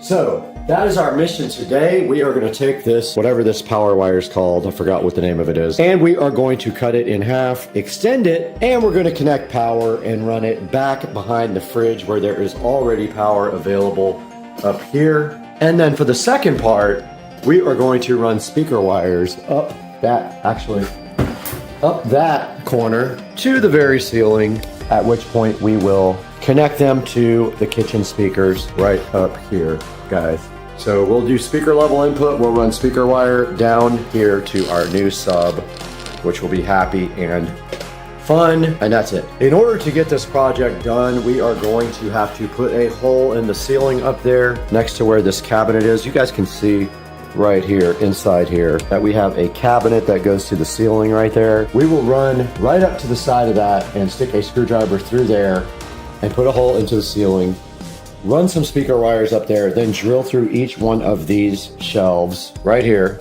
We'll drill through each corner. Hopefully we can get a drill bit in there. I'm gonna test that right now. And we'll drill in the corner and run speaker wire all the way down to the ground. Okay, the next part of this project obviously is going to involve this wire. And if you see here, once we cut it and run it to the other side, it probably will not reach. It's going to be pretty tight. Let's see if I go down. Yeah, I think it will. I don't think we have to extend this, so that's good news. All we have to do is cut it and then go inside here and splice it. So, or either splice it on this side, doesn't matter where, just as long as it gets past this one point. So I think I'll just put the sub in here and then I can splice it in real time with you guys. Subwoofer is heavy. So we need enough wire to get to this extension cord here. And now all we have to do is splice this back together after we drill a hole in the wall.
Got him!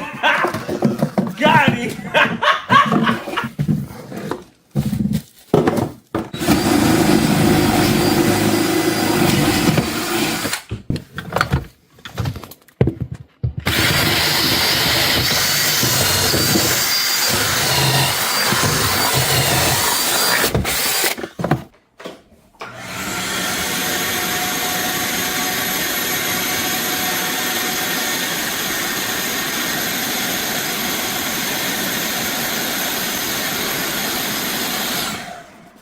I have poked a hole and stuck a file through there.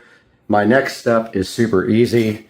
I am going to be rolling off some wire, and I do have some 14 gauge speaker wire right here. I'm gonna roll off about 2 20-foot sets, and we're gonna go up to the attic and tie into these two up and down in the attic as fast as possible because it's really hot today. But yeah, this is brand new speaker wire I just got, and all we need is enough to get right down to the subwoofer.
Wow, hot up there. Got up in the attic and did tie into the existing speakers and taped the wires to my file here. All we should have to do is pull this down and hopefully we don't disconnect the wires. Put a good amount of tape on it, but who knows? The last couple of days have not been the best. Let's see if we can get this through.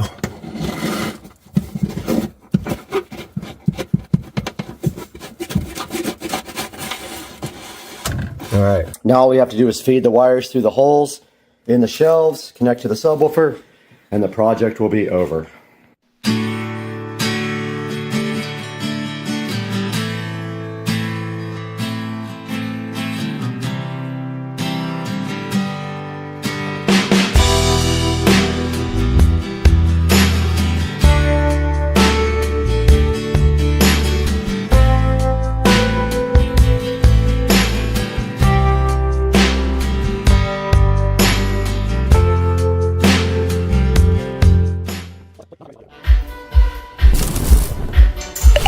It is bumping hard, guys. Kitchen sub, success.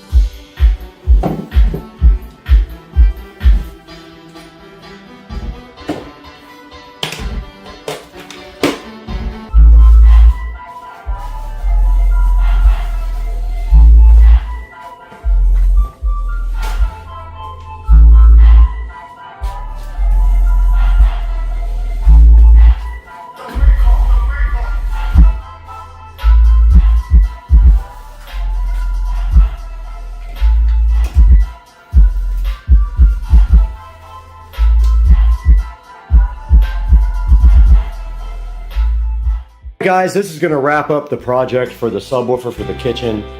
All I have to do is zip tie these wires up and make them really nice, and that is it. And maybe fasten them to the wall. You can see right here and right now they just go through the back right there and all the way down. And I hope you guys enjoyed this. I love doing projects with you guys, and I love it when you tune in and comment and like and subscribe. So we'll see you guys on the next video. Please leave a comment, please like and subscribe, please buy a subwoofer through the link in the description or any of the products through the links in my description. We'll see you guys next time.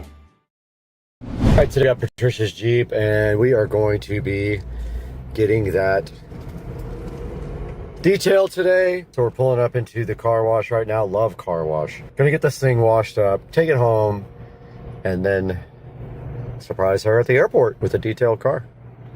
Let's go, Supercar Street Racing. Sunday edition.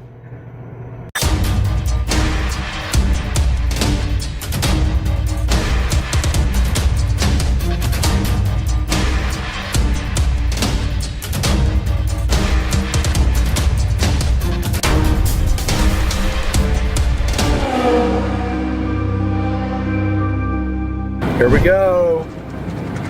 It's got all the cool colors and all the cool fake ceramic coating sell points, but yeah, the Jeep's getting a wash, and then once we get back home, we'll figure out the interior.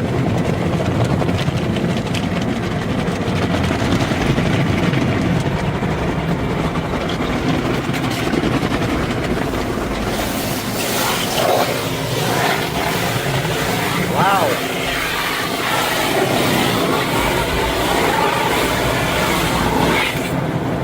So loud. I like how they got red LEDs to make it look like it's hot while it's drying your car.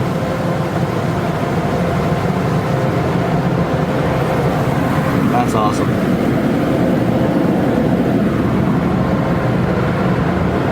And the dry cycle.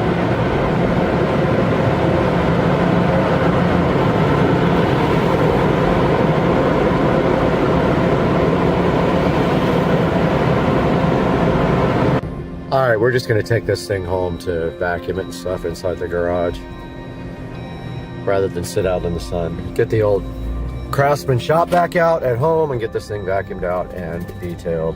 But we'll get it out here on the road, dry it off real quick, We got Patricia's Jeep here in the garage, and my plan is to go ahead right here and right now and wipe down the outside and detail the wheels and tires for her. And you can see coming out of the car wash, there's a bunch of water spots and stuff. And then we will put some protectant on all of the plastic parts as well. And we'll go ahead and get that done right now, but we got to get the terry cloth towels and everything out to get this done first. So let's get that going.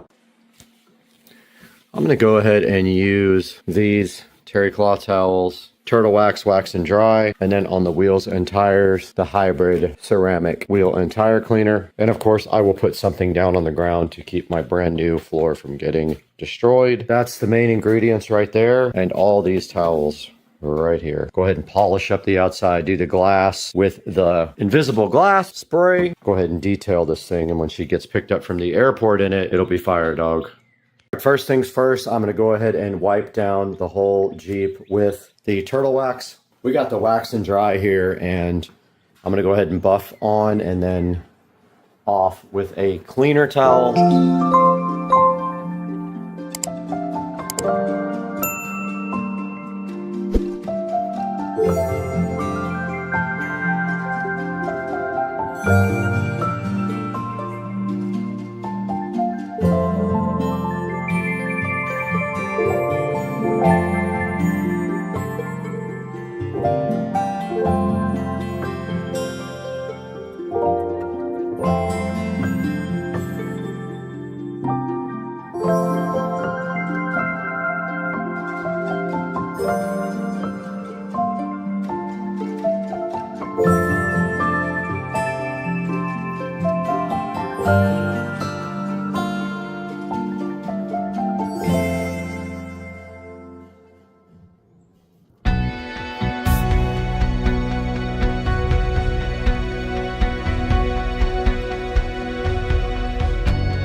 We have finished detailing the exterior of the Jeep. All I have to do now is just pick up my various rags and stuff. You can see we detailed and polished the whole thing and the wheels and tires. And we cleaned all the exterior glass. The next thing I'm going to do is open the doors and kind of clean the inside of the door sills and clean the windows on the inside with glass cleaner and then start the interior detail process. But you can see right here and right now the exterior came out really good. It looks 1,000 times better than it did. It's super clean. But now it's time to get busy on this interior if I can figure out how. I guess I'll go ahead and do the windows first on the inside and work my way from there. Somehow this top part folds up. I'm gonna go ahead and probably vacuum this out really good after I take everything out. Then pick the seat up and vacuum that part out. But I want to make sure I get the top of the seat vacuumed. But let's get the vacuum going, get this back windshield clean, get this back area done first.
Okay, we are completely done detailing both the interior and exterior of the Jeep.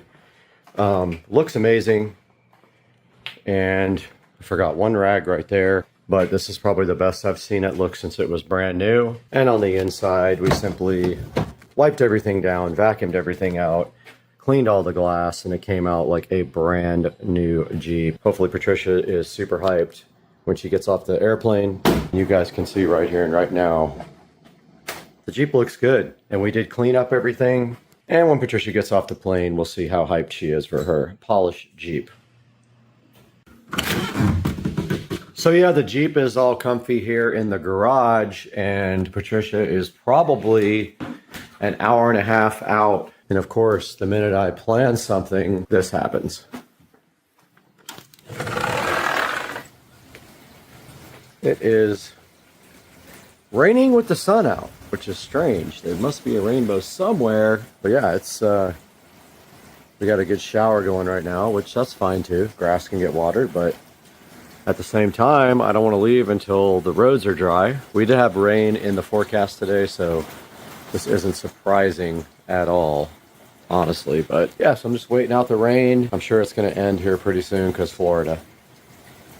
Yeah, this is one of those flash showers that will end here momentarily. There's blue sky right there, rain clouds right there, and we all know this will be over shortly. We'll wait 30 minutes, roads will dry out. All right, we're going to pick up Patricia from the airport, and of course, the road is wet, the trees are wet. I think the rain is over, not 100% sure, but it's definitely ruining the surprise, but the insides still fly. So, let's go. We're just sitting on the side of the road, you know, no big deal. Waiting for Patricia to get back. She's at the luggage thing, I think. And then we're gonna go to dinner. And I want Texas Roadhouse. I heard it was really good, and I'm kind of craving steak, so let's see what happens. All right, we are almost there. This guy right here is killing me, literally. I guess I better slow down because I'm speeding. So she said she's at the very end, so I will update you guys when we get there. Oh, I see her.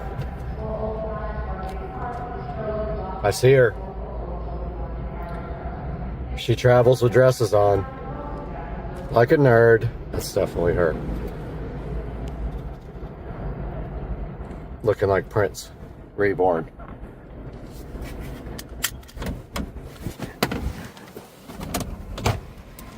What's up? What are you doing?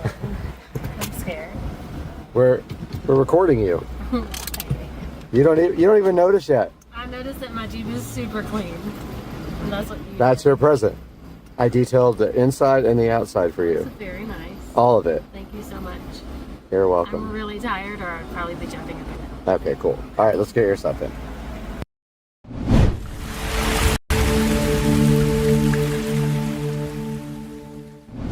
Hey guys, how are you today? You got Brad here from Supercar Street Racing, and we have something exciting to show you guys that I'm so hyped about. We took a little road trip and got something cool for the channel, and it's sitting right here in front of me on the bed. Let's take a look how we went and got this cool thing, and then we'll show you exactly what we have. Hang out with us today.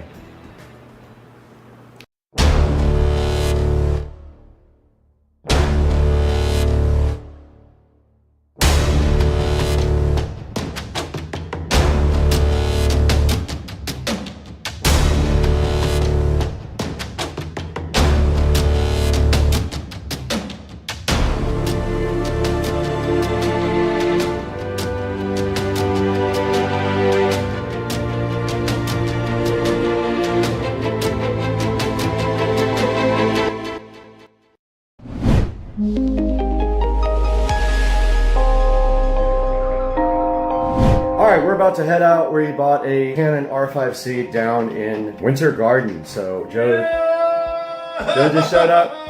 What's up? Are you ready to take the first road trip in the Tesla after 2 years? Yes. You know that this car has never been anywhere near this amount of miles except when I bought it, right? Well, will this one trip put more miles on it than you've done Ever. in the last 2 years? Ever, yeah, ever. So we're all packed up and everything. We're gonna head down to Winter Garden and we're gonna stay in Sanford for the night and check out some of the cool Sanford spots. And all we have to do right now is pack up, because I'd say about 11:30 we could hit the road, but we need to get all of our stuff packed and then figure out the trip. So we got a spot there. We have an Airbnb in Sanford, so let's see. All right, let's get packed up. All right, we're leaving the house now, headed over to Joe's house, but we have a 2-hour and 15-minute drive to Winter Garden, which will be that's the furthest road trip. By the time we get back, it's the most miles in one trip for sure, because the only thing I did was driving from Merritt Island. Yeah. So yeah, we're headed out right now. We're gonna go ahead and go by the bank first and then get on 295 and head out. This is fun, man. We never get to have fun like this. We'll have to charge if we go too crazy. No, we'll be fine. Is he rolling up on you? He's thumbs up. Do it. All right, we are in Orlando. We just went to Bank of America and then over to Starbucks. We picked up the Canon R5C, 2 lenses, a bunch of accessories and everything like that. And now we are headed to the supercharger. So this car has only been supercharged once before. So we're gonna see how long it takes. But anyway, yeah, we're gonna go to the supercharger and then try to find some food close by where we are. Headed that way, dude. Let's do it. All right, we're at the charging station. We're supercharging. We already got 15% battery in like 10 minutes. That's quick. And we're watching Supercar Street Racing on theater mode on the Tesla. Yeah, man. And we're eating Jack's Tender Bites while we charge. All right, we are driving down a random road and there's a rocket launch happening right in front of us that we forgot about. You can see this. I don't know why we're dumb. We're literally in Orlando when the rocket goes up. Okay, we got to our Airbnb. Joe has the 110 volt charger. It gives you 1 mile per 30 hours worth of charging, but he's hyped. Oh my God, it fits. Touch the port, plug it in. Let's see what happens. Let's go, it's charging. Look, it turned green. That means it's charging. All right, so all we have to do is charge this for 45 hours. I can't believe you even saw it. It says 17 hours. Look at that. We leave tomorrow. It's gonna be at 100% when we leave. Come on, dude. Look at our Airbnb. All right, we gotta give a tour. This is the porch. It's called the front porch. It's got fans, but nobody knows how to turn them on.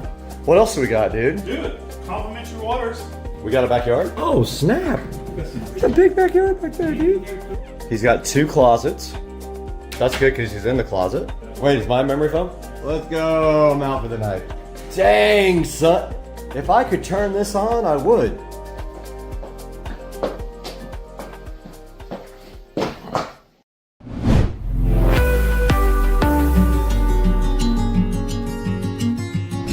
Guys, we're back in Supercar Street Racing Studio A. This is also our office. This is where we do a lot of the editing right here beside me, and also our regular work is right behind me. But right now in front of me today, you saw what we did. We went down to Winter Garden. We had a nice little road trip in the Tesla, the first road trip ever, and the longest trip I ever did in the Tesla. And we picked up something cool that's sitting right here in front of me today. And I've been wanting this thing for over a year. I just have not been able to find the right one or pull the trigger on it, but I had a little bit of extra money from the channel and I bought this right here. Let's take a look at it. Okay guys, look right here what I have on the bed. This is my brand new Canon R5C. It's new to me at least, and I have been wanting the R5C for a really long time. At least 2 years I've been searching for an R5C with lenses and everything else for a good price. This one did come up in Winter Garden, Florida. I went ahead and zipped down there with Joe and we picked up this Canon R5C. And as you can see, the R5C has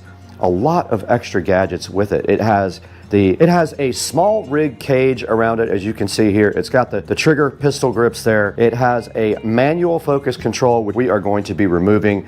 That is for doing movies where you follow somebody with the handle and you focus with this hand. I will not be needing that. It has an anamorphic 35mm lens with a 1.33 aspect ratio right there on the front. It does have a couple of the small rig batteries, and those are awesome for charging the camera up. They give you way more battery life than just the internal battery. What they do literally is hook up just like this to the camera and they charge the internal battery and the camera runs off the internal battery. So this is the R5C.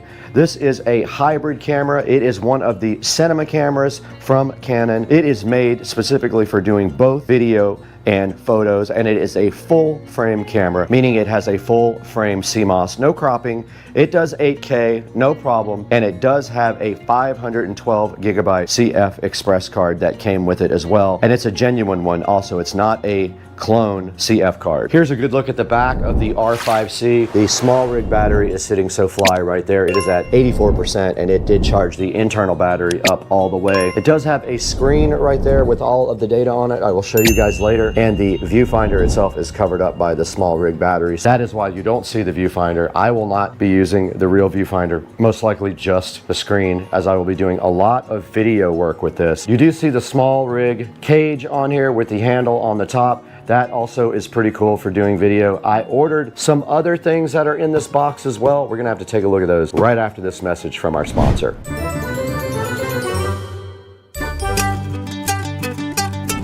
Now this is a quick word from our sponsor. Shungite World is new to supercar street racing. They reached out to me and asked me if I would mind taking a look at some of their cool little decorative products. I said, of course, I would love for you guys to sponsor one of our videos. So right behind me here on the table, we have some cool little products from Shungite World. Let's take a look at these. Okay guys, right in front of me we have all kinds of cool little products from Shungite World sitting right here.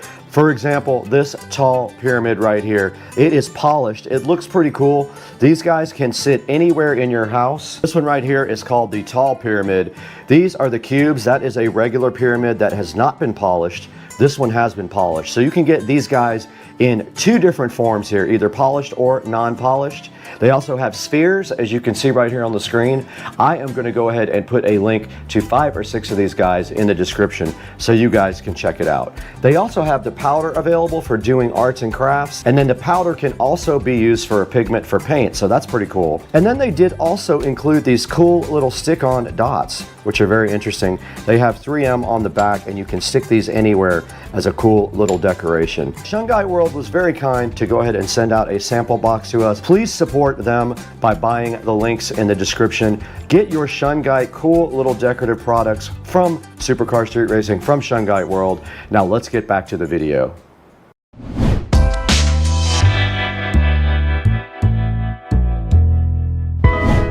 All right, you guys just heard from Shungite World. Very kind of them to go ahead and sponsor Supercar Street Racing. But now there's some goodies in this box right in front of me. We need to get this thing opened up and see everything that I bought for the new Canon R5C. That's new to me, but it's not brand new. Let's get this box opened right now and see what all is inside of it. This box sitting so fresh and fly in front of me is full of stuff that we need for the Canon R5C. We have our patented knife here is having problems. So also with the R5C, we did get this awesome lens. It is a 24 to 105 RF lens. Yeah, there is the lens right there for $12.99 with much better reviews. A lot of times people get sent out foreign lenses instead of US versions. So yeah, this is a 24 to 105 lens right here, f4. And inside of the box, we do have a tripod from Small Rig. So now I have a lot of the Small Rig gadgets. This is supposed to be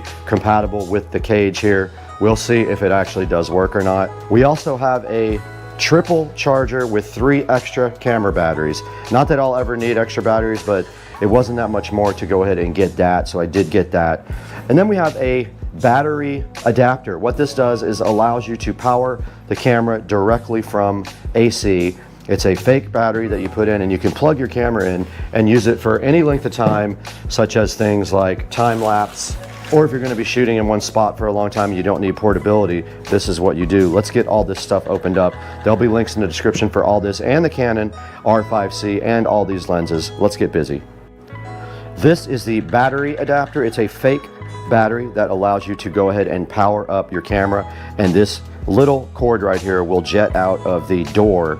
There is instructions on how to assemble this and put it into the camera, but basically this goes in the camera and powers up the camera so that you can work on the camera all the time with AC power. They had this cool little felt bag right here. Inside the bag, we do see the actual power adapter right there. So that plugs into this part right here, and then of course the power cable goes to the adapter right there. So that's the battery AC kind of hack for powering up the camera all the time. This should be a battery charger and 3 batteries. And here are the 3 extra batteries that fit a lot of the Canon products. This is one of the aftermarket batteries, LP E6NH. It does have a USB cable with it, and it is a USB Type-C to our existing USB power, and it did come on. It has a cool little display showing all the batteries charging. This is awesome. So that is the triple battery charger. Link will be in the description for that. All right guys, now that we have our R5C right in front of us, I'd like to go ahead with you guys and try to remove this manual focus. Let's get this thing up on the desk. Okay, so the first thing is that just turned, this little lever turned, and then this manual focus did come right off. And then we should just be able to pull the rod out like this.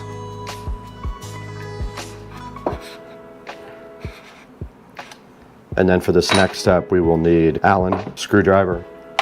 Definitely was tight. Very tight. So that is that. That came directly out. So no problem whatsoever. I will store all these. I'm gonna live with that just for now because I'm gonna be changing lenses anyway.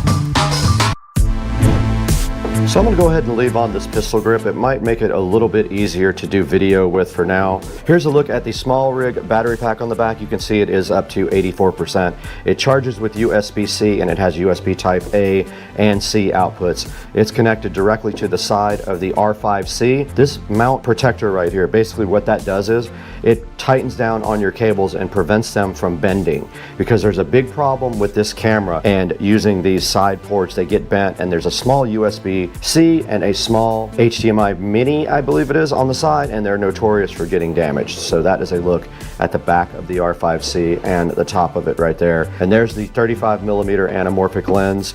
We're going to go ahead and shoot a segment with that right now, and I'll show you guys in post-production how we take that anamorphic 1.33 image and then we de-squeeze it in post. And what that does is allow much more data to be added to the view. So it basically has a much wider field of view. This is now the small rig tripod unboxing. So let's get this tripod directly out of the box here.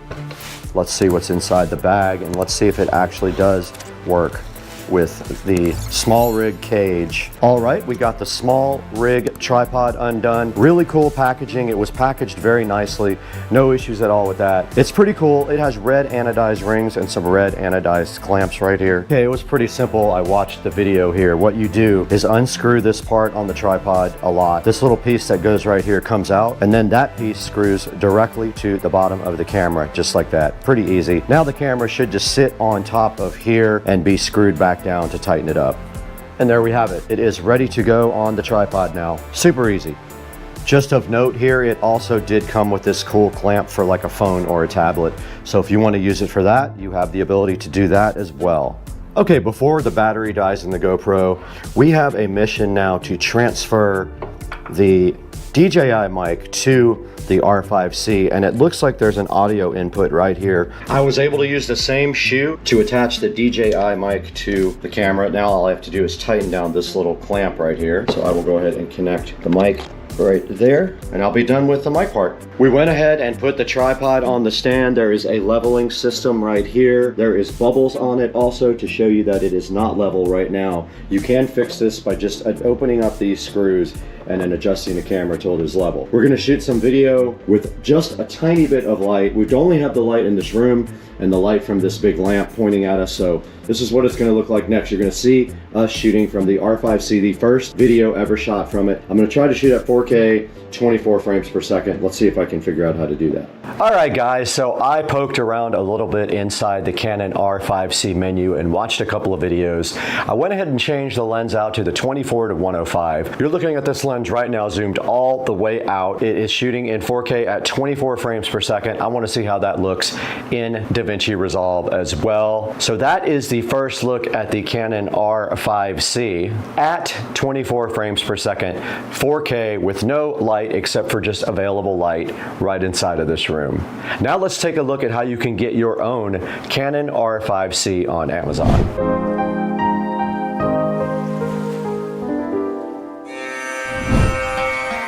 All right, we are right in front of Amazon right now, and we are actually using the Canon R5C as we speak. And here is a good example of a refurbished R5C with lenses and memory and things like that. Beware of some of these though, because they are also sometimes foreign cameras, which may not have a warranty. So sometimes these good deals come with the caveat that you got a foreign camera, so it's not a US-based camera. There is a body right here for $29.99. $29.99 available. That is no lens. That is what the camera is going for right now. $29.99. You would have to buy your lenses completely separately. So the 24-105 is what we are shooting on right now. That is a good lens for a starter lens. I am going to buy a 15mm wide angle lens too to do vlogging on. Go ahead and check the link in the description. I'll have some options for you for the R5C. And we want to thank you guys for 108,000 subscribers now. Very cool. This is so amazing of you guys to help us and support the channel. Go ahead and go down in the description and order a Canon R5C if you would like to try one out. Grab a lens. And thank you so much for supporting Supercar Street Racing. Order anything you want also when you go down in the description. You don't have to get the Canon. You can buy anything you want, and it does help us out so greatly. And we got to get out of here, guys, because we have to go to lunch soon. Let's go.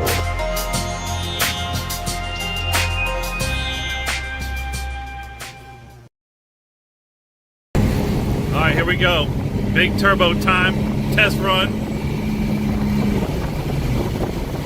So much cat traffic.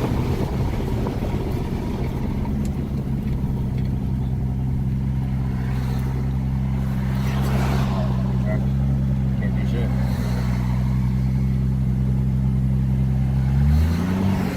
But you feel how there was no wheel spin at all? Yeah. It was like the opposite when I hit third gear. It was like I hit butter.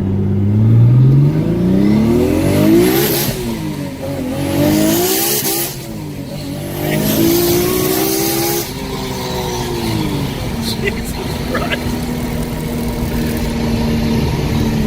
Insane.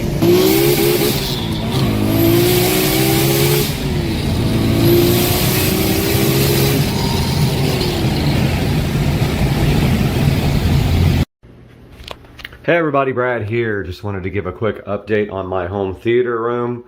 As you can see here, I have my home theater room in pieces. Wanted to let you guys know exactly what's going on here with this guy.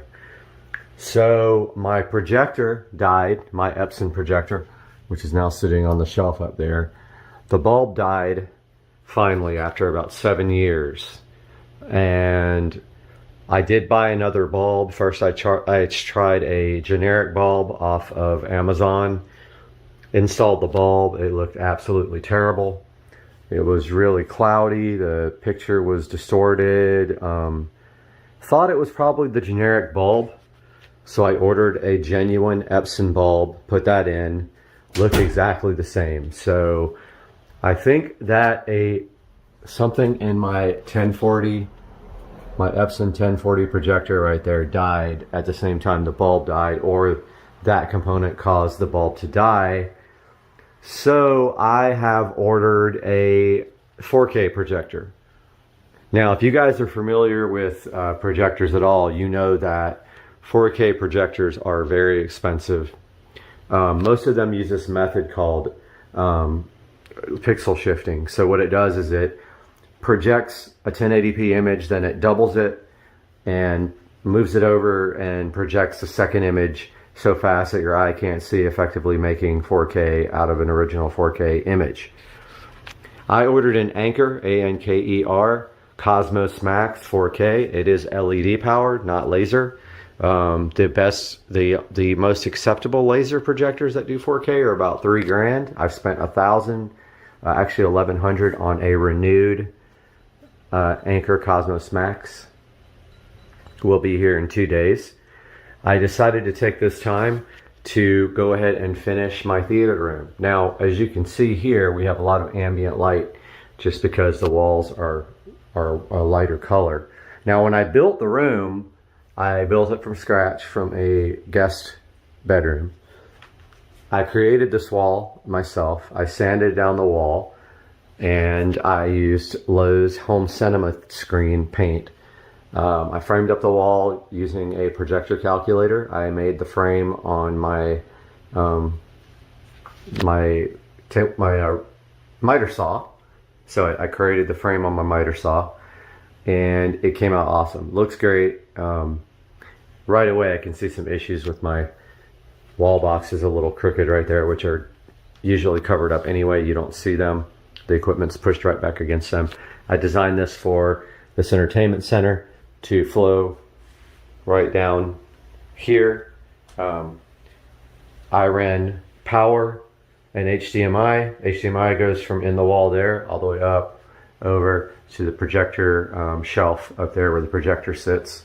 I'm not 100% sure I'm going to be using the shelf unless it works out when I get the new projector and it projects correctly. And last time I ended up just strapping it to the bottom because the Epson projector had really no way to project. I couldn't adjust the keystone good enough where it could go down enough to hit this. It was literally projecting onto the ceiling. Only thing I'm worried about is this fan being in the way. I've added that since, and I don't know if the projector being on top of this shelf is going to hit the fan, but if it does, I'm gonna have to remove my moon men. Right there, my little astronauts. I think at the very worst, that's what I would have to do because it is slight downward projection to get to the screen from the center of the lens up there. You can see up there I did a wall box, a double wall box with power and one of those little brush inserts so you can run a cord through it and bugs and stuff can't get through it. The shelf is a glass floating shelf. As you can see, I had the projector strapped to the underside there and upside down. This time I'm going to turn the Anker Cosmos Max upside down and lay it on top of the shelf because it has a LED star constellation on the bottom. You'll be able to kind of see through the frosted glass there. Now, another thing was my other projector was quite a bit brighter. It has a standard 200 watt bulb. This Epson Home Cinema 1040 right there. The new one is LED. It's quite a bit dimmer, maybe half the brightness. Now I ran this projector up here on eco mode the whole entire time I had it because it was so bright. You could actually have the window open here and still easily project on the screen and see the picture. The new projector, LED, going to be less bright, so I'm making strides to get this room brightness down quite a bit. First thing is the whole entire room is going to be that color. So it's all going to be that dark shade of green. I forgot what the name of it is. It's a dark, like brownish green. I'm going to do the ceiling as well. So I need to take this vent out. I need to remove my rear surround speakers there and get this room prepped and go ahead and paint the whole entire room. Now, if the shelf doesn't work or I have to lower it, then that's going to be a little bit of work, but I think I can manage to figure that out. I'm going to leave my shelf here that has my artwork on it. It's just all movies and TV stuff that sits on that shelf. It's been there forever, even before this was a home theater room. So I want to show you guys this hilarious mistake I made when I first put the surround speakers in. It's so visible up there where you can see where I cut the hole, and I was right on top of a stud and I had to move it and fill the hole. Unfortunately, you can totally see what I did there. It's not noticeable unless you really look. But yeah, so I am waiting for my projector to get here Wednesday. Meanwhile, I've got work to do in this room. I already have everything taped off. These closet doors are going to be permanently removed. They are going to be curtains here. And I'm pretty sure I'm going to get rid of that door as well and just do a curtain on the outside of the door. So I think what I'll do is a curtain rod up there with two curtains that hang straight down to the ground right there, black. I think that's what I'll do. Not sure yet, but I think on the inside here you'd be able to see a lot of ambient light from the other room, and my concern there is that. So maybe I'll do two sets, one on the inside, one on the outside, like two on the outside, two on the inside, for a total of 4 curtains that you walk through. That'll also help with the sound deadening. So I'm not sure yet. But yeah, just a little update. I still gotta take the Echo Show out of the wall here. I gotta remove these speakers, this vent, pull the bell off the fan and slide it down a little bit so I can paint underneath that, if I can even get that down without removing the might not be able to get that down without removing the fan blades, which is gonna suck. So I'm gonna start working on that now, and I'll update you guys in another video. Have a good day. All right, got the door prepped up, so that's where I'm going to stop the paint right there. I am going to paint up the hole right here where I forgot what that's called, strike plate, is that what it is? I'm not sure. The hinges are going to get painted, all this trim. I'm going to start with a brush and go ahead and do all the trim right now, so I don't have to mask off anything here because I'm just doing the outside of this trim. I'm doing the shelf there as well, all this, and I think I have like a little baby roller brush I can use. I gotta go look. I think I had a cabinet roller, but maybe I don't have it here. So that's my next step. I'm gonna go ahead and break open this Italian leather paint and go ahead and start painting. All right, I got my paint station set up here in the kitchen.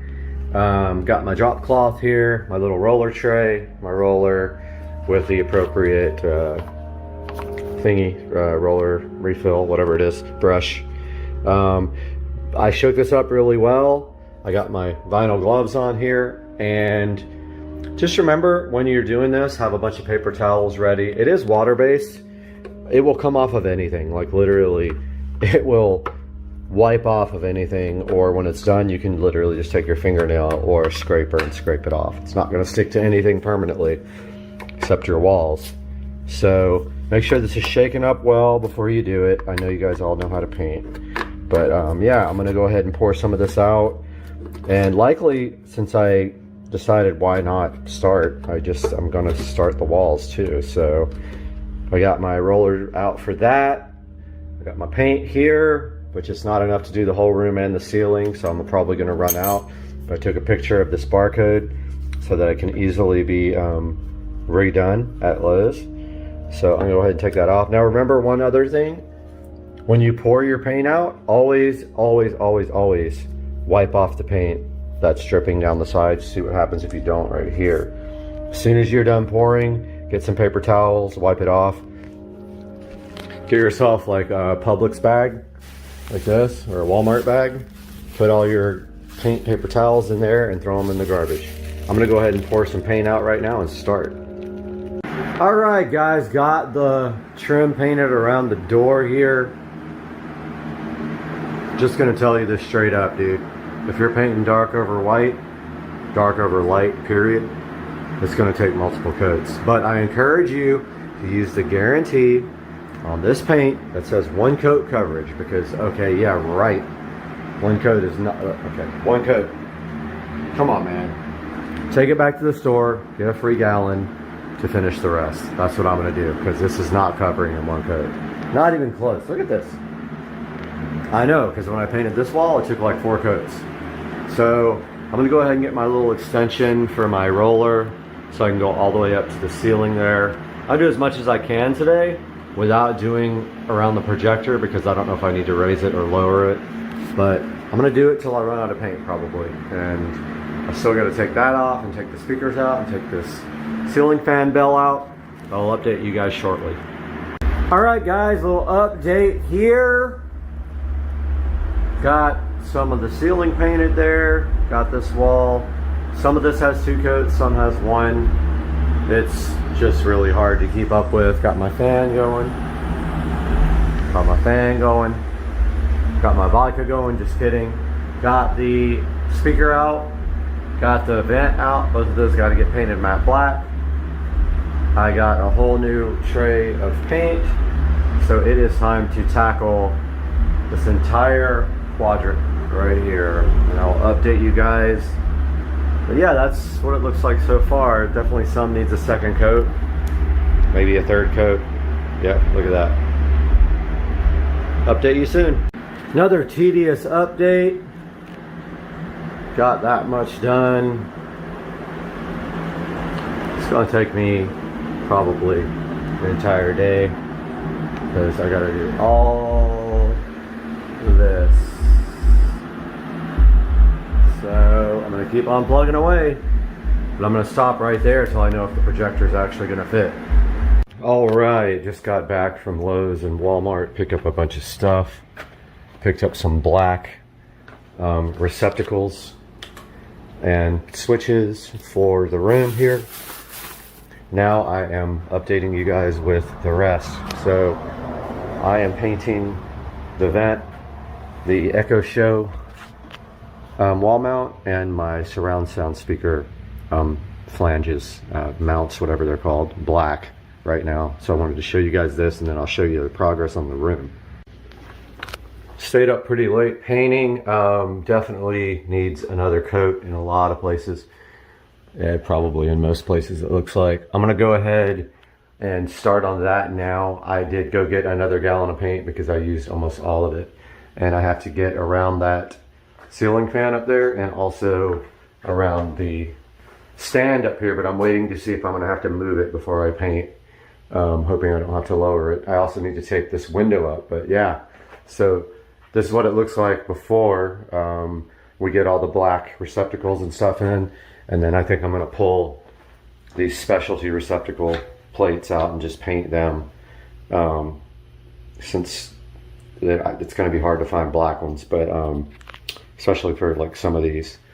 But yeah, so I'm about to get my paint ready, start that, and then also these guys take about, I don't know, 10-15 minutes between coats. But there's all the ceiling stuff and wall stuff painted black. And I'll be back soon. Alright guys, a little update here. So I got all the black wall plates installed and receptacles. Black switch, I'm painting the blank that goes right here, matte black. I got the Echo Show 5 mount here. So the way this goes in, this is so awesome. So you just literally like push it into the wall, and then it's got 4 clips. Are you trying to shop the 5 mount? Okay, that's funny. Amazon's talking to me on the... So you just put these 4 little clips in there to hold this mount in, and it kind of secures it up against the drywall. And if you look at my whole smart home tour, I kind of go over this. These guys get power from the switch below. You can see it right there. And so it makes it super easy to put these mounts in. But look, you can see how the clips like hold on the mount. They just kind of push up against the drywall like that. Such a cool thing. You just use a drywall knife to cut it out. So yeah, so black, black, black there. Let's grab the Echo Show. So I do have the skin coming for the Echo Show, and it's a space skin. So now all we have to do is find the power here. It's right there.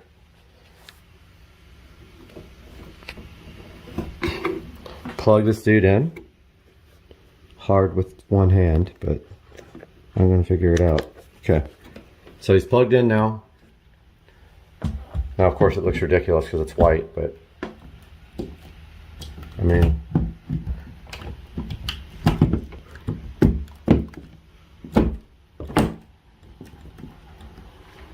that's it. It's in.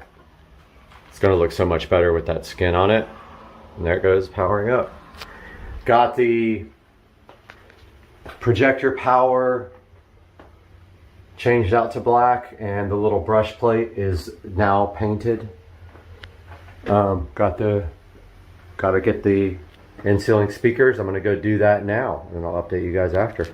All right, guys, time to reassemble the surround speakers. These guys just literally screw right into these, just like this. I did notice that this paint is really easy to mess up, so I have to be super careful reassembling these things. So I'm going to go ahead and put the screws back in right there to the in-ceiling speakers. Okay, I got the speakers reassembled. There's the grills. There's the brush plate for the home theater projector mount. So now I am going to get these things installed right now. I'm going to go ahead and take the opportunity to put spade connectors on the wiring coming out of the ceiling because they were just wrapped around these terminals. So I'll show you guys that once I get in there. Alright, got my crimp tool. And if you guys didn't know, the color of the actual spade is on the tool to show you where to crimp it. See the red? And so that tells you what gauge wiring you're using, 22 to 18. And then you take your crimp tool and your red spades, and we are going to apply them to that boy right there. I'll show you when it's done. All right, could not get the red on there, so I switched to blue, which are a little bit larger. That worked perfect. The reds were pulling right off. I'm gonna go ahead and get that speaker mounted. And the way this works is they have little feet that hook on the drywall right there. So you rotate the feet in, all the feet go in, like this somehow, some way. They rotate in, and then once they hit the drywall, they spin and they grip the drywall. So they rotate in like that. Yeah, I'll figure it out. I need two hands. But yeah, those are the little feet that grab the drywall. All right, I got one speaker in. As you can see, the paint doesn't hold up very well to touching it. Same experience I had in the car. And a couple of the mounting screws didn't really catch. I don't know why. If it rattles, I'll pull it down and try again, but I think it's in there pretty good. I'm gonna go ahead and do the next one. Got the surround sound speakers installed. Again, two of the screws would not engage on this piece of crap, so we will see what happens in that case. If it rattles, I'll have to take them out and do it again. I'm gonna work on the AC vent now. AC vent is done. I'm going to grab the brush opening for the power for the projector now. Get that installed. It is out here drying. And the blank switch plate. Get those installed. Not before I don't take a shot though. So the blank switch plate goes here, and the brush goes up there. I'm gonna do that now. All right guys, got the black receptacle and brush plate installed up there. It looks awesome. I know the cable's still white. Might have to just like take a frickin' Sharpie to that and turn it black. But yeah, so I gotta still do all those. So I gotta take all those off, paint those, and that little breakout adapter. Maybe, I'm not sure. I might get another entertainment center. I saw a really cool one on Walmart.com that I want. It's like 70 bucks, not a big deal. So I might just do that and not have to worry about these. You don't really see them even with my current setup. But now I am going to work on the curtains here for the closet. This is going to be traded out for curtains. No more door. Oh, I'll show you the curtains. So in here we got the curtains for that. And these are the Sun Zero blackout curtains. I know, no light comes in, but still. I just thought they looked cool. And then we got this, easiest way to do this when you remove your closet is to use a shower curtain rod like this. One that expands and locks into place. It probably will take all of 5 minutes to do this install. So I'm gonna work on that now and I'll show you guys what it looks like after. No more louvered, no, they're not even louvered actually. They're just these kind of doors here. And they are going away forever. That'll be coming up next. All right, got the curtains installed, and painfully obvious, the curtain rod needs to be painted black for sure. And I don't know if I have these curtains on there correctly, but I'll leave it to Susie to figure that part out. But that is going to be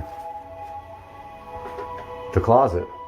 And it's gonna look way better with the lights off. I know it looks kind of like reflective or whatever, but once it's dark in here, I mean, it's gonna look fine. It just definitely needs to be, I can't believe the back of these things are white. Seriously? I'm probably gonna have to take those back and get something that's not white in the back. This doesn't look good. But also that needs to be on the inside there. I guess it would work. but that bar's definitely got to be painted white. Absolutely. Or black, sorry. And then this will be good to go. I do have a set for here, a double set, but now I'm thinking that those are gonna have to go back because they're white on one side, and I really don't like that. I don't like how the white shows through, and they're kind of reflective. So I might take those back and get the charcoal ones. All right, guys, I totally forgot to update you when I was doing the curtains. I did get back from Walmart, got these curtains on where the closet door used to be, and I used a rod that goes through the middle. It's 3 panels, and I've got the doors that were on here inside the closet for now till I can figure out what to do with them. But as you can see, this came out pretty awesome. So that's the closet, which I really wanted to move all the equipment into the closet and then run everything up through the ceiling, but it's a lot of trouble to do that, put the receiver in there and all that, so I just left everything up front. I then got the blinds installed. These are brand new blinds, and they are the ones without a cord, so you just lower and raise them down here you just pull on the bottom of them. I just put my curtain rod bracket supports back up. These are the original curtains that were here before, these black ones. I'm going to go ahead and hang those up right now. Got the curtains installed. Pretty dark with the blinds closed. These are faux wood blinds. They're like the most darkening you can get. And this room is very dark with everything shut. I'm going to now work on this door. So what we are doing here is 2 panels on the inside of the room and 2 panels on the outside of the room. So I got to put up, first put up curtain rod hanger. Here are the rods that are going up there. So I just got to hang these real quick. I'm going to start on the outside of the door and get that set done now. All right, guys, got the entryway curtain done. So you can't put the little ball on that end because it's right up against the wall. But basically, let's see how dark it gets now with no lights on in here. Oh, see, yeah, that's perfect. That's amazing. I'm very happy with that. And then there's a tiny bit of light coming in on the corner of the blind there, but I don't know what I can do about that. Yeah, there's some light coming in up in the corner up here that I'm gonna probably have to deal with. But other than that, it's dark enough in here for sure during the day. So the screen looks absolutely great. If I can find the remote here. Let me turn this music down so... Wow. That's crazy. That's HDR, so that's 4K with HDR. And of course, you're not going to get the full effect from my camera, but it's absolutely awesome. This Anker Cosmos Max 4K is... They're not paying me to do this. They're not sponsored or anything. This thing looks great. Now I'm shooting this on the phone at 4K 60, which is what the video is, and the phone does HDR as well. But I mean, that's a good example. If you go here,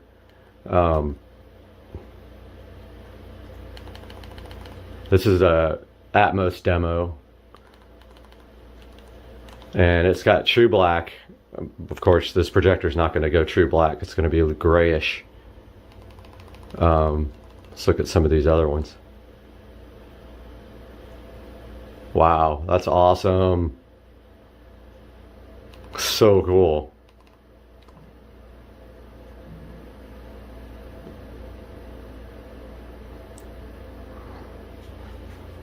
So here in a second, I'm going to turn the lights on. I've got a couple more things to do before I reveal the room to you guys.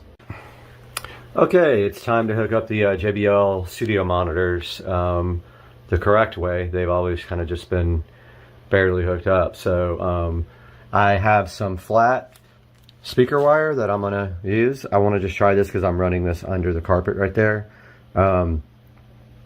Hopefully it's enough gauge. I'm not sure what gauge it is. Let's see if it says. we're not pushing like a ton of power through the fronts.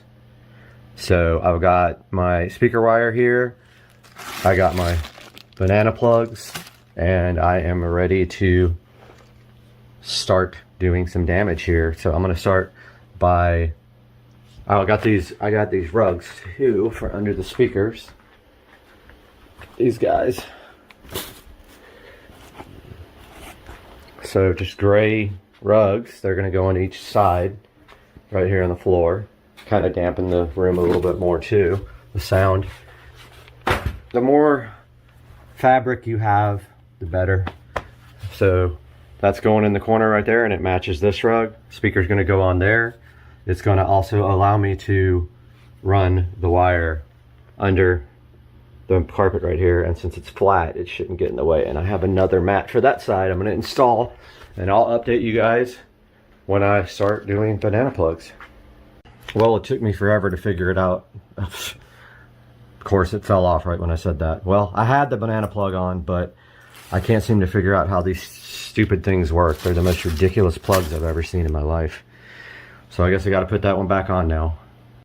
Finally got the plug back on, man. These things suck. We got these a while back on eBay, I think, but I got this one side ready to plug into the speaker. I'm gonna go ahead and do that now. Get my appropriate length to the back of the receiver right here, and then put the other set of plugs on. Got the wire run underneath the rug here. Got the banana plugs on the other end. It's ready to go to the back of the receiver now, and then I'm gonna do some wiring cleanup back there as well. I got my zip ties ready. Get everything nice and neat back there. I'm gonna do that now. All right, I got all my wiring done. These are the front speakers.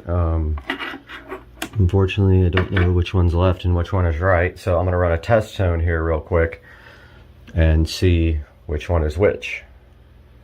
After 10 more minutes of messing around with this speaker not working, of course the banana plugs pulled out 3 times in a row, so I ditched them and just used the rear speaker terminals.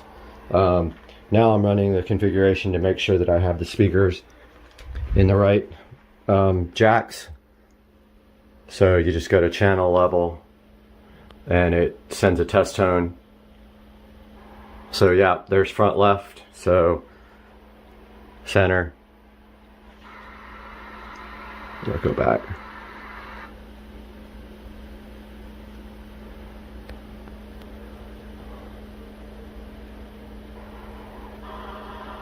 Center.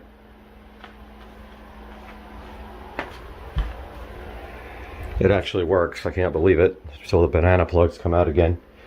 And then I don't have height speakers.